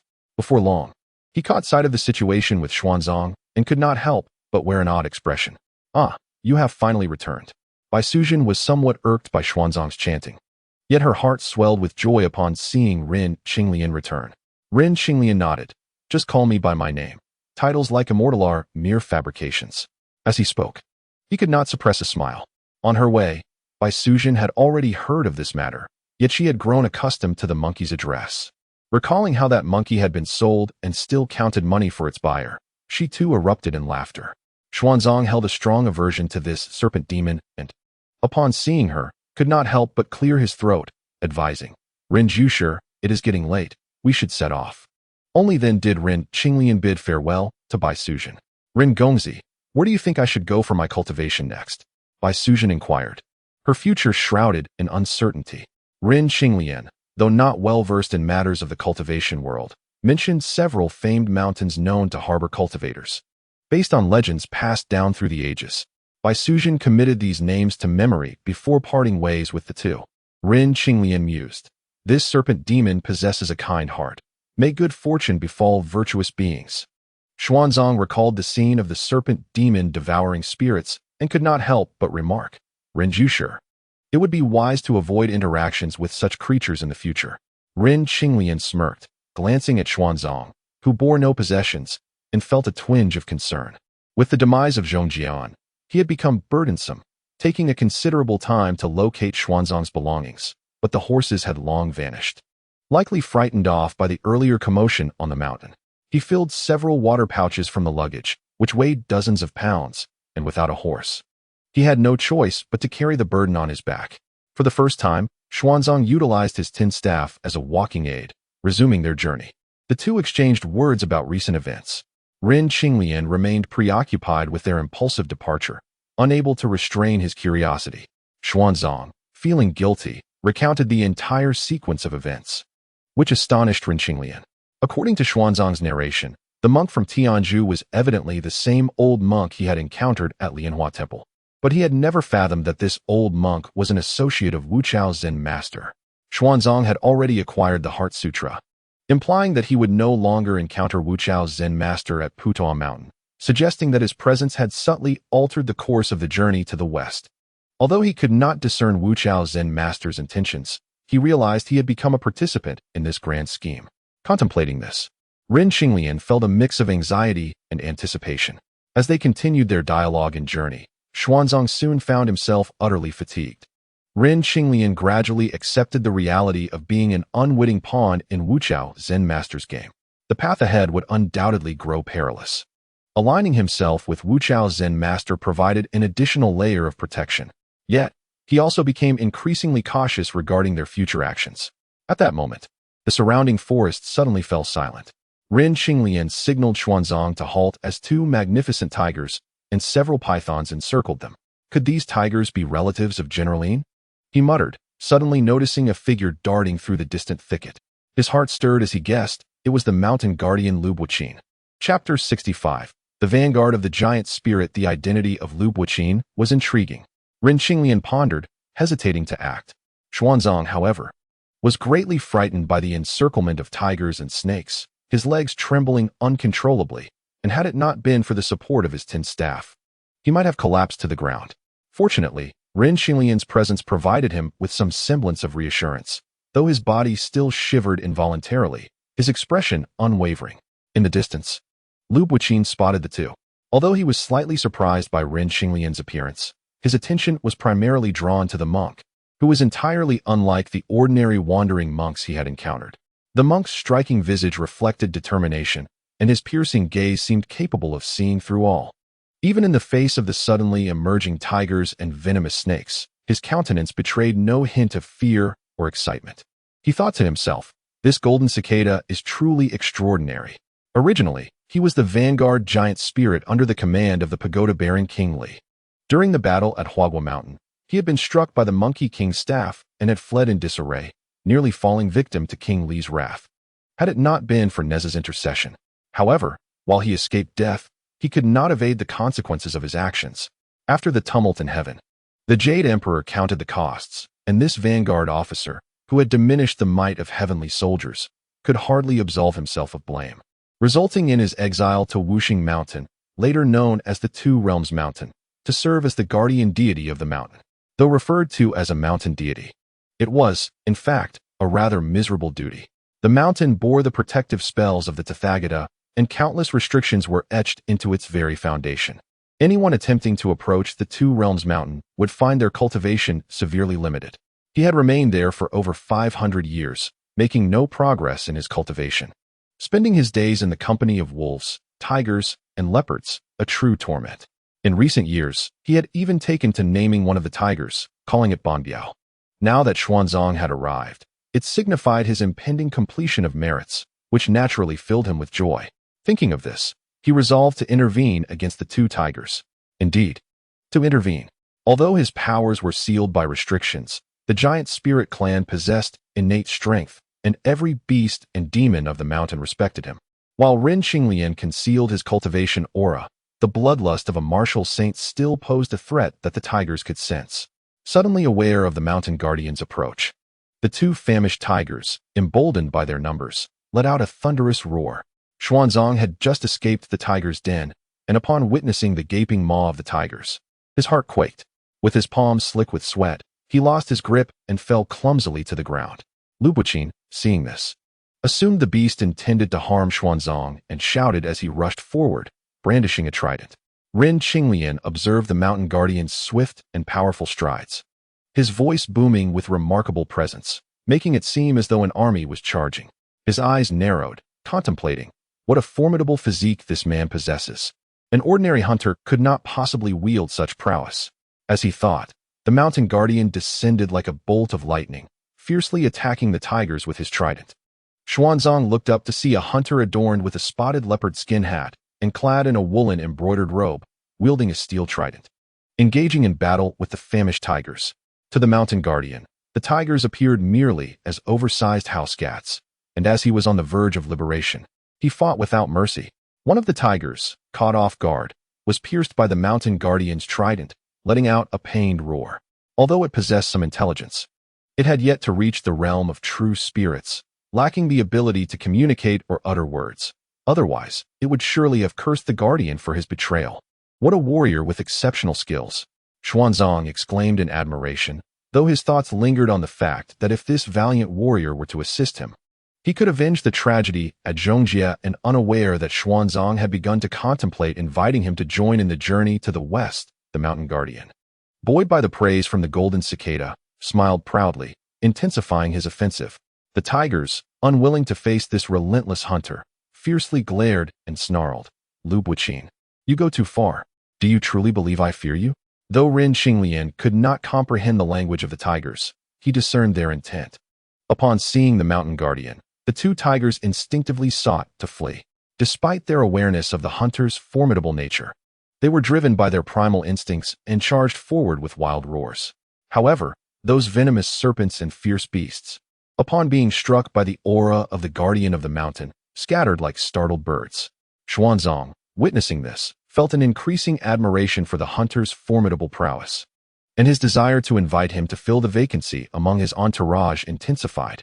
Concerned for the hunter's safety, he turned to Ren Xinglian and said, "Ren, dear friend, please assist this valiant warrior." At that moment, a hearty laughter resounded, proclaiming, "Fortune, fortune. These two giant tigers will surely suffice for the elder's repast for several days." Xuanzang turned to see the hunter grasping a tiger's tail in one hand, dragging the unfortunate beasts behind him. Ren Qinglian, upon seeing this, remarked, "You must be the renowned guardian of the mountain, Lu Buqin." Xuanzang, taken aback, exclaimed, "So you are familiar with this warrior's reputation?" Ren Qinglian wore an enigmatic expression and offered no explanation. The guardian, however, appeared bewildered. His magical powers were sealed and forbidden, rendering him unable to cast spells or divine matters. Yet he understood that over the years, those who knew of his renown in this secluded place were merely the cunning beasts and demons. Could this person be the reincarnation of a great transcendent being, recognizing me? This thought ignited a warmth in his heart, and he solemnly addressed Ren Qinglian, "Greetings, fellow Taoist." Ren Qinglian smiled mysteriously, casting a glance toward Xuanzang. The guardian, feeling a sense of mutual understanding, began to inquire about Xuanzang's purpose for this journey. Xuanzang clasped his hands together and replied, "I am a humble monk dispatched by the Tang dynasty to the Western Paradise to seek the Buddhist teachings. Upon arriving here, I was beset by wolves, tigers, serpents, and insects, unable to proceed. It is thanks to your intervention that I have been spared. My heartfelt gratitude." The guardian chuckled and said, "I reside in this mountain, hunting wolves and tigers for sustenance, and capturing serpents and insects to survive. Since you hail from the Tang dynasty, we are kin, as night has fallen. You too should rest at my abode, and I shall see you on your way at dawn." Xuanzang expressed his gratitude, and the guardian, with the tigers in tow, led the way. After crossing a hill, they soon glimpsed a mountain estate, grass gates, fenced courtyards, stone bridges, and whitewashed walls. Upon reaching the entrance, Lu Buqin tossed the dead tigers to the ground and called out, "Where are my servants?" As soon as he spoke, 4 young boys resembling house servants appeared. Ren Qinglian's gaze narrowed. These boys bore strange, ominous features, subtly exuding an aura of demonic energy. "Master, you have returned," the boys exclaimed, accepting the tiger carcasses from Lu Buqin. However, as they passed by Ren Qinglian, they instinctively avoided him.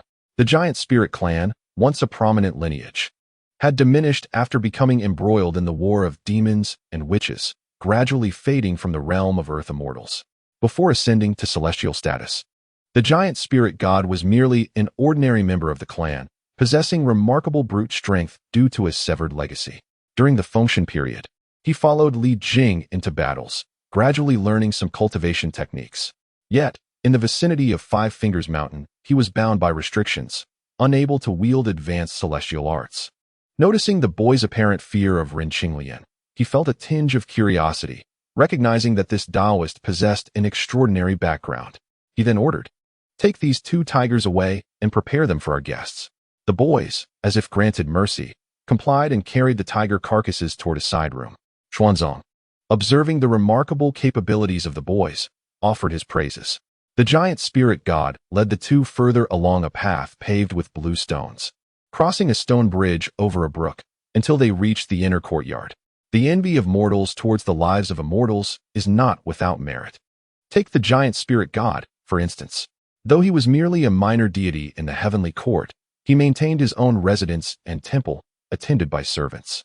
After descending to the mortal realm, he had not shortchanged himself, capturing various spirits from the mountains to serve as his attendants. And he had constructed his estate with considerable care. These spirits had yet to undergo tribulation to transform, merely using simple illusions to alter their appearances. It took Ren Qinglian quite a while to discern this fact, although the 9 nether mystic eyes could not discern their true forms as easily as the fiery eyes of truth. The second level of the mystic eyes allowed him to detect the demonic energy emanating from these boys. Soon, the 3 arrived in the grand hall, where 2 spirit maidens served fragrant tea. Shortly after, a woman in her 60s, supported by a striking young woman in her 30s, entered the hall. Ren Qinglian observed the pair for a long while, his brow furrowing slightly. Lu Buqin then laughed and said, "This is my mother, my mountain wife." Ren Qinglian's mouth fell open in surprise. He had realized that unlike the spirits in this estate, these 2 women were indeed living humans. Xuanzang, however, thought little of it. Rising to his feet, he said, "Please, allow me to pay my respects to your esteemed mother." The elderly woman, with her daughter-in-law's assistance, approached and smiled, "Honored monk, you have traveled far. Please make yourself comfortable. No need for formalities." Lu Buqin added, "Mother, This is the monk dispatched by the Tang Emperor to seek the Buddha's teachings in the West. Upon hearing this, both women beamed with delight. Xuanzang, not suspecting anything amiss, learned that the following day marked Lu's father's death anniversary. Eager to showcase the profundity of Buddhist teachings, he volunteered to perform a ritual for the Lu family. This was not only to repay the guardian's life-saving grace, but also an attempt to persuade him to join his entourage. Ren Qinglian, while finding the unfolding events somewhat peculiar and at odds with his expectations, attributed it to the ripple effects of his own butterfly-like influence. Intrigued by the fact that the guardian had both an elderly mother and a mountain wife, he observed as the day waned. The young boys served well-cooked tiger meat, while the elderly matron and her daughter-in-law prepared some vegetarian dishes for Xuanzang. They all enjoyed the meal heartily. After satisfying their appetites and clearing the table, Xuanzang, eager to impart his wisdom, began to explain the wonders of Buddhist scriptures to the two women. Meanwhile, Lu Buqin led Ren Qinglian out of the main hall, through a corridor, to a grassy pavilion. Ren Qinglian, aware that excessive words could lead to missteps, merely surveyed the room's decor. The walls were adorned with strong bows and crossbows, with iron-tipped arrows displayed and several bloody tiger skins draped about. The guardian chuckled awkwardly. Such mundane items. Forgive me for the display. Not at all, dear friend. Your appreciation for the mountains and waters reflects a mindset beyond the ordinary. Ren Qinglian laughed heartily. Oh, these years have indeed been plagued by that monkey's antics. The guardian shook his head, a look of lament crossing his face. Ren Qinglian's heart stirred, suspecting he referred to Sun Wukong, and replied, "That monkey has been trapped beneath the 5 Elements mountain for 5 centuries. I imagine it must have brought you considerable relief." The guardian remarked, "Initially, there was some relief, but as time went on, I began to feel a sense of shared suffering. Over the years, I would occasionally seek out that monkey to share a few words. It has become a matter of letting bygones be bygones. Your generosity of spirit is remarkable," Ren Qinglian praised, yet he remained uncertain of the guardian's true identity. The guardian smiled wryly. Such flattery is unwarranted. Once I guide the golden cicada to the monkey's location, I shall consider my duty fulfilled. But after all these years, how many in the heavenly realm still remember the giant spirit god? At this revelation, Ren Qinglian was slightly taken aback. Fame and fortune are but illusions. In the end, they return to dust, he said with a gentle smile. After enduring this trial, your future will be boundless. Why concern yourself with momentary gains and losses? The guardian's eyes brightened. You speak wisely. Unaware of Ren Qinglian's true identity, he inquired further. Ren Qinglian chuckled and replied, "I cannot disclose that. For now, I am merely a humble attendant to the golden cicada." The guardian pondered, secretly admiring the depth of Ren Qinglian's words, realizing his profound cultivation was perhaps beyond his own imagination. Ren Qinglian skillfully shifted the topic, laughingly remarking, "My friend, your descent to the mortal realm and the acquisition of a beautiful companion is indeed a momentous occasion." The Taibao, his face tinged with embarrassment, replied, "It is indeed a matter of fate. Many years ago, I rescued this mother and daughter from the jaws of a tiger." Ren Qinglian then learned that approximately a decade prior, a family of 3 had fled into the deep mountains during a panic, only to find themselves ensnared by the clutches of ferocious beasts that had transformed into cunning spirits. Although the male head of the family possessed some martial skills, he could only contend with ordinary beasts. When faced with these formidable spirits, he quickly met his demise in a valiant struggle. As the remaining mother and daughter were about to fall prey to the savage beasts, Lu Buqin descended from the heavens to save them. This celestial hero swiftly captured the heart of the young girl, and before long, they were bound in matrimony, pledging their lives to one another. The giant spirit, having lost his parents at a young age, treated the elderly matron as his own mother, caring for her with utmost devotion. Yet, the mother and daughter were merely ordinary mortals. Despite his efforts to teach them some rudimentary breathing techniques, their progress was minimal, and over the years, they gradually aged. Particularly, the elderly matron, frail and weak, would have perished long ago had it not been for his secret sustenance with the blood of the giant spirit. His eagerness to escape was largely fueled by a fear that the matron would not survive until he could use his powers to heal her. After hearing this, Ren Qinglian marveled and inquired, "Does this not mean you have violated the celestial laws?" Although he was not well versed in such matters, he had gleaned from various myths that romances between immortals and mortals were strictly forbidden. The giant spirit collected his thoughts and replied with a smile. What you may not know is that while the celestial laws are indeed stringent, they apply solely to those possessing celestial status.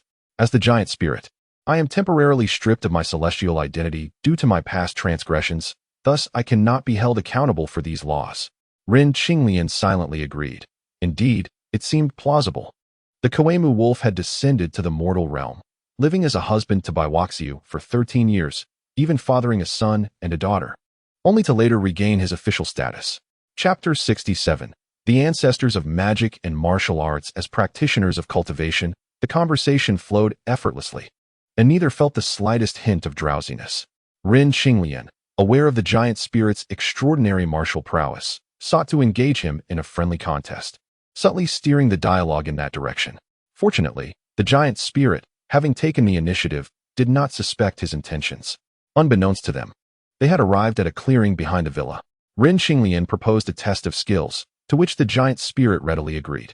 However, the giant spirit understood that Ren Qinglian, being a reincarnated immortal, had yet to fully regain his strength and would not truly unleash his formidable abilities. To his surprise, during their initial exchange, the giant spirit found himself at a disadvantage. Ren Qinglian's martial arts, honed through fierce battles with the tiger demon, had reached a commendable level, and coupled with the immense strength he possessed post-breakthrough, it was no wonder the overconfident giant spirit faced difficulties. Realizing his error, the giant spirit resolved to take the contest more seriously, unleashing the martial arts techniques he had mastered during his campaigns alongside Li Jing against the tyrant Shang Zhou. Giant spirit's earthquake, he roared, channeling the full force of his physical might into the ground. The moment he struck, the entire clearing trembled, creating a fissure beneath Ren Qinglian's feet, nearly causing him to lose his balance. Impressive, he exclaimed with delight, as he stepped onto the celestial firmament and advanced towards the giant spirit. The night wind picked up, causing the dry grass in the clearing to rustle ominously. Ren Qinglian's footwork was ethereal, his sleeves billowing like the wings of a soaring rock, sweeping through the air. The giant spirit, witnessing this, let out a low growl. Retreating slightly, Ren Qinglian's palm strike met the ground, sending a flurry of dry grass soaring into the air. In response, the giant spirit formed his hands into a lotus seal and thrust it forward. Instantly, the ground erupted with swirling sand and gravel, scattering dried grass and leaves in every direction. As these debris surged forward, they coalesced into a massive lotus, spinning and slashing down toward Ren Qinglian. Surprised, he unleashed a flurry of strikes, palm, fingers, and fist, each more forceful and rapid than the last, just managing to counter the lotus's assault. The giant spirit let out a resonant laugh. What a thrill! Ren Qinglian cupped his fists in gratitude, offering a wry smile. Thank you for your restraint, my friend. Not at all. That last move drew upon my later insights into the way. The giant spirit shook his head, his expression earnest. When it comes to mortal martial arts, you have indeed reached the pinnacle. Even during the era of the gods, martial saints among mortals were exceedingly rare. In the giant spirit's memory, before the sealing of the gods, he could recall only one martial saint, Jiang Wenhui. While there were others of great strength, they relied on spells and treasures. The profundity of martial arts is intricately linked to the way, and the more profound the martial arts, the more intertwined it becomes with the principles of the Tao. Ren Qinglian murmured softly, "You speak the truth.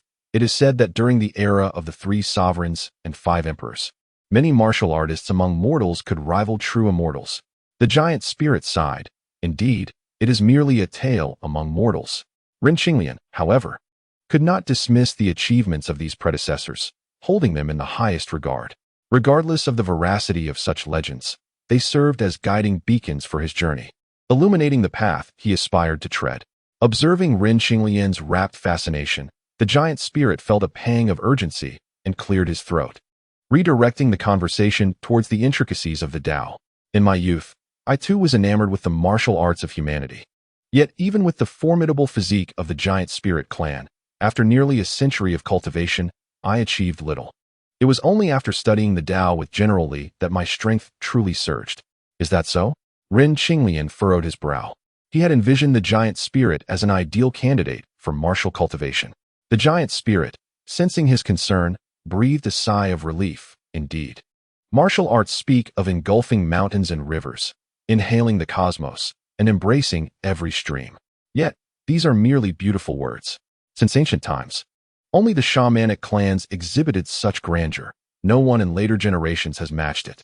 How can it compare to our Tao, which partitions the world, shakes the mountains, and transcends the seas, with the sun and moon shining together?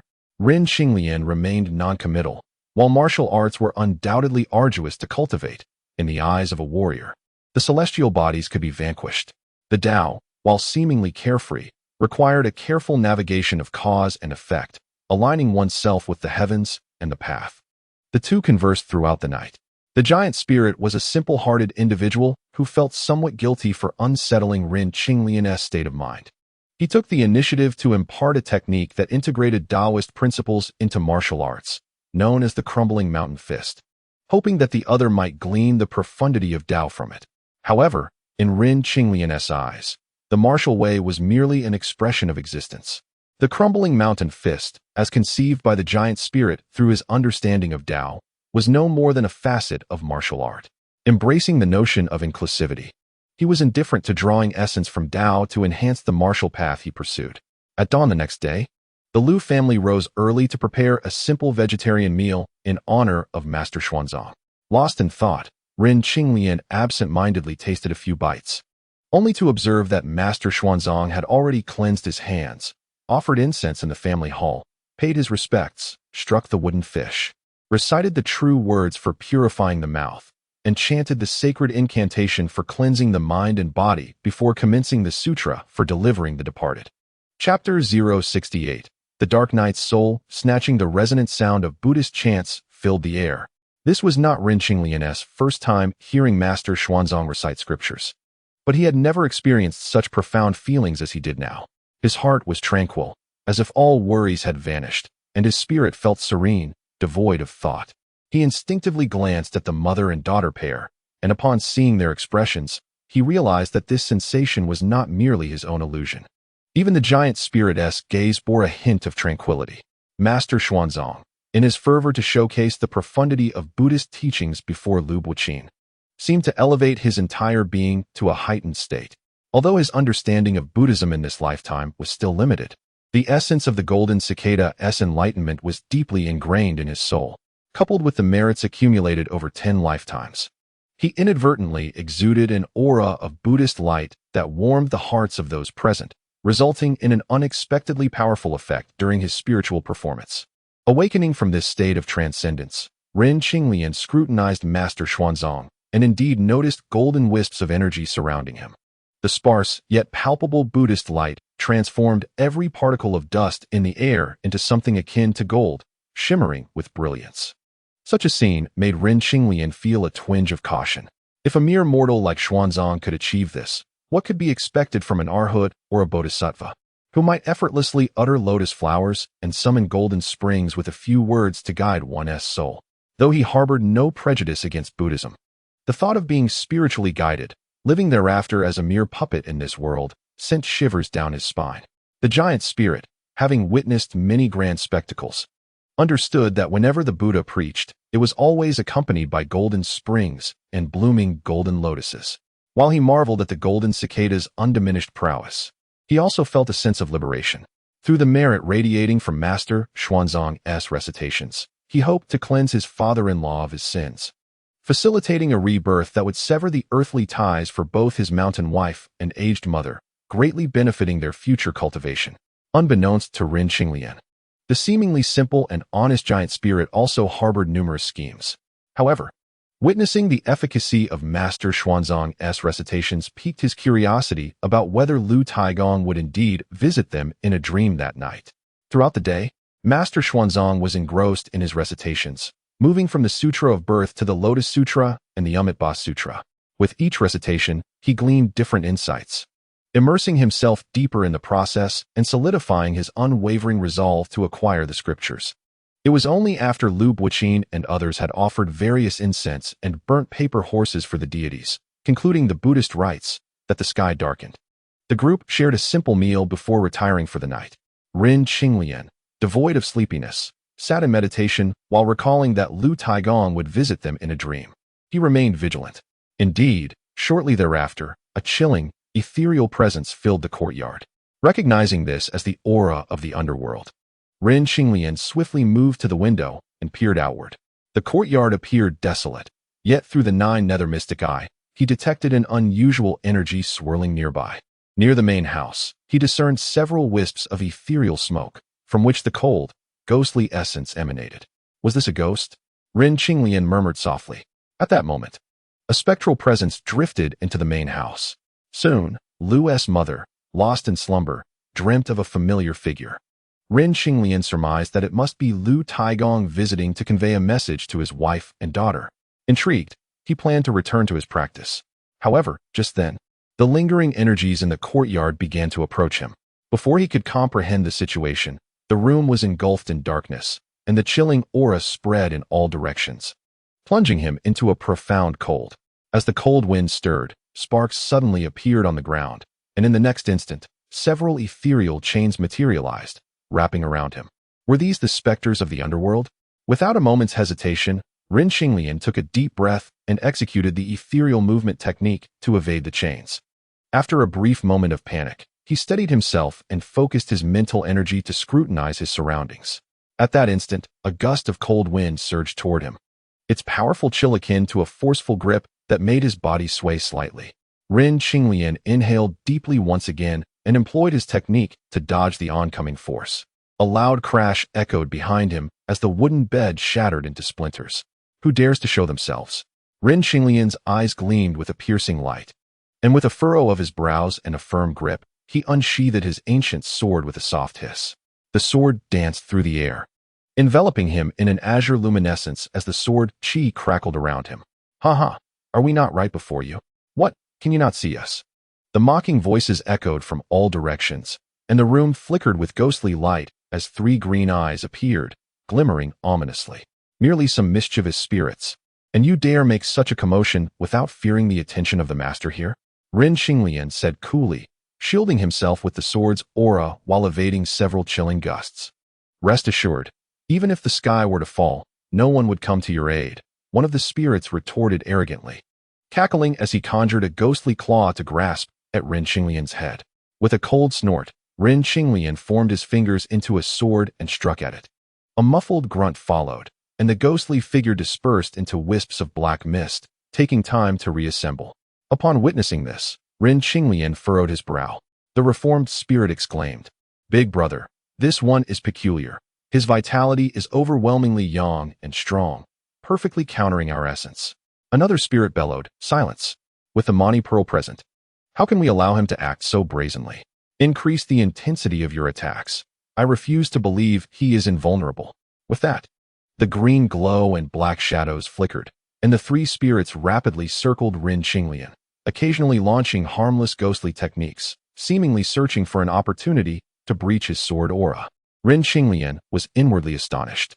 He had learned from the giant spirit that the vicinity of Five Elements Mountain was shrouded in Buddhist prohibitions. Could the Mani Pearl they mentioned be an extraordinary treasure that rendered these restrictions ineffective? Who could be targeting him? Just days prior, he had considered that bearing the mark of Master Wu Chao would offer him greater safety, yet now, trouble had already come knocking. Contemplating this, he ventured, "Might I inquire if you gentlemen have made a mistake? I am but a companion to the Buddhist seeker for scriptures." The leading spirit grinned at him. "Indeed, brothers. We have come for you. Your lifespan has come to an end. Comply and follow us to report to King Yama, and you shall be spared a great deal of suffering." Ren Qinglian scoffed, "Not so fast. I still have a question to pose." "Enough of your prattle. You are but a dying man. Why should we answer you?" The small spirit, severely injured, spoke with indignation.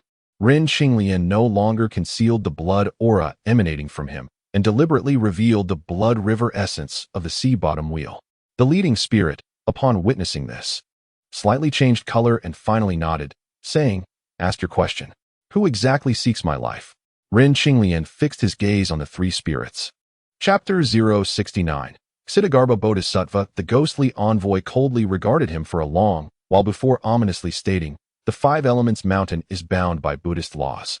Only a treasure of the Buddhist sect can breach it. In the realm of hell, you should be able to guess who possesses such power. Could it be that the Mani Pearl of the Buddhist sect belongs to Ksitigarbha Bodhisattva?" Ren Qinglian pondered, suddenly awakening to a realization. In the statues of Ksitigarbha Bodhisattva that have been passed down through the ages, there is indeed a pearl held in his hand, but his understanding of Buddhism was superficial, and he did not know that this pearl was the Mani pearl.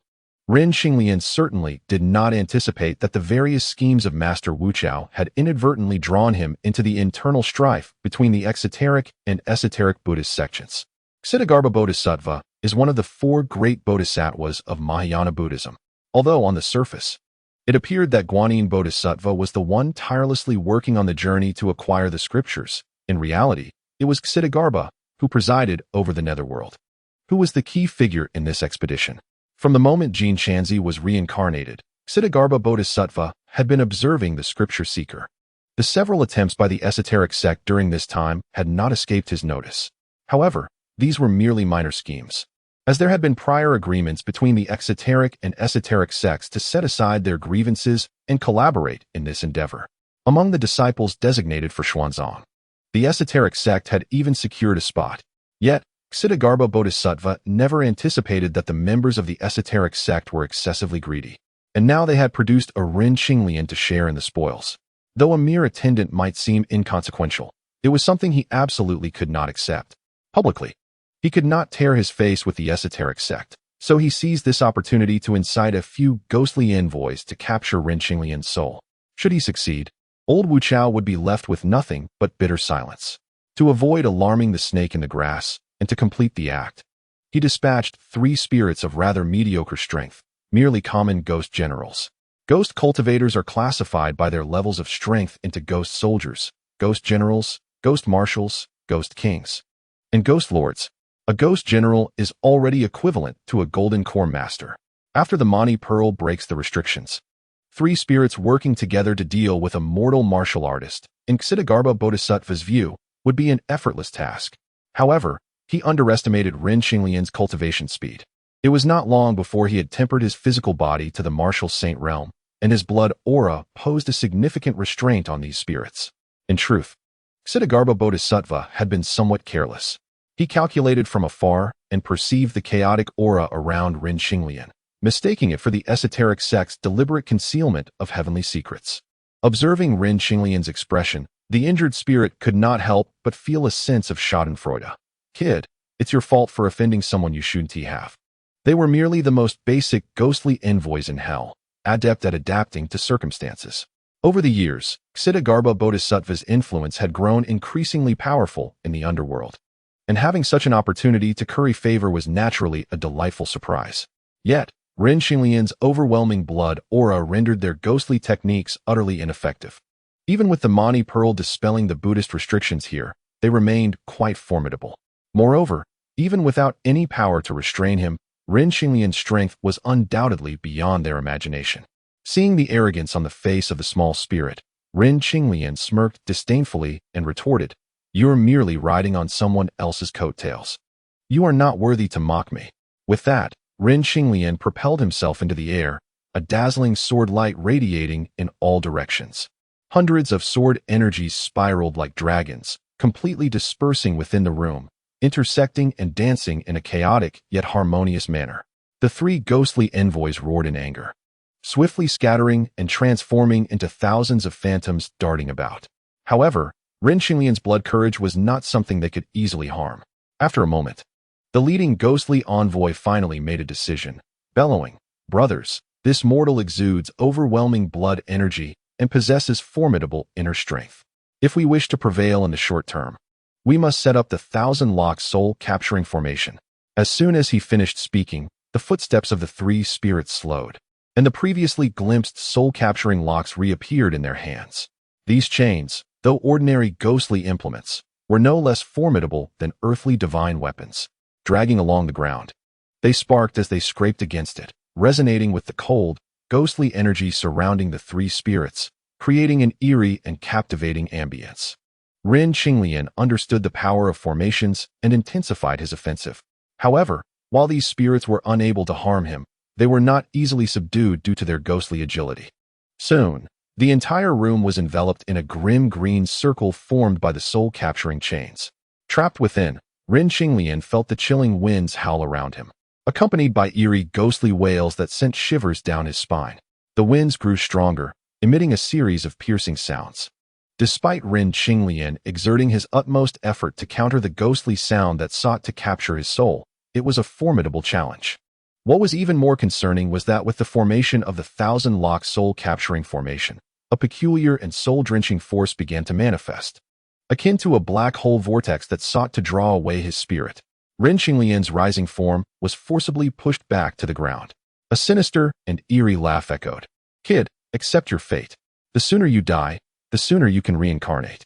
If we're in a good mood, perhaps we can grant you a better rebirth. So you want to have to be a short-lived ghost again." Anger and shock surged within Ren Qinglian. He snorted coldly, and, facing the swirling soul-capturing locks, unleashed 5 powerful palm strikes. Each strike possessed the force to flatten a small hill. Yet at this moment, with the formation established, his strength dissipated without a trace upon entering it. Instantly, the ghostly chill surged violently. Ren Qinglian refused to yield, knowing that his blood energy was highly effective against spirits. He conjured a blood arrow from the sea of blood within him, and as he exhaled, he guided the blood with both hands, causing a character of strength to materialize from the blood. This character represented the mountain-crushing fist taught to him by the giant spirit god, originally intended to channel inner strength to outline mystical talismans, thus enhancing martial prowess. However, Ren Qinglian had only just begun to grasp the concept.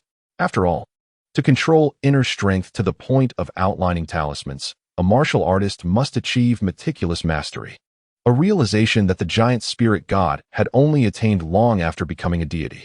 Yet now, Ren Qinglian used blood in place of inner strength and harnessed inner strength to manipulate blood, making the execution of the mountain-crushing fist significantly easier. The moment the blood character appeared, it attracted a mysterious force of heaven and earth, endowing this blood character with an effect akin to that of a talisman. With a powerful shout, Ren Qinglian concentrated all his inner strength and struck out with a palm. The blood character dispersed, transforming into a blurred blood-red hand that carried a terrifying blood aura, tearing through the void and crashing into the formation, shattering the chains. How is this possible? The 3 ghostly envoys were expressions of disbelief. This was partly due to Ren Qinglian's accidental success in using blood energy to execute the mountain-crushing fist, but more significantly, it stemmed from the fact that he had previously injured one of the spirits, rendering the thousand-lock soul-capturing formation inherently flawed. The greatest weakness of any combined formation is imbalance, and since Ren Qinglian was utterly ignorant of formations, had he focused his attacks on the injured spirit, he could have eventually caused the formation to collapse on its own. With the formation broken, Ren Qinglian no longer had any reservations. His fury ignited like a blazing fire. His hands moved unceasingly, the gusts of his palms crashing like tumultuous waves, his fists akin to wild gales, stirring up dust with a hissing sound. Puff, puff, puff. A rapid series of sounds rang out as the 3 ghostly envoys were caught off guard. Although their ghostly forms spared them from annihilation, each blow they received threatened to undo decades or even centuries of hard-earned cultivation. In an instant, the 3 spirits were filled with resentment, their eyes glowing with a green light. Ren Qinglian feared that these 3 little ghosts would unleash some secret techniques and array formations to gather their full strength, intending to launch a fatal strike. The 9 nether mystic eye, the dragon elephant's immense power, and the internal martial energy converged. The ancient sword, Qingfeng, shot from the ground, merging these 3 forces, radiating a dark azure light, piercing through one of the ghost's bodies with tremendous force, and continuing to penetrate the other 2 ghostly forms. Hovering in the air with a soft hum, the speed of the sword technique was so swift that the 3 little ghosts instinctively lowered their heads, emitting a choked sound from their throats as a violent power surged from them, spreading outwards in an instant. Wherever it passed, the ground became frozen solid. This time, the 3 ghostly forms were not shattered, but their feet were encased in frost, transforming them into frozen statues, revealing their complete forms to Ren Qinglian for the first time. Chapter 070. Cultivating the phantom body. Contrary to his expectations of blue faces and sharp teeth, Ren Qinglian gazed curiously at the 3 little ghosts encased in ice, unable to suppress his amazement. Even he had not anticipated that integrating the power of the toxic spirits into his martial arts would yield such formidable results. By the time the little ghosts realized what had happened, they could not utter a word before being sealed within. In the next moment, a dark blue flame ignited upon the three ice sculptures. This was the poisonous flame resulting from the fusion of the two major toxic spirits, possibly mixed with martial true energy and the blood essence of a martial artist. The three ice sculptures did not melt or shatter, but as the flames spread, their forms began to dissolve, leaving only three azure beads floating amidst the flames. Ren Qinglian casually grasped the three beads, feeling three faint spiritual fluctuations. Could this be the soul? He gazed at the beads with curiosity. Although he did not know that these azure beads were actually soul orbs related to the ghosts' lives, he could surmise that while he had destroyed the three ghosts' bodies, he had not completely annihilated them. Should he release these three little ghosts? Though he was uncertain why Ksitigarbha Bodhisattva would send such weak spirits to attack him, allowing them to return would only reveal his strength to the Bodhisattva, leading to stronger adversaries being dispatched next time. At that point, he would not have the same good fortune as now. Rather than that, it would be cleaner and more efficient to eliminate them. After all, it seemed he was destined to be a thorn in Ksitigarbha Bodhisattva's side. With this thought, the contents of the Yinming true scripture flashed through Ren Qinglian's mind, for only this demonic cultivation method contained techniques to deal with ghostly souls. Perhaps he could attempt to practice the Tang phantom magic. The old Taoist of the Green Jade had used the souls of innocent women to refine the phantom body, which made him feel that this technique was exceedingly wicked. Yet, it was undeniable that the phantom body was a remarkably profound technique for creating avatars. Furthermore, he had no intention of showing mercy to these little ghosts who relied on others for strength. Since he intended to kill them anyway, he might as well utilize them as resources, allowing them to die meaningfully. Although the Tang phantom magic was not a particularly powerful technique, it was indeed a genuine method of cultivation, distinct from Ren Qinglian's internal martial arts and dragon elephant prajna. Generally speaking, cultivation methods focus more on the power of the soul, with the primordial spirit as their source of strength. Humans possess 3 souls and 7 spirits, hidden deep within their physical forms. Thus, to cultivate the power of the soul, one must first open the 10 spiritual orifices corresponding to the 3 souls and 7 spirits: Tai Guang, Shuang Ling, Yu Jing, Shi Go, Fu Shi, Ke Yin, Tun Zhe, Fei Du, Chu Hui, and Shou Fei. Only by opening these 10 spiritual orifices can one nourish their vital energy and produce magical power. Allowing cultivators to draw symbols from thin air, wield flying swords, and utilize the powers of spirits to seize fortuitous opportunities. The Tang phantom magic could cultivate up to 10 phantom bodies, as there are only 10 spiritual orifices. This meant that for Ren Qinglian to use the souls of the 3 ghostly messengers to refine a phantom body, he would need to open 3 of these spiritual orifices. For Ren Qinglian, this was not a difficult task. A cultivator's ability to open spiritual orifices is heavily influenced by the strength of their soul. Those with special physiques find it easier to cultivate as their souls are nurtured beyond the norm.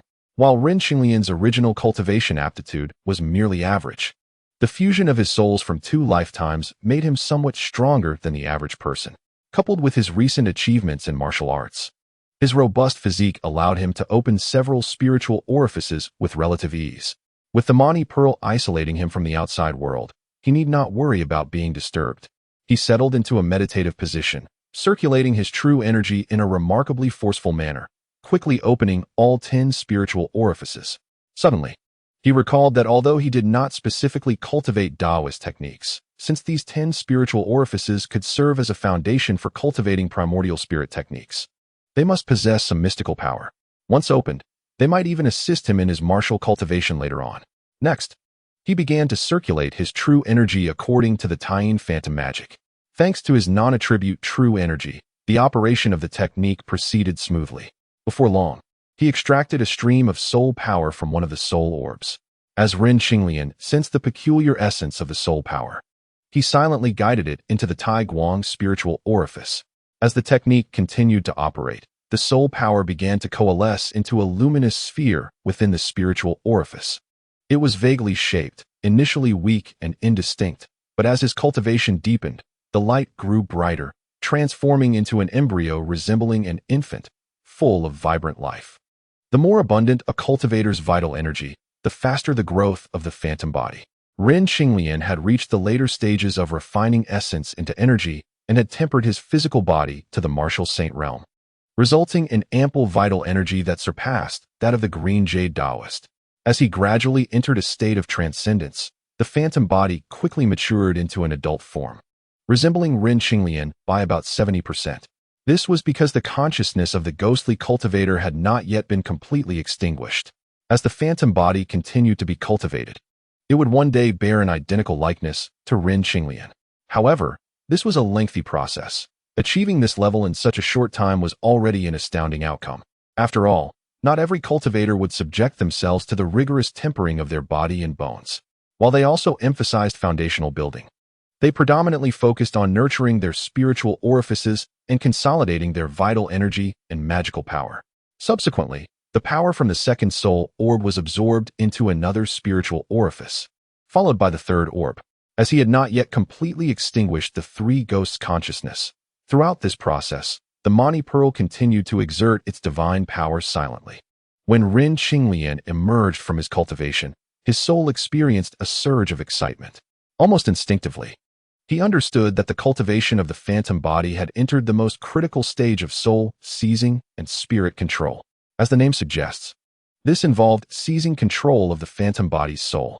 This highlights the cunning aspects of demonic cultivation. If it were ordinary Taoist cultivation, one would need to wait until the consciousness of the souls had completely dissipated before injecting their own will, thereby gaining control with no concerns. However, demonic cultivation emphasizes seizing victory from danger and employing unscrupulous means. After diminishing the opponent's consciousness somewhat, one would take the risk of injecting their own spiritual intent to seize control, leaving no opportunity for resistance and obtaining overwhelming power prematurely. Ren Qinglian was utterly unconcerned about this. The three ghosts had not been his match even in their corporeal forms. Now, as mere remnants of souls, they posed even less of a threat. With this thought in mind, he began to inject strands of his own consciousness into the still-forming phantom body according to the method. Chapter 071. Beneath the Five Elements Mountain, the opening of the spiritual orifices allowed Ren Qinglian to feel the power of his soul for the first time. In his eyes, the very essence of blood and bone transformed into rivers and mountains. He cautiously maneuvered the few wisps of spirit and thought weaving through his body, exercising the utmost care. Soon, at the end of the blood flow, a radiant light emerged. The spirit aperture had been reached. A flicker of excitement surged within Ren Qinglian, and he accelerated the speed of his thoughts. The brightness before him grew increasingly brilliant, as if he had pierced through a veil of mist, revealing an extraordinarily magnificent world. As Ren Qinglian gazed upon this wondrous spectacle, he found himself utterly entranced. Each grain of sand represented a universe. The spirit aperture resembled a cosmos. In a murmured breath, he discerned the illusionary figure standing at the center of this universe. With a mere thought, the void of the spirit aperture suddenly seemed to tear open, and a blood-colored vortex materialized above the figure's head. Ren Qinglian directed that wisp of thought into the vortex and, in the next moment, discovered he had seemingly entered a dark and desolate realm, where a somewhat ethereal shadow awaited at the world's end. It was the ghostly envoy. Ren Qinglian instantly recognized the figure as one of the minor spirits. Simultaneously, a realization dawned upon him. This must be the ghostly envoy's realm of spirit. Each individual's spirit varies, and this envoy, having cultivated in the netherworld for centuries, naturally bore the aura of hell within his soul. Thus, his spirit realm manifested as a chilling and terrifying underworld, in stark contrast to Ren Qinglian's resplendent cosmos. Noticing Ren Qinglian's presence, the envoy's hazy form solidified slightly, and with a look of sheer terror, he gazed at Ren Qinglian, projecting a thought filled with disbelief. "Where is this? What do you intend to do?" Ren Qinglian replied coldly, "This is my spirit aperture." "The spirit aperture? You are a cultivator." The envoy's face was one of incredulity. To ensnare their souls within one's spirit aperture, one must at least possess the cultivation of the core formation stage. Yet, after the fierce battle they had just endured, they had detected no signs of the other's cultivation. Ren Qinglian offered no response. With a mere thought, a torrent of fiery flames, stretching 100 zhang, erupted from thin air, engulfing the illusory form of the ghostly envoy. The envoy's ethereal form shimmered with a green glow, instantly coalescing into a suit of armor. However, soon, under the onslaught of the flames, the armor emitted wisps of green smoke. The envoy's form grew increasingly insubstantial, and with a face of terror, he stared at Ren Qinglian, projecting a fearful thought. How ruthless! You seek to obliterate my soul, and do you not fear the wrath of the King of Hell, who would cast you into the 18 layers of hell to suffer torment? Ren Qinglian scoffed, dismissing the envoy as merely a pawn sent by the Bodhisattva Ksatgarbha to create chaos, thinking he was something of significance. With that thought, his spirit's illusory form formed a peculiar seal, and a black light emerged from his palm. At the appearance of the black light, the envoy let out a startled cry, the soul transformation seal of the Netherworld divine sect. Before he could finish, the black light had already enveloped him. A piercing wail echoed, and the entire realm of spirits fell into a profound silence. In the next moment, the ground trembled, and vibrant auras surged from all directions. Ren Qinglian's spirit form reveled in absorbing these familiar energies, gradually realizing he had gained mastery over the entire illusory body. The Netherworld divine sect? Ren Qinglian recalled the envoy's exclamation before his demise, furrowing his brow slightly. Many secret techniques within the true scriptures of the Netherworld pertained to soul refinement and seizing spirits. Yet he remained unaware that the sect's leader had once been a fearsome ghost king of the underworld, and that the soul transformation seal had once wreaked havoc in the Netherworld, instilling dread among the spirits. Subsequently, Ren Qinglian employed the same method and successfully refined the remaining 2 illusory bodies. Meanwhile, the Mani Jewel lost its magical control, transforming into a green orb that fell to the ground. Upon opening his eyes, Ren Qinglian happened to witness this scene and instinctively reached toward the orb. However, a golden Buddhist light surged forth, and the orb had already vanished into the void. That was close. Ren Qinglian jolted awake, realizing that this orb was a treasure of the Bodhisattva Ksatgarbha, and he had nearly acted impulsively to seize it. Nonetheless, the sight of a top-tier treasure slipping away left him with lingering regrets. Lost in thought for some time, the voice of the giant spirit god broke through. "Friend, what have you done?" The giant spirit god pointed at the collapsed house, a look of bewilderment on his face. Despite such a commotion, he had remained utterly oblivious. Ren Qinglian chuckled awkwardly, unwilling to mention the events of the previous night, merely stating that he had accidentally damaged the host's dwelling during a breakthrough in his cultivation. The giant spirit god, with his straightforward nature, though puzzled, did not press the matter further. He smiled and said, "No worries, after all. This courtyard will soon fall into disrepair." Then, he congratulated Ren Qinglian, asserting that after enduring hardships, his cultivation would surely advance further. Ren Qinglian stepped forward and smiled in response. "Mutual congratulations." The giant spirit god laughed heartily, clearly in high spirits. By now, the dawn light began to break, and as the two conversed, Xuanzang and the others gradually rose. The Lu family women recounted the dream of Lu Laotai, growing increasingly respectful of Xuanzang. They expressed their gratitude, mentioning that Lu Laotai would be reborn into a prosperous family, evoking a sense of wistfulness. This sense of fulfillment from helping others only strengthened Xuanzang's resolve to pursue enlightenment. The Lu family women, tearful with gratitude, offered some silver as a token of appreciation. Naturally, Xuanzang declined. After several polite refusals, he finally revealed his purpose. Looking toward Lu Buqin, who had remained silent. If the protector could show compassion and accompany this humble monk for a while, it would be greatly cherished. The Lu family women, with no other choice, permitted Lu Buqin to escort Xuanzang and his companion. Lu Buqin, without hesitation, readily agreed. The three quickly set forth on their journey. Although they traversed towering mountains and perilous forests, Xuanzang felt a surge of security and walked with ease. Before long, they arrived at the foot of a great mountain. At this moment, Lu Buqin halted, pointing into the distance with a smile. "Elder, you and Taoist Ren may continue ahead, but I must take my leave." Xuanzang paused, slightly taken aback. Had his Buddhist aura not been strong enough to stir Lu Buqin's heart? With a bitter smile, he said, "I must implore the protector to accompany me a little further." Lu Buqin, eager to return, shook his head.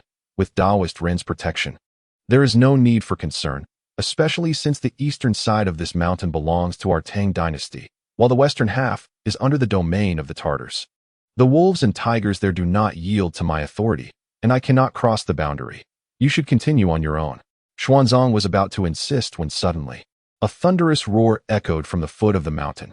My master is coming. My master is coming. Chapter 72. The return of the great sage after 500 years of storms and tribulations. The Five-Finger Mountain shimmered with an ancient bronze hue under the autumn sun. Rin Qinglian gazed into the distance, where the voice originated, spotting a large stone precariously standing amidst the tangled weeds. Lu Buqin chuckled. It must be the old ape in the stone crevice at the foot of the mountain calling out. Xuanzang, however, looked alarmed. Could it be some formidable demon king? Having been captured by demons not long ago, he had developed some insight into their nature. Those capable of human speech were invariably fierce and terrifying mountain tyrants. Lu Buqin chuckled softly, shaking his head.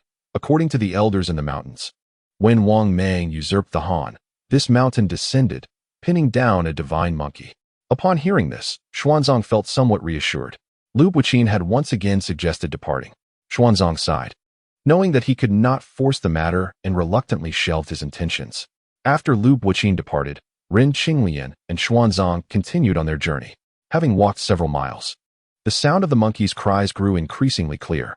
Although Xuanzang was aware that the Monkey King was pinned beneath the mountain, a lingering fear gripped him, prompting him to instinctively consider taking a detour. However, Rin Qinglian forged ahead, heading directly toward the source of the Monkey King's cries.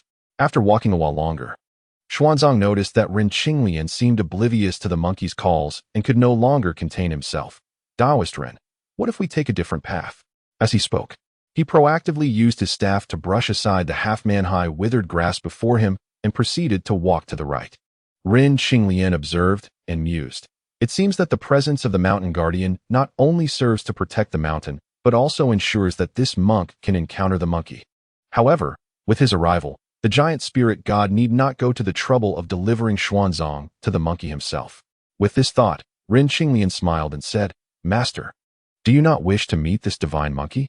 Xuanzang's expression stiffened, and fearing the loss of face, he proclaimed, "The journey to the west is long. How can one delay the quest for scriptures to satisfy a curious heart?" Rin Qinglian thought to himself, "You stayed at the mountain guardian's home for 2 nights without a hint of urgency, and now you suddenly value your time." However, he maintained a relaxed demeanor and with a meaningful smile said, "With me here, master need not worry. I see his eagerness. Perhaps he has important matters to discuss." Without waiting for Xuanzang to speak, he pushed through the dry grass and directly descended toward the cliff below. Xuanzang, feeling helpless, had no choice but to follow suit. Before long, Rin Qinglian spotted a monkey's head peeking out from a stone crevice at the foot of the cliff. Upon seeing Rin Qinglian, the monkey was momentarily taken aback, but was quickly captivated by Xuanzang, waving its hands and exclaiming, "Master, why have you only just arrived? You've come at the perfect time. Please rescue me, and I will ensure your journey to the west is successful." Simultaneously, Rin Qinglian also discerned the monkey's appearance, a sharp snout and sunken cheeks, with golden eyes that radiated a fierce wildness, a stark contrast to the image he had seen in films in his past life, yet unmistakably exuding the ferocity befitting the title of the great sage equal to heaven. Xuanzang, intimidated by the monkey's imposing presence, instinctively shrank back, nearly fleeing had it not been for Rin Qinglian's presence. At this moment, Rin Qinglian approached and began to clear away the moss, brambles, and grass that had accumulated on the monkey's head. The ferocity in the monkey's gaze softened, and it pointed at the somewhat hesitant Xuanzang behind Rin Qinglian, saying, "Let that master come up. I have something to ask him." Seeing the monkey's disheveled appearance, with dirt on its brow and a muddy nose, yet unable to conceal the joy radiating from its features, Rin Qinglian nodded, somewhat amused, and said to Xuanzang, "Master, please come forward. This monkey brother has something to say to you." Xuanzang took a few cautious steps forward, standing behind Rin Qinglian, yet refused to advance any further. The monkey, impatient, inquired, "Are you the one sent by the emperor of the Tang dynasty to the west for scriptures?" Xuanzang nodded affirmatively and replied, "Indeed, what do you wish?" Upon confirming Xuanzang's identity, the monkey was overwhelmed with joy, tears washing away the dirt on its face. "Master, please save me. I am willing to accompany you to the west for the scriptures." Rin Qinglian couldn't help but click his tongue in awe, realizing the monkey had endured considerable suffering for over 5 centuries. Xuanzang, however, was taken aback. This mountain king wished to become his disciple? Seeing Xuanzang's lack of response, the monkey composed itself and continued, I am the great sage equal to heaven who caused a ruckus in the heavenly palace 500 years ago. Due to my transgressions, I was imprisoned here by the Buddha. Previously, when Guanyin Bodhisattva sought out a scripture seeker in the East, I implored him to rescue me. He advised me to refrain from wrongdoing, to rely on the Buddhist path, and to diligently protect the scripture seeker, promising that I would gain benefits once the task was accomplished. Thus, I have anxiously awaited the arrival of my master to rescue me. I am willing to safeguard your quest for scriptures and be your disciple. At this moment, Xuanzang had regained his composure and thought to himself, if he truly possesses such abilities, accepting him as a disciple would indeed be beneficial. However, to excavate the mountain, it seems we must exercise patience for a while longer. With this in mind, he addressed the monkey. Your good intentions, coupled with the Bodhisattva's guidance, are commendable, and if you wish to enter the monastic order, it is indeed a good thing. However, we lack tools to dig you out from the mountain, so we may have to wait a bit longer. Ren Qinglian opened his mouth, taken aback by Xuanzang's line of reasoning. Dig a mountain? Does he truly take me for a laborer? The monkey, brimming with excitement, exclaimed, there is no need to dig. Atop the mountain lies a golden seal of the Buddha. If you merely ascend and lift the seal, I shall emerge. Xuanzang, skeptical yet intrigued, Ren Qinglian laughed and said, since the great sage has mentioned it, I shall assist the master in ascending to the mountaintop. With that, he supported Xuanzang and exerted his energy, leaping toward the summit. Xuanzang gasped, glancing back, and they had already reached a height of 10 feet. Ren Qinglian held onto him with one hand, while using the other to strike downwards, leveraging the force. His waist taut, gliding along the sheer cliff. Though the cliff was high, it paled in comparison to the sheer drop of the Monkey King's Valley.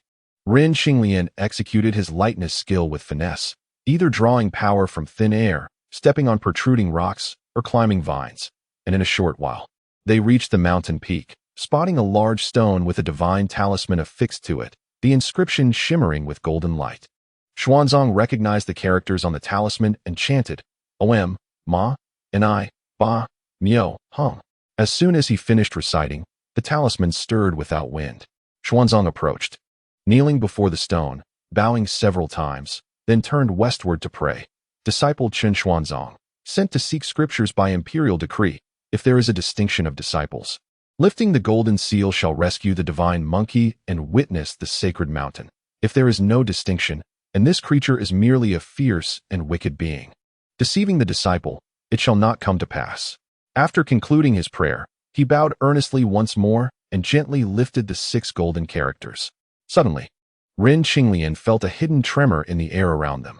The next moment, a fragrant breeze wafted in, lifting the seal into the air, accompanied by a voice. I am the one who has restrained the great sage. Today, his tribulation is fulfilled, and we shall return to the Tathagata with this seal. Ren Qinglian cursed the theatrics in his heart, while Xuanzang continued to gaze skyward in reverence. After a considerable time, the two descended the mountain, informing the monkey that the seal had been lifted. Under the monkey's instructions, they walked several miles away, when suddenly there was a loud rumble, and the entire earth shook violently, mountains crumbled, and a figure burst forth from the chaos of rocks. Ren Qinglian witnessed this and could not help but feel a surge of insignificance rising within him. Chapter 073. The luminous stone monkey. As the mountains crumbled and the earth split, a deafening roar echoed. Rocks were hurled into the air, and the monkey unleashed its emotions with a furious roar, its overwhelming presence causing several peaks to collapse in an instant.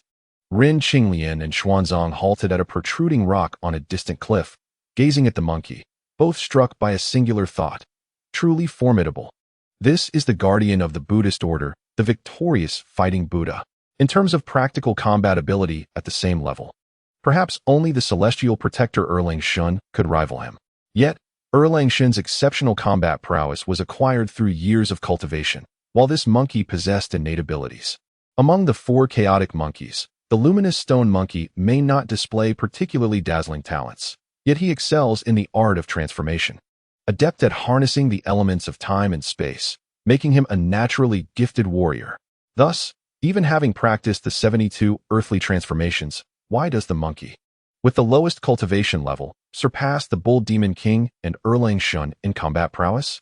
Though Ren Qinglian marveled in his heart, a surge of determination ignited within him. The unseen river of blood and vigor seemed to roar, clashing with the monkey's imposing aura. Although Xuanzang was merely an ordinary mortal, he sensed a different kind of energy, as if he was seeing Ren Qinglian anew, staring at him for a long while. The heavens are ever moving. A gentleman strives for self-improvement. Immersed in this striving spirit, Ren Qinglian failed to notice Xuanzang's puzzled gaze. Soon, a clear whistle sounded, and the monkey appeared, brimming with energy, soaring through the clouds. Ren Qinglian retracted his aura, returning to an unremarkable demeanor. The monkey knelt before Xuanzang, exclaiming, "Master, I am free." And with that, it bowed 4 times. Xuanzang, observing the monkey's cleverness, found him not to resemble the malevolent beings he had imagined, and felt a surge of delight within. Once the monkey had completed his formal greeting to his master, he turned his curious gaze towards Ren Qinglian, expressing with a grand gesture, "I appreciate your kindness in escorting my master." Ren Qinglian replied nonchalantly, "It is merely my duty." The monkey cast a puzzled glance at Xuanzang, who smiled and explained, "Ren is one of the 2 attendants sent by the Tang Emperor to accompany me." 2 attendants? The monkey looked around but failed to spot the second. Xuanzang then solemnly recounted the tragic fate of Zhongjian. Upon hearing that Ren Qinglian had slain a tiger demon, the monkey's eyes flickered with suspicion. Although he was not well versed in divination, he had once encountered a technique known as Ziwei Doshu during his studies at the 3 Stars Cave. Bored from years of confinement, he had diligently studied this art, finding it quite effective in tracing the origins of mere mortals. Yet, when he attempted to discern Ren Qinglian's past, he encountered only chaos. Could it be that, like himself, Ren possessed a hidden history, perhaps persuaded by the bodhisattva to become a monk's attendant? Lost in thought, a dark cloud of demonic energy approached, and from it emerged a voice calling, "Grand Sage, you have indeed escaped." It was the little monkey. Suppressing his internal doubts, the monkey allowed a rare warmth to surface on his face. Xuanzang, having noticed the approaching cloud, trembled with trepidation.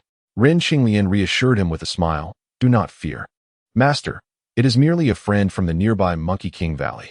The monkey could no longer contain his curiosity, asking, "Who exactly are you?" Ren Qinglian smiled. "I am Ren Qinglian." Just then, the snow monkey descended from the cloud, and upon recognizing Ren Qinglian, exclaimed in astonishment, "Immortal Qinglian is also here." Understanding the perils of excessive speech, Ren simply nodded in acknowledgement. The monkey's heart swelled with tumult. Indeed, Ren harbored a mysterious past. He discreetly communicated with the snow monkey. "Do you recognize him?" The snow monkey, unable to conceal the truth, recounted the events that had transpired. The monkey's perception of Ren Qinglian grew increasingly enigmatic. Suddenly struck by an idea, Ren retrieved a monk's robe from his satchel and handed it to the monkey. "Great Sage, this robe was prepared especially for you." Xuanzang rolled his eyes at this, thinking to himself how effortlessly Ren spun his fabrications. For the robe was clearly a monk's garment borrowed from Zhongjia and at Shaolin Temple. Nevertheless, the monkey gratefully accepted the robe, expressing his thanks. Ren Qinglian insisted, "I am unworthy of such gratitude." In that moment, mutual respect blossomed between the 2. Observing the monkey clad in the robe, Xuanzang mused that he truly resembled a novice monk. He resolved to gently counsel Ren Qinglian against deceit, for the Buddha would surely take issue with such falsehoods. After exchanging a few words with the snow monkey, admonishing him to diligently practice and avoid unnecessary trouble, the trio set forth towards the west.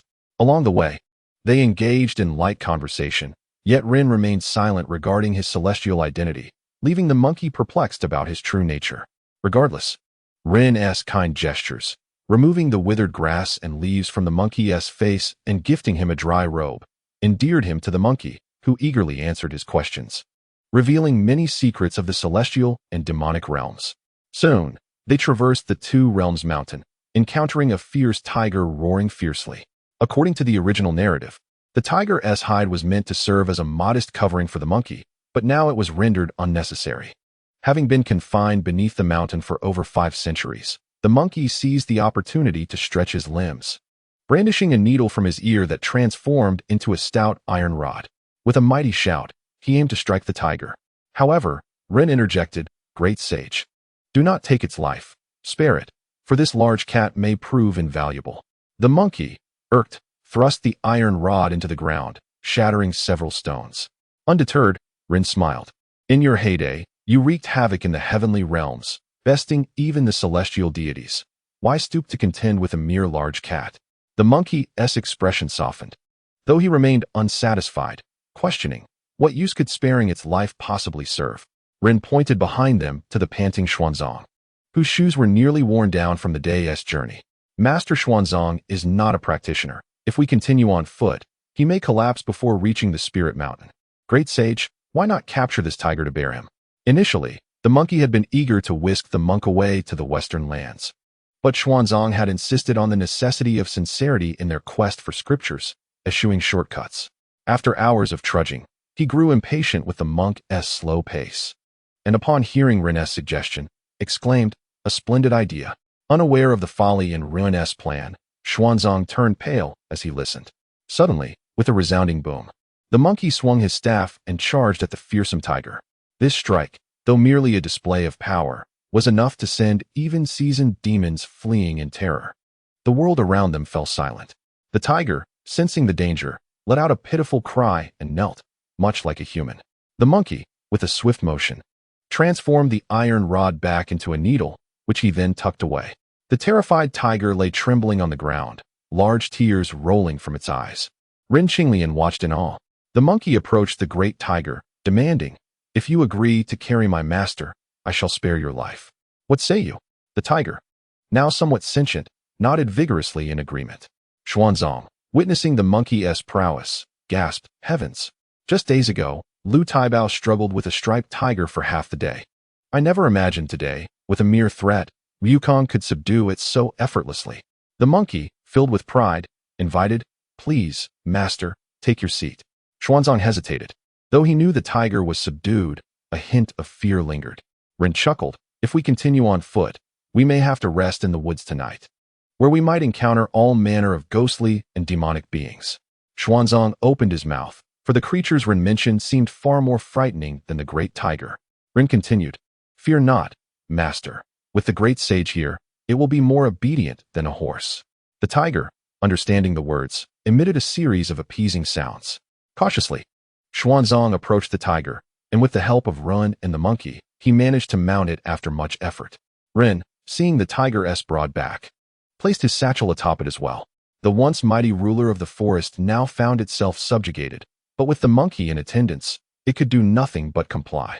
As they journeyed forth, Xuanzang initially felt anxious, yet the tiger moved with a grace that made the ride smooth, and soon, he found himself dozing atop its back. The wind roared like a tiger, and the clouds swirled like a dragon. As they continued their journey, the tiger exerted all its strength to run under the threat of the monkey. At this moment, Rin Qinglian had already mastered profound skills, employing the ethereal body technique for a long trek, showing no signs of fatigue.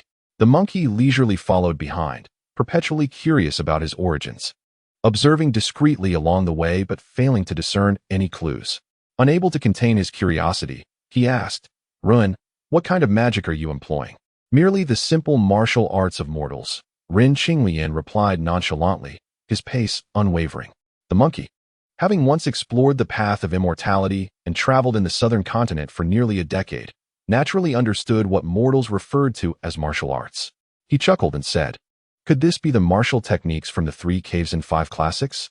During the spring and autumn and warring states periods, the most renowned texts circulating in the martial world were indeed the 3 caves, 5 classics, 8 threads, and 9 hills. The 3 caves focused on the cultivation of mystic arts, particularly popular in the state of Chu, which later generations referred to as Chu witchcraft. Conversely, the 5 classics emphasized martial cultivation, flourishing particularly in the state of Qin. The 8 threads and 9 hills supplemented the former, with the 8 threads documenting numerous theories related to the 5 elements and trigrams, while the 9 hills compiled various martial arts from the 9 provinces, exerting considerable influence. Unfortunately, these 4 texts have since been lost, and Rin Qinglian had only heard their names. Does the great sage know of the 3 caves and 5 classics? The monkey smiled nostalgically, saying, when I, Sun Wukong, crossed the sea in search of immortals, I first arrived here in the southern continent. Have you ever experienced the martial arts from the 3 caves and 5 classics? Rin Qinglian grew somewhat excited.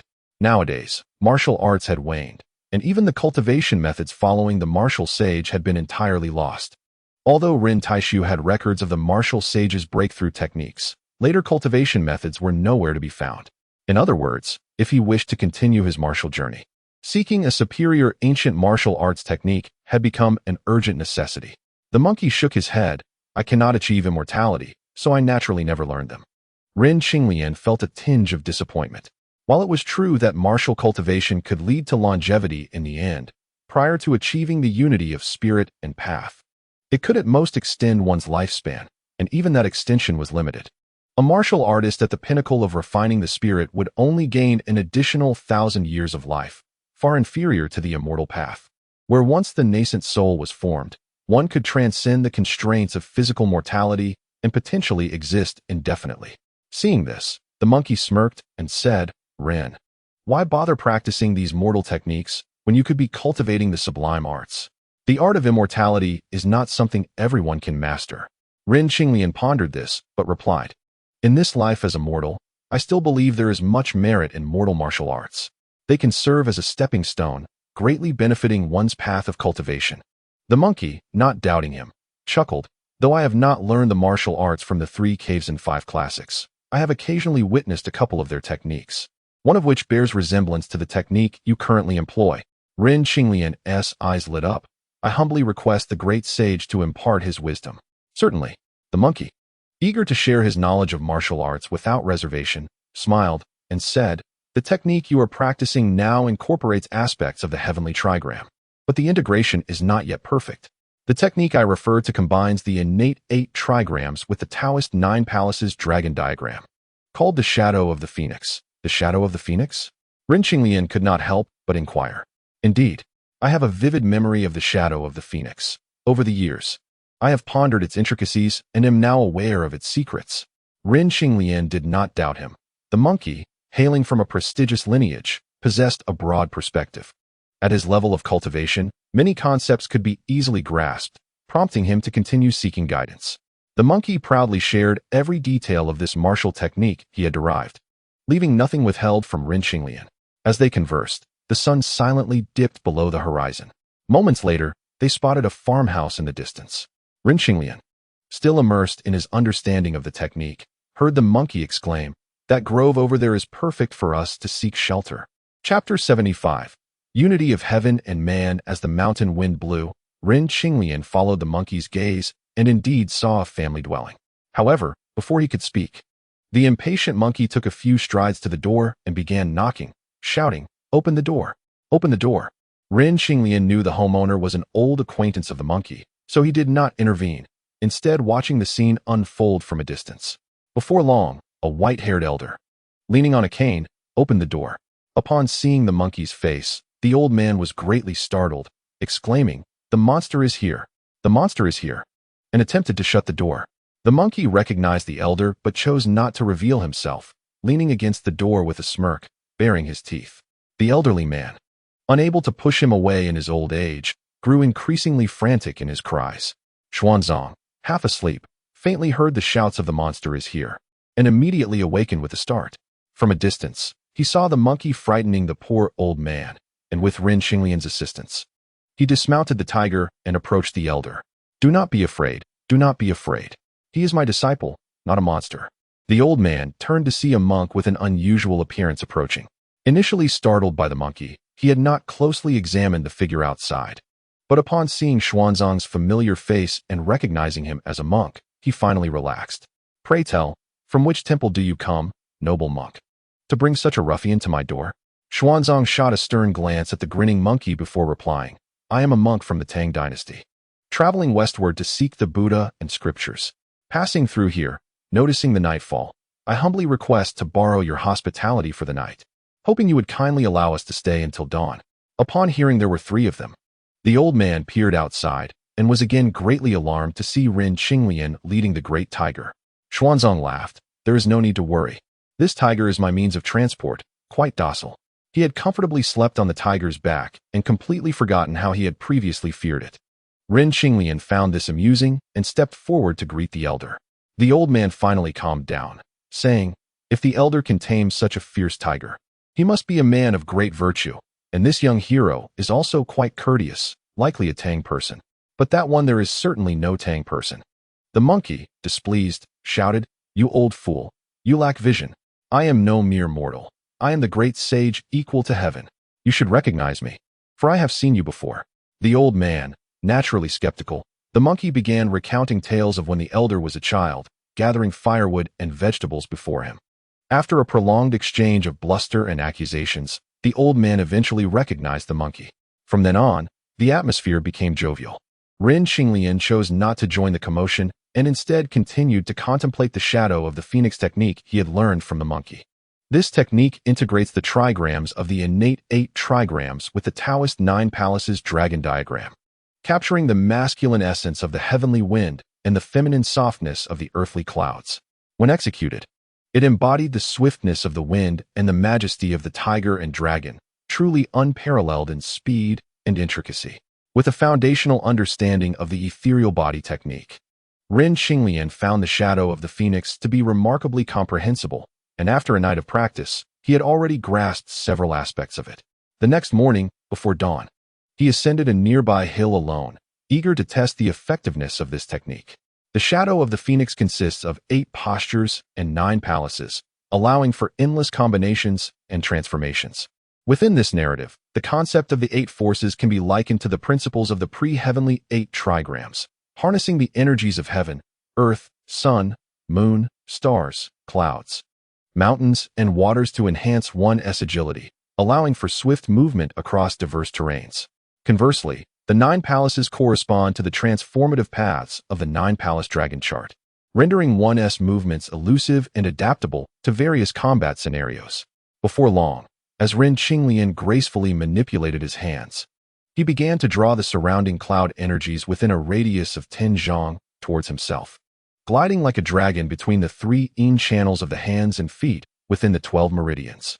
An invisible cloud energy started to swirl beneath his feet, and in the next moment, he found himself rising half a foot above the ground. This phenomenon represents the Earth's essence, contrasting with the Kuan trigram in the pre-heavenly 8 trigrams, which absorbs the gentleness of cloud energy.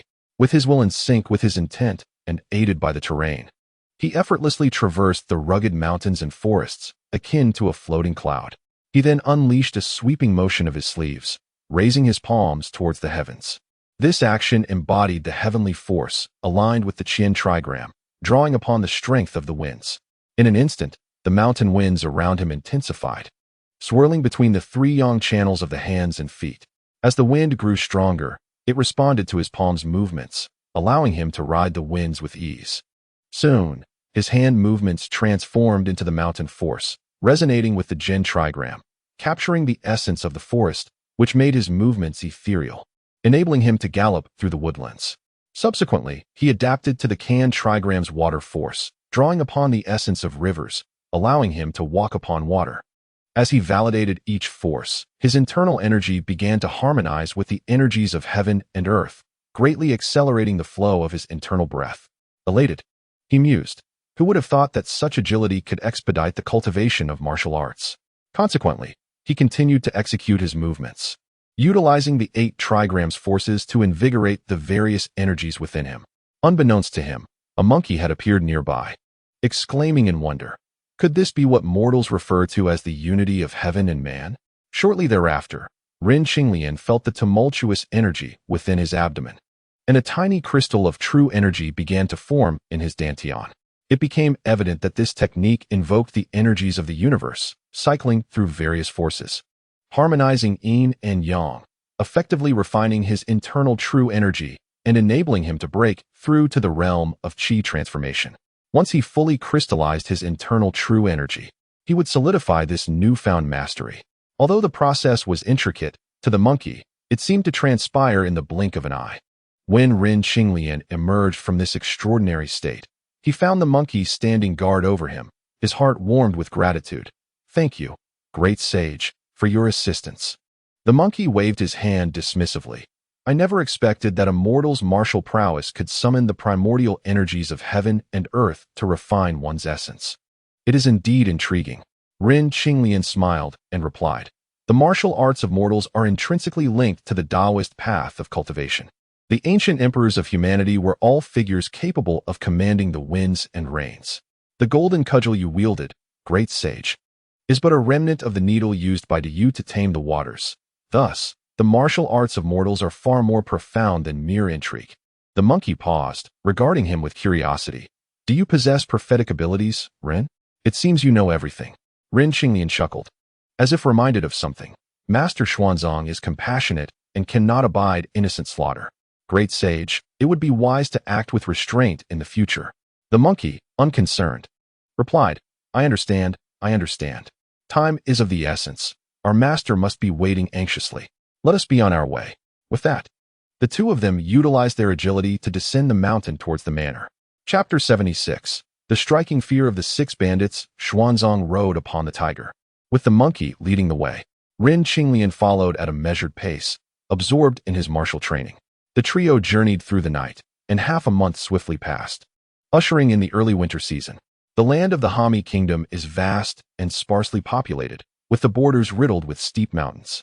After traveling for half a month, they had yet to encounter any signs of civilization. Fortunately, Xuanzang had brought ample provisions, and the monkey fasted, while Ren Qinglian occasionally indulged, finding numerous mountain fowl and beasts to roast, thus maintaining their well-being. On yet another sunny day, the skeletal branches surrounding the mountain path were adorned with glistening ice beads, reflecting a pristine light. As they navigated the rugged trails, the monkey soon spotted, nestled behind a snow-white cliff, a series of sloped eaves protruding beneath the cliff face, with red walls and green tiles extending endlessly. Upon hearing this, Xuanzang was pleasantly surprised. Encountering human habitation made the early winter chill feel significantly less harsh. Ren Qinglian gazed into the distance and indeed discerned a mountain stronghold, yet he inwardly mused, in such a desolate place, could it be bandits? As these thoughts crossed his mind, he suddenly heard a cacophony of whistles nearby, and 6 fierce-looking men emerged. The leader bellowed, This road is mine to traverse, and these trees are mine to plant. If you wish to pass, you must leave your words behind. Before he could finish, another man nudged the bandit leader and whispered, Boss, the big tiger is also perceptive. It seems to have heard you mention it. And it let out a roar that shook the ancient trees, causing the withered branches to tremble and scatter. The bandit leader suddenly caught sight of the fearsome creature and was struck dumb with terror. However, the next moment, Xuanzang's demeanor restored his composure. The big tiger had been remarkably docile these past few days. Xuanzang treated it as a large house cat, and even shared his leftover provisions with it, fostering a harmonious bond between master and pet. Due to the monkey's ferocious reputation, the big tiger could only reluctantly consume the dry cakes offered to it, without questioning whether it would prefer a vegetarian meal. Now, confronted by the 6 bandits, Xuanzang, already frightened, was further startled by the tiger's fearsome roar, causing him to tumble from its back. Fortunately, Ren Qinglian was quick to react and caught him. But Xuanzang's clumsy appearance dissipated the air of superiority they had previously cultivated before the bandits. The bandit leader quickly regained his composure and dismissively remarked, What is there to fear? We are 6 strong men. 2 of us can easily handle that big tiger. Moreover, this monk seems exceptional. If we execute this heist successfully, our rewards will be substantial. The other 5 bandits' eyes gleamed at this proclamation as they brandished their knives, encircling Xuanzang and his companions like a revolving lantern. Ren Qinglian understood that the monkey had been reprimanded by Xuanzang for having dealt too harshly with these 6 bandits, leading to his departure and subsequent return, which had attracted the attention of Guanyin Bodhisattva, resulting in the tightening of Xuanzang's headband. He immediately stepped forward and addressed the bandits. Good sirs, we are merely a few monks, without a single coin to our name. We kindly ask for your leniency. The bandit leader, wielding a gleaming golden-backed knife, scoffed as he brandished it. Spare us your nonsense. Just by looking at your garments, it is clear you are not ordinary monks. Hand over that tiger and your belongings, and perhaps we will show you mercy. Ren Qinglian mused that these fools were courting their own demise, while the monkey, with a disdainful huff, interjected, 6 mere ruffians. Do you not recognize your master, Sun Wukong? Step aside and present your plunder, and I shall consider sparing your lives. The 6 bandits, entrenched in their position for over a decade, had never been so humiliated. They erupted in fury, rushing forward to strike the monkey with wild swings. Yet after striking him 70 or 80 times, they realized their efforts were in vain. The monkey showed no signs of pain or injury. It was then they understood the monkey's formidable prowess, exclaiming, "Good monk. Truly, a tough opponent." Seeing the monkey ready to unleash his golden cudgel, Ren Qinglian hurriedly intervened. "Great sage, there is no need to use a sledgehammer to crack a nut. Allow me to handle these 6 individuals." Unaware that they had narrowly escaped becoming mere phantoms beneath the monkey's weapon, the bandits, upon seeing Ren Qinglian's youthfulness, could not contain their laughter, with the bandit leader retorting, "What a sharp tongue you possess. When we brothers engage in combat, regardless of the number of opponents, we always fight as one. You would do well to be cautious." Ren Qinglian chuckled. "This young master revels in the company of many. Let the excitement commence." The monkey could not help but mock. To bully the weak with numbers is indeed the height of shamelessness. The leader of the mountain bandits, aware of the monkey's prowess and fearing the duo's collaboration, declared, "We shall allow him 3 moves, at most." Ren Qinglian smirked. "Might I inquire if your skills are bestowed upon you by your master? It seems they have only sharpened your tongue." The monkey, overhearing this, erupted into laughter. The bandit chief, his face flushed with rage, unsheathed his large blade with a clang, bellowing, "You brat! It appears you will not shed tears until you see the grave." "I would not weep even at the sight of a coffin, for it would contain you," Ren Qinglian retorted. He continued, "However, mercy is a virtue. I do not seek your lives. If I prevail, you need only grant us passage." The monkey interjected, "That will not suffice. They must treat us to a grand feast." Ren Qinglian, resigned, nodded in agreement. The bandit leader, now furious, exclaimed, "You are the most audacious youth I have encountered in decades. Enough of this chatter, let us engage." No sooner had he spoken than his long knife sliced through the air with lightning speed, aimed directly at Ren Qinglian's vital points. The other 5 bandits, in perfect synchrony, wielded their ghostly knives adorned with 2 large iron rings, creating a cacophony as they moved in a frenzied assault around Ren Qinglian. Yet, Ren Qinglian's movements were ethereal, evading their every strike with ease. After several futile attempts, the 6 men faltered, pressing in with renewed vigor, their blades slicing and stabbing, enveloping Ren Qinglian in a tempest of steel. Observing their continued misjudgment of the situation, Ren Qinglian stepped forward, shattering the ground beneath him, sending a whirlwind of dust and debris into the air. His internal energy had reached the level of a martial sage, and the true chi he summoned surged like tidal waves, expanding outward and colliding with the bandits' assault. The air trembled, and the 6 bandits felt as though they had struck a colossal mountain, their faces paling in disbelief. "Is this the power of a martial artist?" the monkey murmured, witnessing Ren Qinglian unleash a torrent of force with his palms. With resounding crashes, the 6 bandits were propelled into the cliffs beside them. Moments later, as the dust settled, they emerged from the crags, astonished. "We are still alive." The monkey understood that Ren Qinglian's mastery over his strength had reached a level where he could embed these men into the rock without causing them any harm. "What shall we do now, boss?" one bandit asked, trembling with fear. The leader sighed. "Defeat is defeat. This youth can project his true chi. Even Master Duanmu would likely be no match for him." Gasps of astonishment filled the air, for Master Duanmu was a figure of legendary status in their bandit stronghold. Realizing the gravity of the situation, the bandit chief stepped forward to concede. "Thank you, young hero, for your mercy. We accept our defeat and humbly request that you join us at our Black Wind stronghold, where we will provide you with a sumptuous feast." The monkey chuckled. "Now that is more like it. Had I intervened, you would not have lived to tell the tale." Ren Qinglian, hearing this, smiled wryly. "Such words should not reach the ears of Master Xuanzang, lest he blame you again." Chapter 077. The Master of the Apricot, Grove the Monkey. Having previously frightened the old man Chun, had been schooled by Xuanzang and now understood the terror of a monk's eloquence, nodding in agreement. However, it was improbable that he would heed Ren Qinglian's counsel. 5 centuries of suppression had imparted the lesson that there were indeed stronger individuals. Yet his inherent arrogance and ferocity remained unchanged. Ren Qinglian merely suggested a change, believing it necessary to attempt to influence the monkey's nature. He was aware that the tightening spell consisted of 3 components: gold, tight, and prohibition, each accompanied by a specific incantation, bestowed upon Xuanzang by the Tathagata for the purpose of subduing his disciples. However, the second elder brother and the monk Sha were evidently more compliant than the monkey. who had left the remaining 2 spells to Guanyin, who had taken a black bear for protection and deceived a young boy into managing finances. Ren Xinglian pondered that if he could tame the monkey's wildness, perhaps he could avert disaster. After all, acquiring an additional tightening spell for personal use would surely please Guanyin. As these thoughts swirled in his mind, the bandits led the way, guiding the trio into a small valley. The morning sun shone brightly, and Ren Xinglian soon spotted the imposing stone fortress at the valley's entrance. A towering slab of blue stone boldly bore the words Black Wind Stronghold. The leaders have returned. A few men approached with cheerful smiles. Suddenly, they noticed the enormous tiger ridden by Xuanzang. Although some possessed martial skills, they were merely petty thieves.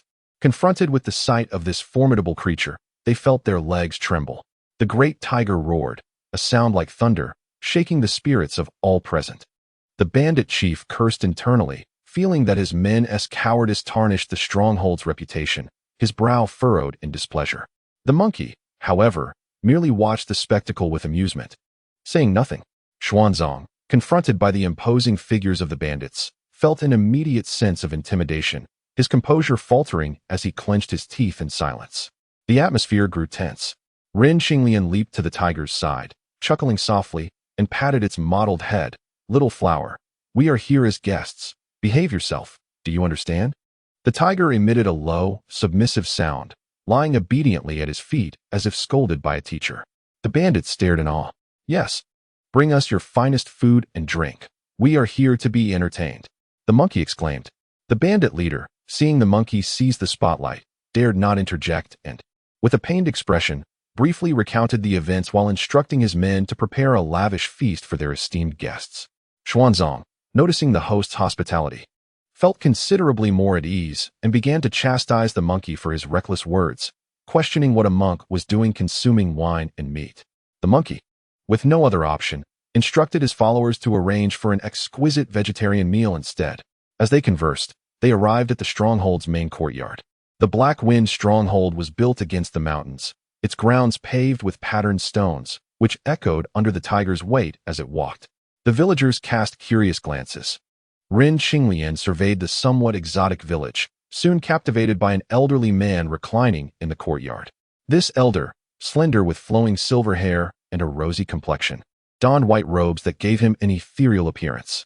Yet, Ren Xinglian sensed an unusual aura of toxins emanating from within the old man. With this thought in mind, he discreetly inquired of the bandit chief, "Who is that venerable elder?" The bandit chief spoke with admiration. "That is our stronghold's Dr. Duanmu." Though Ren Xinglian's tone was casual, their presence was striking. No sooner had the words left his lips than the elder turned, smiling warmly, stroking his silver beard. "Ah, chief. It seems we have distinguished guests. Greetings, Dr. Duanmu." The accompanying bandits stepped forward to pay their respects, revealing the elder's high esteem within the stronghold. Xuanzang, hearing of the elder's esteemed status as a master of medicine, felt an instant affinity and approached him for conversation. During this period, a daring bandit took the opportunity to lead the great tiger away, settling it in an abandoned stable where it was carefully tended to. Ren Xinglian observed this with keen eyes, yet he remained subtly wary of the old man. It was not until they were ushered into a grand hall that he discerned no trace of martial prowess emanating from the man. Suddenly, it dawned on him that this Hami kingdom was the stronghold of the poison sect. If the old man possessed lethal toxins yet appeared vibrant, he was likely a master of the poison sect, perhaps even one of the 3 lords or 4 elders. However, according to Zhong Jian's accounts, each of these individuals should possess martial skills on par with the poison demon. Could it be that the old man was merely a peerless physician, a master of the healing arts? As Ren Xinglian pondered, 2 maidens clad in green entered with a steaming spread of vegetarian dishes. Noticing their courteous demeanor, he began to doubt his earlier suspicions. "Great sage, do you think there is anything amiss with this food?" After the 2 maidens departed, Ren Xinglian, still uneasy, inquired of the monkey. Employing his fiery eyes, the monkey swiftly shook his head and replied with a grin, "Rest assured, they wouldn't dare play tricks." Xuanzang added, "One must always maintain a guard against deceit, but judging by the bandits' attitude towards that elderly gentleman, their hearts have not been entirely consumed by malice. The Buddha teaches that one can abandon the blade and attain Buddhahood. I spoke with that old man earlier, and these bandits are merely unfortunate mountain dwellers." resorting to thievery out of necessity, which is somewhat excusable. Rin Qinglian managed a wry smile. Better to be cautious, even if danger lurked. The monkey and Xuanzang would likely remain unharmed, yet he was not so fortunate. He took a few bites of the food, finding it quite tasteless. Observing the day was still young, he suggested they continue their journey. Just then, the sound of drums echoed ominously, and the entire room was suddenly engulfed by a shower of crossbow bolts. "Master, be careful." The monkey, barehanded, deflected several arrows, shielding Xuanzang. Almost immediately, a tiger's roar erupted. "Damn it, the tiger has been killed." The roar transformed midway into a wretched cry. Both Rin Qinglian and the monkey were filled with murderous intent. The terrifying force surrounding them rendered the ordinary bolts ineffective. Protecting Xuanzang, they stepped cautiously towards the exit. Suddenly, an eerie rustling sound broke the silence.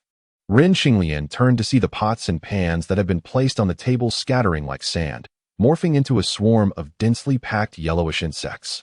Chapter 078. The vicious sand goo. The onslaught of crossbows was relentless, and the abode where the three stood was reduced to ruins in an instant. Under the blazing sun, the yellowish insects shimmered like flowing gold, slowly overwhelming Rin Qinglian and his companions. "What is this?" Xuanzang's face turned pale, recalling that he had consumed the most of the repast served in those now revealed horrifying utensils, causing turmoil in his stomach. The monkey's expression was equally grave. His fiery eyes had failed to unveil the deceit of these creatures. Could it be the sand goo? Rin Qinglian recalled that the Poison Classic had specifically classified such venomous insects. "Is it the sand goo?" the monkey asked, casting a puzzled glance as he enacted a spell to create a barrier between them and the insects. "Indeed, it is the sand goo," Rin Qinglian exclaimed, clutching one of the writhing insects beneath his foot, squeezing it with all his might, yet it refused to perish. The sand goo possessed no poison but was remarkably resilient, comparable to diamond. He raised the deformed insect in his hand.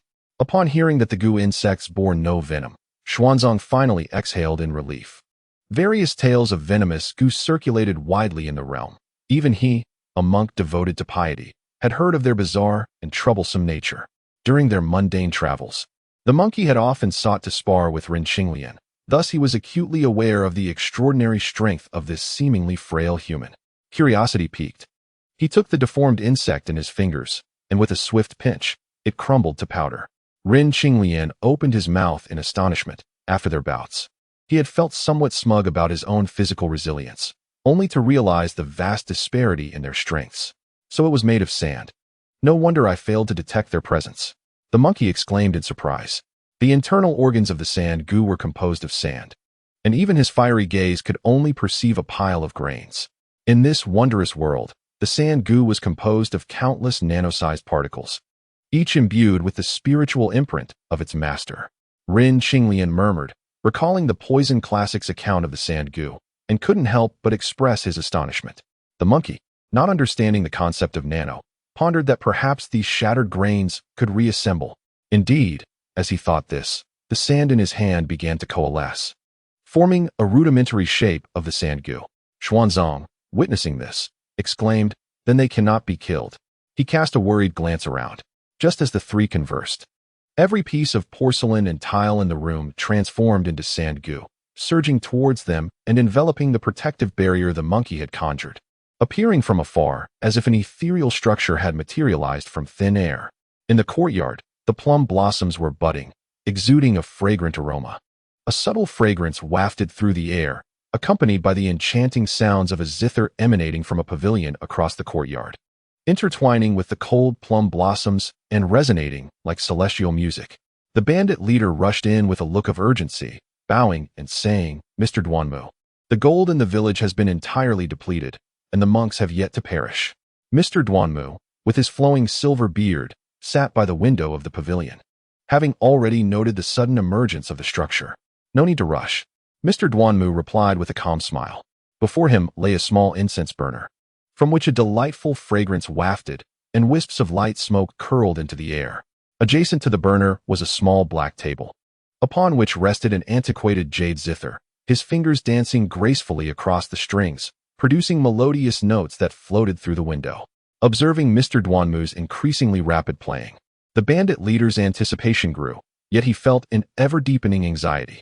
To deal with these monks, they had sacrificed all the gold they had plundered. Incurring substantial losses, he could not afford any unforeseen events. Unperturbed, Mr. Duanmu's fingers flew over the strings, his expression brightening as he played faster, culminating in a powerful chord that reverberated throughout the mountain stronghold. It felt as though the very ground trembled, and only then did Mr. Duanmu rise, exclaiming, "Delightful! Delightful! The melody has concluded. It is time to cast the net." The bandit leader had never witnessed such a frenzied expression on Mr. Duanmu's face, and hearing his words sent shivers down his spine. At that moment, Mr. Duanmu suddenly smiled at him. "Has the tiger been slain?" Realizing the implication, the bandit leader nodded. "Were there any injuries?" He nodded again. Mr. Duanmu sighed. "Come, let us go take a look."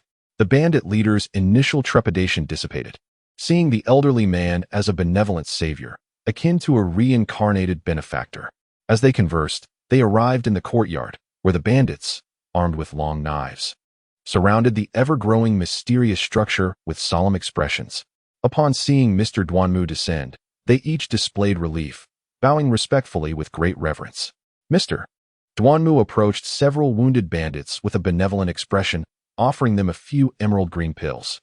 With a smile, he said, "These are my newly concocted by Hailan Tian Dan, highly effective for flesh wounds." The bandits, having no doubt about his medical skills, eagerly accepted the pills and swallowed them.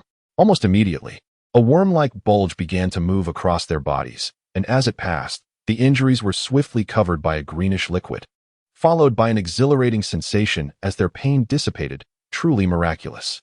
Mr. Duanmu's medical prowess was met with admiration, naturally. Everyone desired to possess a few of these miraculous healing pills for future needs. Seemingly aware of their eagerness, Mr. Duanmu chuckled and retrieved more pills to distribute among them. The bandit leader, receiving the pills, cast a worried glance toward the distant peculiar structure and remarked, "Mr. Duanmu, they are not dead yet. Rest assured, they shall soon be devoured by the golden sand." Mr. Duanmu replied, striding toward the tiger's corpse. The air was thick with the scent of blood. "Ah, my dear, once you absorb the essence of that monkey demon, you shall break through to the realm of immortal goo," Mr. Duanmu murmured, as he flicked a green light from his sleeve into the tiger's carcass. Meanwhile, the monkey, dismissing Xuanzang's words with a sneer, declared, "Once I shatter the spiritual imprint in this sand, it will truly become a pile of mere stones." With a glint of mischief in his eyes, he watched as the recently reborn golden sand goo dispersed into a cloud of sand. "Damn, how many golden sand goo has that old fellow raised?" Ren Xinglian thought, feeling a shiver down his spine as he observed the walls formed by the golden sand goo. The monkey, undeterred, laughed. "Fear not, I shall vanquish as many as come." With that, he pulled a needle from his ear, brandished it in the wind, and as it grew larger, he swept it around. With a thunderous crash, the flying sand and stones heralded the collapse of the towering structure formed by the golden sand goo, reducing it to countless fragments that scattered in all directions. The surrounding bandits had no time to evade and were buried beneath the debris. Chapter 79. The art of goo control. The monkey's strength was formidable, and with the weight of his iron staff, even a mountain would be reduced to dust in an instant. Yet, witnessing the needle continuously enlarging and crushing the surrounding walls was an awe-inspiring sight. Ren Xinglian felt the same, let alone Xuanzang. The monk's mouth hung open in admiration of the monkey's prowess. Naturally, the monkey was pleased and boasted about his ability to shatter mountains and level peaks. Suddenly, Ren Xinglian's eyes narrowed as he noticed the bandits buried under the rubble lethargically crawling out from the sand. "Be cautious," Ren Xinglian warned, flicking his fingers to unleash a powerful strike against a bandit crawling up behind Xuanzang. Having ascended to the martial saint level, his strike was akin to a sword's heavy blow, yet upon striking the bandit, it merely stirred a layer of emerald light. From a distance, the panicked Mr. Duanmu, witnessing this scene, finally composed himself, his face breaking into an eerie smile. The monkey cast a spell to keep the other bandits at bay. Observing the bandit confronting Ren Xinglian with intrigue, "What sorcery is this?" With his keen eyes, he discerned that when Ren Xinglian's strike landed, a green worm within the bandit's body writhed rapidly to block it. The layer of emerald light was the result of the worm shattering and releasing its essence. Ren Xinglian, sensing a peculiar venom emanating from the emerald light, realized it had swiftly spread throughout the bandit's body. Logically, those bandits, trapped beneath several feet of rubble, would have sustained severe injuries, even if they had not perished, yet they approached Ren Qinglian and the others with a sluggish demeanor, devoid of speech. The bandit struck by Ren Qinglian's attack suddenly became agitated, his right sleeve trembling violently as a long knife flew from his grasp amidst flashes of green light. The monkey, initially an observer, exclaimed in surprise, "Why did he throw his weapon on the first move?" As he spoke, Ren Qinglian, anticipating the bandit's move, deftly seized the glimmering knife, exclaiming in astonishment, "It's poisoned." With a swift motion, he directed the knife in a curve, aiming for the bandit's neck. The sound of grinding teeth echoed as the frail bandit seemed to transform into an indestructible entity. The knife grazed his neck but failed to deliver a fatal blow. With a cold snort, Ren Qinglian intensified his control over the knife, and with a decisive snap, he finally struck the bandit down. A green-skinned head rolled to Xuanzang's feet, causing him to cry out in fright, nearly fainting. Ren Qinglian and the monkey were captivated by the greenish venom oozing from the severed head. What sorcery is this? The monkey recalled the worms that had perished within the bandits, sending a chill down his spine. Ren Qinglian furrowed his brow, the contents of the poison manual flashing through his mind, and after a moment of contemplation, he expressed his suspicion. Could it be the art of goo control? Goo control and venom are inseparable, but the poison manual I possess contains only fragments, with little information on the control techniques. Goo control? Are these people under the influence of dark magic? The monkey inquired as he observed the slowly crawling bandits.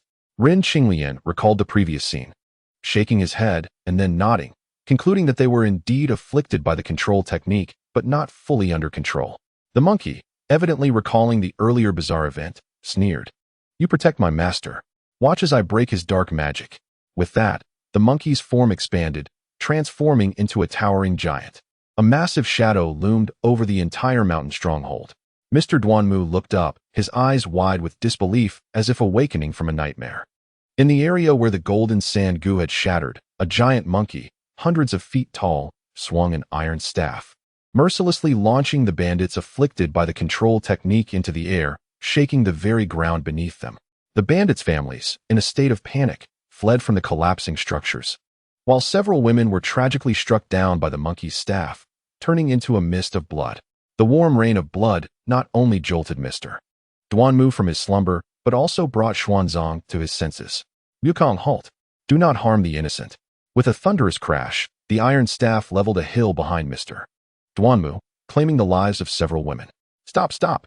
Xuanzang cried out repeatedly, fear evident in his voice. The monkey, caught up in his fury, paid no heed. At that moment, a woman clutching a baby stumbled out from the rubble, panic etched on her face. As she was about to be struck by the monkey's staff, Ren Qinglian swiftly gestured with his right hand, sending forth the Qingfeng ancient sword, which soared into the air and collided with the iron staff. With a crack, the ancient sword shattered, and Ren Qinglian seized this fleeting opportunity to rescue the woman and her child from peril. To the monkey, Ren Qinglian's interference was but a feeble attempt, yet he had already unleashed much of his wrath. Hearing Xuanzang's urgent call, he shrank back to his original form. "Rest assured, those petty thieves have been dealt with by me," the monkey declared, turning to Ren Qinglian with dissatisfaction. "Why do you hinder me? Such compassion. These people are all the same." "Humph, your sword shattered. Do not blame me." Before Ren Qinglian could respond, Xuanzang reprimanded, "You, monkey, how can you not discern right from wrong? You slay indiscriminately. How can you call yourself a monk? A monk should sweep the ground, fearing to harm even an ant, cherishing moths drawn to the light." The monkey, feeling overwhelmed, protested, "Master, if I do not kill them, they will surely harm you." Xuanzang exclaimed with indignation, "As a monk, I would rather die than commit murder. Even if I perish, it is but one life. Yet you have slain countless, sparing neither women nor children." The monkey, filled with ire, retorted, "To be candid with you, master, 5 centuries ago, when I ruled Huahua Mountain as a monster, I cannot recount how many I killed." Xuanzang, greatly agitated, continued to express his displeasure, while Ren Qinglian attempted to interject, but to no avail. Ultimately, the monkey could no longer contain his wrath and declared, "Old Sun is departing." He then vanished into thin air with a leap on his cloud. Witnessing this, Ren Qinglian shook his head with a bitter smile, pondering whether some matters were truly unavoidable. He then turned his gaze towards Master Duanmu. The monkey shattered the barrier formed by the golden sand goo. Yet the resilience of the remaining goo was astonishing, with a portion still surviving. As the golden staff swept through the area, Master Duanmu commanded the surviving golden sand goo to assemble a sturdy barrier before him. Amid the chaos of falling rocks, those fortunate enough to survive remained standing. This Monkey King is indeed a demon immortal, Master Duanmu muttered incoherently, oblivious to Rin Qinglian's scrutiny. Who are you really? The goo demon of the poison sect should not be of your age. Rin Qinglian inquired coldly.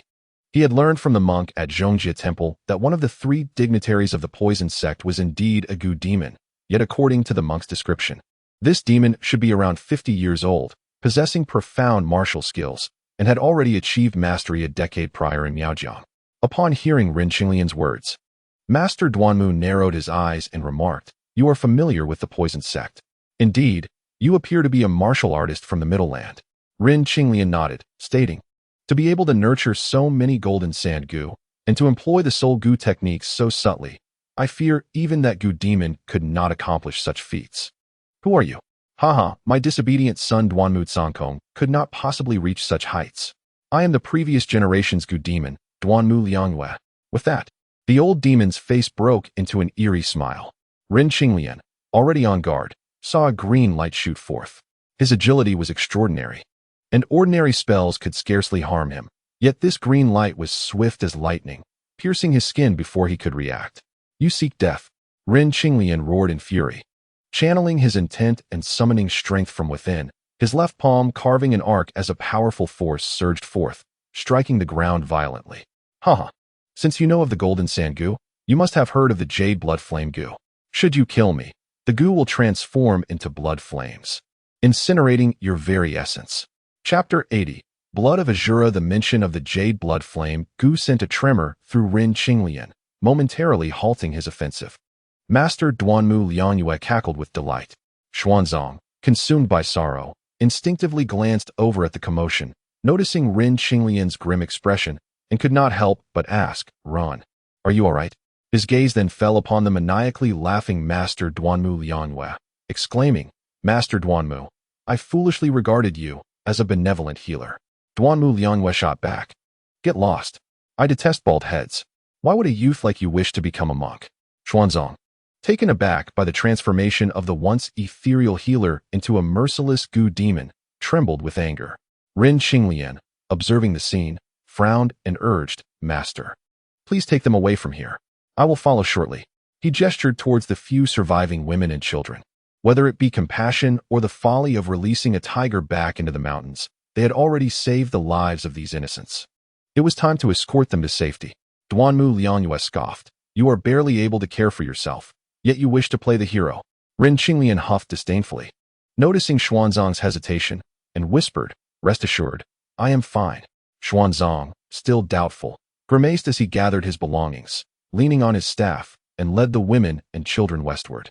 Forlornly, Rin Qinglian watched Xuanzang depart, reassured by the presence of the 6 Ding and 6 Jia, the 5 directions of revelation, the 4 guardians of the divine, and the 18 protectors of the faith, all of whom would offer their protection in the shadows. He understood that Master Duanmu was primarily after the monkey. Now, settling for capturing the vigorous young warrior Rin Qinglian would still provide some consolation, showing little concern for Xuanzang's party's departure. Rin Qinglian realized that this seemingly benign old man was secretly commanding a goo to burrow its way toward his heart. The poison scriptures categorized poisonous goo into 3 tiers: heaven, earth, and man. Among them, the most common was the human tier goo, which anyone could raise with the right technique.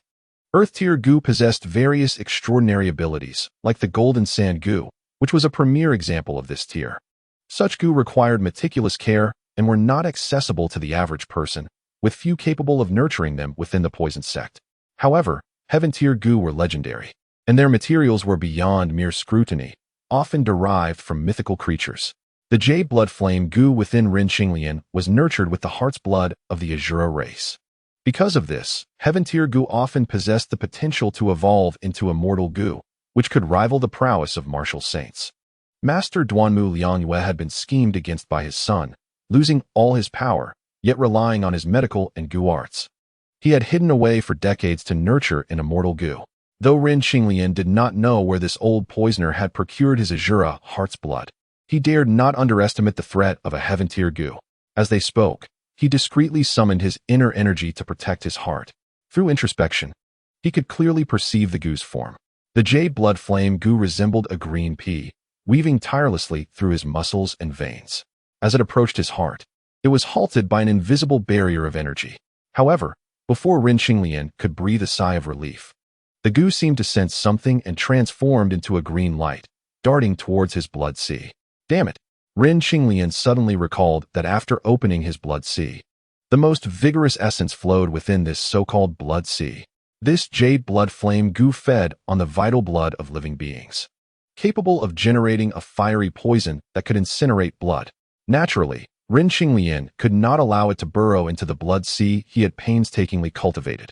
With a determined thought, he gritted his teeth and dispersed the power of the 9 nether profound eye throughout his blood vessels.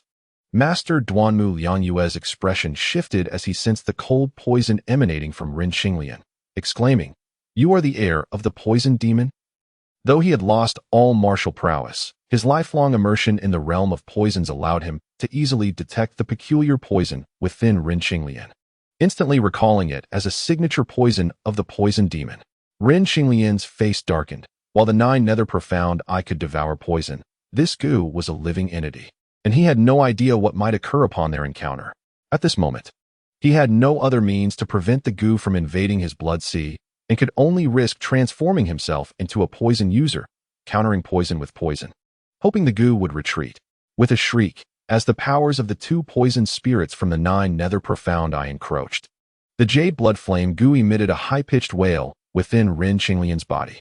This wail seemed to pierce the very soul, overwhelming Ren Qinglian with an aura of darkness, violence, slaughter, and blood. Buzz. The clash of energies caused Ren Qinglian's profound eye to widen, emitting a shadowy glow that froze all it touched. Unbeknownst to Master Duanmu Liangyue, Ren Qinglian's gaze fell upon his right arm, rendering it numb before it shattered into icy fragments, scattering in the wind.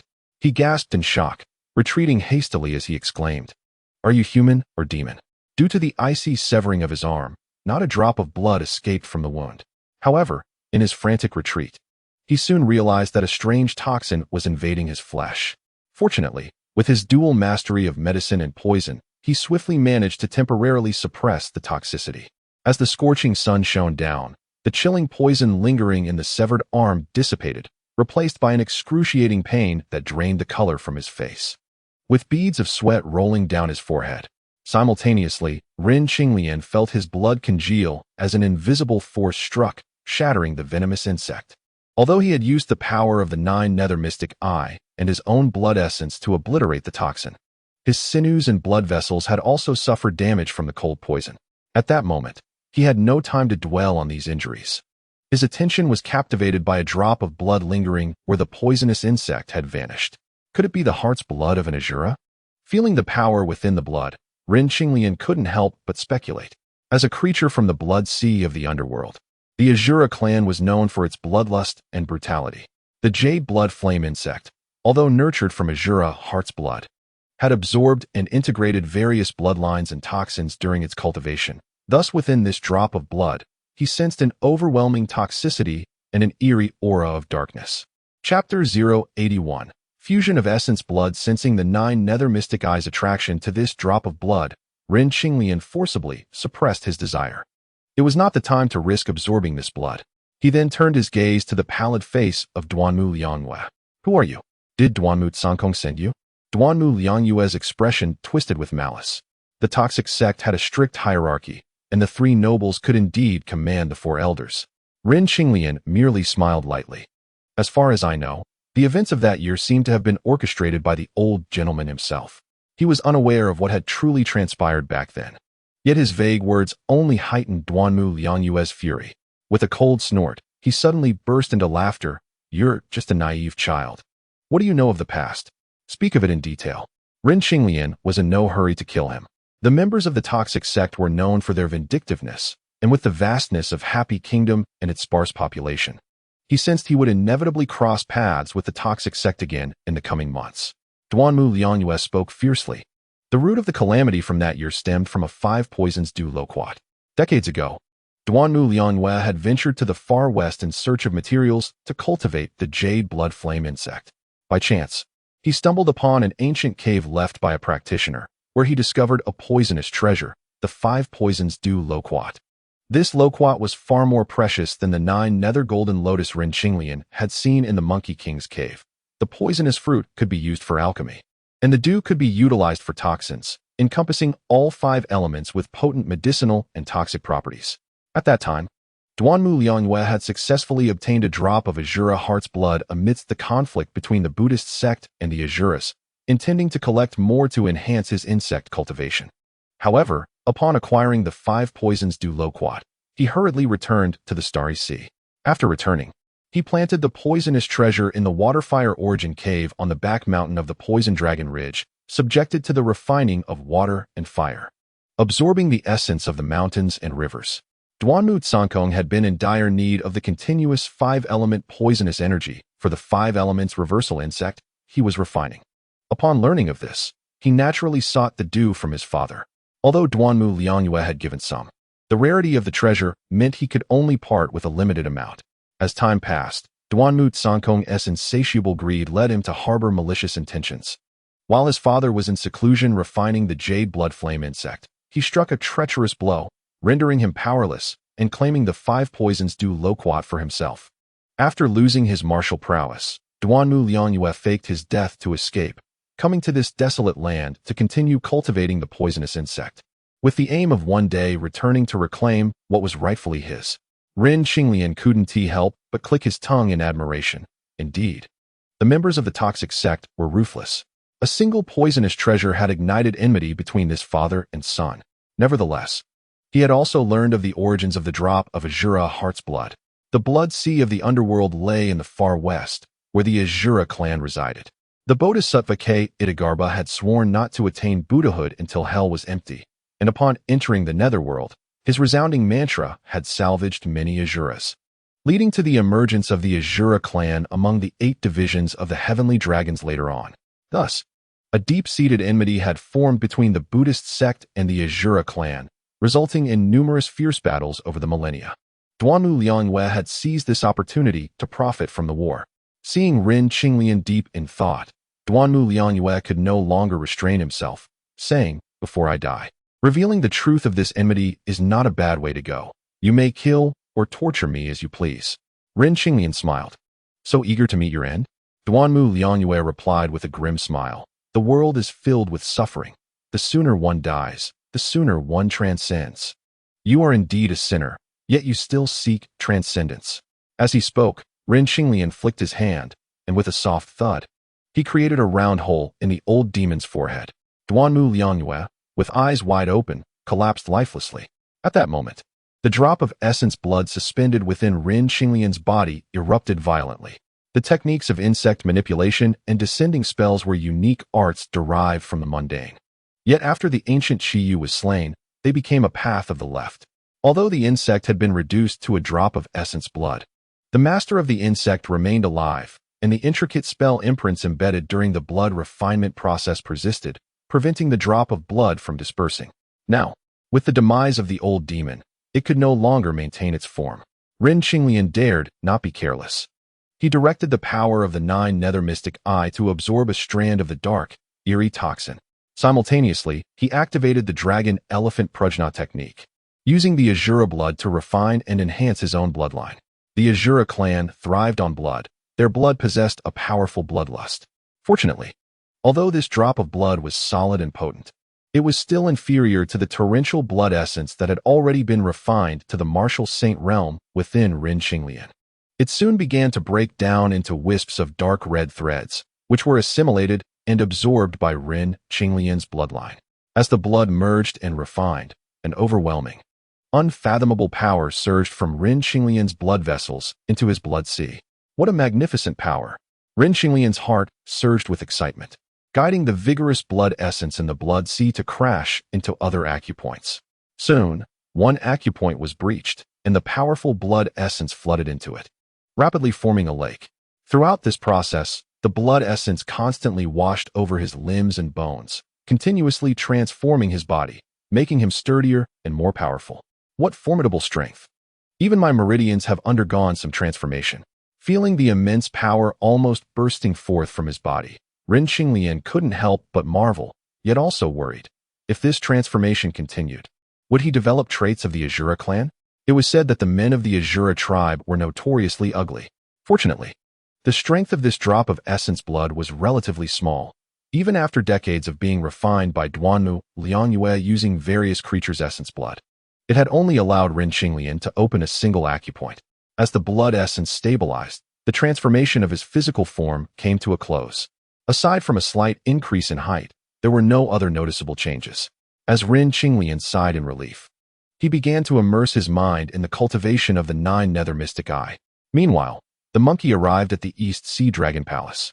After a round of complaints, he was persuaded by the old Dragon King, who used the story of the 3 advances of the bridge to change his mind, deciding to continue assisting Xuanzang in obtaining scriptures. Before departing, he recalled that Ren Qinglian's treasured sword had been shattered by his own strike, so he asked the old Dragon King for a divine weapon.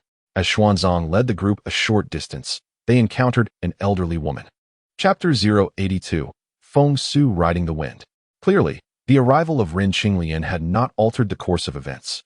The biting wind howled through the serene valley, where, unbeknownst to them, heavy dark clouds had suddenly gathered. Initially, Ren Qinglian paid little heed, standing atop the ruins. Feeling the strand of poisonous blood fire absorbed by his 9 nether mystic eyes, his expression one of uncertainty. In his perception, this blood fire was incessantly incinerating the blood within him. However, perhaps due to its prior refinement by his mystic eyes, this burning occurred at a remarkably delicate level, neither diminishing his vitality nor ceasing the continuous tempering of his inner blood essence. This should have been a fortuitous event, yet he harbored doubts, for the blood fire, while refining his blood, also seemed to be absorbing some dark and malevolent force from the air.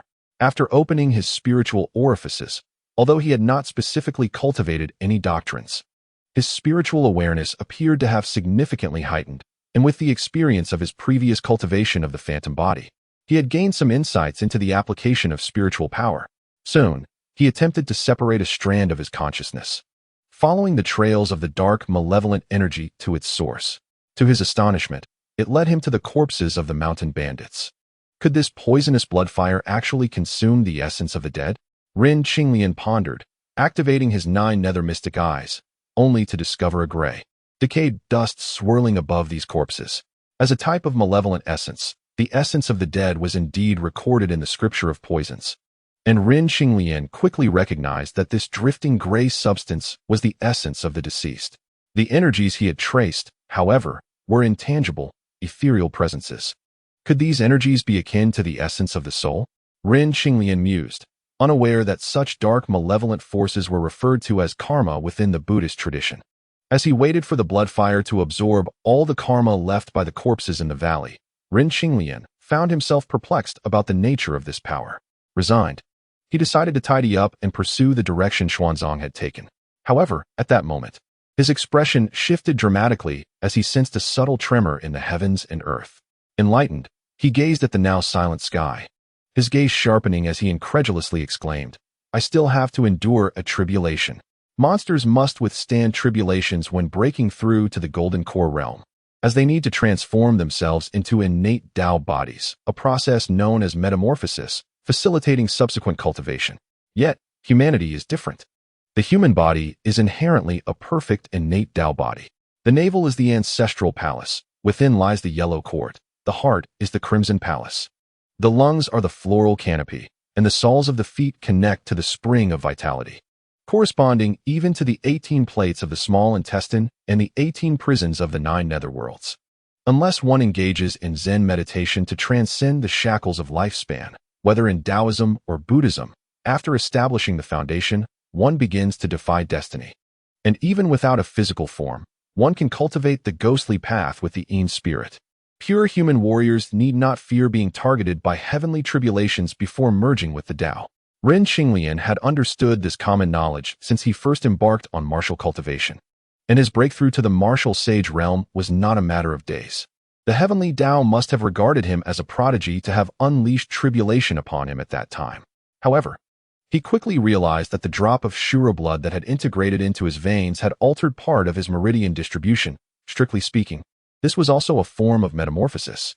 At times, perfection may not surpass extremity.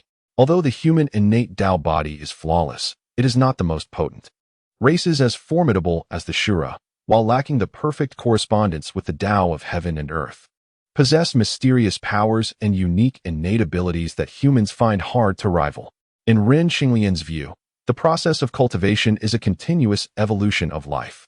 The distinction between immortals and mortals is not merely a matter of strength. At a certain level, they exhibit essential differences. As he contemplated, thunder rumbled across the valley. With a resounding crash, a bolt of lightning struck Ren Xinglian.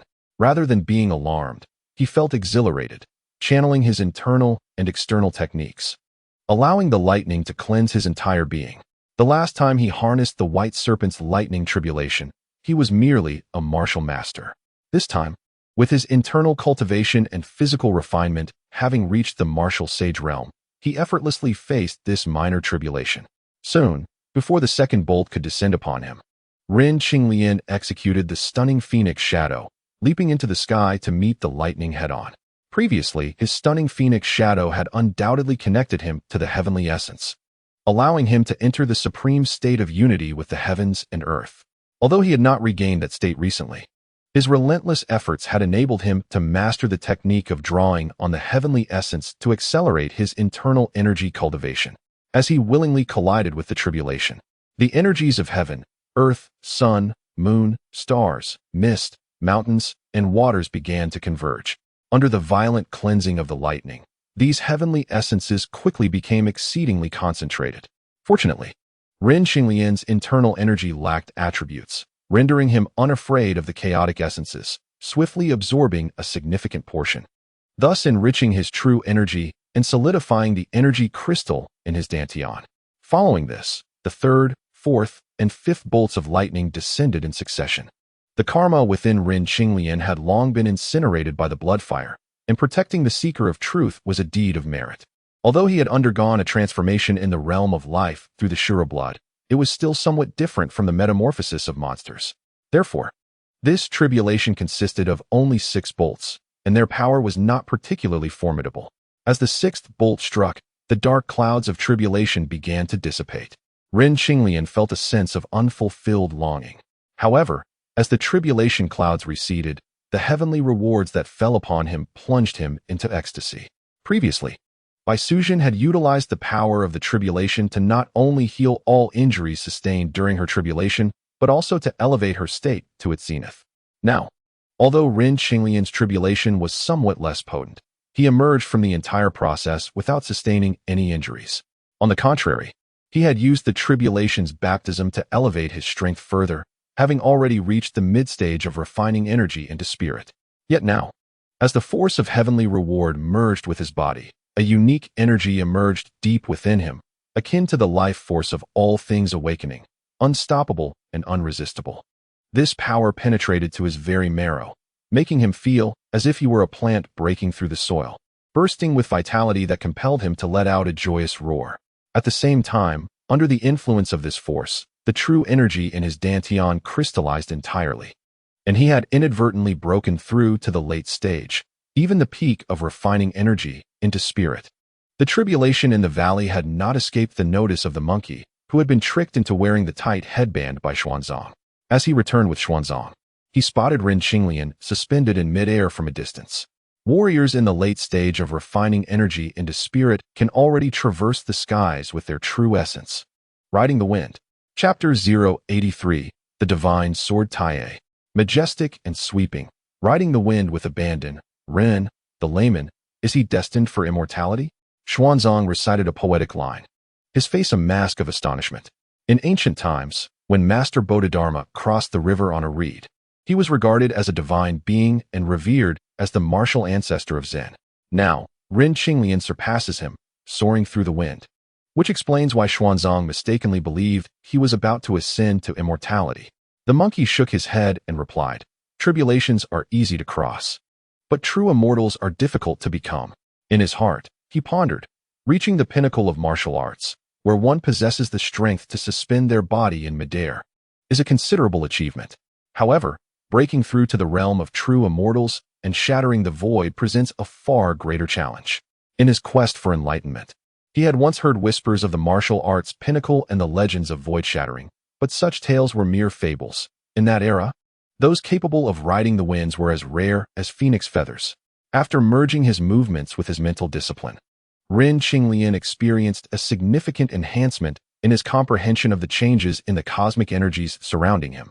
A profound energy enveloped his being, and his consciousness detected a snow gull startled by his presence, soaring out from an icy cave on a nearby mountain peak. He gazed upward, captivated by the vast azure sky, where the snow gull appeared as a radiant white arc, darting across the sunlit expanse. Feeling inspired, he took to the winds, using his fingers as a sword to execute the well-practiced techniques of the Taishu Buitian swordplay.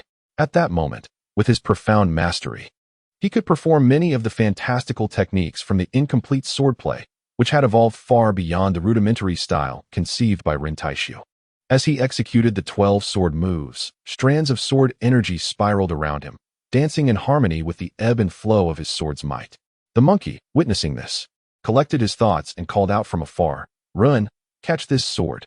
At that moment, Ren Qinglian was suffused with energy, his spirit extending outward. As the monkey threw the sword, he instinctively sensed its trajectory.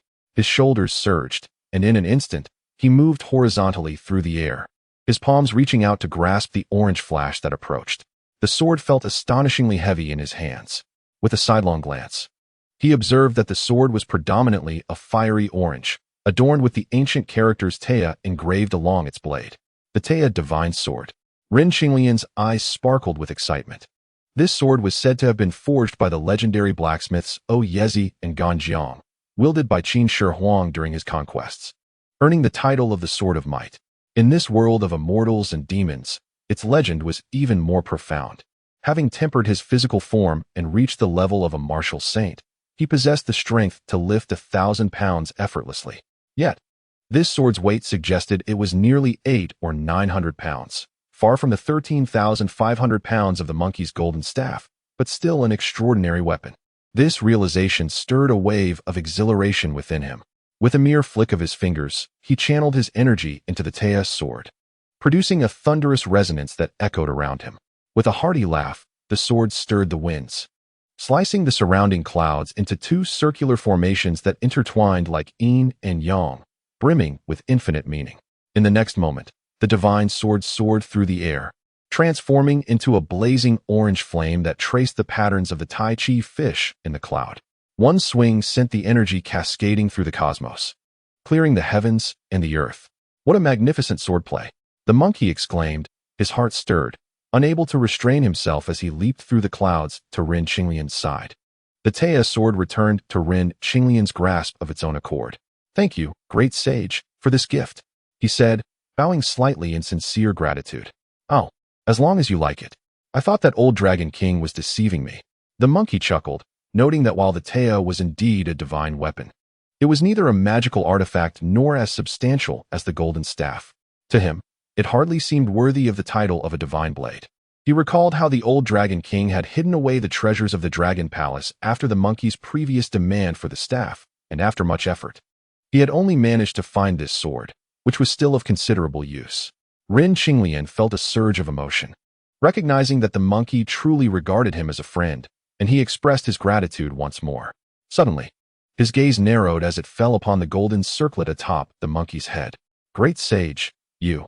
The monkey, feeling unlucky for being ensnared by the bodhisattva's scheme, preferred to avoid discussing it, so he laughed and said, "To grasp a haphazard swordplay so thoroughly, my dear brother is indeed a prodigy. I am greatly enlightened." Ren Qinglian felt a tinge of embarrassment at the praise. What did he mean by haphazard swordplay? During their previous exchanges, he had mentioned the name of the swordplay more than once, and he couldn't help but remind him, "It is called the Taishu Buitian swordplay." "Oh, I know of the Taishu that needs mending, but that last move seems unfamiliar." Ren Qinglian opened his mouth, feeling that the name of the swordplay was quite fitting, and he had not changed it even after evolving the techniques. Yet, the monkey often remarked about the void not receiving mending and that only the Taishu could mend, making Ren Qinglian feel somewhat embarrassed to mention it. He shook his head and replied, That last move is a new insight I had. Called the white rainbow piercing the sun. Excellent. It appears you are beginning to comprehend the profound truths of the universe through your martial path. The monkey, whose spiritual essence had long since matured, could sense the movements within 100 miles and had indeed noticed the earlier snow gull's flight. However, Ren Xinglian was puzzled by the phrase comprehending the profound truths through martial arts. The lineage of martial arts had been somewhat interrupted with the loss of ancient texts, and this notion was new to him. The monkey grinned. A sage once told me, martial arts without cultivating the spiritual essence, where the soul and spirit unite, can shatter the void. A powerful will can defeat ghostly beings with a mere gaze, for they embody the profound principles of the universe through martial arts, converging with the path of cultivation. Ren Xinglian nodded inwardly, recalling that the nameless mental discipline he practiced mentioned breaking the void and transcending to sanctity. Yet it had not specified that shattering the void relied not only on strength, but also on the so-called martial will. Seeing Ren Xinglian deep in thought, the monkey chuckled. Are you interested in ascending to greater heights to perceive the mysteries of the universe? I can take you to witness it. Ren Xinglian's eyes sparkled with excitement. Yes, I am eager for a broader perspective. With a flourish of his sleeve, the monkey conjured a cloud beneath them, and in the blink of an eye, they ascended to several hundred feet in the air. Ren Xinglian couldn't help but admire the breathtaking sight. However, moments later, the monkey abruptly halted his magical prowess, looking at him and asking, "Did you anticipate that I would face this tribulation?" He pointed at the circlet on his head. Ren Xinglian nodded. He was aware that there were hidden protectors around Xuanzang, and there were some matters he dared not disclose too plainly for fear of arousing suspicion. The monkey smiled wryly. No need for further words. It was my folly for not recognizing your goodwill. He had always been a creature of spirit, and as the pain of the circlet crossed his mind, he recalled Ren Xinglian's repeated warnings, leading him to deduce that Ren Xinglian had likely foreseen his predicament. Yet, he did not dwell on Ren Xinglian's abilities. He had inferred from the news delivered by the snow squirrel that Ren Xinglian likely possessed some foresight. He had heard the Bodhi patriarch mention such abilities before. Though they had countless applications, they bore a significant drawback, even if one knew of future events. The practitioner could not reveal the truth, lest they incur heavenly punishment, a consequence to be dreaded. Thus, while he found the notion intriguing, he had resisted the temptation to learn it. Chapter 84. Matters along the way at the pinnacle of the Sea of Clouds.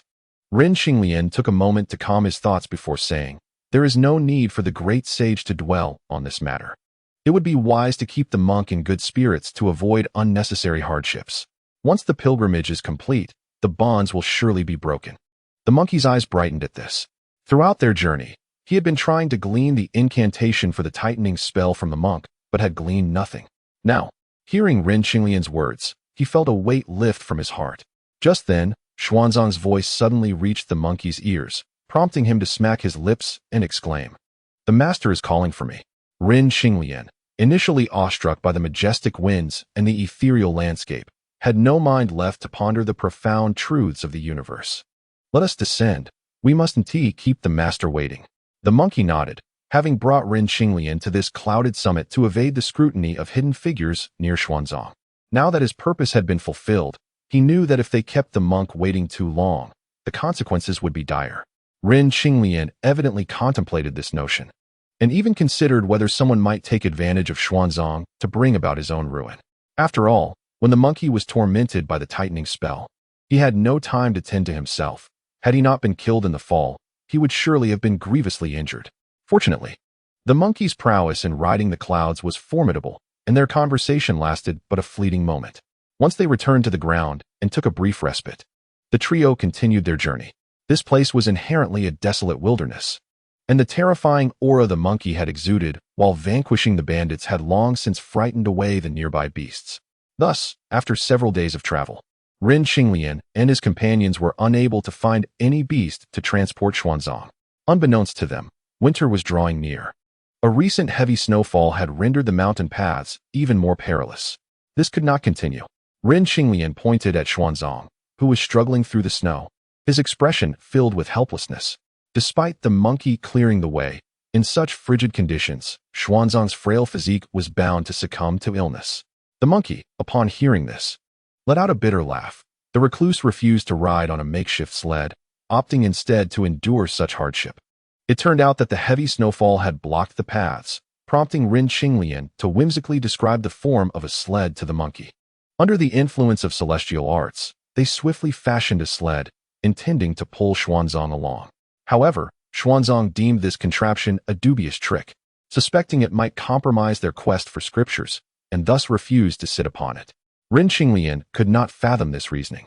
The monk could ride a horse or even a tiger, yet when it came to a sled, it was considered deceitful.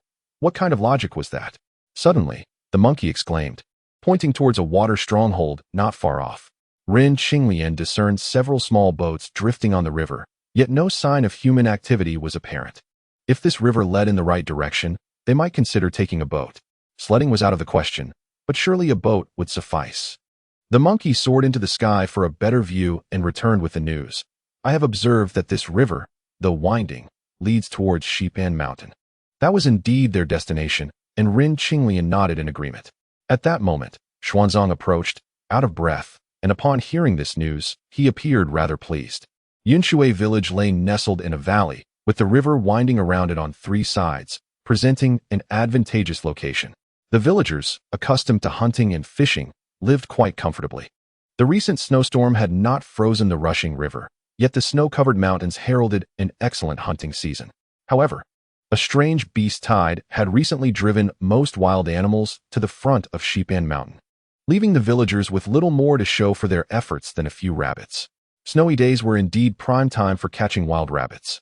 On one such day, led by an experienced village chief, all the men of the village set out to raid the rabbit burrows in the mountains. Suddenly, the chief pointed his wooden staff towards a mountain peak in the east and exclaimed in alarm, "Look, what is that?" The snow lay thick, and on the slope walked a creature that resembled neither man nor beast, its shape akin to that of a standing bear. From such a distance, it was hard to tell. "It looks very much like a bear," someone ventured. "Bears hibernate and wouldn't be out now," the chief, seasoned in such matters, replied. "Then what could it be?" another inquired. "I don't know," the chief shook his head. "It's too far away. We can only see a shadow." "Could it be a bear man?" someone speculated. "Bear men dwell in the southern wasteland. We have none here," an elder chimed in. "Shall we go take a look?" a young villager suggested. "Wait. There are 2 more. They look even more human," the chief suddenly called out. "Could they be transformed monkeys?" Someone recalled legends of monsters. Monkeys typically climbed, so to see one walking upright was something only a truly transformed monkey could achieve. "It looks very much like it. I'm somewhat frightened," a younger villager admitted. "Fear not. We are many," the chief reassured him. Moments later, a figure approached within 10 paces. The chief straightened up, grasped his staff, and as he discerned the slowly advancing silhouette, he gasped and whispered, "It's a monkey spirit." The monkey, clad in the monk's robes of Zhongjia Monastery, appeared slightly oversized, but he could alter his form, and at present, he resembled a bear. Yet the villagers had already recognized his face, and terror gripped them, believing they had encountered a transformed monkey monster. The monkey, overhearing their conversation from a distance, cackled, "I am Sun Wukong, the great sage equal to heaven, not some monster." This proclamation only served to pale the villagers further. Fortunately, Rin Qinglian and Xuanzang soon drew nearer. "It's a person." In their panic, someone noticed them and shouted, "It's a monk," the chief remarked. Xuanzang, realizing the monkey was merely trying to frighten them, stepped forward to apologize. After some conversation, he managed to put the villagers at ease. "What? You wish to take a boat to Xipan Mountain?" The villagers, hospitable by nature, welcomed the 3 after hearing Xuanzang's intentions. The chief, incredulous, asked, "Is there a monster on Xipan Mountain?" The monkey, eager for adventure, inquired, "What sort of monster might that be?"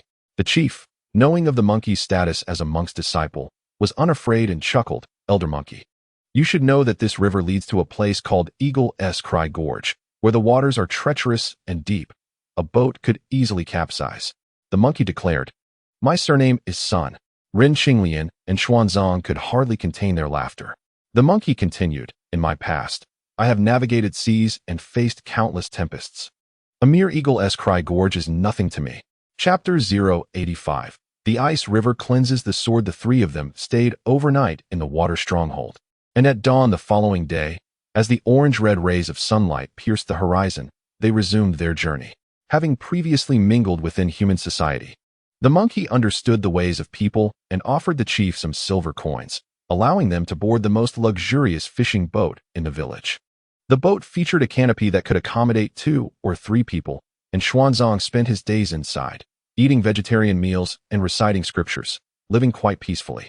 The shimmering river meandered past rocky shallows, and the waters began to surge. Countless waves danced, sparkling with silvery golden hues. "Have we reached Xipan Mountain?"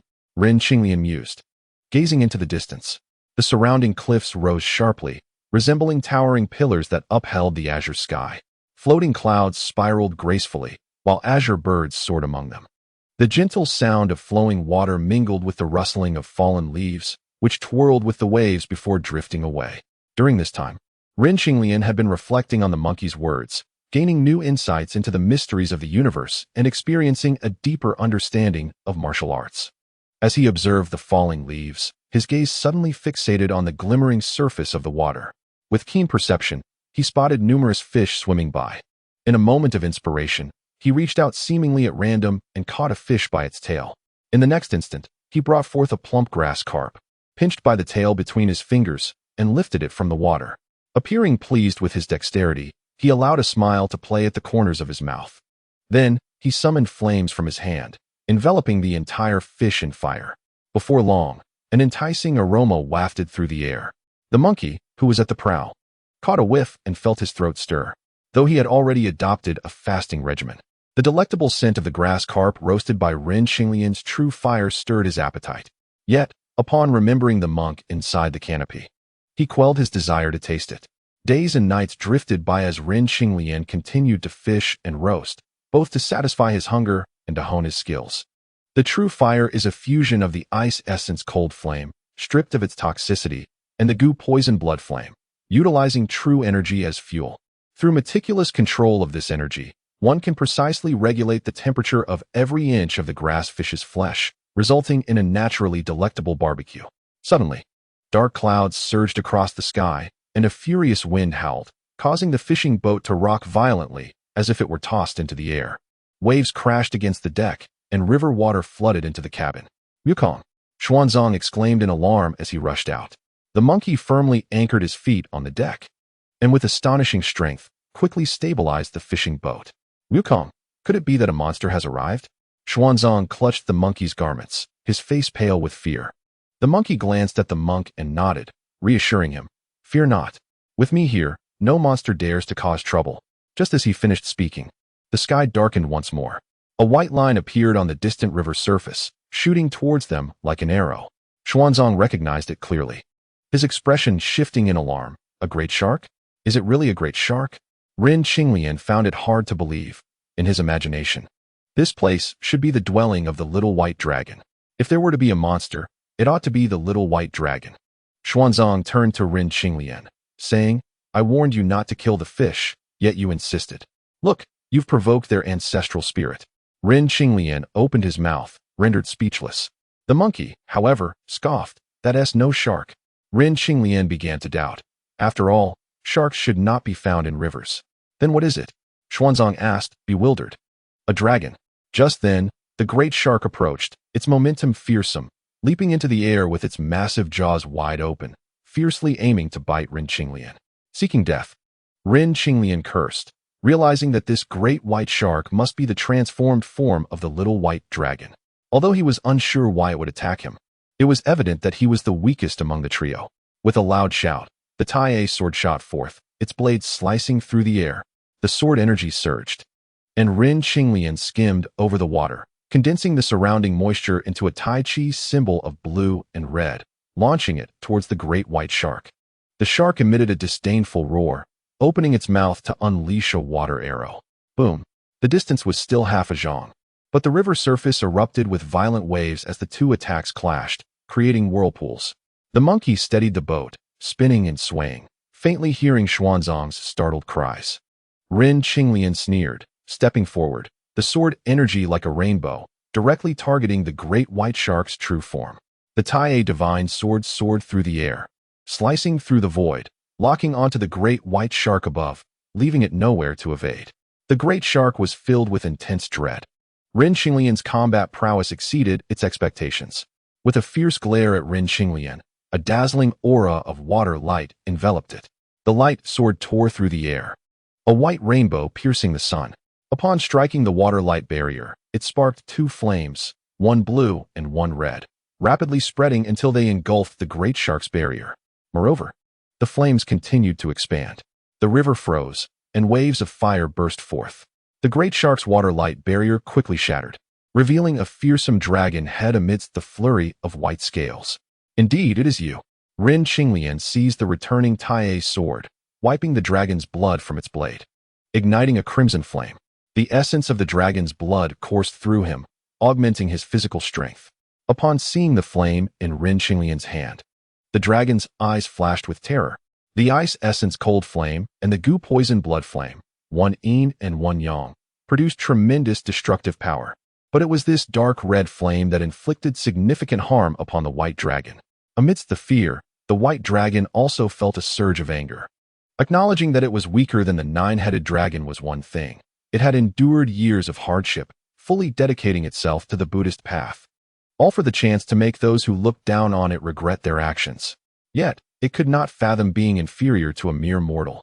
The howling wind and surging waves accompanied the white dragon's roar as it circled above, its blood-red eyes fixed on Rin Qinglian, fury boiling within. Suddenly, it arched its back, opening its massive maw, preparing to pounce. Rin Qinglian felt a chill within, having gained some confidence from their earlier exchange. He stepped into the air, his garments billowing.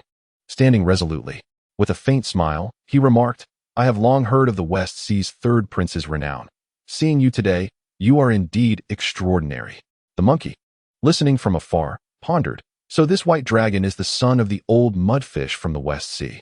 However, seeing that Rin Qinglian had not yet fallen behind, he had no intention of intervening immediately. The white dragon, however, grew increasingly furious, feeling that for all these years, it had not experienced a shred of the superiority expected of a dragon offspring.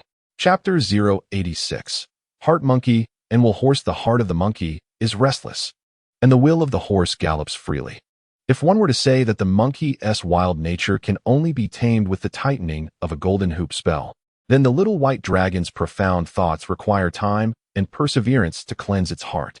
Wherever there are people, there exists a world of conflict.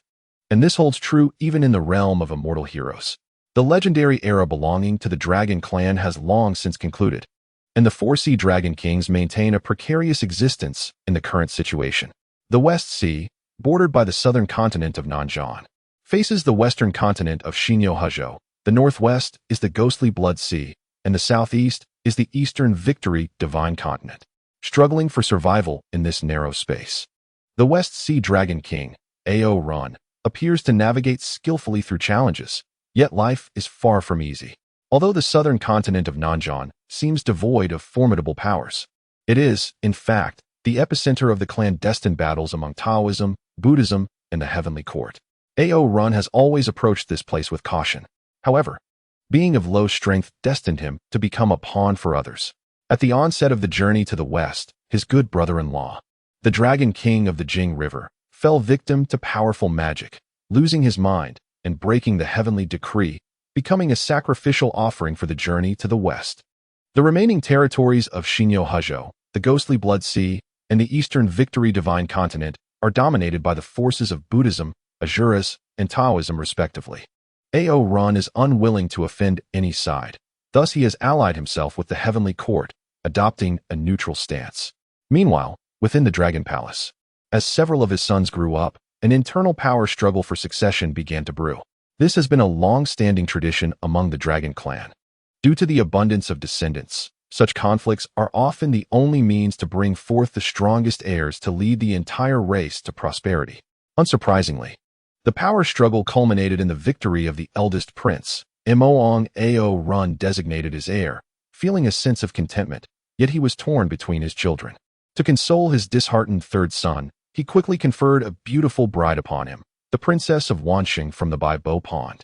The Wanxing Old Dragon King was a transformed flood dragon, not a true Dragon Clan member. Yet this Wanxing Dragon King was a close friend of the Bull Demon King and held considerable influence among the demon race. Ao Run's decision can be seen as a means to secure a powerful ally for his third son, while simultaneously fostering a connection between the West Sea Dragon Palace and the Demon Clan. It is important to note that although the demon race has declined, the myriad of demons that still inhabit the four great continents remain a force to be reckoned with. However, in all his schemes, there was one thing he had not anticipated. His third son, Lai, although satisfied with the marriage, still harbored resentment over his defeat in the succession battle, and his shrewd nature managed to keep this hidden from his father, the old fox.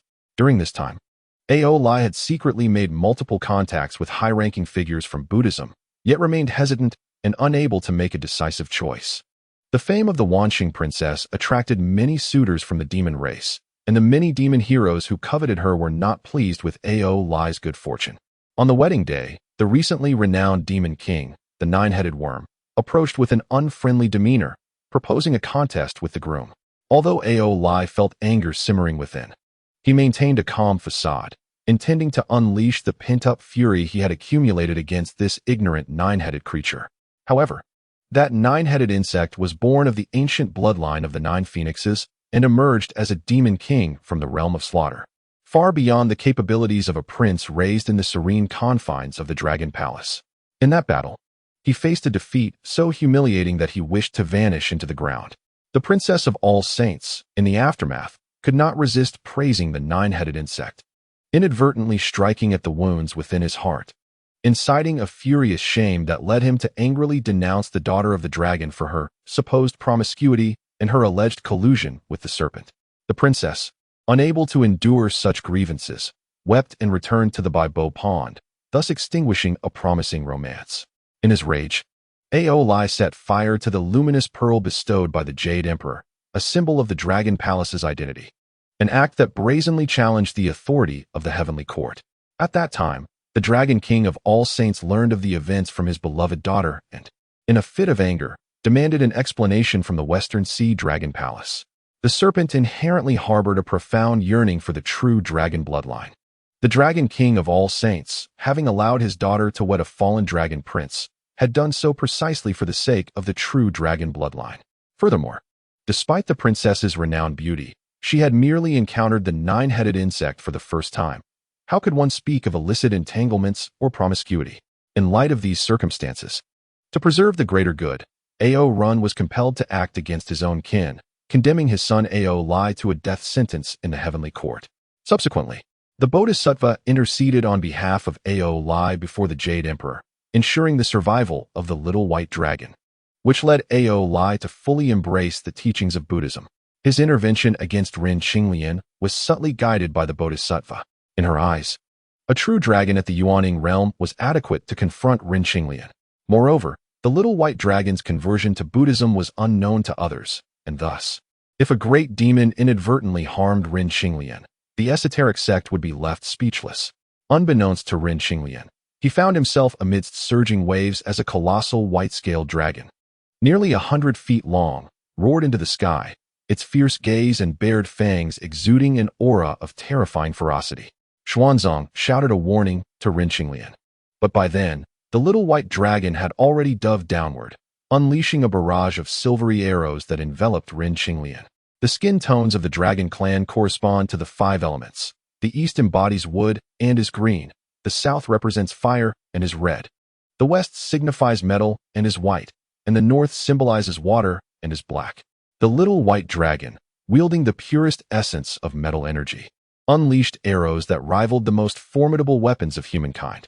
The onslaught of arrows rained down, as if the very heavens were collapsing under the weight of the little white dragon's might. Rin Qinglian, both astonished and furious, felt a surge of rage and resolved to fight back with all his might. He leaned back, executing the golden carp technique to evade several arrows, employing a swift, ethereal movement that harmonized with his surroundings, soaring like a dragon through the air, spinning with astonishing speed. The sound of sword energy crackled as light erupted, and the flames of blood surged forth. Simultaneously, his internal energy drew upon the surrounding mountains and flora, coiling around him, as he consolidated his strength into his fists. With a sweeping motion of his arms, the sound of wind and thunder erupted, sending shockwaves through the surroundings, unleashing a terrifying force akin to a tempest of thunder and lightning. The little white dragon, refusing to yield, exhaled radiant white light that danced like silver serpents, bursting into a myriad of vibrant hues. The clash reverberated with a thunderous roar. Ren Xinglian was violently hurled away, a metallic taste flooding his mouth as his protective sword aura shattered, the overwhelming force propelling him dozens of feet away. The little white dragon roared in pain, its scales cracking under the impact of the Teia's sword as flames engulfed its blood essence. Chapter 087.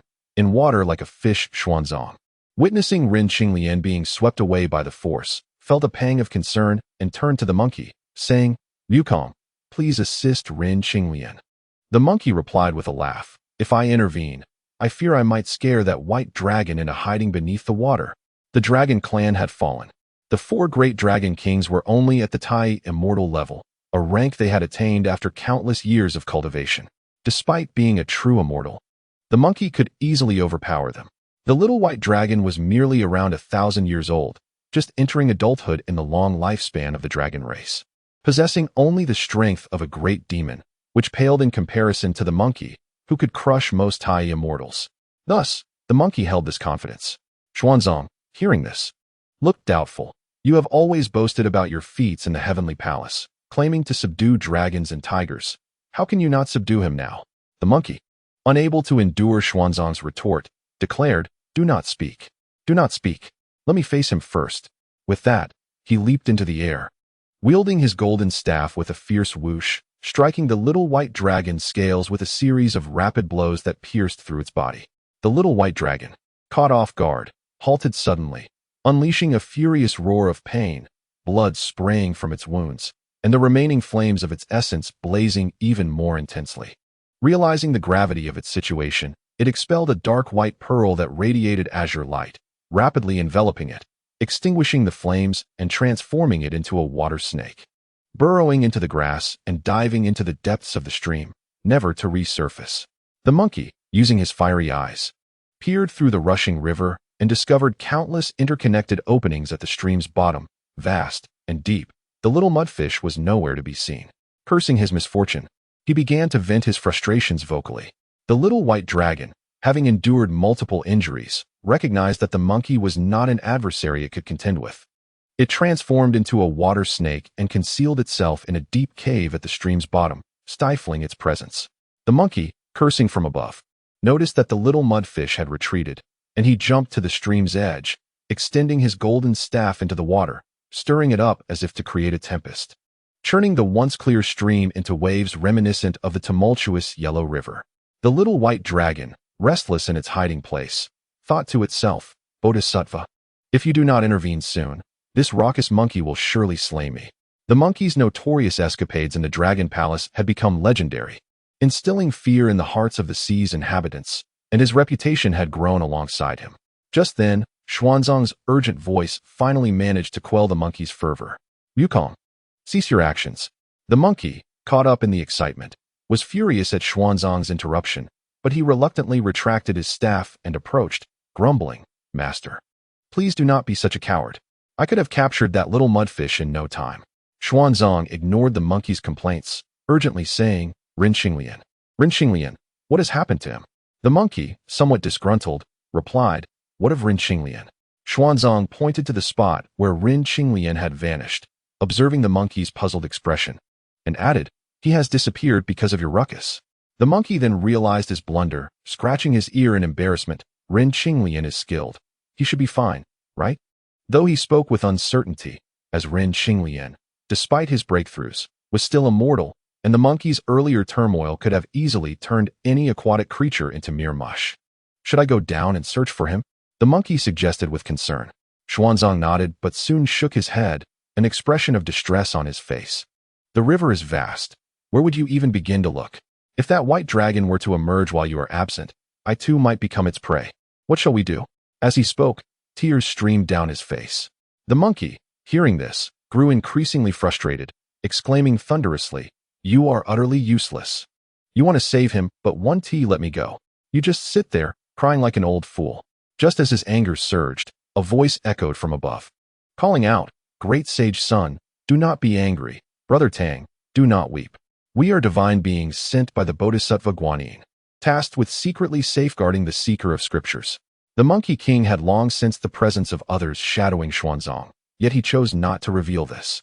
After Xuanzang hastily bowed in reverence, the monkey inquired, "Who might you be? Please state your names, so I may register your presence." The deities revealed their identities: the 4 guardian officers, the 5 directions revealer, the 6 Ding and 6 Jia, and the protecting temple guardian.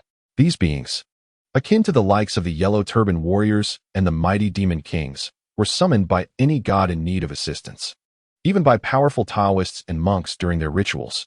The monkey suspected that these minor deities were feigning to guard Xuanzang while actually monitoring him and his companions. After all, Xuanzang had repeatedly mentioned that to obtain the true scriptures, one must tread each step meticulously toward the sacred Lingshan in the west. However, these minor deities were not worth engaging with. So he left the 6 Ding deities and the 4 guardian officers to protect Xuanzang while he leaped into the Eagle's Woe ravine to search for Ren Qinglian. Meanwhile, Ren Qinglian was hurled dozens of yards, and the clotted blood in his throat could no longer be contained. Although the white dragon was merely at the nascent soul stage, his dragon lineage endowed him with extraordinary abilities, making him a formidable opponent against even the most skilled celestial beings. Despite Ren Qinglian's clever tactics, he suffered significant injuries and began to tread on the water's surface, harnessing the surrounding moisture to recuperate. However, as the monkey stirred the waters in the distance, Ren Qinglian suddenly found himself engulfed by a wave, catching him off guard and causing him to choke on the murky, frigid river water. The mighty river surged, tossing him up and down.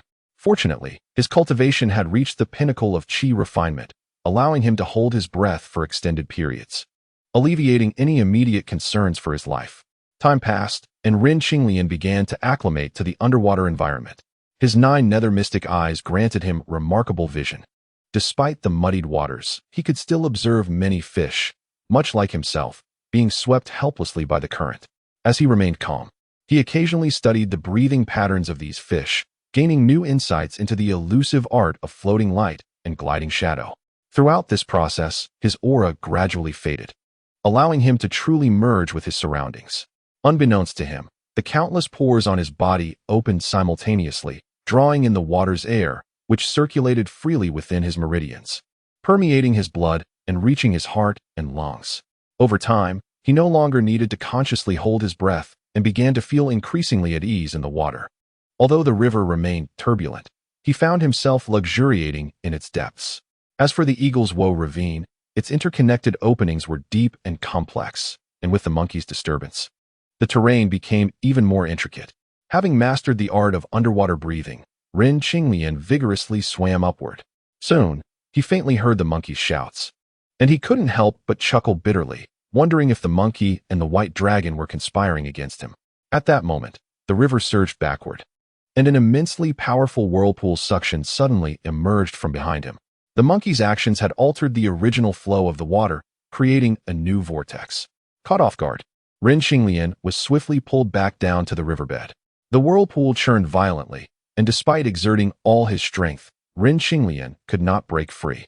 As he surveyed his surroundings, he found himself before a funnel-shaped opening. With a thunderous roar, the funnel was again disrupted, and a stronger suction emanated from the right side. The tumultuous rocks and crashing waves decimated the nearby fish. Amidst the chaos, Ren Qinglian's true energy whirled fiercely, deflecting the incoming debris. He was once again swept away, drawn into a new vortex. This time, the speed was greater, and Ren Qinglian surged forth, gliding along the stone walls of the opening, only to be violently jolted by the rocks, leaving him dizzy and disoriented. With another resounding crash, the whirlpool faltered, and the swirling force diminished. Ren Qinglian cursed the monkey mercilessly, but this time, he did not find himself caught in another vortex. Instead, he was faced with darkness, realizing that the opening he had entered was now blocked by fallen rocks. As he calmed himself and focused his mind, activating his mystic eyes to scan his surroundings, he was suddenly taken aback.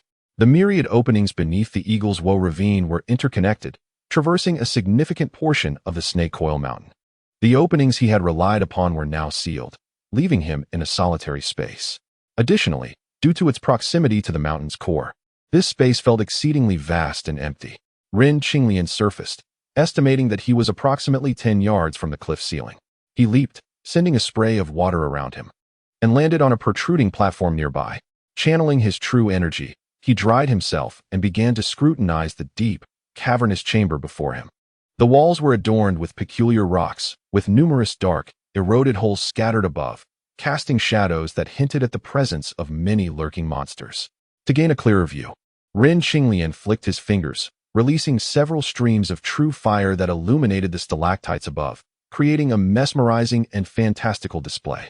As he marveled at the spectacle, a sudden, deafening rumble echoed from the outside.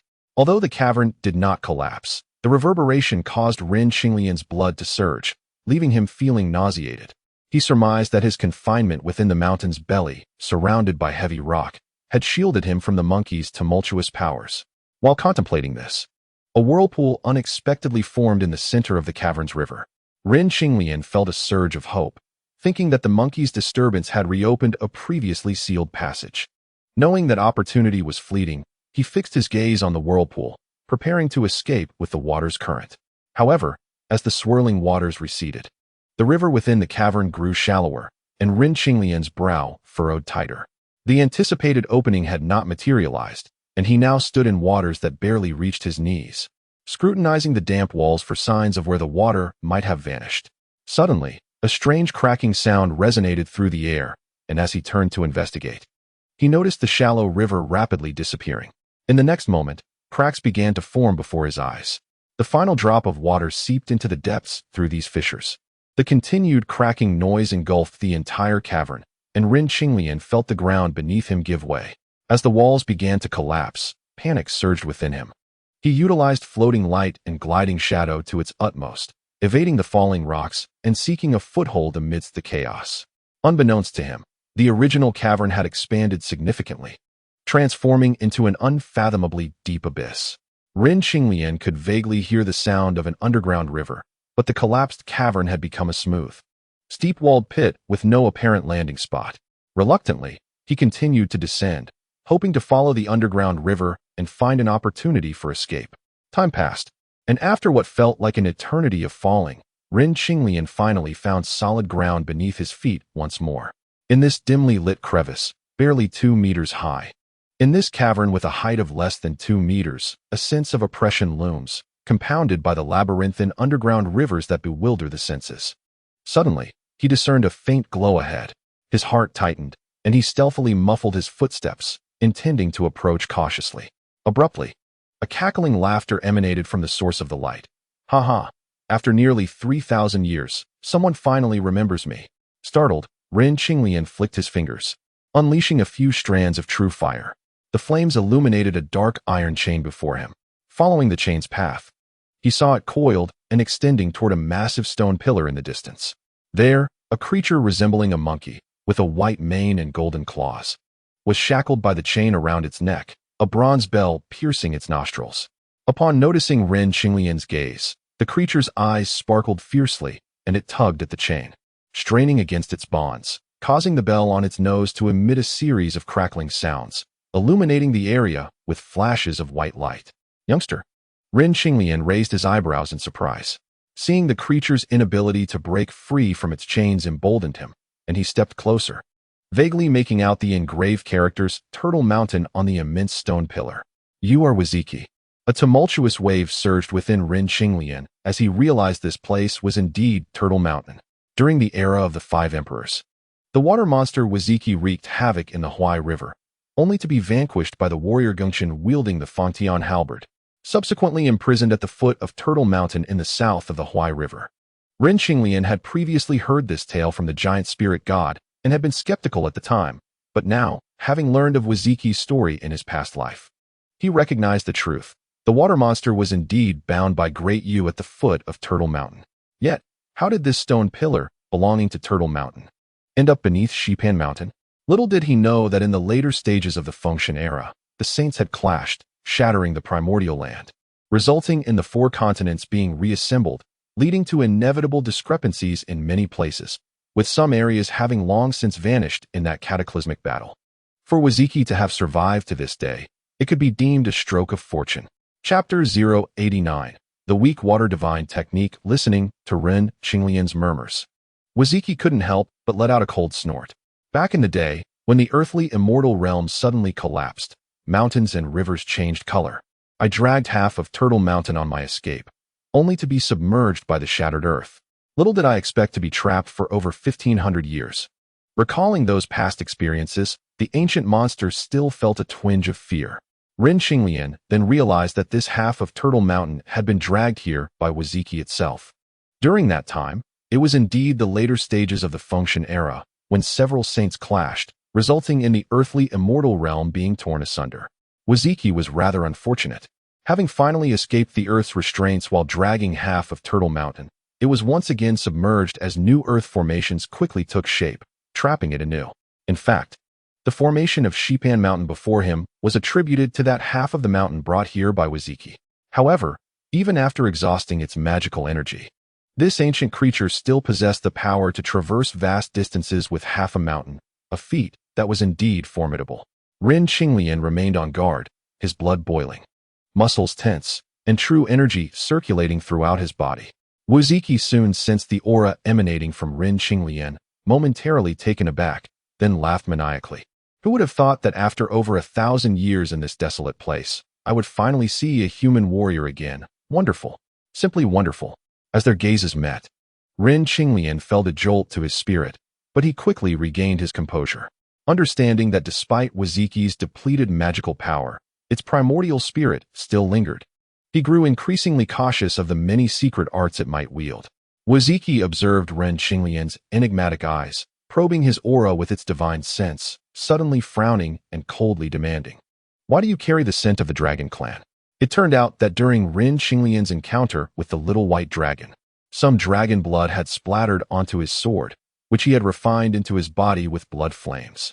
Since the time had been short, it had not yet fully integrated. Ren Qinglian cautiously replied, "There is a white dragon in this ravine. Do you not know, senior? This blood is from my battle with that wretched dragon." With a cold snort, Wuziki retorted, "With this soul-guarding bell in place, my divine sense cannot extend far. Otherwise, would I have remained undiscovered for thousands of years? Could it be that you have enmity with the Dragon Clan?" Ren Qinglian inquired, casting a glance at the bronze bell on Wuziki's nose, pondering to himself, "So, this bell is indeed a magical artifact. If it weren't for the Dragon Clan's assistance, how could the water demons of the Huai River have been defeated so swiftly?"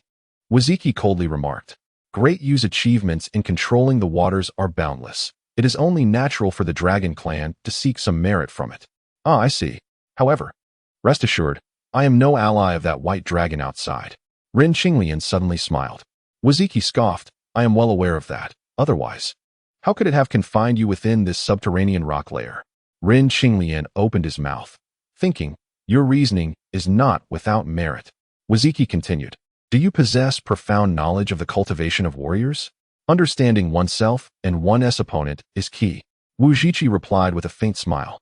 "Are you quite knowledgeable about the cultivation of warriors, senior? Knowing oneself and one's adversary is key." Wuziki replied with a faint smile. "Do you wish to break through to the realm of refining the void and merging with the Tao?" Ren Qinglian thought to himself, "Here comes the main event," his expression revealing an eager desire as he said, "I humbly request your guidance, senior. For years, I have been deducing the cultivation of human martial arts, combining my experiences from encounters with Great Yu and others to establish a fast-track martial arts technique." Wuziki boasted with pride. Ren Qinglian, filled with urgency, pressed on. "What is this fast-track martial technique?" "The Swallowing Heaven Technique," Wuziki declared. "The Swallowing Heaven Technique. What a domineering name." Ren Qinglian's eyes gleamed with desire, a glimmer of excitement and urgency flashing in his eyes. Ren Qinglian observed this flicker of emotion and inwardly smirked, yet feigned difficulty. "Senior Wuziki." His eyes flashing with excitement and urgency. Ren Qinglian observed this flicker of emotion, inwardly smirking, but feigned hesitation as he said, "Oh, Wuziki, senior."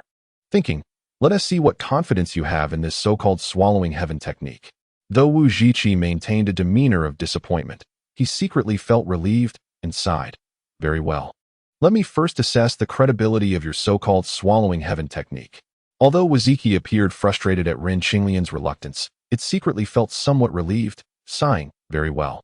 I do not wish for the painstakingly crafted technique to be buried without recognition. Listen closely.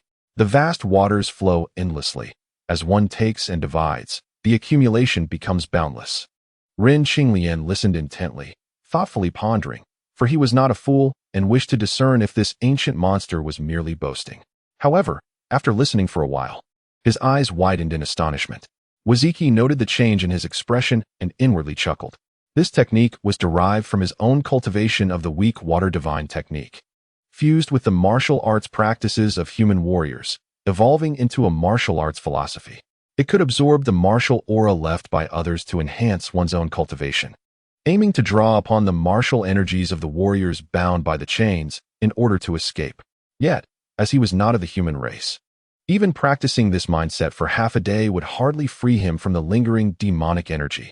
However, with Ren Qinglian's appearance, he saw a glimmer of hope. Upon discovering that the devouring technique could absorb the martial aura of others to transform it into his own cultivation, Ren Qinglian was reminded of the beaming divine skill he had encountered in a previous life's martial arts novels. However, this devouring technique was even more tyrannical. It could not only consume the true energy and will within a martial artist's body, but also devour the aura they left in the external environment. What astonished him further was that, despite his current martial prowess, he could not detect any flaws in this technique. Nonetheless, he concluded that it must be a form of dark magic. He also grasped why Wu Zhiqi had so easily imparted this skill to him, within this confined underground space. He surmised it to be a form of dark sorcery. He also comprehended why Wu Zhiqi so readily imparted this skill to him, in this confined underground space. Why do you hesitate, young one? Although I cannot probe further afield, I can assure you that with your current strength, escaping from this subterranean rock layer is utterly impossible. This is a straightforward scheme, and I am not afraid of your reluctance to practice, Wu Zhiqi taunted. Chapter 090. A mere wedding garment. Ren Qinglian traversed the rocky expanse for a considerable time without discovering an exit to the surface. The dark river within the rock formation seemed to form a self-contained cycle, flowing endlessly. Observing Ren Qinglian lost in thought, Wu Zhiqi smirked. I disdain to deceive you. In ancient times, do you set up the 12 heavenly water gate formation around these chains to seal my powers? Do you see the 12 small pillars beside that large stone column? They are not haphazardly placed. Without the 12 heavenly water gate formation, I would have long since seized the opportunity to escape. Following Wu Zhiqi's indication, Ren Qinglian indeed spotted 12 pillars, each as thick as a fist, surrounding the large stone column. Although the power of the 12 heavenly water gate formation had waned over the years, its ability to seal the elemental water energy remained intact. Although the power of the 12 heavenly water gate formation had diminished over the years, its ability to seal the water-based aura remained intact. This rocky layer had. I admit that my desire to pass on this technique has its own selfish motives, but if you wish to leave here, your only option is to shatter the surface with overwhelming force. Though Ren Qinglian was not well versed in the intricacies of formations, he understood that if this rock layer was truly isolated, his only recourse for escape would indeed involve a brute force approach. Wu Zhiqi chuckled to himself, pulling at the chains, which emitted a golden light. With a tantalizing smile, he said, Do you see? This is the power of the Daiyu's supreme technique. The martial aura left by the only human emperor whose strength rivaled that of the great Luo Golden Immortal. Absorbing it could at least elevate you to the realm of spirit refinement and void, perhaps even beyond. Wu Zhiqi's incomplete statement was already sufficiently enticing. He did not believe Ren Qinglian would remain indifferent. Although Ren Qinglian had never heard of the supreme technique, he was aware that Dayu was undoubtedly the mightiest among the 5 emperors. However, Wu Zhiqi's increasing urgency made him feel increasingly uneasy. Considering the feasibility of the situation, Ren Qinglian took a long moment before asking, If I am to absorb this power, where should I begin? Wu Zhiqi replied with a smile. The chains are connected to the earth's veins, so you must start from the point closest to them. Ren Qinglian's gaze sharpened. The farthest point from the earth's veins was directly behind the old demon. Noticing his hesitation, Wu Zhiqi explained, Do not worry. As long as the 12 heavenly water gate formation remains intact, my powers cannot be restored. Furthermore, after so many years without the nourishment of elemental energy, my physical form has become exceedingly frail. If you were to release me, I might not even be your match. Naturally, Ren Qinglian did not believe his words. Yet the allure of Dayu's martial power was too great to ignore. He pondered, Perhaps I should first attempt to absorb a small portion of Diyu's martial aura to see the effects?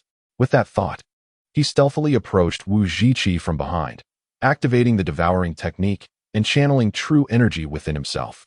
Soon, streams of golden energy began to flow from the chains into Ren Qinglian's body. Although it was merely a small fragment, it induced profound changes within him.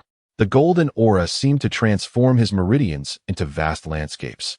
The golden aura appeared to transform his meridians into a vast network of rivers and mountains. The previously dim Dantian began to expand gradually, and around the true energy crystal, a layer of golden mist enveloped it, intermittently giving rise to new small crystalline formations that sparkled like stars. It is said that when a martial artist reaches the realm of spirit refinement and harmonization, their Dantian forms an independent space where true energy crystals evolve into myriad forms. Harmonizing with the great Tao.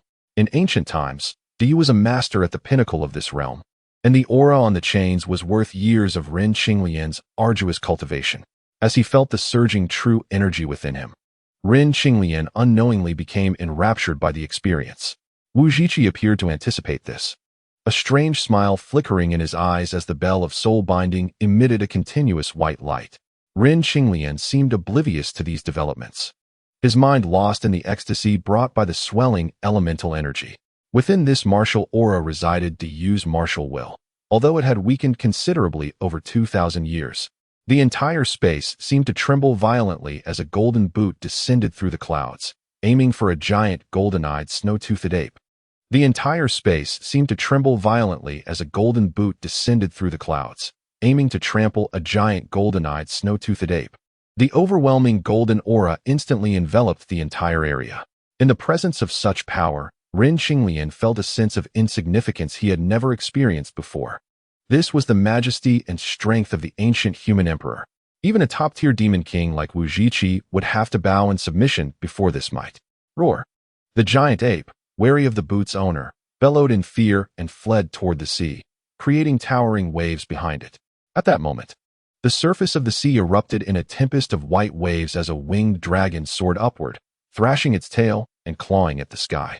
The gigantic waves crashed as the ape found itself caught between two formidable foes, crying out in despair. The golden boot splashed through the waves as the dragon transformed into a general wielding a halberd, clad in icy armor that glinted coldly. Gongchen. Ren Qinglian's heart stirred as he recognized this figure as the warrior who had defeated Wu Zhiqi using the halberd, as mentioned by the giant spirit god. The transformation technique was likely a manifestation crafted by a spirit refinement practitioner utilizing the blood of a beast. At this moment, the golden boot struck the ape, and Gongchen's halberd pierced through the giant ape's abdomen. Despicable dragon clan, you have bestowed the essence blood of the Ying Long to this human. The ape's indignant curses faded into silence as the vision dissipated, and Ren Qinglian awoke from his reverie. The entire underground rock layer was now enveloped in the bell's white light. Damn it, I nearly allowed that old demon to escape. Upon witnessing the white light, Ren Qinglian realized it was the result of Wu Zhiqi triggering the soul-binding bell while breaking free. Fortunately, he had withdrawn in time. The martial aura on the chains still remained. Crack, crack, a series of shattering sounds echoed. Following the noise, Ren Qinglian turned to see the soul-binding bell suddenly shatter. A beam of blood light shooting forth, transforming in midair into the image of a giant ape with golden eyes and menacing fangs. It was none other than Wu Zhiqi. The giant ape grinned at Ren Qinglian, saying, "Thanks to you dispersing the power of the sealing locks, I was able to shatter the soul-binding bell and free my consciousness." Ren Qinglian was taken aback. "Cursed, you had plotted this all along. Do not forget, your corporeal form remains bound by these chains. Without me, you cannot break free. The chains are imbued with the martial will of Diyu, and the primordial spirit power of Wu Zhiqi dares not approach." Wu Zhiqi coldly chuckled. "Once I seize your body, I shall find a way to sever this wretched chain. Do you truly believe that I would generously impart the heavenly devouring technique? A creation of my own arduous labor? You are merely sewing garments for my disciple." Chapter 091. The Sword Locking the Demon's Soul. As the saying goes, one rises where they have fallen. Wu Zhiqi, having witnessed the might of warriors, has been haunted by it for millennia, tirelessly researching the cultivation of martial arts. He founded the heavenly devouring technique based on his own weak water divine art, perfectly merging his understanding of both demonic and martial paths. But it can also devour the demonic power of monsters to elevate his demonic cultivation through the practice of this art, but also enables him to absorb the demonic power of monsters to elevate his demonic cultivation. Through mastering this technique, he is confident he will soon ascend to the pinnacle of true immortality and achieve the status of a great Luo golden immortal. At that moment, he gazed at the astonished Rin Qinglian, letting out a series of cackling laughs. Rest assured, I shall soon make your name resound throughout the immortal realm. With that, the old demon flicked his long tongue, unleashing a shadow that transformed mid-air into a pitch-black iron rod. The rod spun rapidly, gathering speed, as the surging black mist collided with the surrounding dark river, coalescing into a massive water orb, at the center of which formed an unfathomable vortex, generating a powerful suction that sought to draw Rin Qinglian into its depths. Despite his depleted magical energy, the water-controlling ability of the water ape was an innate legacy, capable of manipulating the entire subterranean river system with just an iron rod. Rin Qinglian had been prepared. He flicked his fingers, sending forth icy flames into the water orb. It was as though a drop of fire had fallen into oil. The pale blue flames surged upwards, swiftly engulfing the entire surface of the water orb. Wu Zhiqi let out a soft gasp, witnessing the cold flames extinguish as a massive ice sphere was lifted into the air by his iron rod. Although the vortex remained, the suction force within had vanished completely. Wu Zhiqi roared in fury, swinging the ice sphere towards Rin Qinglian. A fierce cold wind howled as Rin Qinglian's figure split into four, shooting off in different directions. Seeing this, Wu Zhiqi sneered, his eyes gleaming with golden light. Quickly locating Rin Qinglian's true body, he raised the iron rod, and a long arc of lightning erupted from the ice sphere, transforming in midair into a dazzling electric net, which crackled as it descended upon Rin Qinglian's true form. Rin Qinglian felt a pang of frustration. Encountering a master with the ability to see through illusions was akin to being rendered powerless. He retreated, drawing forth the Tai sword, which blossomed into a crimson radiance as it slashed towards Wu Zhiqi's corporeal form. Simultaneously, he maximized the use of fleeting shadows to evade, striking with both palms in succession. The force resonant and profound, colliding with the electric net. The electric sparks exploded, scattering across the nearby rocks, which melted away like wax candles under the heat. Rin Qinglian gasped in shock. Wu Zhiqi chuckled coldly. Though you can condense water into ice, my eroding electric technique is forged from the fiery energies of the earth's veins. A thunderous wrath that scorches the skies. This was the culmination of years spent siphoning power from the earth's veins, now his last resort as his magical energy waned, unexpectedly forced out by this seemingly frail human. However, the more formidable Rin Qinglian became, the greater his value in Wu Zhiqi's eyes. Despite feigning ease, he secretly reveled in the thrill of the encounter. Yet soon, as the Tai sword pierced his flesh, that joy dissipated entirely. Damn it, this is the karma fire. Wu Zhiqi's primordial spirit displayed a look of terror as the crimson flames ignited upon his flesh, burning through his veins. Utilizing the remnants of his divine consciousness to trace and scorch his primordial spirit. Although the pain was negligible, he had been trapped by Diyu for over 2 millennia. His primordial spirit's power depleted, leaving him weak and precarious. His eagerness to seize Rin Qinglian's body was partly driven by the hope of rejuvenating his own spirit through the warmth of another's soul, while also taking advantage of his human identity to evade calamity. At that moment, Rin Qinglian realized the dark aura of the burning blood flames was indeed the fabled karma. Seeing Wu Zhiqi's primordial spirit twisted in agony, he knew this old demon had been severely wounded. The opportunity was ripe. 3 illusory bodies surged forward, each forming a peculiar seal. A strange suction force emanated from behind as Wu Zhiqi, consumed by rage, turned to shout, "You think mere sorcery can capture my soul?" With that, he emitted a sharp whistle, unleashing a surge of azure light that swept the surroundings. Rin Qinglian felt his mind throb painfully as the 3 illusory bodies were shattered by the azure light. The situation had escalated to a point where it was either his life or Wu Zhiqi's. With a mighty shout, Rin Qinglian ignited the blood flames, charging like a madman towards Wu Zhiqi's primordial spirit. Wu Zhiqi, taken aback, transformed his spirit into a swirling mass of black mist, darting away at incredible speed to evade Ren Qinglian. Although Ren Qinglian could not yet subdue him, he relentlessly poured blood flames onto Wu Zhiqi's corporeal body. As the flames consumed Wu Zhiqi's veins, a dense essence of blood was refined from his withered form. Although Ren Qinglian could not presently subdue him, he could still unleash more blood flames upon Wu Zhiqi's corporeal form. As the blood flames burned through Wu Zhiqi's veins, only to discover that this seemingly refined human was also a great demon capable of refining another's blood essence to elevate his own cultivation. Witnessing the turbulent energy within Ren Qinglian's body growing stronger, he gritted his teeth as the black mist swirled, instantly appearing behind Ren Qinglian, summoning the last remnants of his dwindling magical energy, attempting to strike his body and seal his meridians. However, at that moment, Ren Qinglian's 3 illusory bodies, thought to be destroyed, reappeared behind him. The 3 soul-capturing seals struck Wu Zhiqi's primordial infant in rapid succession, while Ren Qinglian commanded his sword back into the void. The 3 illusionary forms that Wu Zhiqi had previously shattered reappeared behind him. The 3 soul-sealing seals struck Wu Zhiqi's primordial being in rapid succession, while simultaneously, horrified to feel an evil aura invade his body, causing his primordial infant to grow increasingly turbid, as if losing control.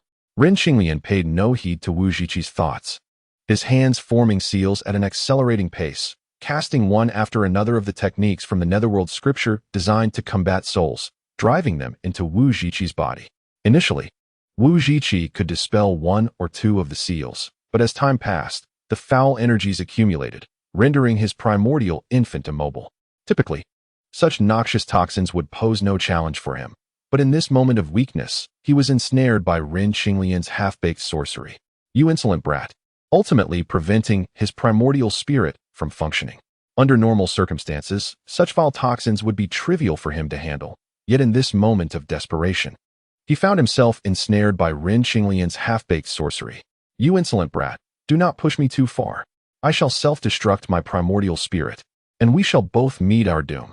Ren Qinglian seemed oblivious to Wu Zhiqi's threats, his hands moving incessantly, clapping rhythmically until he formed a blood-red, eerie talisman, sealing it within the Tai's sword. Meanwhile, the water ape's true body trembled, blood streaming from its 7 orifices, collapsing lifelessly to the ground. Ren Qinglian panted heavily. In a moment of decisive action, Ren Qinglian slammed his palms down onto Wu Zhiqi's primordial spirit, shattering that pinnacle of demonic essence and sealing it within the Tai's sword. On the other side, the water monkey's body trembled, blood streaming from its 7 orifices as it collapsed lifelessly to the ground. Ren Qinglian panted heavily, his complexion pale. The recent battle had appeared seamless, yet any misstep. "You shall obediently serve as the spirit of my divine blade." As he spoke, he licked his parched lips,